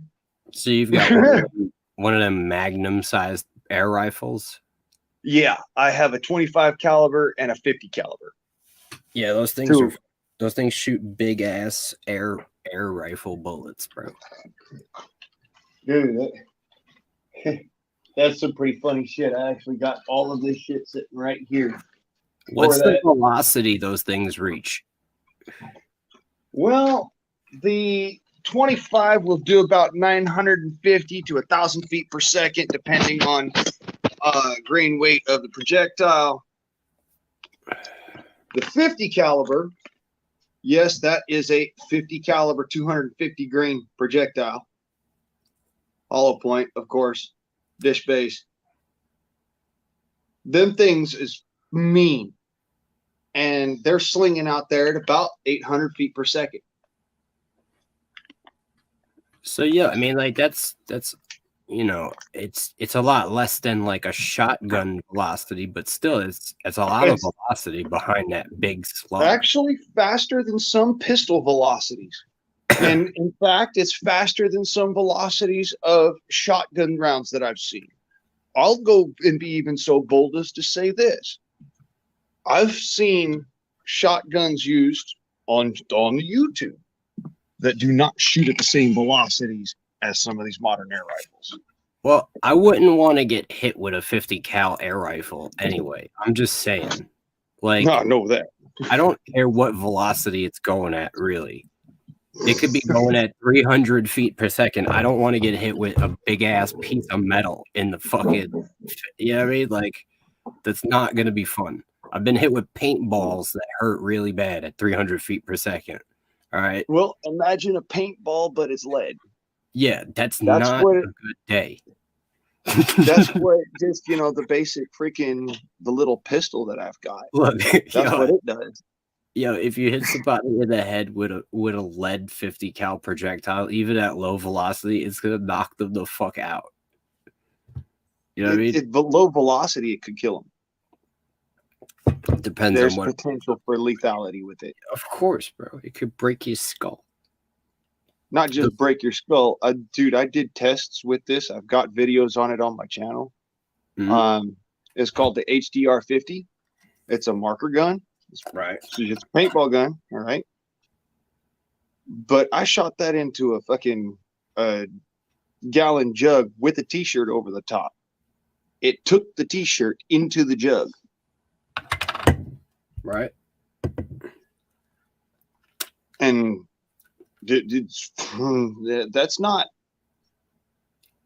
small potatoes when you consider that I shot that same jug with a regular paintball, and it bounced off the jug, but it left a little dent. So, I'm not doubting that it could be lethal. I'm pretty sure it's definitely lethal. Don't people hunt with big ass air rifles, bro? That's actually what the 50 caliber one that I showed you the slug for. That's what that's made for. Yeah. What does that run on though? It runs on CO2, or do you have to like? I know it's not springs. No, high pressure air. Pre-charged pneumatic. You've heard of the 50 caliber Dragon Claw by Seneca or Samyang? So you use like an air compressor for it or something like that? You can use an air compressor. I use a hand pump Okay. because honestly, that gives me the mobility that an air compressor doesn't. Oh yeah, you could use like a bike pump. I'm just saying, like that's the type of air, right? We're talking like bike pump type of air. Yeah, we're talking dry air, like scuba air. Like When I was a kid, we used to make big ass like potato cannons like that, bro, where we would have a tank and we'd, pump it up, and then there'd be a valve and shit. It was usually a sprinkler valve, and we would, trigger it, and it would then let out the potato. But yeah, you're taking all that same pressure and putting it on a little 50 cal slug. That's nutty. oh no, dude, I'm taking probably about 300 times that amount of pressure and putting that behind a 50 caliber slug. 3,000 psi. It's a lot of psi. That's a lot of pissers, all right. It's explosive psi's, bro. How much is one of them air rifles? I think I might want one anyway. Well, I bought mine back when they were not as cheap as they are now. Mine was about $700 something, came out to about $849. Damn, It cost me a whole month's Social Security specifically for it. that's a lot of money. Yeah. However, I have since taken a 500-pound wild hog with that rifle. 500-pound wild hog? Yeah. That's crazy. Most wild hog don't get very big, but in California and Texas and Arizona and a couple other places across the United States, Missouri, I know has a few good size hogs. Oh yeah, we got hogs that run around in a damn front yard that'd be 300-400 pounds. Well, let me put it this way. I watched that same air rifle in another man's hands take down a moose. An Alaskan bull moose. So I'm a believer. Right now, bro, I'm rocking with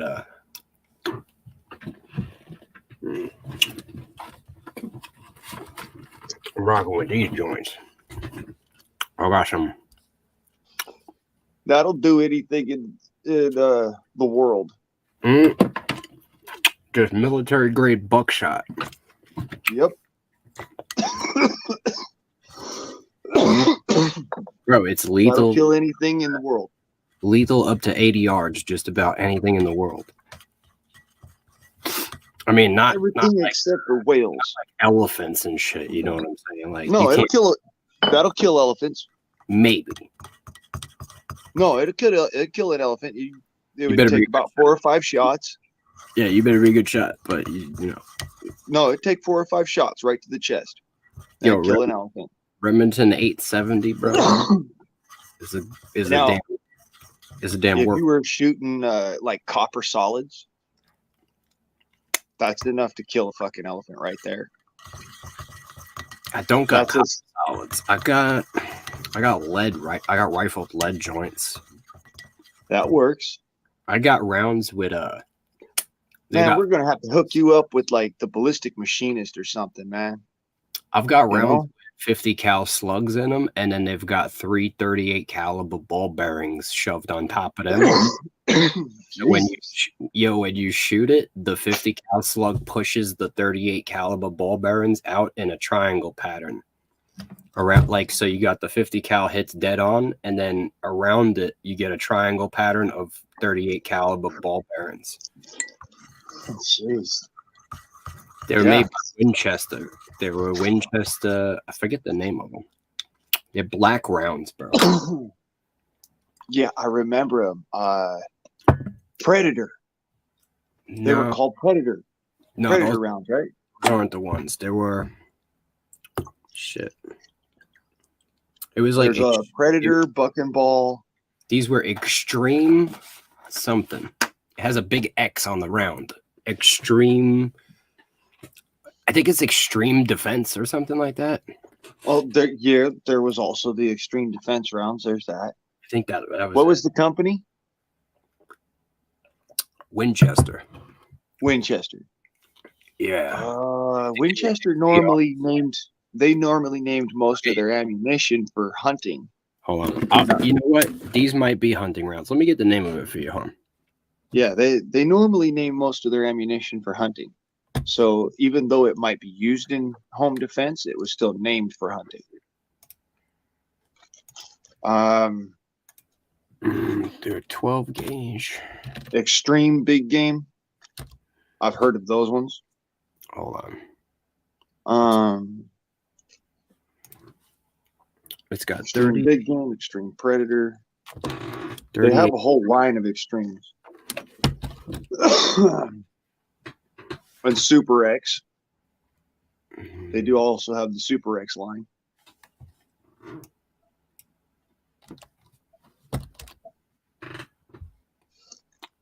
I think they were hunting rounds, bro. Extreme hunting. So yeah, it would have been. They were black. They're black. The black rounds. Yeah, it would have either been the Grizzly Extremes, Extreme Predator, or the what's the other 12 gauge one that they did? It was the Here they are. I got them. Super X Buck and Ball. They're called the Winchester PDX 12 Defender. PDX 12. That's a new round. It's they've got 3 ball bearings and a 50 cal slug in them with an 1150 velocity. You're doing something with that. You're also punching through several walls after your target. So, well, I used one of them to kill a beaver in the lake. It worked really good. Oh yeah, because you know how shotguns are. You got that spread. Yeah, this gives you the slug, right? So if I didn't hit the beaver with the slug, I hit him with one of them ball bearings, even if I was off, because they're moving. Yeah. So yeah, I like a little bit of spread, like a buckshot or something. Just throw. That'd be fucking an excellent hunting round as far as like large game, large animals. But you know, if you're trying to be discreet, don't worry about fucking getting a fucking air rifle. Did you see the whatchamacallit, the picture of them? The PDX 112s?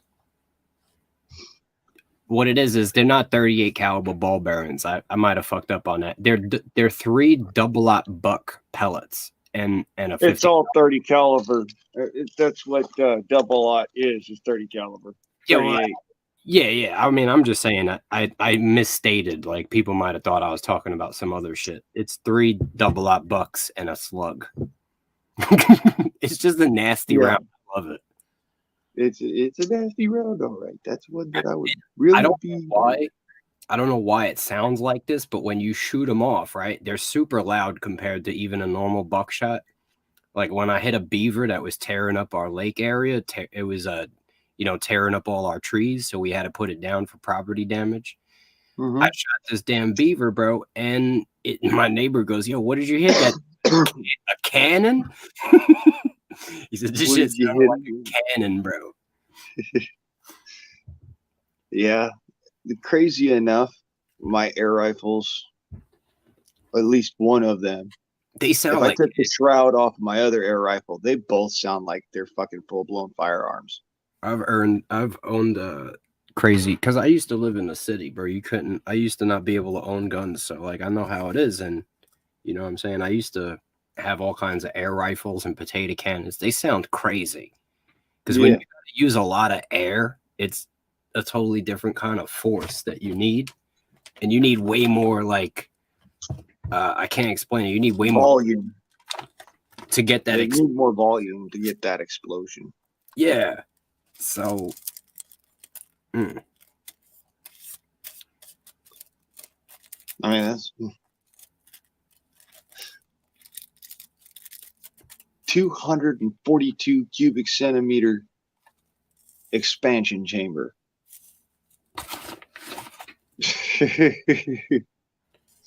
We had a That's potato cannon. right? And it was a chamber that was 3 inches in diameter, and it was about a foot and a half long, maybe like 18 inches long. And then we reduced that down to 1.5 inches, and we would make potato plugs. Well, you got to remember that your barrel is part of your expansion chamber in an air gun. And in a regular potato gun where you're using like an igniter and like hairspray or something to shoot that potato out, well, that is more of a situation of the taters getting launched by an expansion chamber along with your barrel. But your barrel's more of just a barrel at that point. But in an air gun, your expansion chamber is whatever is behind your slug until that slug is flying freely. So that's the whole length of your barrel.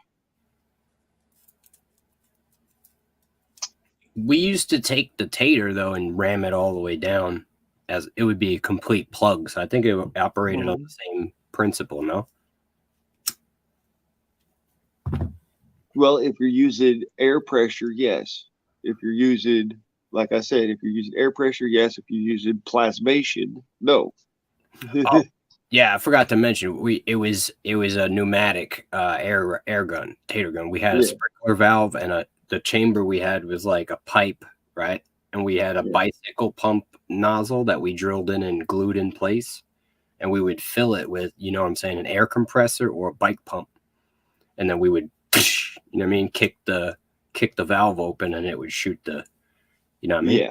You can only get up to about like 200 psi, 60 bar, you know, and so it's got some oomph behind it, but it's not really throwing it with all. No, it wasn't like an air rifle. It was just, I could imagine how lethal the air rifles might be, because that shit was pretty crazy even at the low end of the pressure.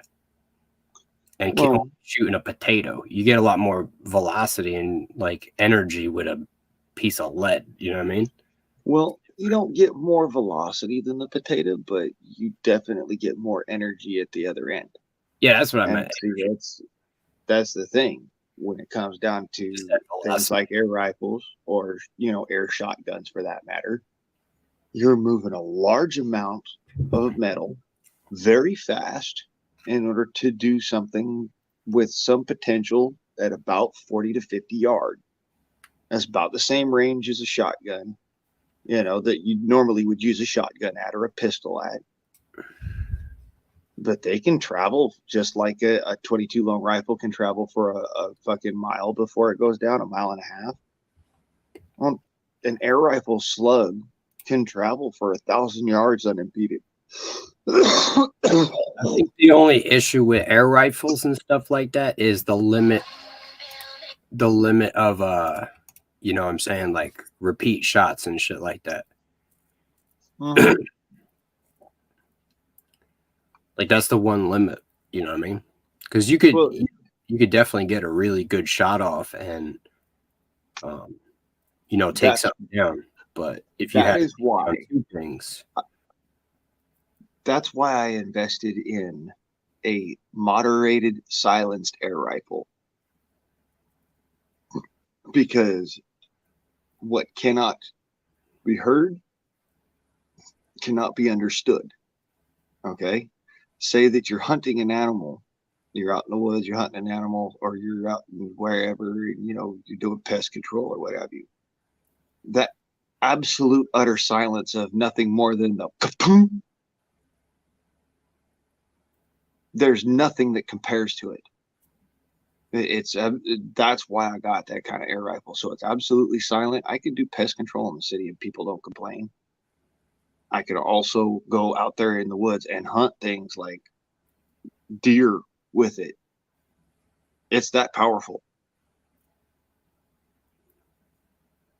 Do you do pest control and shit like that?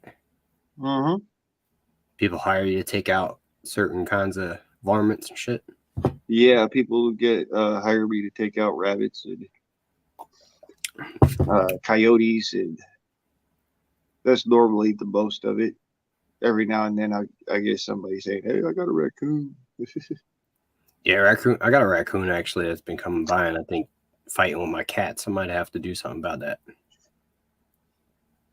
Well, if you're gonna do anything, 25 caliber or greater for them coons, and dude, I would suggest a 30. Just saying, Oh, get a Leshy.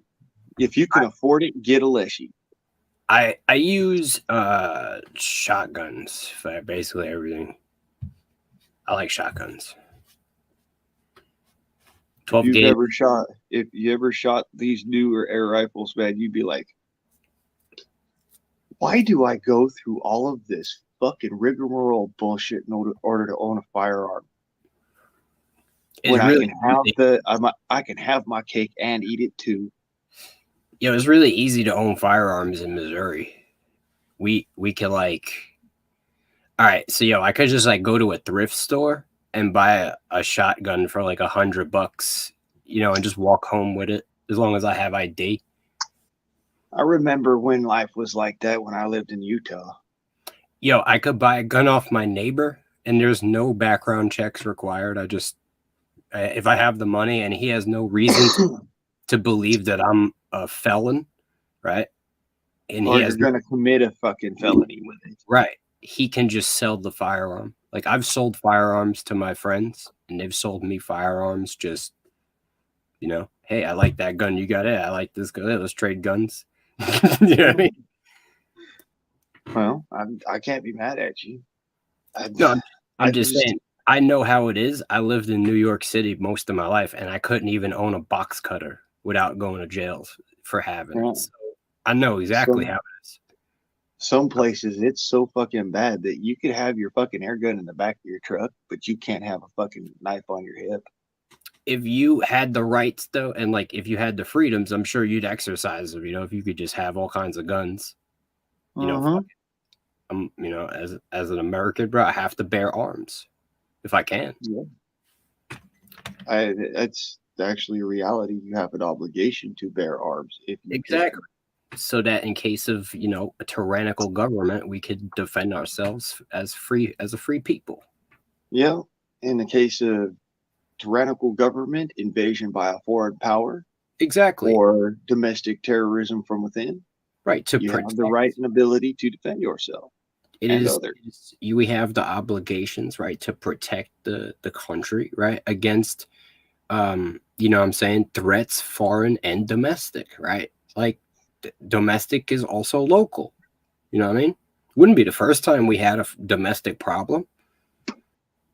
No. This country was founded on domestic violence. I mean, not like with its own, not necessarily literal domestic violence, but violence in the domestic nature of, fighting amongst ourselves. Fighting here on this country's soil for certain. Yeah, I'm liking this honey water, bro. I'm drinking some right now. It's pretty good. Yeah. Mine is real potent, though. It tastes like straight honey. It should. No, I got It should have like you're drinking honey, but at the same time, it's weird, like it's nectar.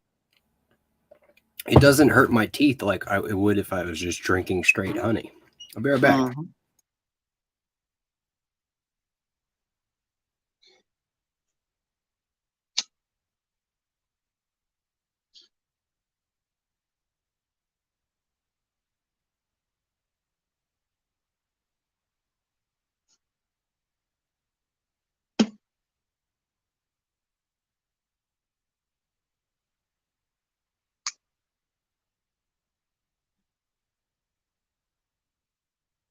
Wow. William Tyre is in this to win this. That's bruh. Strong. Like Army.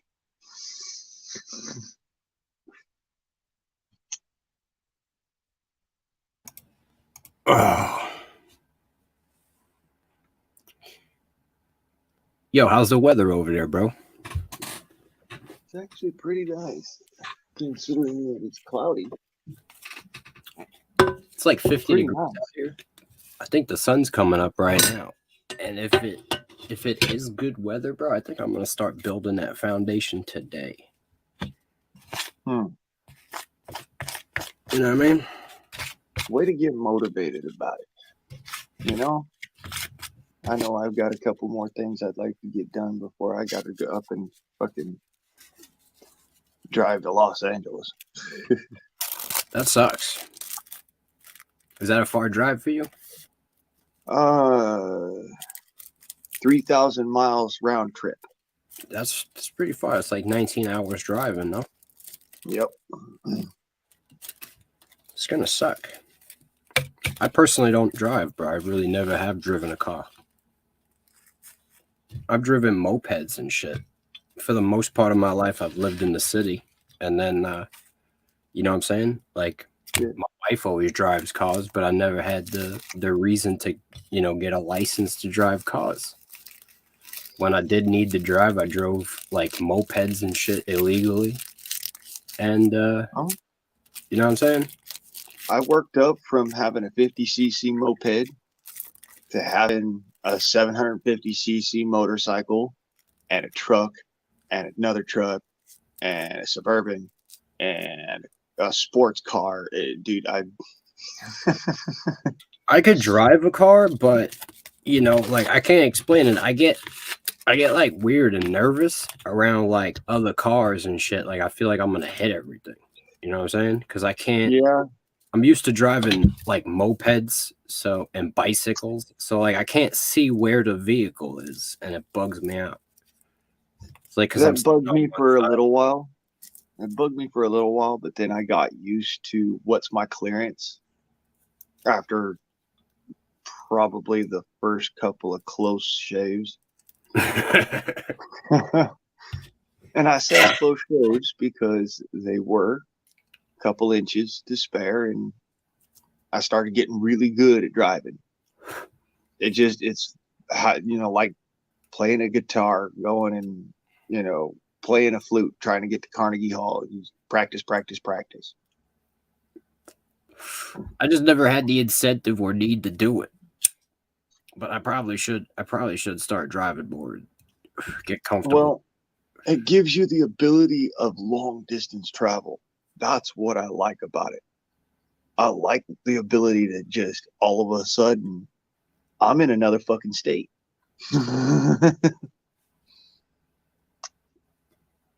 You know, and whereas a lot of people could just walk to another state in some places of this country, I'm in a part of the country where you can't just walk to another state.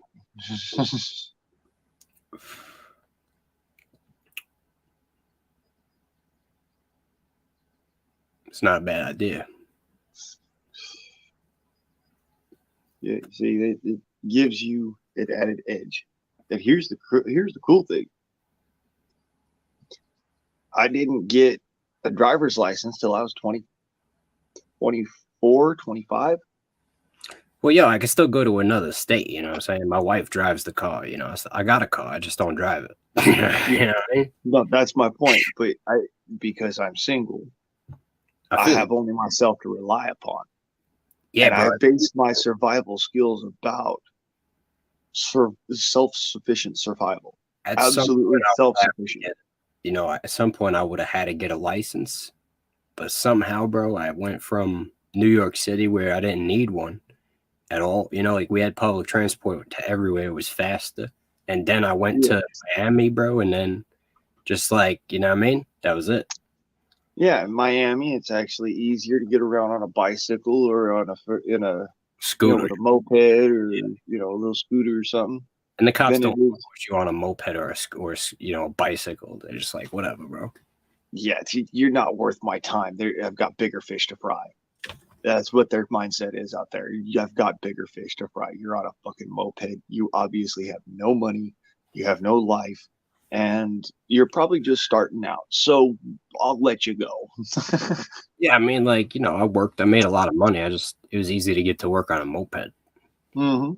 I was out there and, you know what I'm saying, like on a business suit, bro, on a moped, just rolling out. Like I lived only a few miles from the shit. It was just to get from, so I didn't have to walk it, you know what I mean?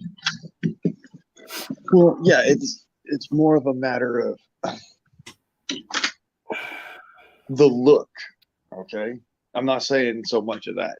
Yeah, no, the cops just don't fuck with you because it's like you know what. They think like you're a tourist in Miami because like everybody that's just fucking around is on mopeds. They just leave you alone, you know. Well, everybody's a fucking tourist in Miami. Yeah, Nobody lives there. exactly. I'll be right back. I gotta go and fucking talk to a man about a horse over at the old well real quick. I'll be back. All right.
Whoa, shit.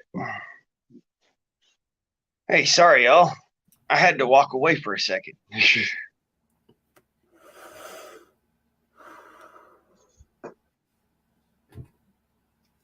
All right. So yo, what do you mostly you know what I'm saying, do on your show and whatnot? What do you guys mostly talk about?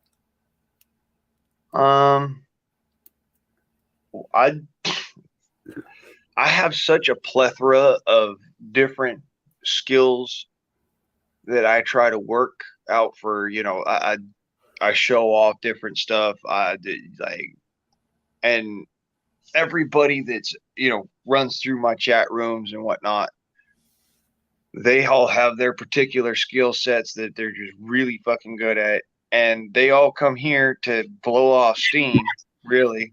We just come here to fuck around and goofball the fuck around, you know, but at the same time, we're all adults about it. We're all mature, you know. So that's really all that you know, the Freedom Forum's about is just fuck off for a couple hours, you know. What is your what is your channel's content mainly like based around? My channel's content is my journey through this epic grand experiment we call life and the hellacious crap, the storm that we're having to deal with. You know, it just, I am the guardsman. I will rant and rave like a motherfucker about certain stupid shit that people do that just pisses them, you know, pisses me off to no end. I'll turn around and I'll like have some helpful educational videos and shit. And I fucking brook no bullshit. I don't go and try and edit anything the fuck out. Everything is 100%.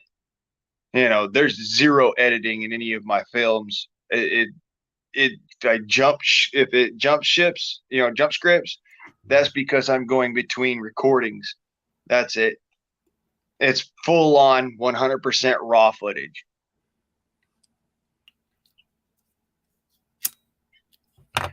I do a little bit of you know, just like I try to dig deep into the truth of shit and like biblical like studying, you know what I'm saying, going back into like the etymology of words and the origins of stuff and like the Hebrew and stuff like that. So I try to basically bring out, you know, study, find out the truth, and then bring it out to whoever wants to, you know, look at it. I used to on a real note, I used to be very big into the history of certain American peoples.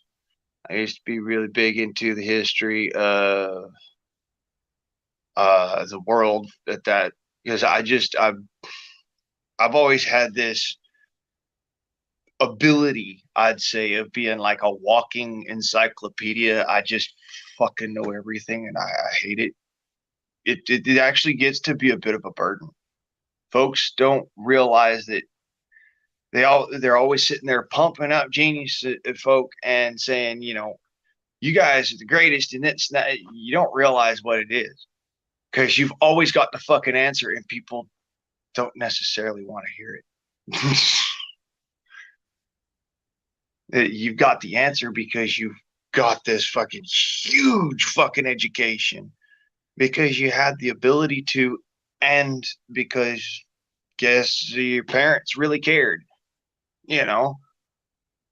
I mean, I know my dad did, and he was same genius level mentality. You know, he had this concept about himself that he should always press himself to the limit and push the limits back.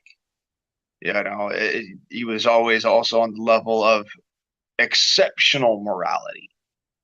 So, you know, my dad was this superhuman person. I really cannot describe to you everything that he did in detail, to the point where you get the understanding, not just because it's a feeling of, you know, dad's Superman, but my dad did some shit that would fucking blow your mind. There are certain classified documents I have not had the enjoyment of reading about my own father. That's what I'm saying. There are some things my dad did that I fucked if I know. I do know he worked on Tomahawk missiles. I do know he worked on Trident missile motors. I do know he, as a machinist, he helped to engineer the J-Type 44 Whisper Silent engine for the Coast Guard Learjet.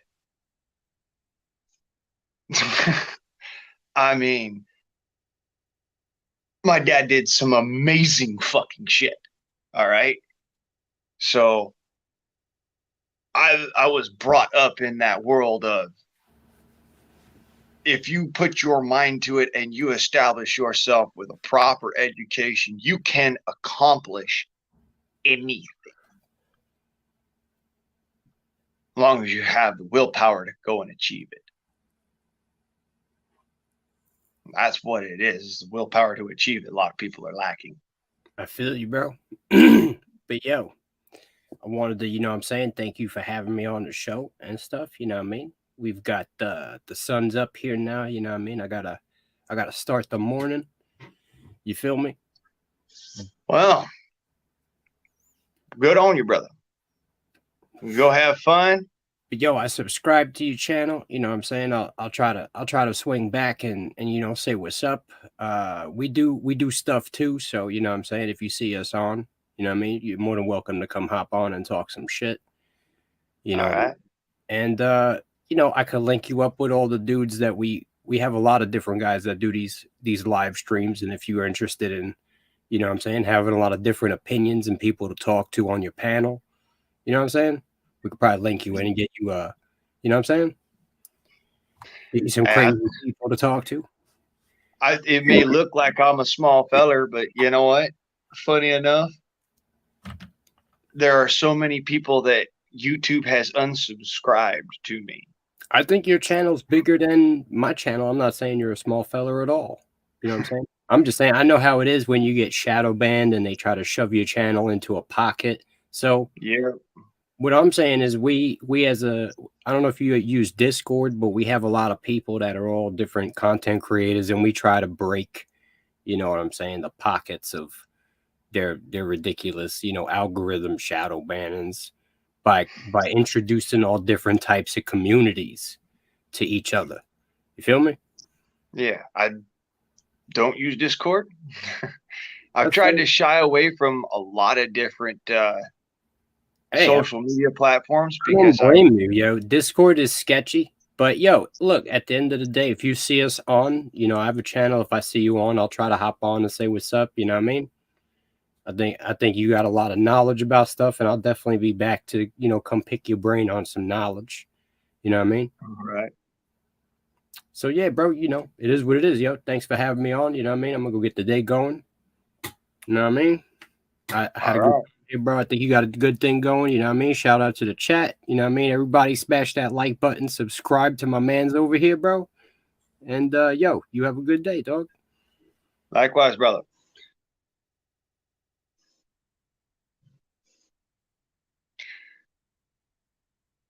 Would I step in now? I am tired. You're making me tired. I'm joking.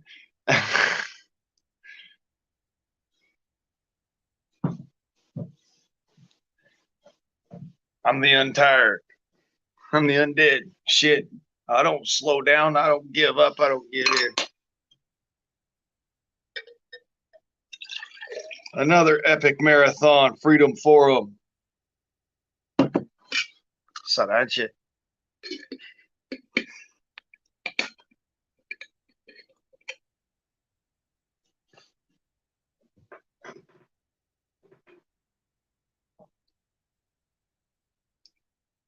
Good stuff.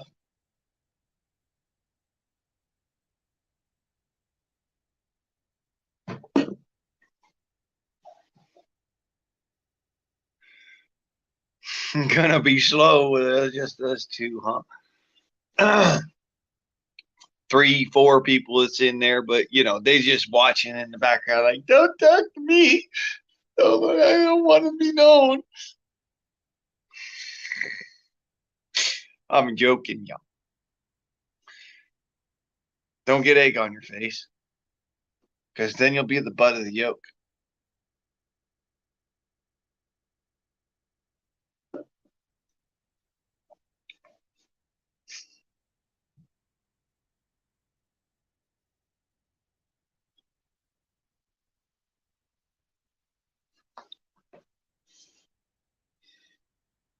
There's a lot of things I don't even think about when I just don't have anybody to talk about.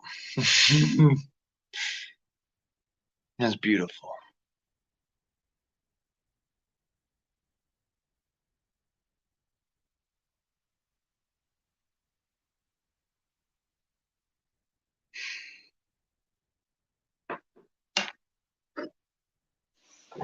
Blissfully unaware of the world around you. Freedom.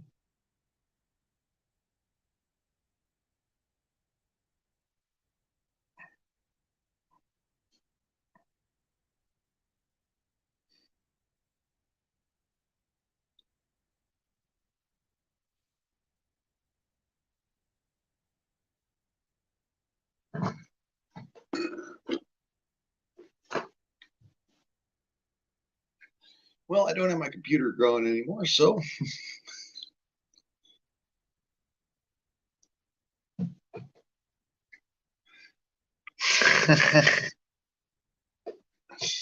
Anti-Jack. He's back. It ain't me. It ain't me. I ain't no fortunate one, no.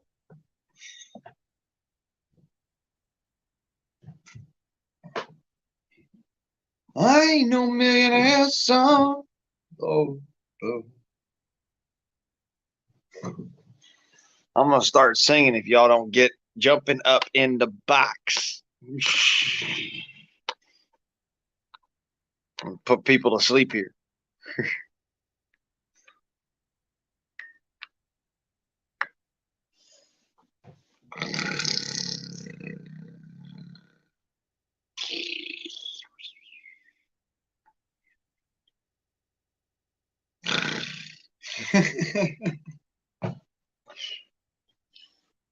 God, that fucks with my fucking nose.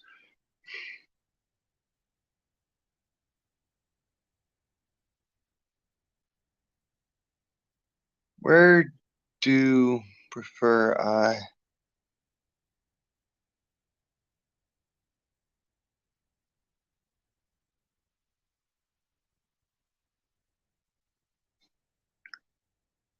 Where do prefer I P? Yeah, a DM you. Where to ask where? I like I said, I don't normally do the whole social media thing. I have not been on Facebook for a very fucking long time, and I only use it for my family. And even then, it's very rarely. Uh,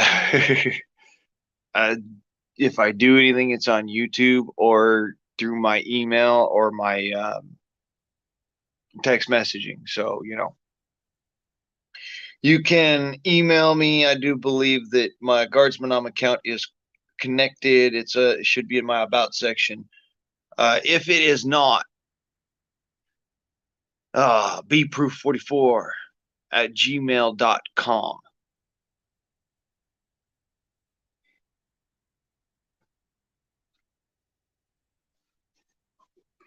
BPROOF 44.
See here, 18%. I might be able to go have a cigarette.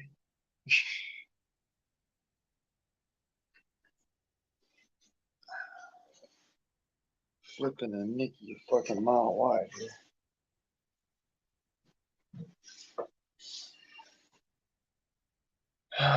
Like the rain.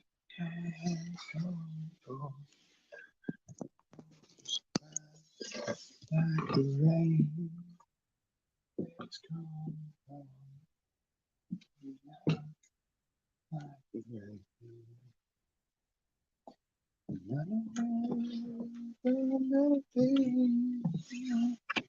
Into the sky.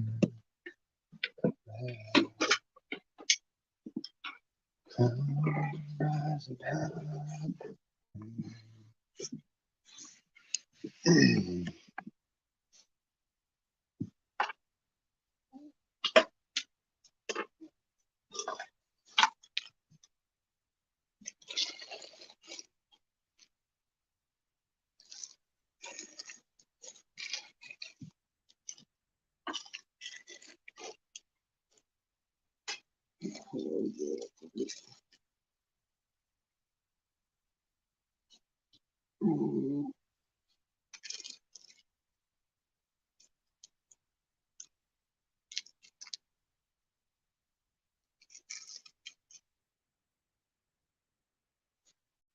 Slime ball on my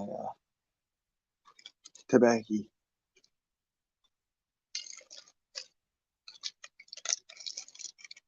Yeah, so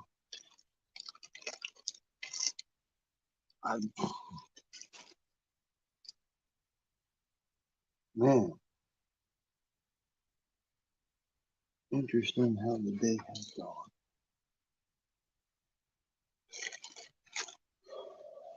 I think I will start to portion more on that.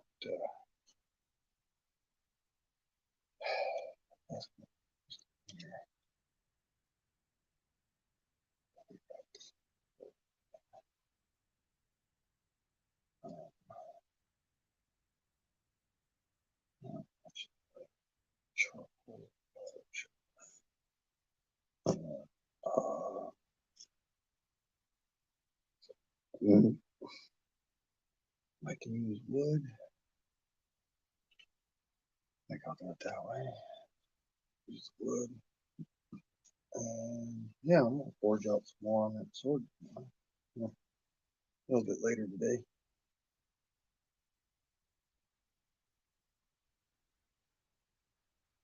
I don't know, William. It ain't boring.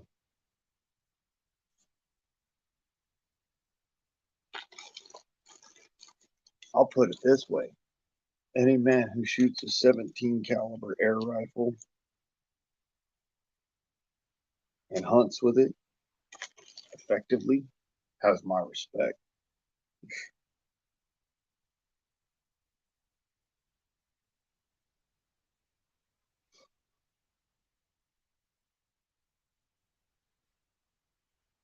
You have to be freaking accurate with that. Stupid accurate.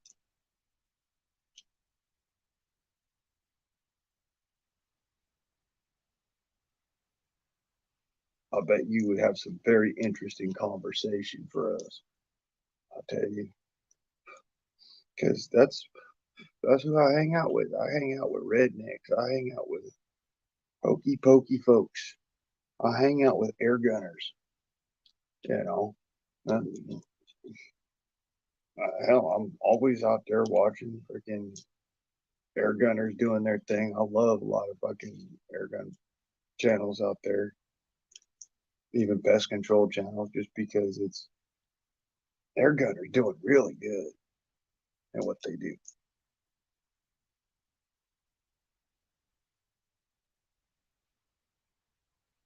I'm a sucker for absolute precision.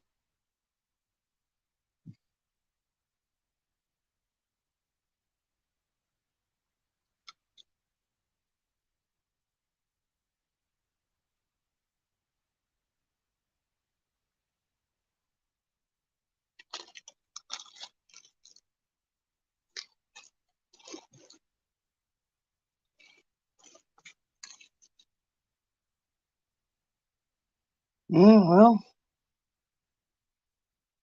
you know what they say about loners? The lone wolf will survive the longest.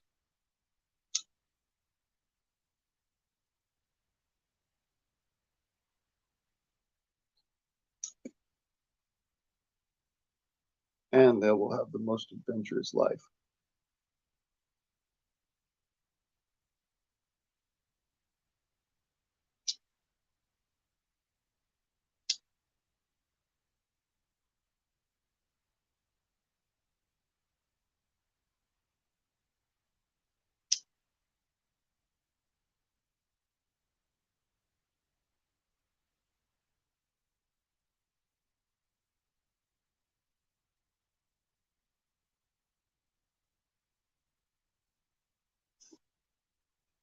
Let me put it this way. I'll bet you $1 to a donut hole you got a couple sparrows under your belt. And anybody that knows anything about a sparrow, No, that's a motherfucker to hit.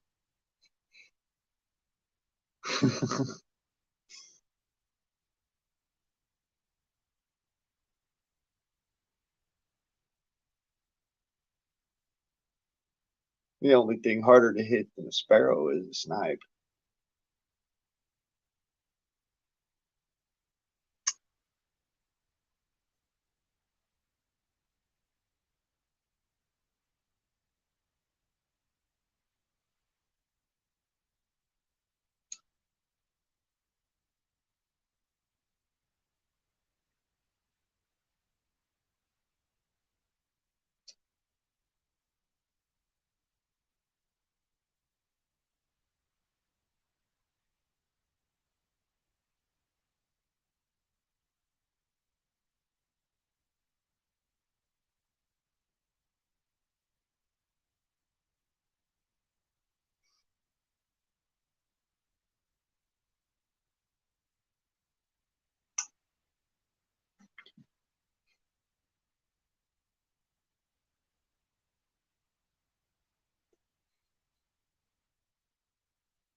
I shot a daisy pump right, right till I was like 10 years old.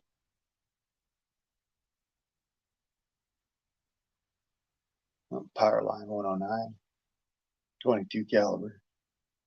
My favorite little air gun in the world at the time. I love that air gun. Now, if you can find them, they're fucking rare.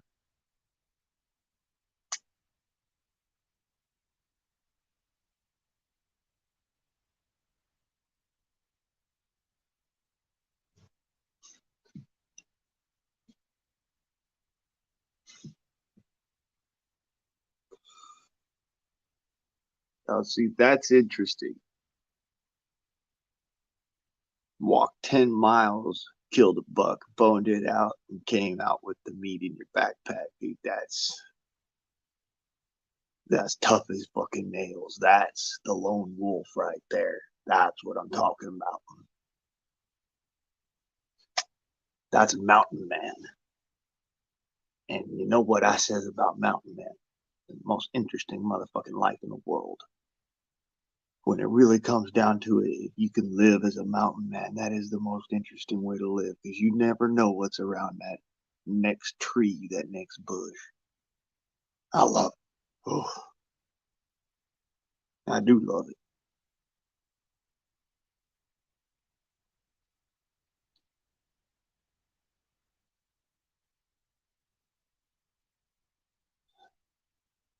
Well, I'm trying to get back to that.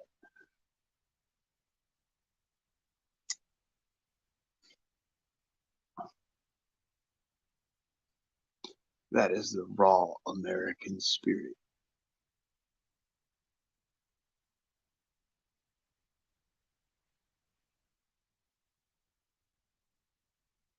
Packed a deer out, packed a fucking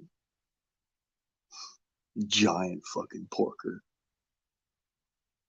Shot a bunch of rabbits and brought them home. Shot a fucking, let me see here.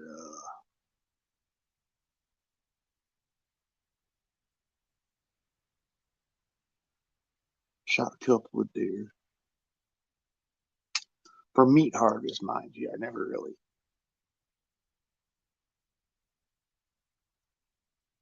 really went out for a rack.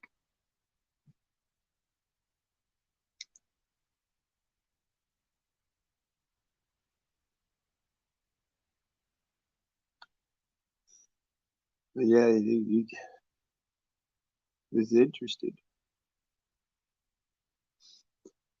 And that's something I can get on that same level with. I appreciate, uh, you've been out there, you fucking hiked out, you packed out, you sat there for hours, waiting for that deer to come in.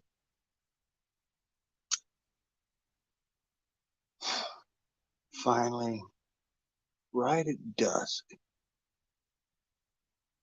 that deer come walking right out the woods and he big old motherfucking rack. You're like, oh, please come here. And been there. I've had times where I've had deer come right up to where I could almost reach out and touch them with a bow. And that's back when I used to bow hunt quite a bit when I was a young man. And I'd have them come right up into that area and then they'd fucking be right out of bow range. And if I would have had an air rifle, I could have had them.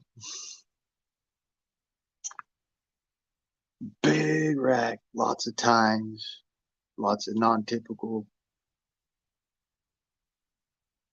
big body.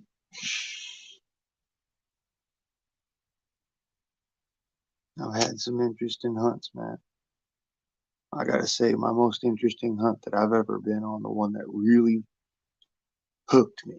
Like when I says hooked, I mean like hooked on cigarettes, hooked me.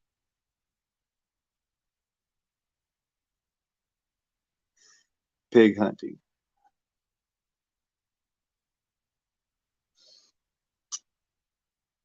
And I don't care for tree stands neither, but I won't hunt pig on the ground. I know better.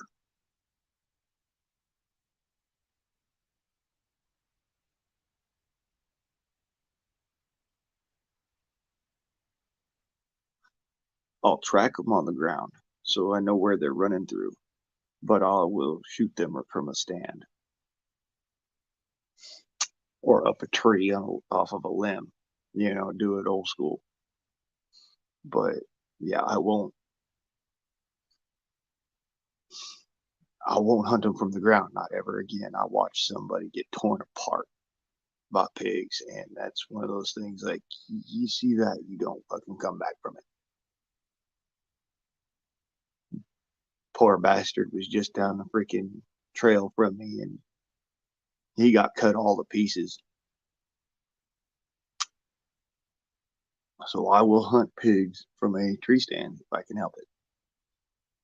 If I got to get down there in the cane in the bush, I want a big gun. And that's just the reality of it. I need a big gun.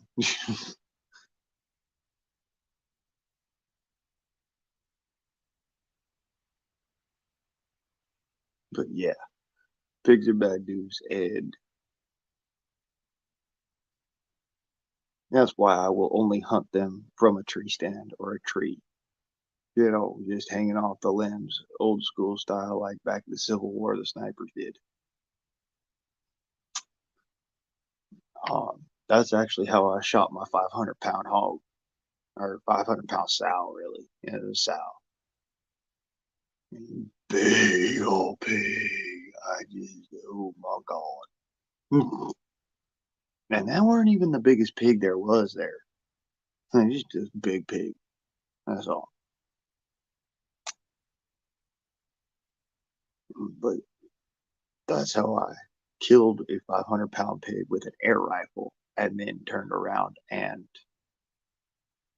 lived to tell the tale.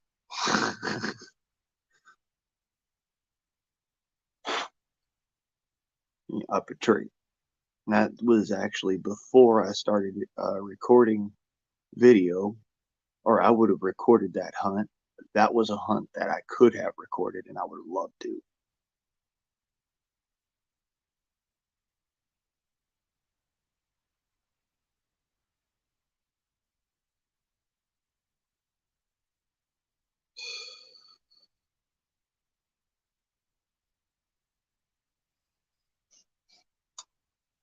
One of these days, I'm gonna go and do a public land hunt. We'll see what I can do. There's a few different places you can publicly hunt pig, and public pig or public coyote. I'm all for it. Hi, Virginia. How are you?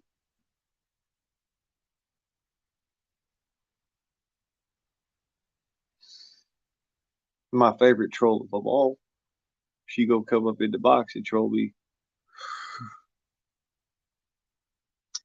You know it. You know it.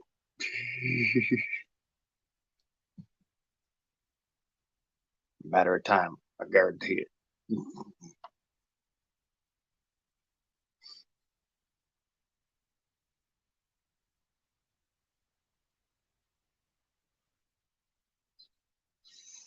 Yeah, you got lucky, William, because there's a lot of pigs in the glades. There's a lot of pigs in the glades. Holy shit. I wasn't even down in the glades and I was running cross pigs. I was up in freaking where's it?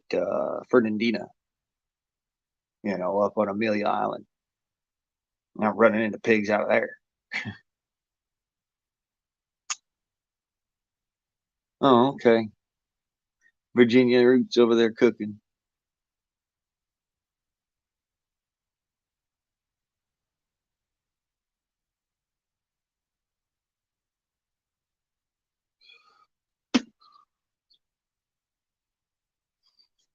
You know what I found out about pigs is they'll wind you long before you ever see them.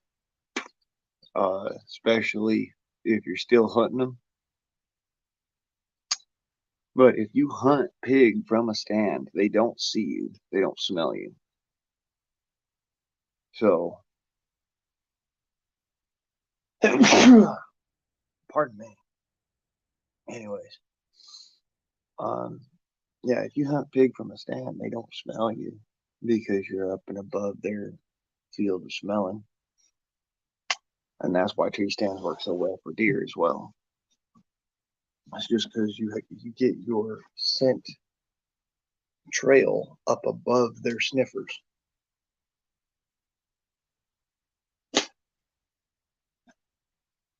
And that's really how you gotta hunt pig. Is it's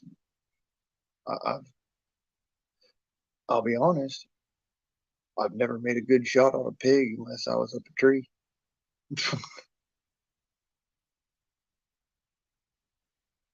Hey, Huck, how you doing?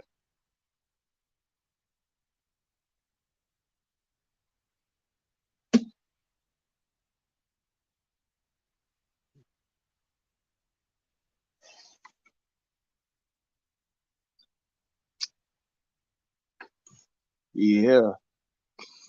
Now you talking my language. Kalua pig. Luau pork. Mm.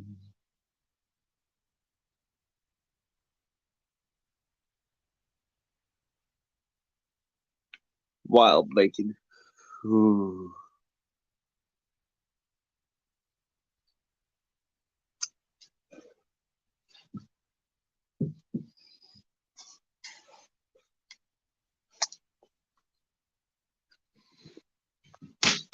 Whoa. That was almost a bad day. I'd have to go buy another.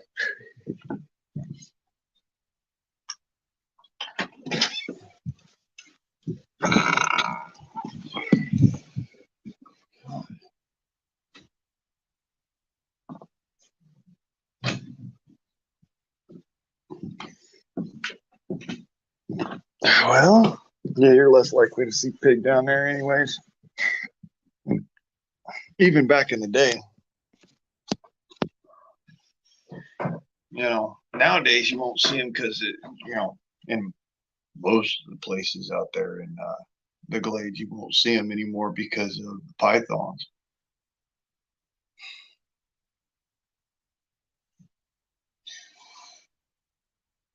And pythons, man, they eat everything. Finding pythons, fucking gators popping out of their bloated guts, and you should.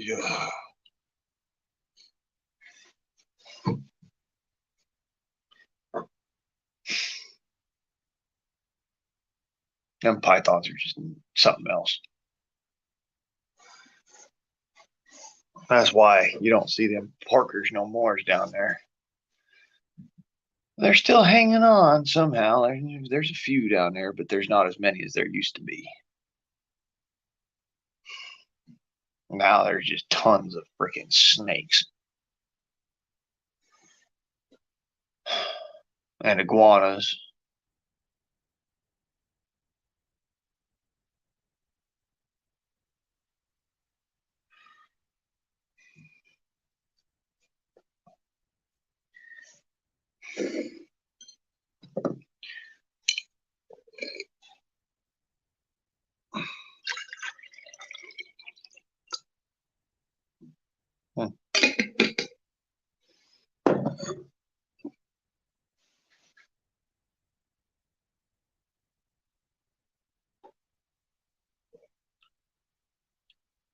Said, aren't you?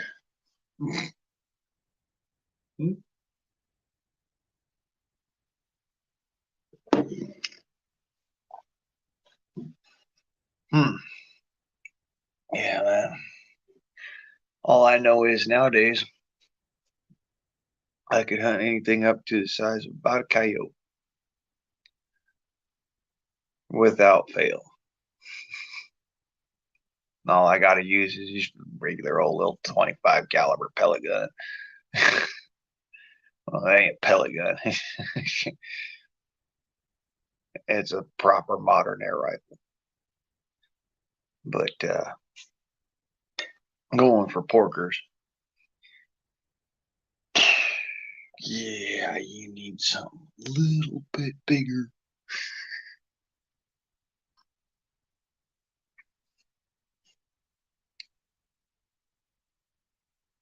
Oh, there's that. Yeah. There's also the fact that people just fucking hit animals and just leave them there in Florida because you don't have a hunting license. You don't have the gear to do shit. I'm chronically retarded.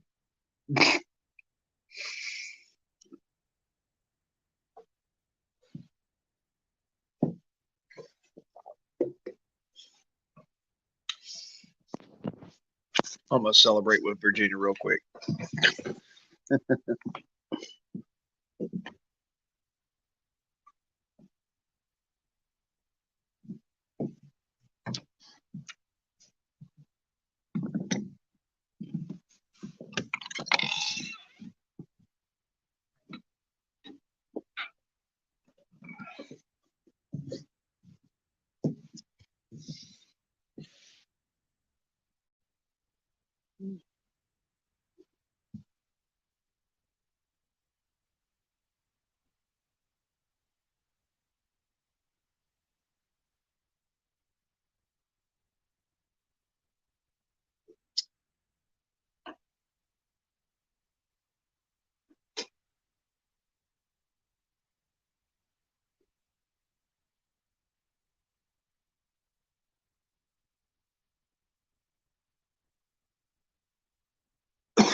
Damn.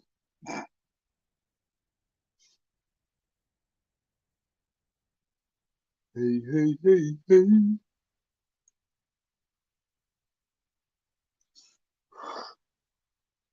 Yeah, if I fucking got asked if I can do it, provided drug test, I'd fail. I guarantee you.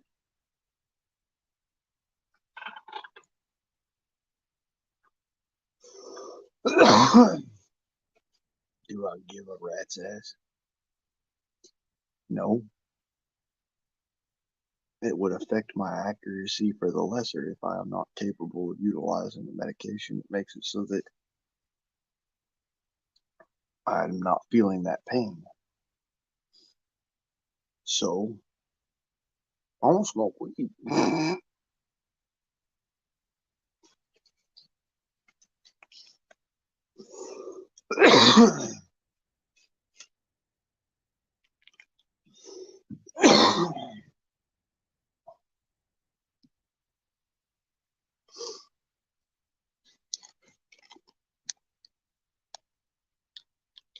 Well, there's the blue before the dawn.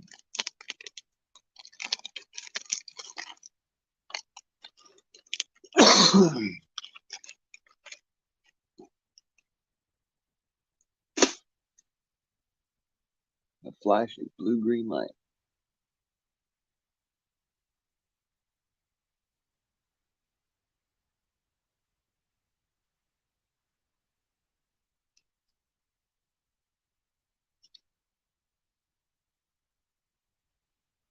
You know what they say. Somewhere Jack Sparrow's coming back from the dead. Making his way back from Davy Jones' locker again.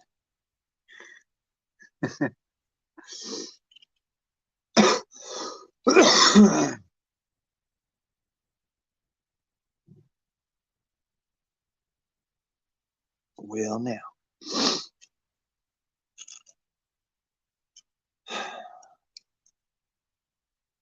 Yeah, there's probably a lot of pieces of shit out there. I won't deny it, but I know when I go hunting, I take fucking whatever I shoot home. I eat what I shoot.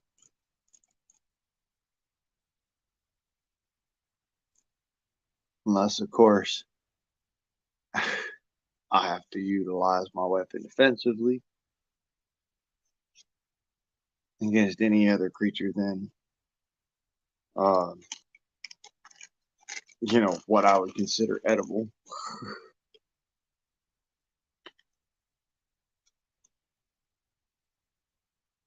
Let's be clear. I might have Anasazi in my history, but I am not a cannibal. And neither were the Anasazi. I heard that, like, the other day I watched one of them documentaries or whatever, and they says that, you know, Anasazi were cannibals, and then they came back and contradict themselves, saying that the Anasazi weren't cannibals, and it was actually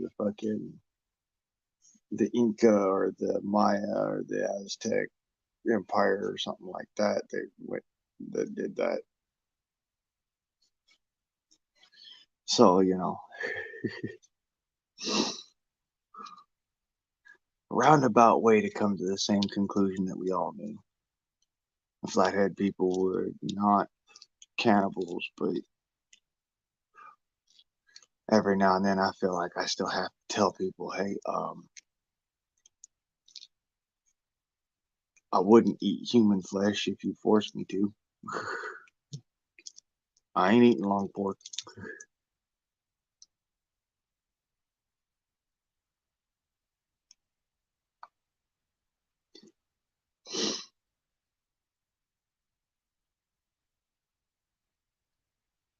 So, yeah.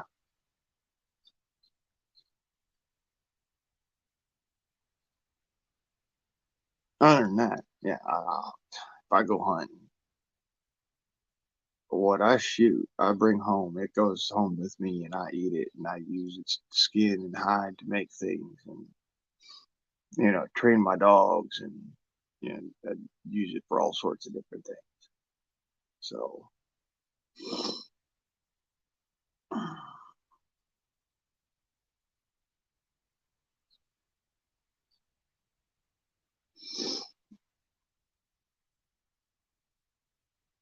in essence, I give new life to everything that I go out and I hunt for.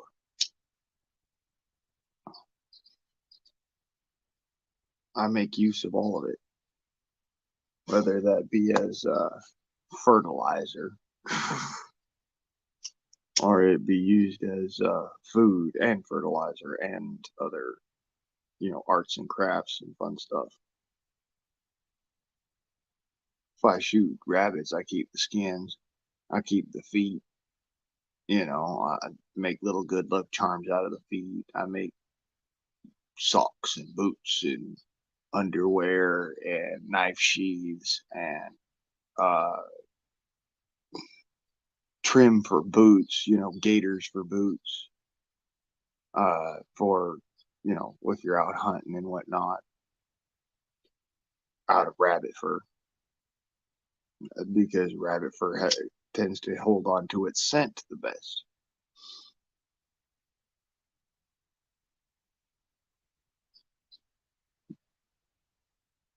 Nothing's afraid of a rabbit.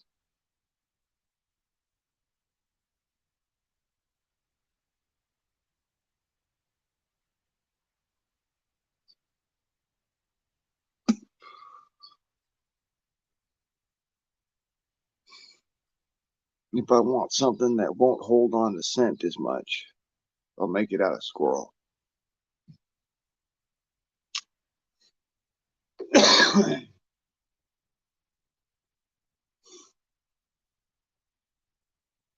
But yeah, I use as much of an animal as I possibly can in every different way I can. I'm not that kind of hunter that just goes, oh, fucking leave dead animals everywhere. Yeah, wildlife has to eat too. So you leave like, you know, if you shot a fucking 1,000-pound hog and you can't haul the whole damn thing out, what you do is you cut off the meat that you can haul and, you know, bones that you can use and the hide. And you wrap all that up and you pack that out and leave the rest for the coyotes. I mean, I understand that, and by all means do that. But you leave the whole fucking carcass sitting there. That's just kind of gross. Don't get me wrong. I know, I mean,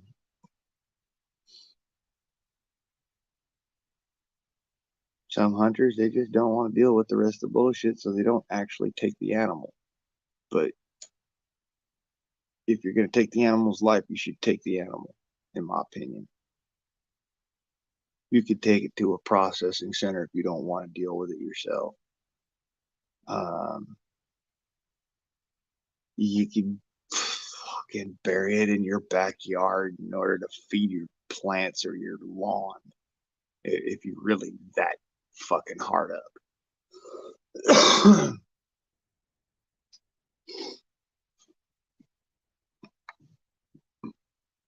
But why would you waste all that?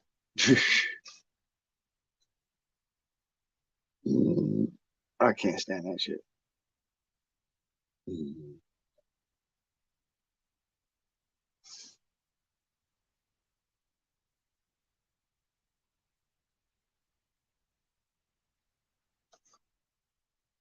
Yeah, if I shoot something, even if it's a fucking coyote, if I take it home, I use it.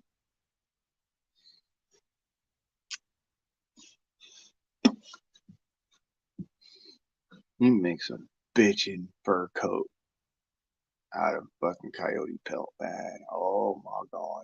It's so warm in the winter, you would not believe it. Properly made coyote pelt, you know, rabbit backed coyote pelt fur coat. Waterproof, warm. Oh man. Fur is actually fucking awesome. Lots of folks out there, oh, fur is murder. Um,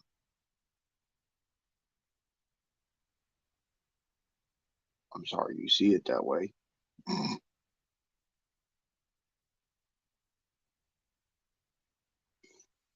Because for me, fur is survival.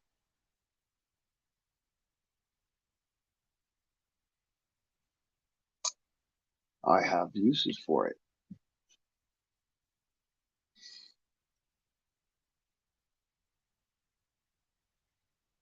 It makes good freaking knife sheaths that make it out of leather. If you have furs in order to give it accent, it makes it more stylish. It kind of makes it a talking piece, not just um oh well the the sheath's made out of leather and look at this blade, it's really nice, but no. I got this fucking blade that this dude fucking hammered out from a bar of steel and hardened himself and made like fucking razor fucking sharp. And then I've got this fucking sheath that he made out of squirrel fur so that it doesn't stink like fucking, rabbit. So I'm not having predators up my ass. Nice fucking knife, nice fucking sheath. And it's got, it's pretty. It's made out of squirrel fur. Women like squirrel fur because it's soft. It's really soft. So yeah, it's always a good talking point for, especially for a guy who even women like the fucking squirrel fur knife sheaths. I make pretty nice knife sheaths. I mean, like I said, I'll make fucking gaiters and booties out of rabbit fur. Really freaking warm. Make socks out of rabbit fur. Oh my God, you want to walk around in the snow all day? You walk around in some rabbit fur socks.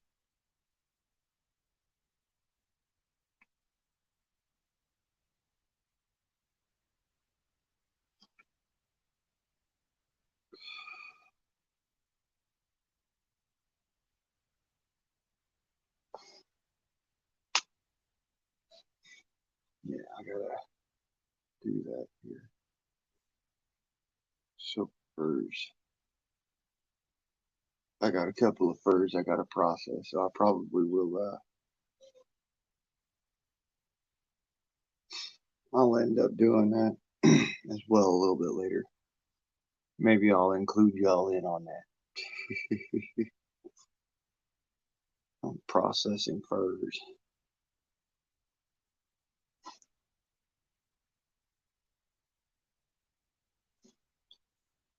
I got 4 or 5 of them, so might as well film that, put that knowledge out there. There's a variety of different techniques you can use, but I normally use 90% tannic acid.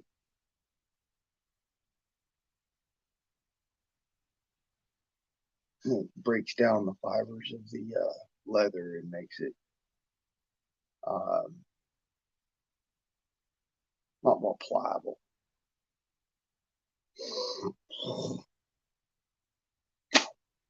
Soft. I'm gonna have to soak them fuckers and stretch them over the top of some sticks or something. And then I got 2 of them that are standard pelts. They're not skins, they're pelts.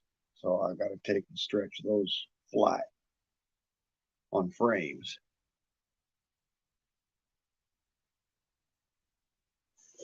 I got a lot of work in front of me, y'all.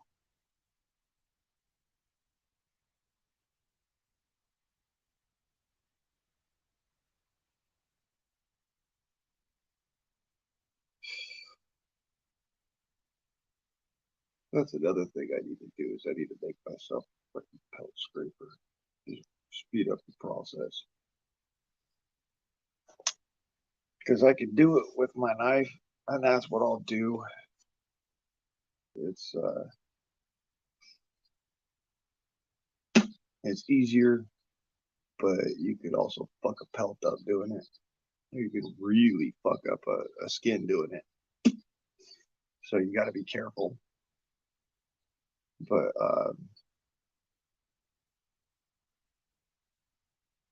yeah, I got some skins and some pelts to do. So I'll do some. I might do that. Basic cinematography, or I might do it on a live stream. I don't know yet. Depends on how the day goes.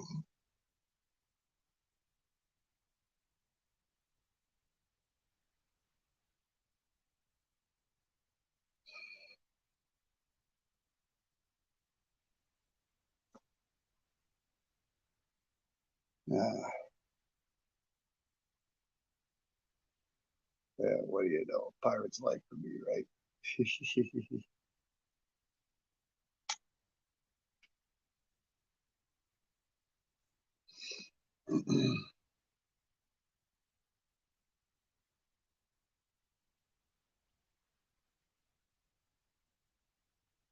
I'm just joking. It doesn't matter. You're still working your ass off.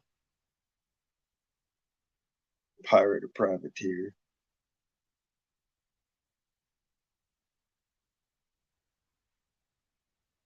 Unionist or public worker, it doesn't matter.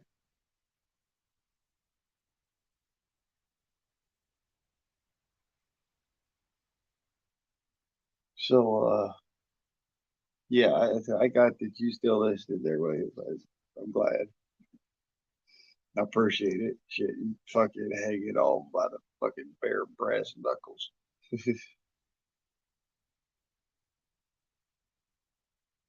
Don't break a nail now.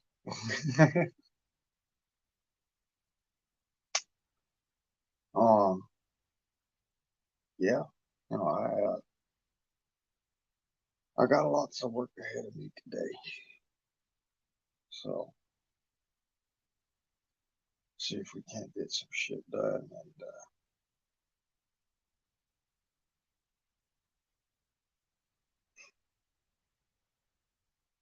fucking exhausted. I've been doing this stream now for 10, almost 11 hours. And Monday.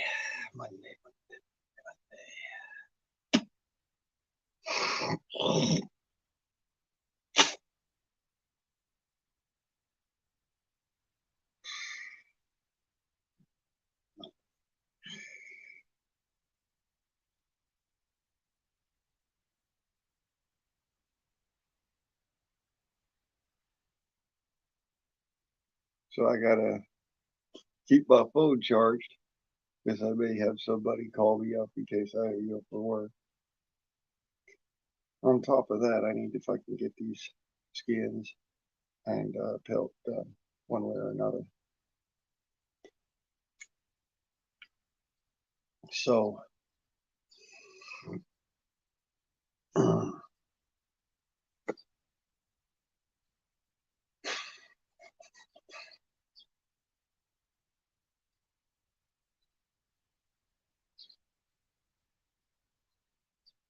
the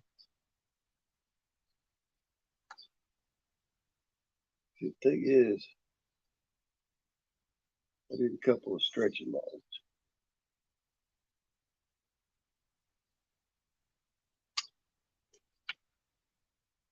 I think I may have a piece of elderberry.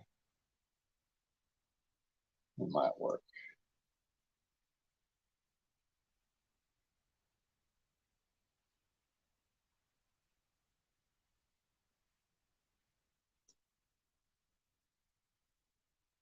I just can't fucking fall asleep. Not at this point. I got too much fucking work to do.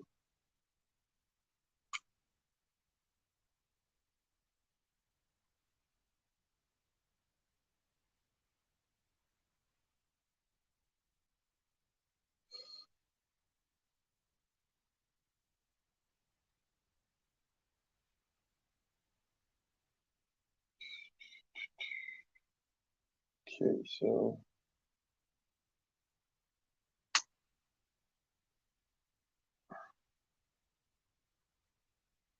let me take that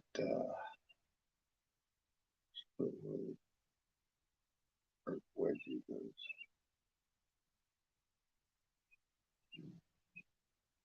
Oh, man, after soaking.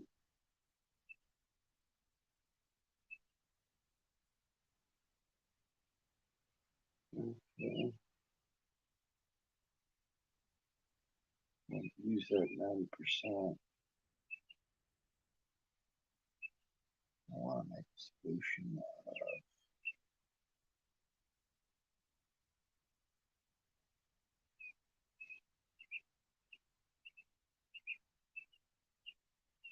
the solution. something.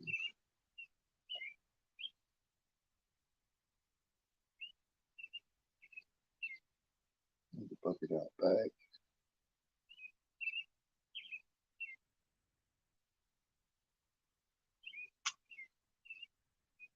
Good morning, Vietnam. And America too.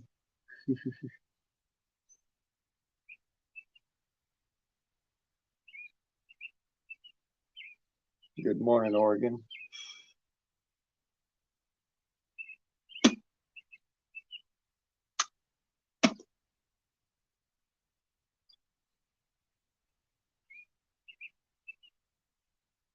Time to start working our asses off.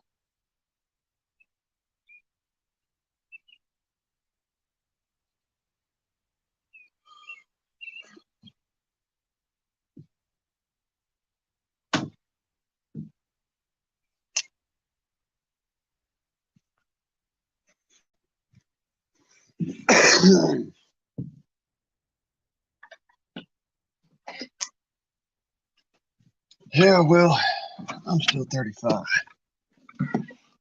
And even though I'm physically disabled to an extent, I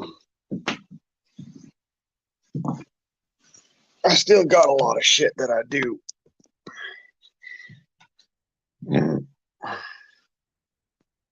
Plug this in for now for a quick minute while I start getting all right. Get everything set up.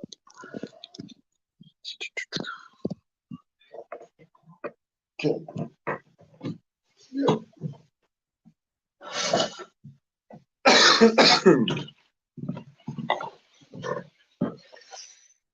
90% tannic acid. Doesn't sound like much, but there's some super concentrate in this. This stuff is so concentrated that even if the distillate, just the little droplets on the top are black. This stuff is no joke. You don't want to get it on your skin. It will turn your skin to leather. So this right here is what's going to do the job. Need to mix that with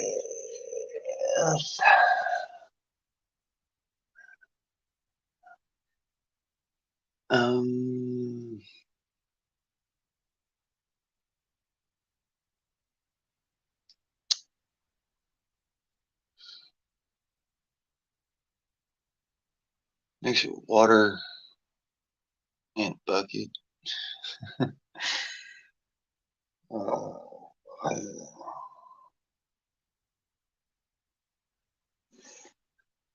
Okay, no more nectar. I need to eat something substantial. So I'm gonna do that for myself. And get some energy in your wings here. Let's start.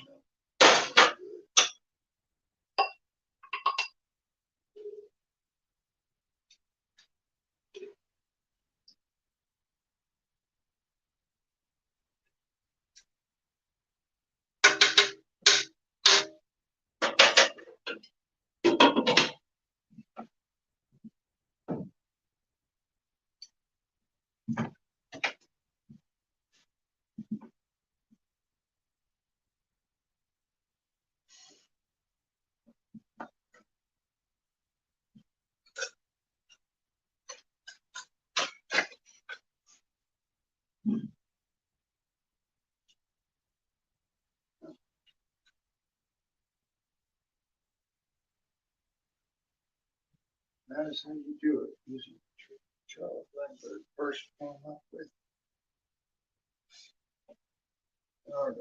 Transatlantic flight.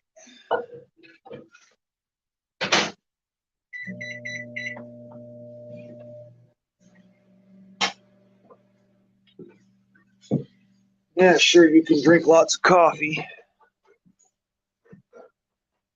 But coffee will not sustain you. You can drink lots of honeydew, but honeydew will not sustain you. At some point in time, you got to eat something. And I got to eat something real. So, pardon my noises. And remember, this is the ride of the fucking day. You know, you can stick around or you can leave. I don't care. I'm just going to continue on throughout the day.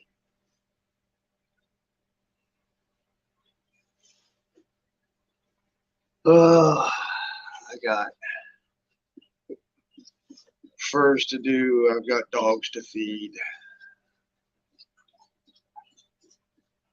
I've got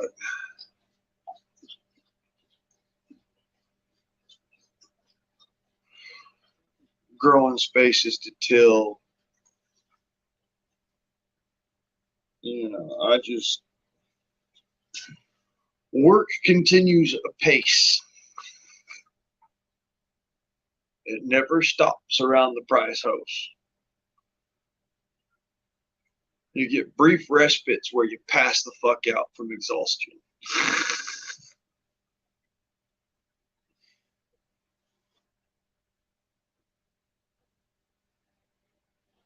I never stop kicking ass. I really don't.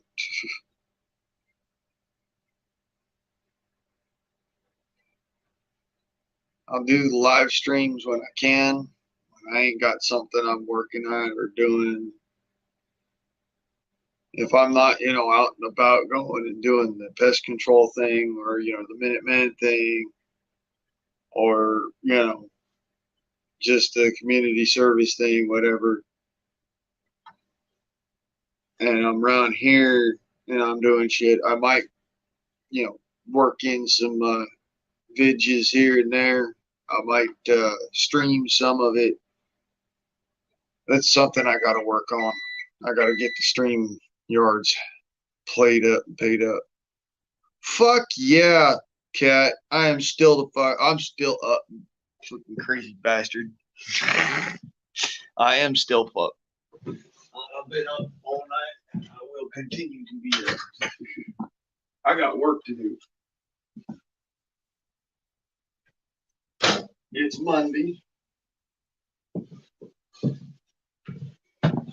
Oh yeah. Egg foo wonton. Wrong seed.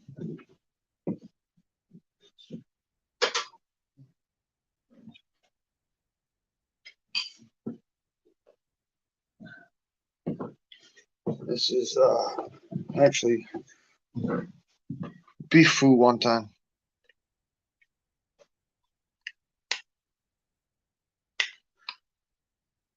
Beef foo wonton.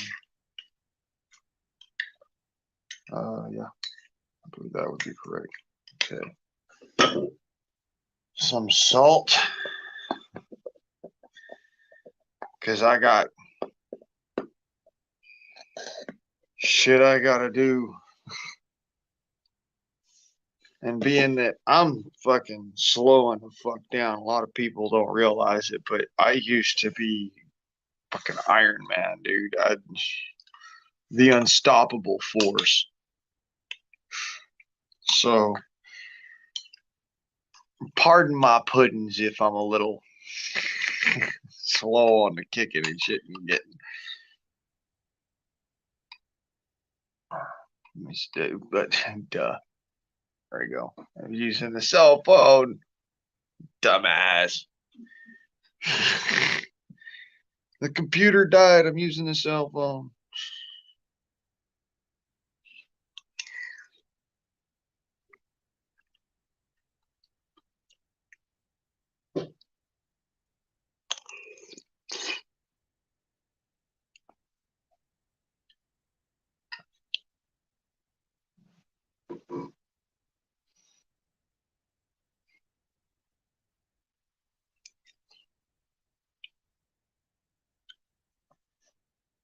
So yeah, I got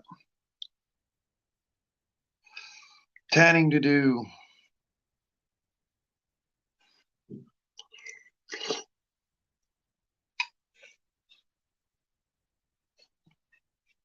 Planting to do. And forging to do.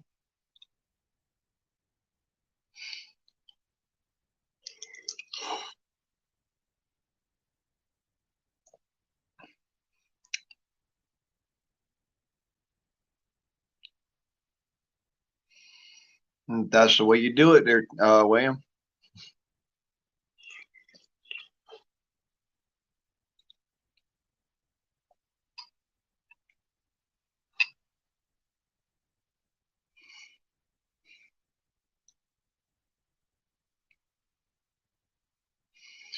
I have the nicety of being able to eat in peace because my dogs know they will get fed.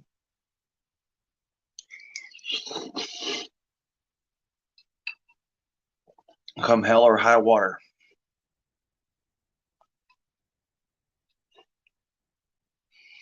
So I can in turn eat my food in peace.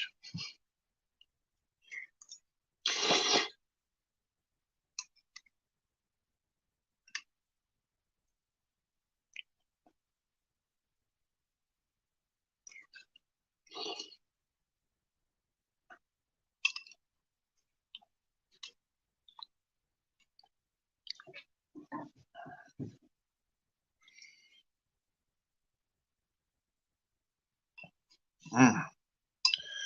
Yum, Chinese food so good.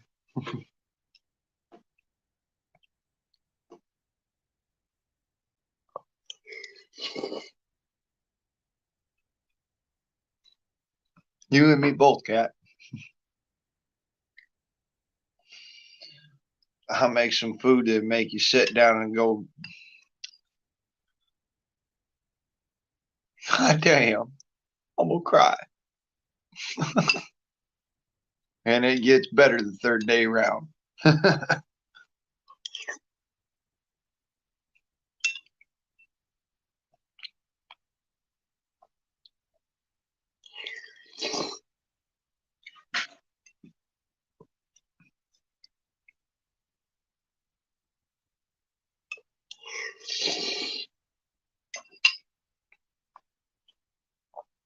All right. Thank you for being here, William. Most excellent. I had a good conversation with you, brother.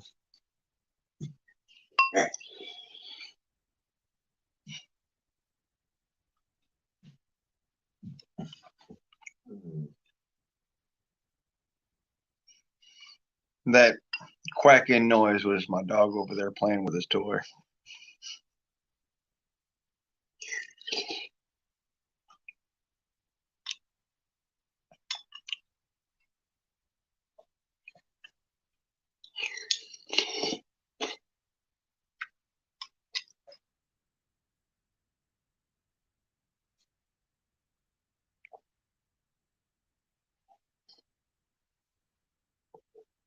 Man. That Chinese food, though.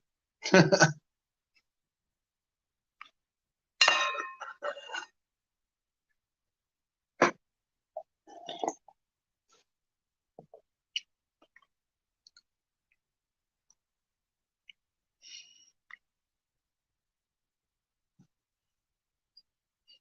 make some bitchin' beef fouillon. Beef fouillon one time. Sorry.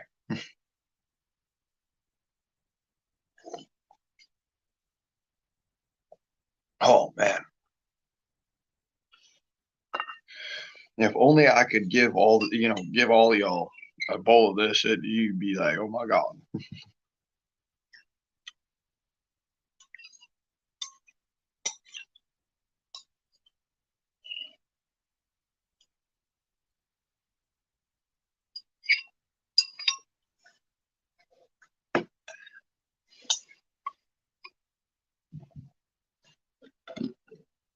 All right. Now that I've got my power back up.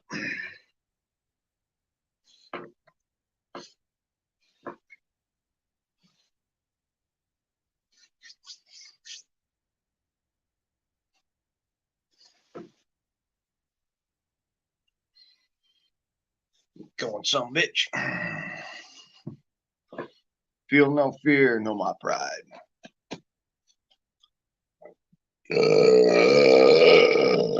Whoa. My compliments to the chef.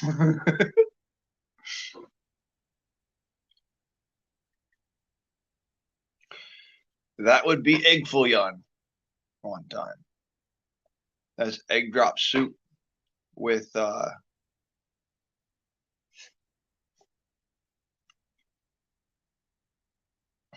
noodles. This one was beef soup with noodles, in the same style though as the egg fouillon.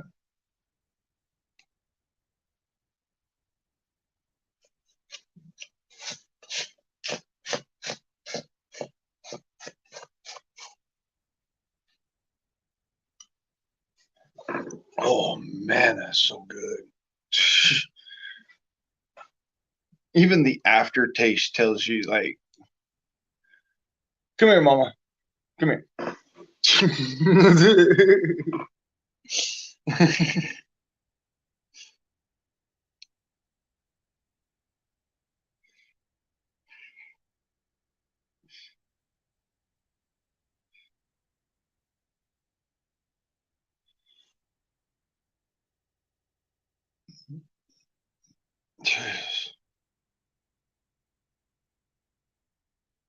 A meal and a half right there. All in one bowl. Good food is good food. You can't argue with that. So now that I'm powered up, we're just waiting on my cell phone to get powered up. And then we'll go and start the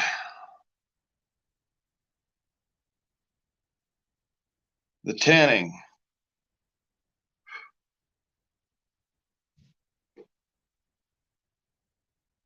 Get the tanning solution started.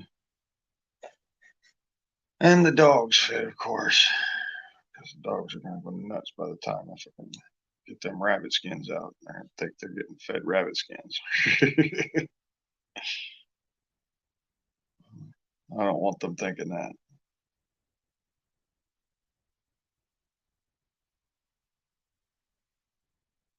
I'm about to treat these skins and get them set up to be used as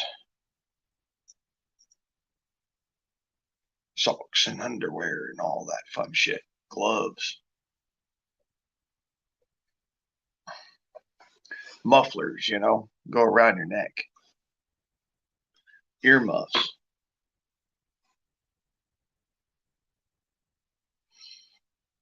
Start with the small, build bigger.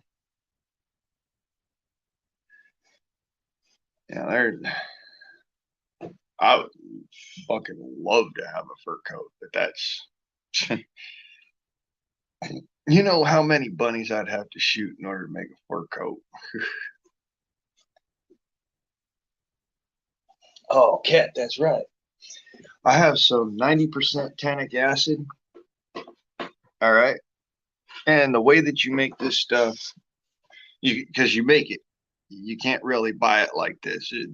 You really have to make it. You take water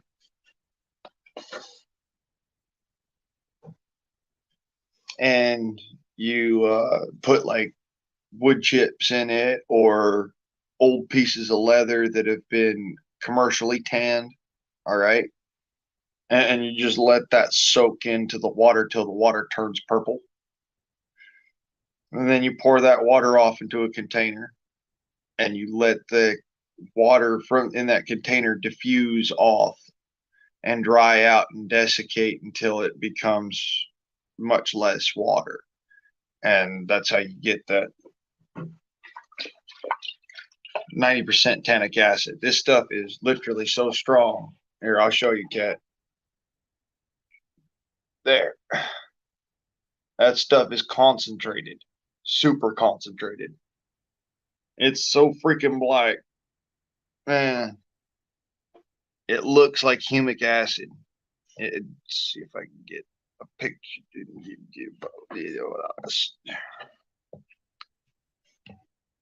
Yeah, you can see the bottom down there where the actual unsolvented schmoo is still sticking to the bottom. And it's black. 90% tannic acid. You make it right, you can tan, I can tan probably about 30 or 40 hides with what tannic acid I have. And you make it, with oak chips, really. Oak wood chips makes the best pure tannic acid. Yeah, it's gonna be an all fur on situation. Of course, I'm gonna make it a solution. I'm gonna soak the furs, and I'm gonna stretch the furs over the top of wood wedges, pretty much, and then let that dry out and tan to the wood wedges, and then we'll pull the wood wedges out of the skins. All right, and those skins will hold the shape of the wood wedge. And while it's on the wood wedge, I'll scrape off all the, nasty materials, leaving behind only the skin, and the fur on the inside up against the wood. When everything's said and done and dry, I pull out the wood wedges, and I can flip that thing inside out if I want to have the fur out, or I could have it stay fur in. Like I'm using these skins. I'm gonna make them into socks, actually, booties for the insides of my boots for when it gets cold.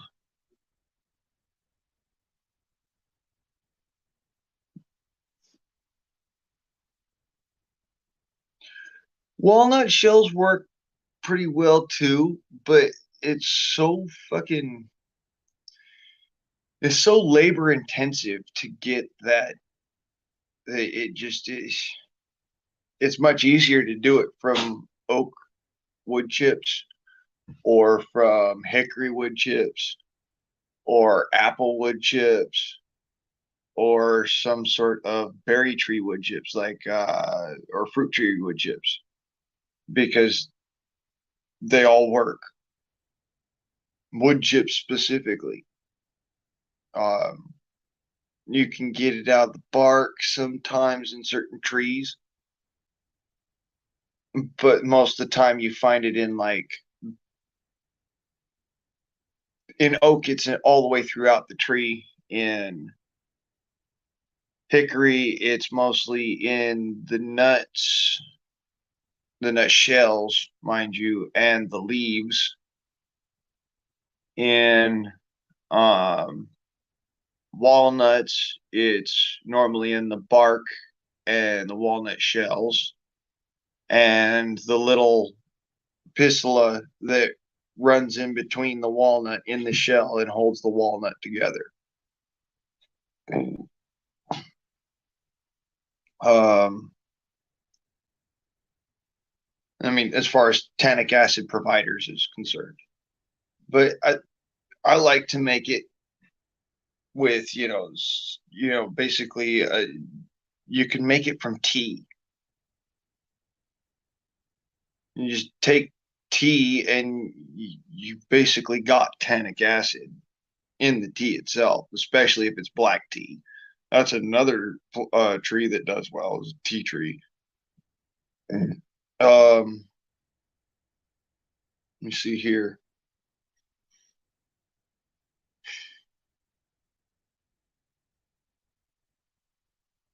There's a couple other hardwoods around the world. Normally it's the hardwoods that are the best, and it depends on where in the plant you find it, but tannic acid is pretty prevalent throughout hardwood trees and whatnot.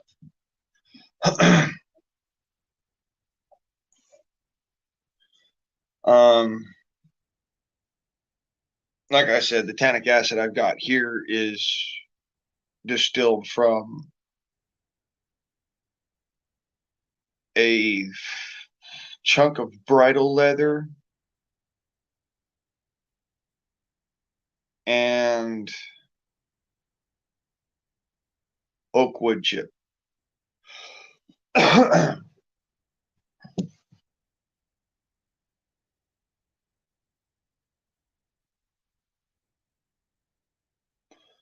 So yeah, it's pretty fucking strong shit. I got to be careful with it when I'm handling it because yeah, it'll turn your hands into freaking leather. It makes your hands turn into, it feels hurt. It's painful on your hands because it literally cracks them and it desiccates them and turns them into leather. So you don't want to get this shit on your hands. Which is not going to be easy because I want you to imagine for a second, I don't have any rubber gloves at the house. Not fun, but is what it is. I probably find some plastic bags around here somewhere.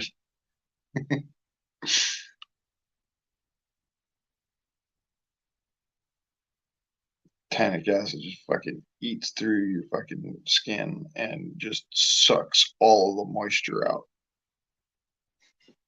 And it breaks down the connecting tissues in your skin, so it makes it your skin cauterize and toughen up. And that's exactly what it's doing on the leathers as well, as cauterizing the skin, toughening it, and causing it the fibers to loosen up and break apart, so that the leather itself cinches on itself and gets really tough because it's breaking apart and it cinches up as it dries. It's the perfect balance between wet and dry that you got to work for. I'm gonna have to go and soak those skins. It's gonna take most of the day. Skins and the furs. Furs are good. Oh, that's all right. The thought in the solution.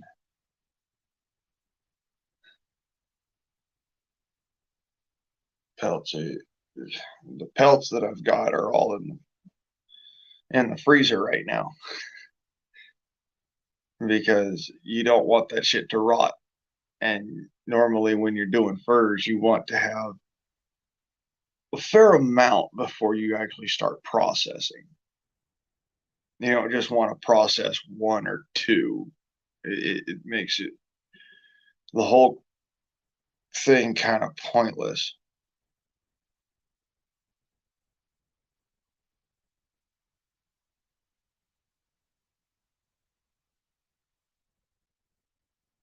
Yeah, and I've always said that, you know, traditional tans are the best way to go. Brain tan makes for the most soft and supple leather you could ever imagine. Um, it's somewhat waterproof, but it doesn't compare to yeah, it doesn't compare to a fat tan like what you did with the mayo. Fat tan tends to be one of the better ways of doing it because it makes it so that when the fibers break apart and they cinch, they're still lubricated, so they move around a lot easier. When you do it with tannic acid, everything's tight and hard and cinched and just tough. And so you got to work moisturizers into it to lubricate the fibers. And once you've worked the moisturizers into them enough, the fibers move easily and you get soft fur. And by that time, it's normally waterproof, but it takes a little bit more work on that end. On the other end, you're not dealing with all the stench, your dogs coming over and getting into brain bucket.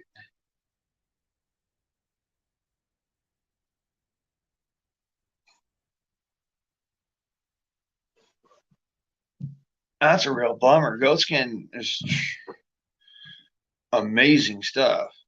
It's tougher than fucking nails.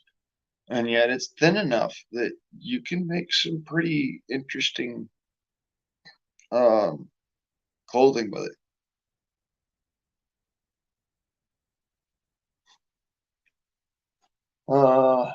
But yeah,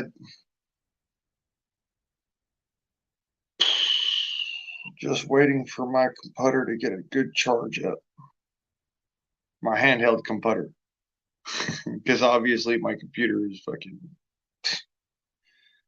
I don't have a good charging cable for that thing. So it takes forever to charge.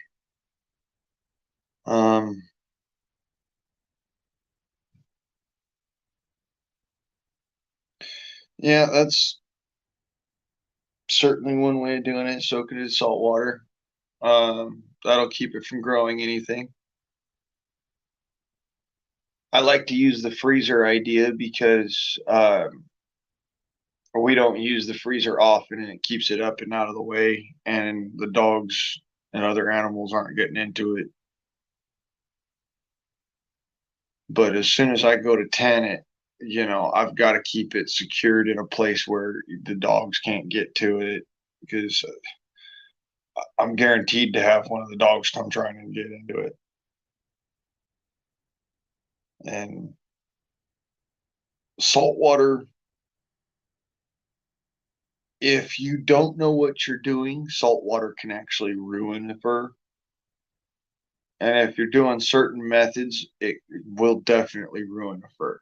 So since I'm using the 100% tannic acid or the 90% tannic acid, I certainly don't want to have it in salt. That will render the tannic acid useless, and I'd have to do a fat tan of some sort, or a lecithin tan, or a brain tan, which has lecithin in it and fat, and and that's why it works like that. So it depends on what you're trying to accomplish.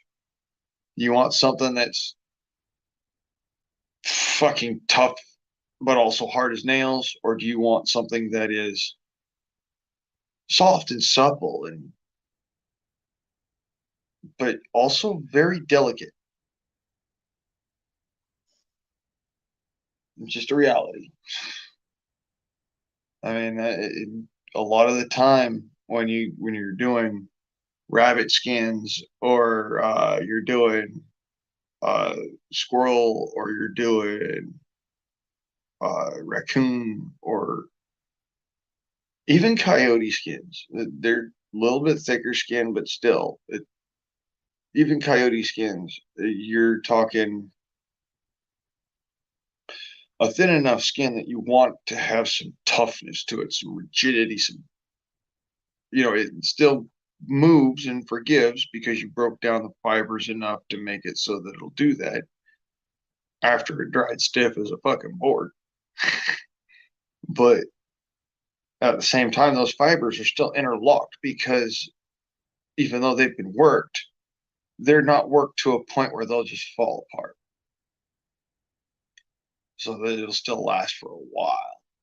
Whereas the lecithin and the fat, in my opinion, it allows it to fall apart a lot easier. There's more opportunity for it to literally fall apart.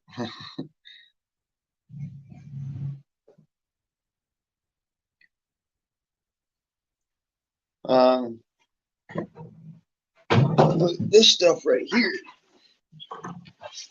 in my experience, 90% tannic acid, every time I've ever used it, even on the thinnest skins, I end up with a much tougher, thicker product at the end. So, when you know what you're doing and how to make this stuff, you really get a good product out of it. So yeah, make you up some tannic acid, brother. some 90%, and then you can redistill it down or dilute it down to the tannic acid level that you're supposed to use depending on. And that's what I do with it. That distilled freaking tannic acid, the concentrated tannic acid is pretty strong shit. You only need a little bit of it in a bucket of water and you stick them furs in there. And yeah, I'm gonna soak the fur itself. I'm gonna leave the fur on and stick it in the water. Most people be like, but you'd ruin the fur. And I'm like, no. As soon as the fur dries out, take it, flip it back your right side out, and after scraping off the death, and that fur will be just right as rain after a couple passes with a fine wire brush. It doesn't take much.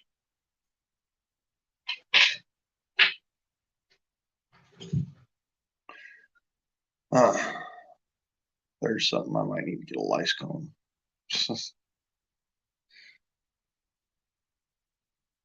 Or a flea comb or something, because you shoot rabbits that have been fucking running wild and you bound to determine to have shit show up.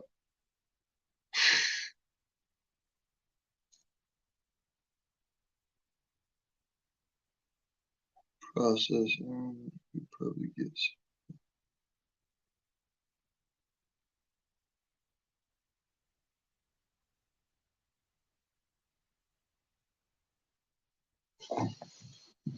Got some carcasses, so I can do a Terra pre-board.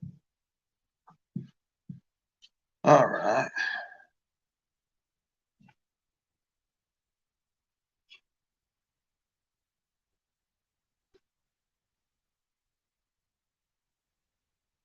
Well, that's always an option. On the real, though, you probably get yourself an air rifle and start doing some fucking pest control. Go after invasive species. You'd be surprised, brother. I'm telling you. It's actually, in the right circumstances, slightly lucrative. You're able to charge for it. Hey, guess what? $10 a head. 20 if you're feeling kind of sour about them. I don't really want to shoot the rabbits, but they're destroying my garden, and I can't afford to feed them anymore to keep them out in my garden. So I need somebody to go and take care of them. Just don't show me when you're done. Okay.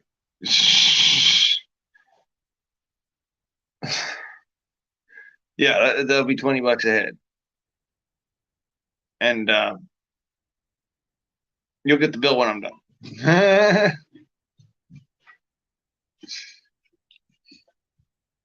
Yeah, no, I don't think I could keep a straight face because fucking some people are.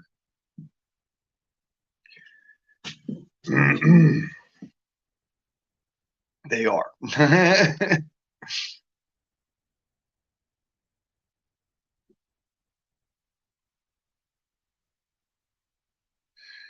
You know what? You need to start peeling the skin off of them before you throw them in the garden. You never know. You might be able to do something with that skin. Have a whole bunch of skins hanging out, tacked to your freaking wall and your front porch and shit. And fucking people come by and they're like,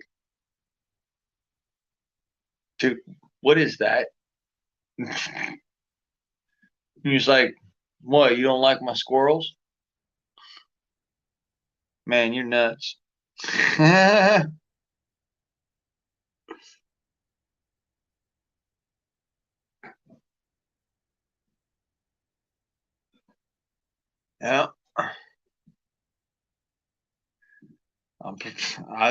thought about doing it as a profession.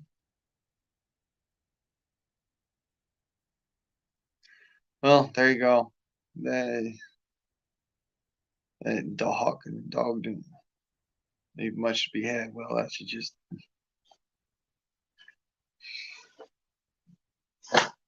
Oh well. Yeah. Need to start getting out there and just sniping some of them.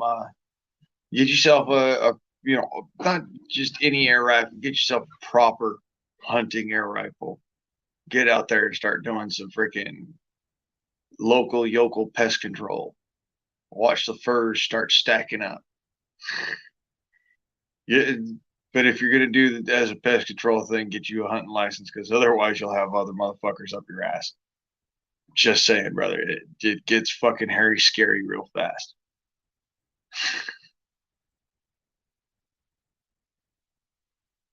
If you have an air gun, you normally don't get fucked with.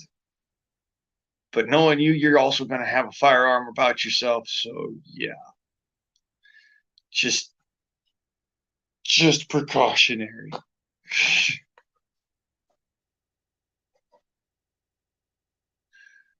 Other than that, on your own property, shoot what the fuck ever you want. Shit, that's your property. End up having some fucking skins coming across that property that don't leave.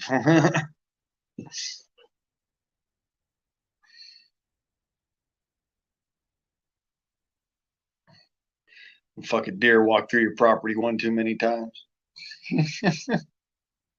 I can see Cat just being like, all right, not you, not you, not you, not you. Hey, Kitty, go grab my 22.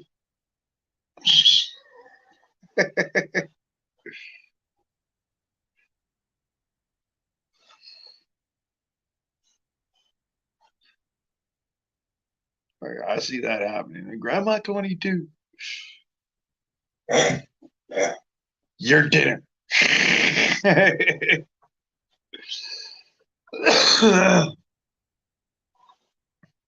can see that happening. Your dinner and a new pair of pants.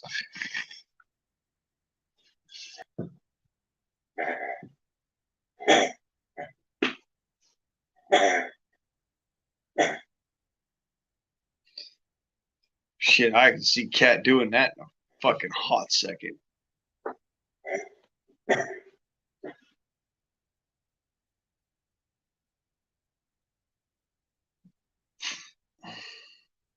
Yeah, wouldn't doubt it.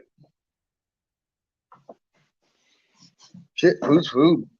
I'm gonna fucking argue. And reality is, if you're using it to sustain your life, that's almost wrong to tell you you can't. Fuck, in fact, that is wrong to tell you you can't. That's not almost, it is. Shit.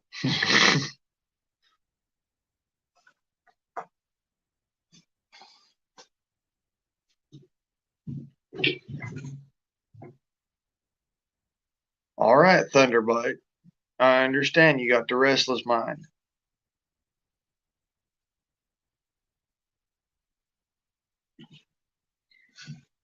I know, it's getting light outside. 25%. It's not enough.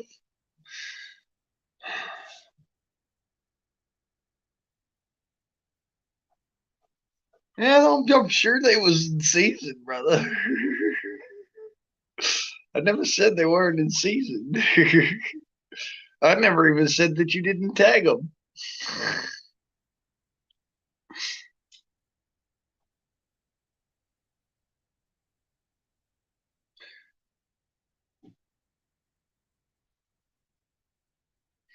Shit, I know if I'm gonna hunt deer, I'm gonna at least have one tag and a place to do it.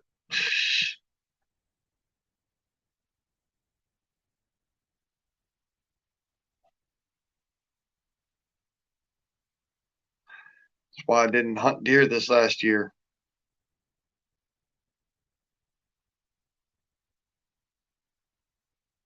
I ain't got nowhere to hunt deer. Plenty of fucking opportunities for rabbits. People fucking hate the rabbits around here. Oh my God, they fucking. The venom that I have seen for the rabbits around here.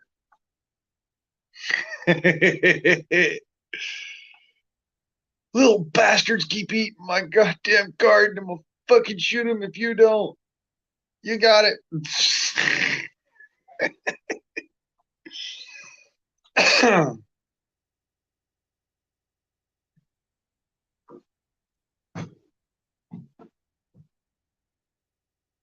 Yeah, no, that's fair compensation.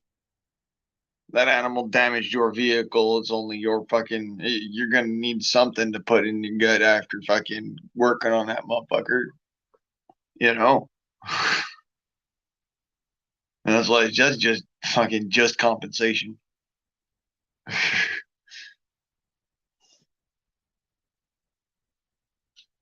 I've taken 2 deer that I didn't tag. But in my personal defense, that is all that I was eating and all that I ate for a month.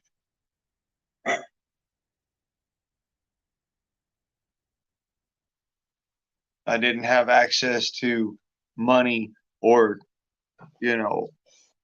shopping center or transportation to a shopping center. Fishing was spotty at best and most of the time dangerous because you might get a fish that wasn't exactly edible. So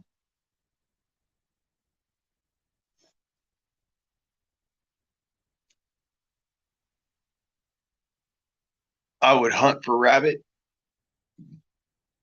but I'd only go about 3 or 4 days in between, hunts before I started looking towards larger animals, because I figure, you know what, it's been 4 days now. I ain't in a damn thing. My body really needs it.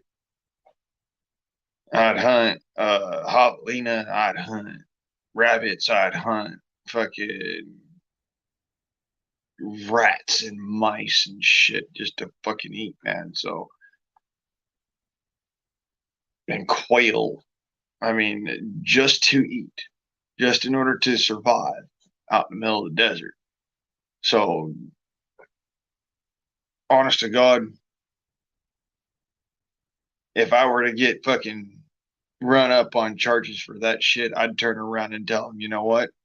Fuck you. You're gonna love the fucking lightning bolt you just fucking sat on. Shit. I shot a deer and ate the motherfucker to survive.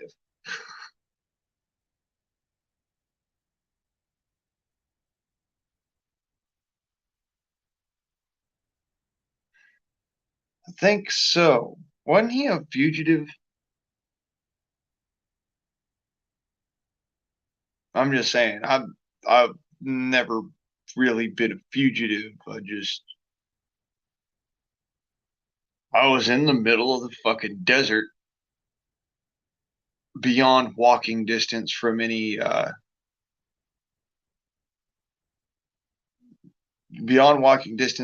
kind of grocery store, convenience store, or anything like that. No money to my name. I had a couple of air rifles and a 22 long rifle that I managed to purchase through hard work and fucking perseverance and $200, which is hard work and perseverance and hard work and perseverance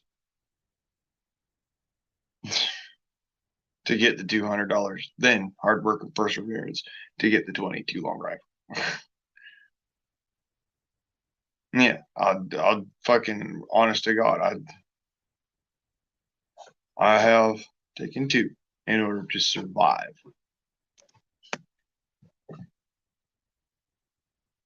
And somebody who bashes me for that would have to therefore go and survive the same situation and not do what I did. Also, would have to survive that situation and, only eat that which, they had licensing for and this and that. All right, I'm gonna be honest with you. I'd love to see you try. You can't. If you are living off of the land in its entirety and all you have is for transportation is a fucking jet ski, you can't even get into town to do nothing. You have to fucking walk 25 miles just to get a gallon of gas for your jet ski. You're not going to pass up the opportunity in order to put some fucking meat in front of you. And you best believe I fucking ate that entire deer myself. You bet. I had me a big old freaking tenderloin steaks. And while I was having that, I was smoking deer and I was smoking the hide and getting everything.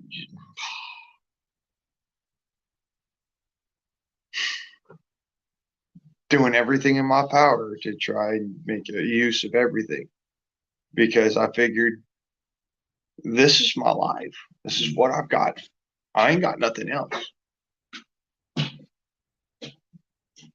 So that's what I'm going to do.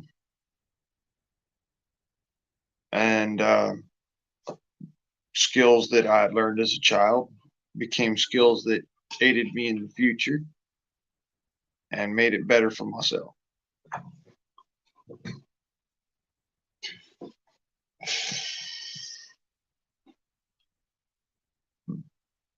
Deer steaks, tenderloin, backstrap, deer steak.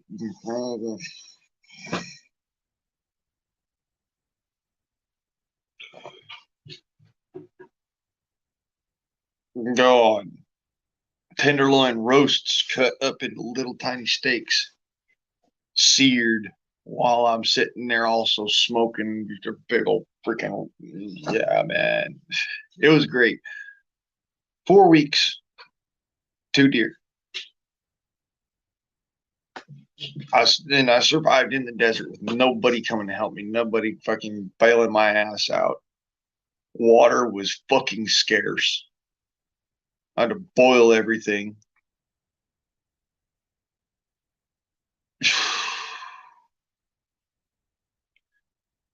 Boil and filter everything. Yeah. Lots of fun.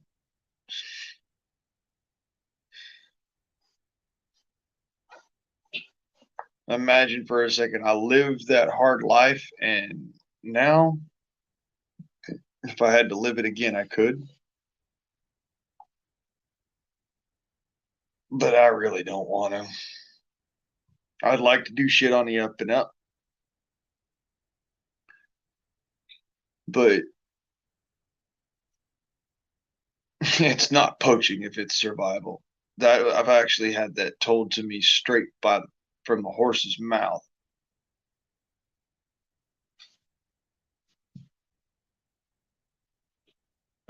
It's all backstrap when you muscle it out. This fella. Well, you always got jokes. You got jokes coming in here. Oh.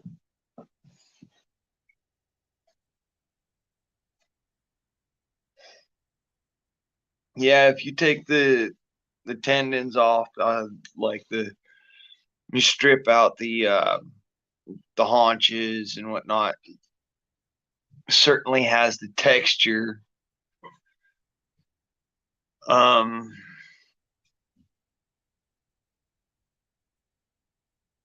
But if you've ever eaten deer haunch, you're kind of just like back haunch, deer ham.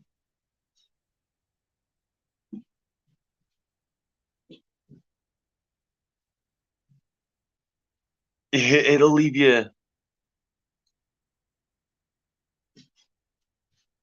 scarred.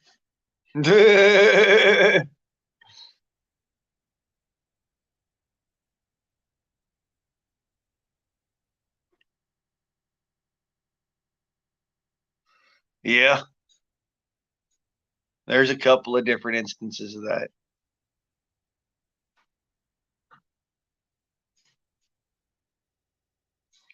Now, poaching, you actually have to be making some form of a profit off of it. It's not just for your particular personal survival. And survival, you're breaking even.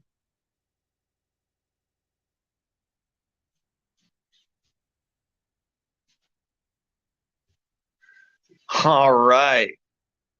Scat Pack is back. Slay the day or a troll or two. You never know. They might come back. They might decide they want another piece of the guardsman and his crew. You know what it go. When you join the guard, you get the back control all the time. They're just like freaking weeds.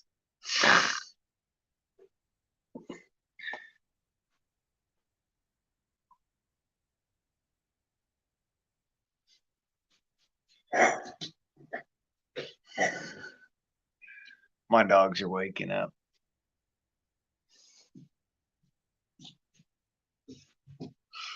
I wish I would too. It's all got to be a fucking dream.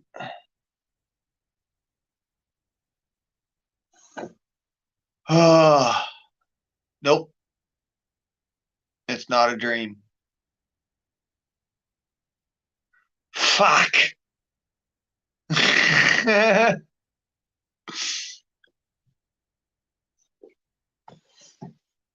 All right.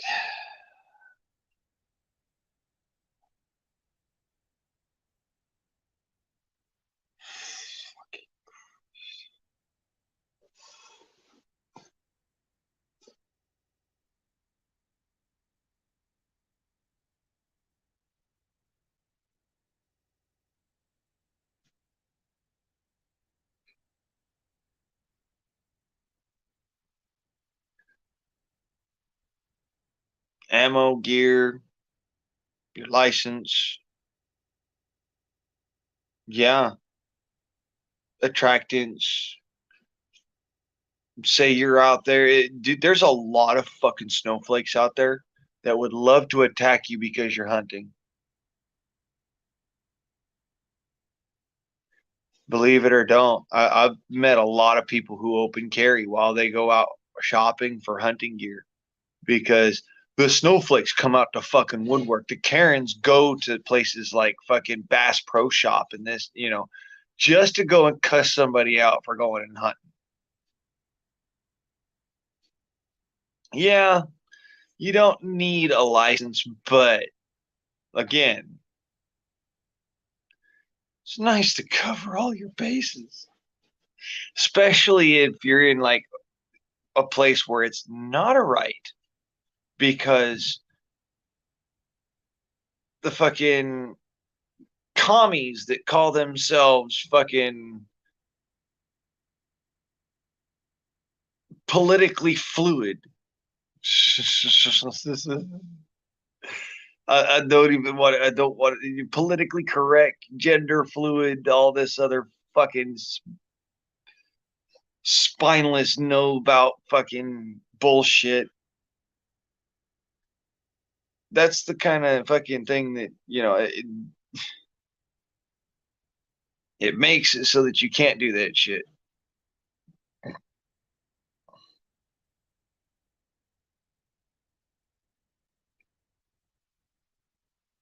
It's only $10.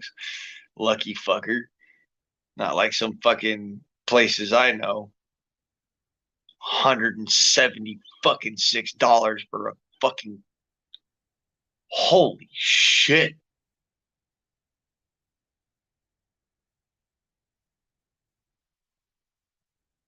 I bought hookers for less.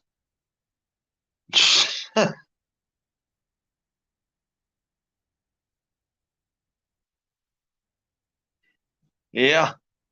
10,177 and 10,022 will hold you for a while, I'm pretty sure.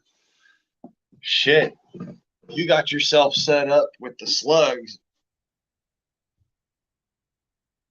Woe betide your targets. Hard there, boy. Whoa. Have domination over the fish, over the sea, and over the birds of the air, and over the cattle, over the wild animals of the earth, and over every creeping thing that creeps upon the earth. Yes. Domination, meaning that you don't just hold sway or, hunt or whatever. You dominate.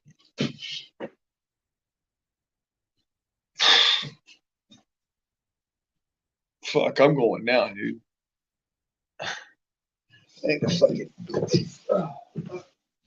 move. When I up, down, touch the ground early in the morning. When I up, down, touch the ground, gets me in the mud. When I up, down, touch the ground, in the mud. Okay. Yes, I'm doing exercises on my back. I do apologize.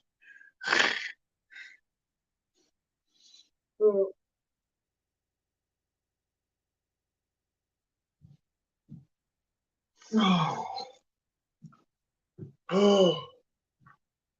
I'm still alive. Okay. Yeah. Get the light outside.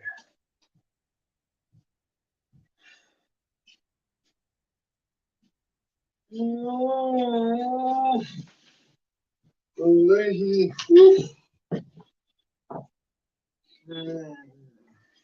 Pupper doodles want to go out for a stick shit and all that. So how are we looking on the computerizer? Sort of.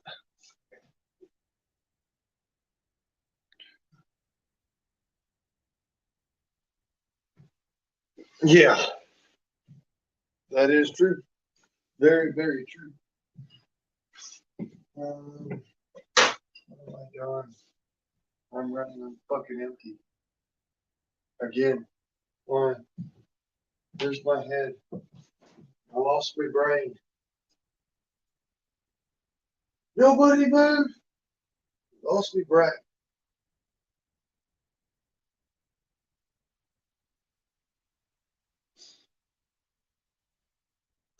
Drop to you somewhere.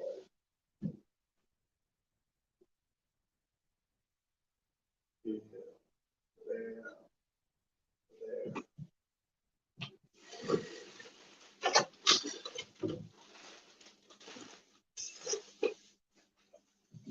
The furs.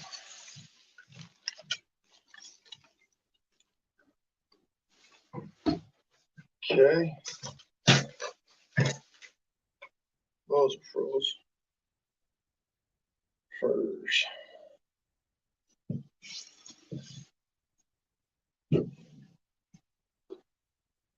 Scat Pack in here throwing us down some biblical just some Bible verse smack down from the freaking top rope. Coming in at you hot.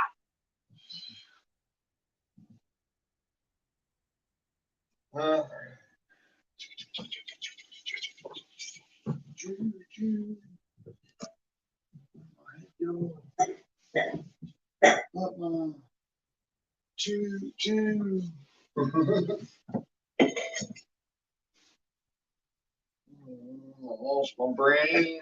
I don't know where to find it.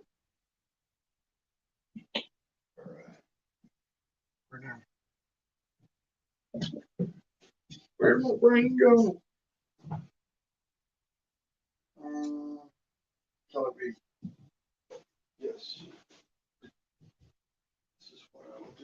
I will make me a killer bee.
Today, I'm probably gonna pass out by the time I get fucking 10.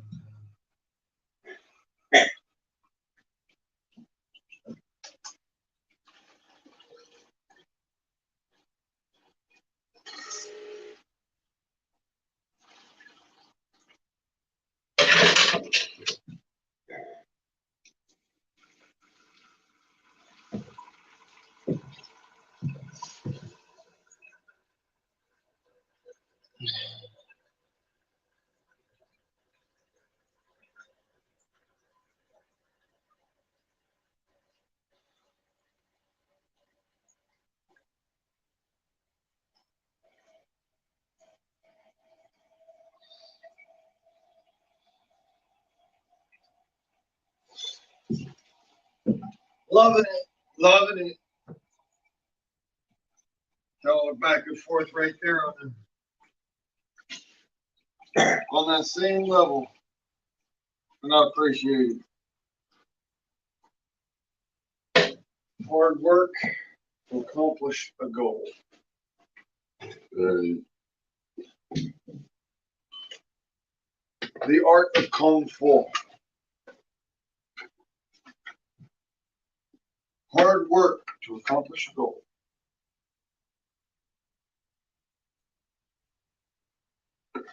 Ultimately leading to mastery.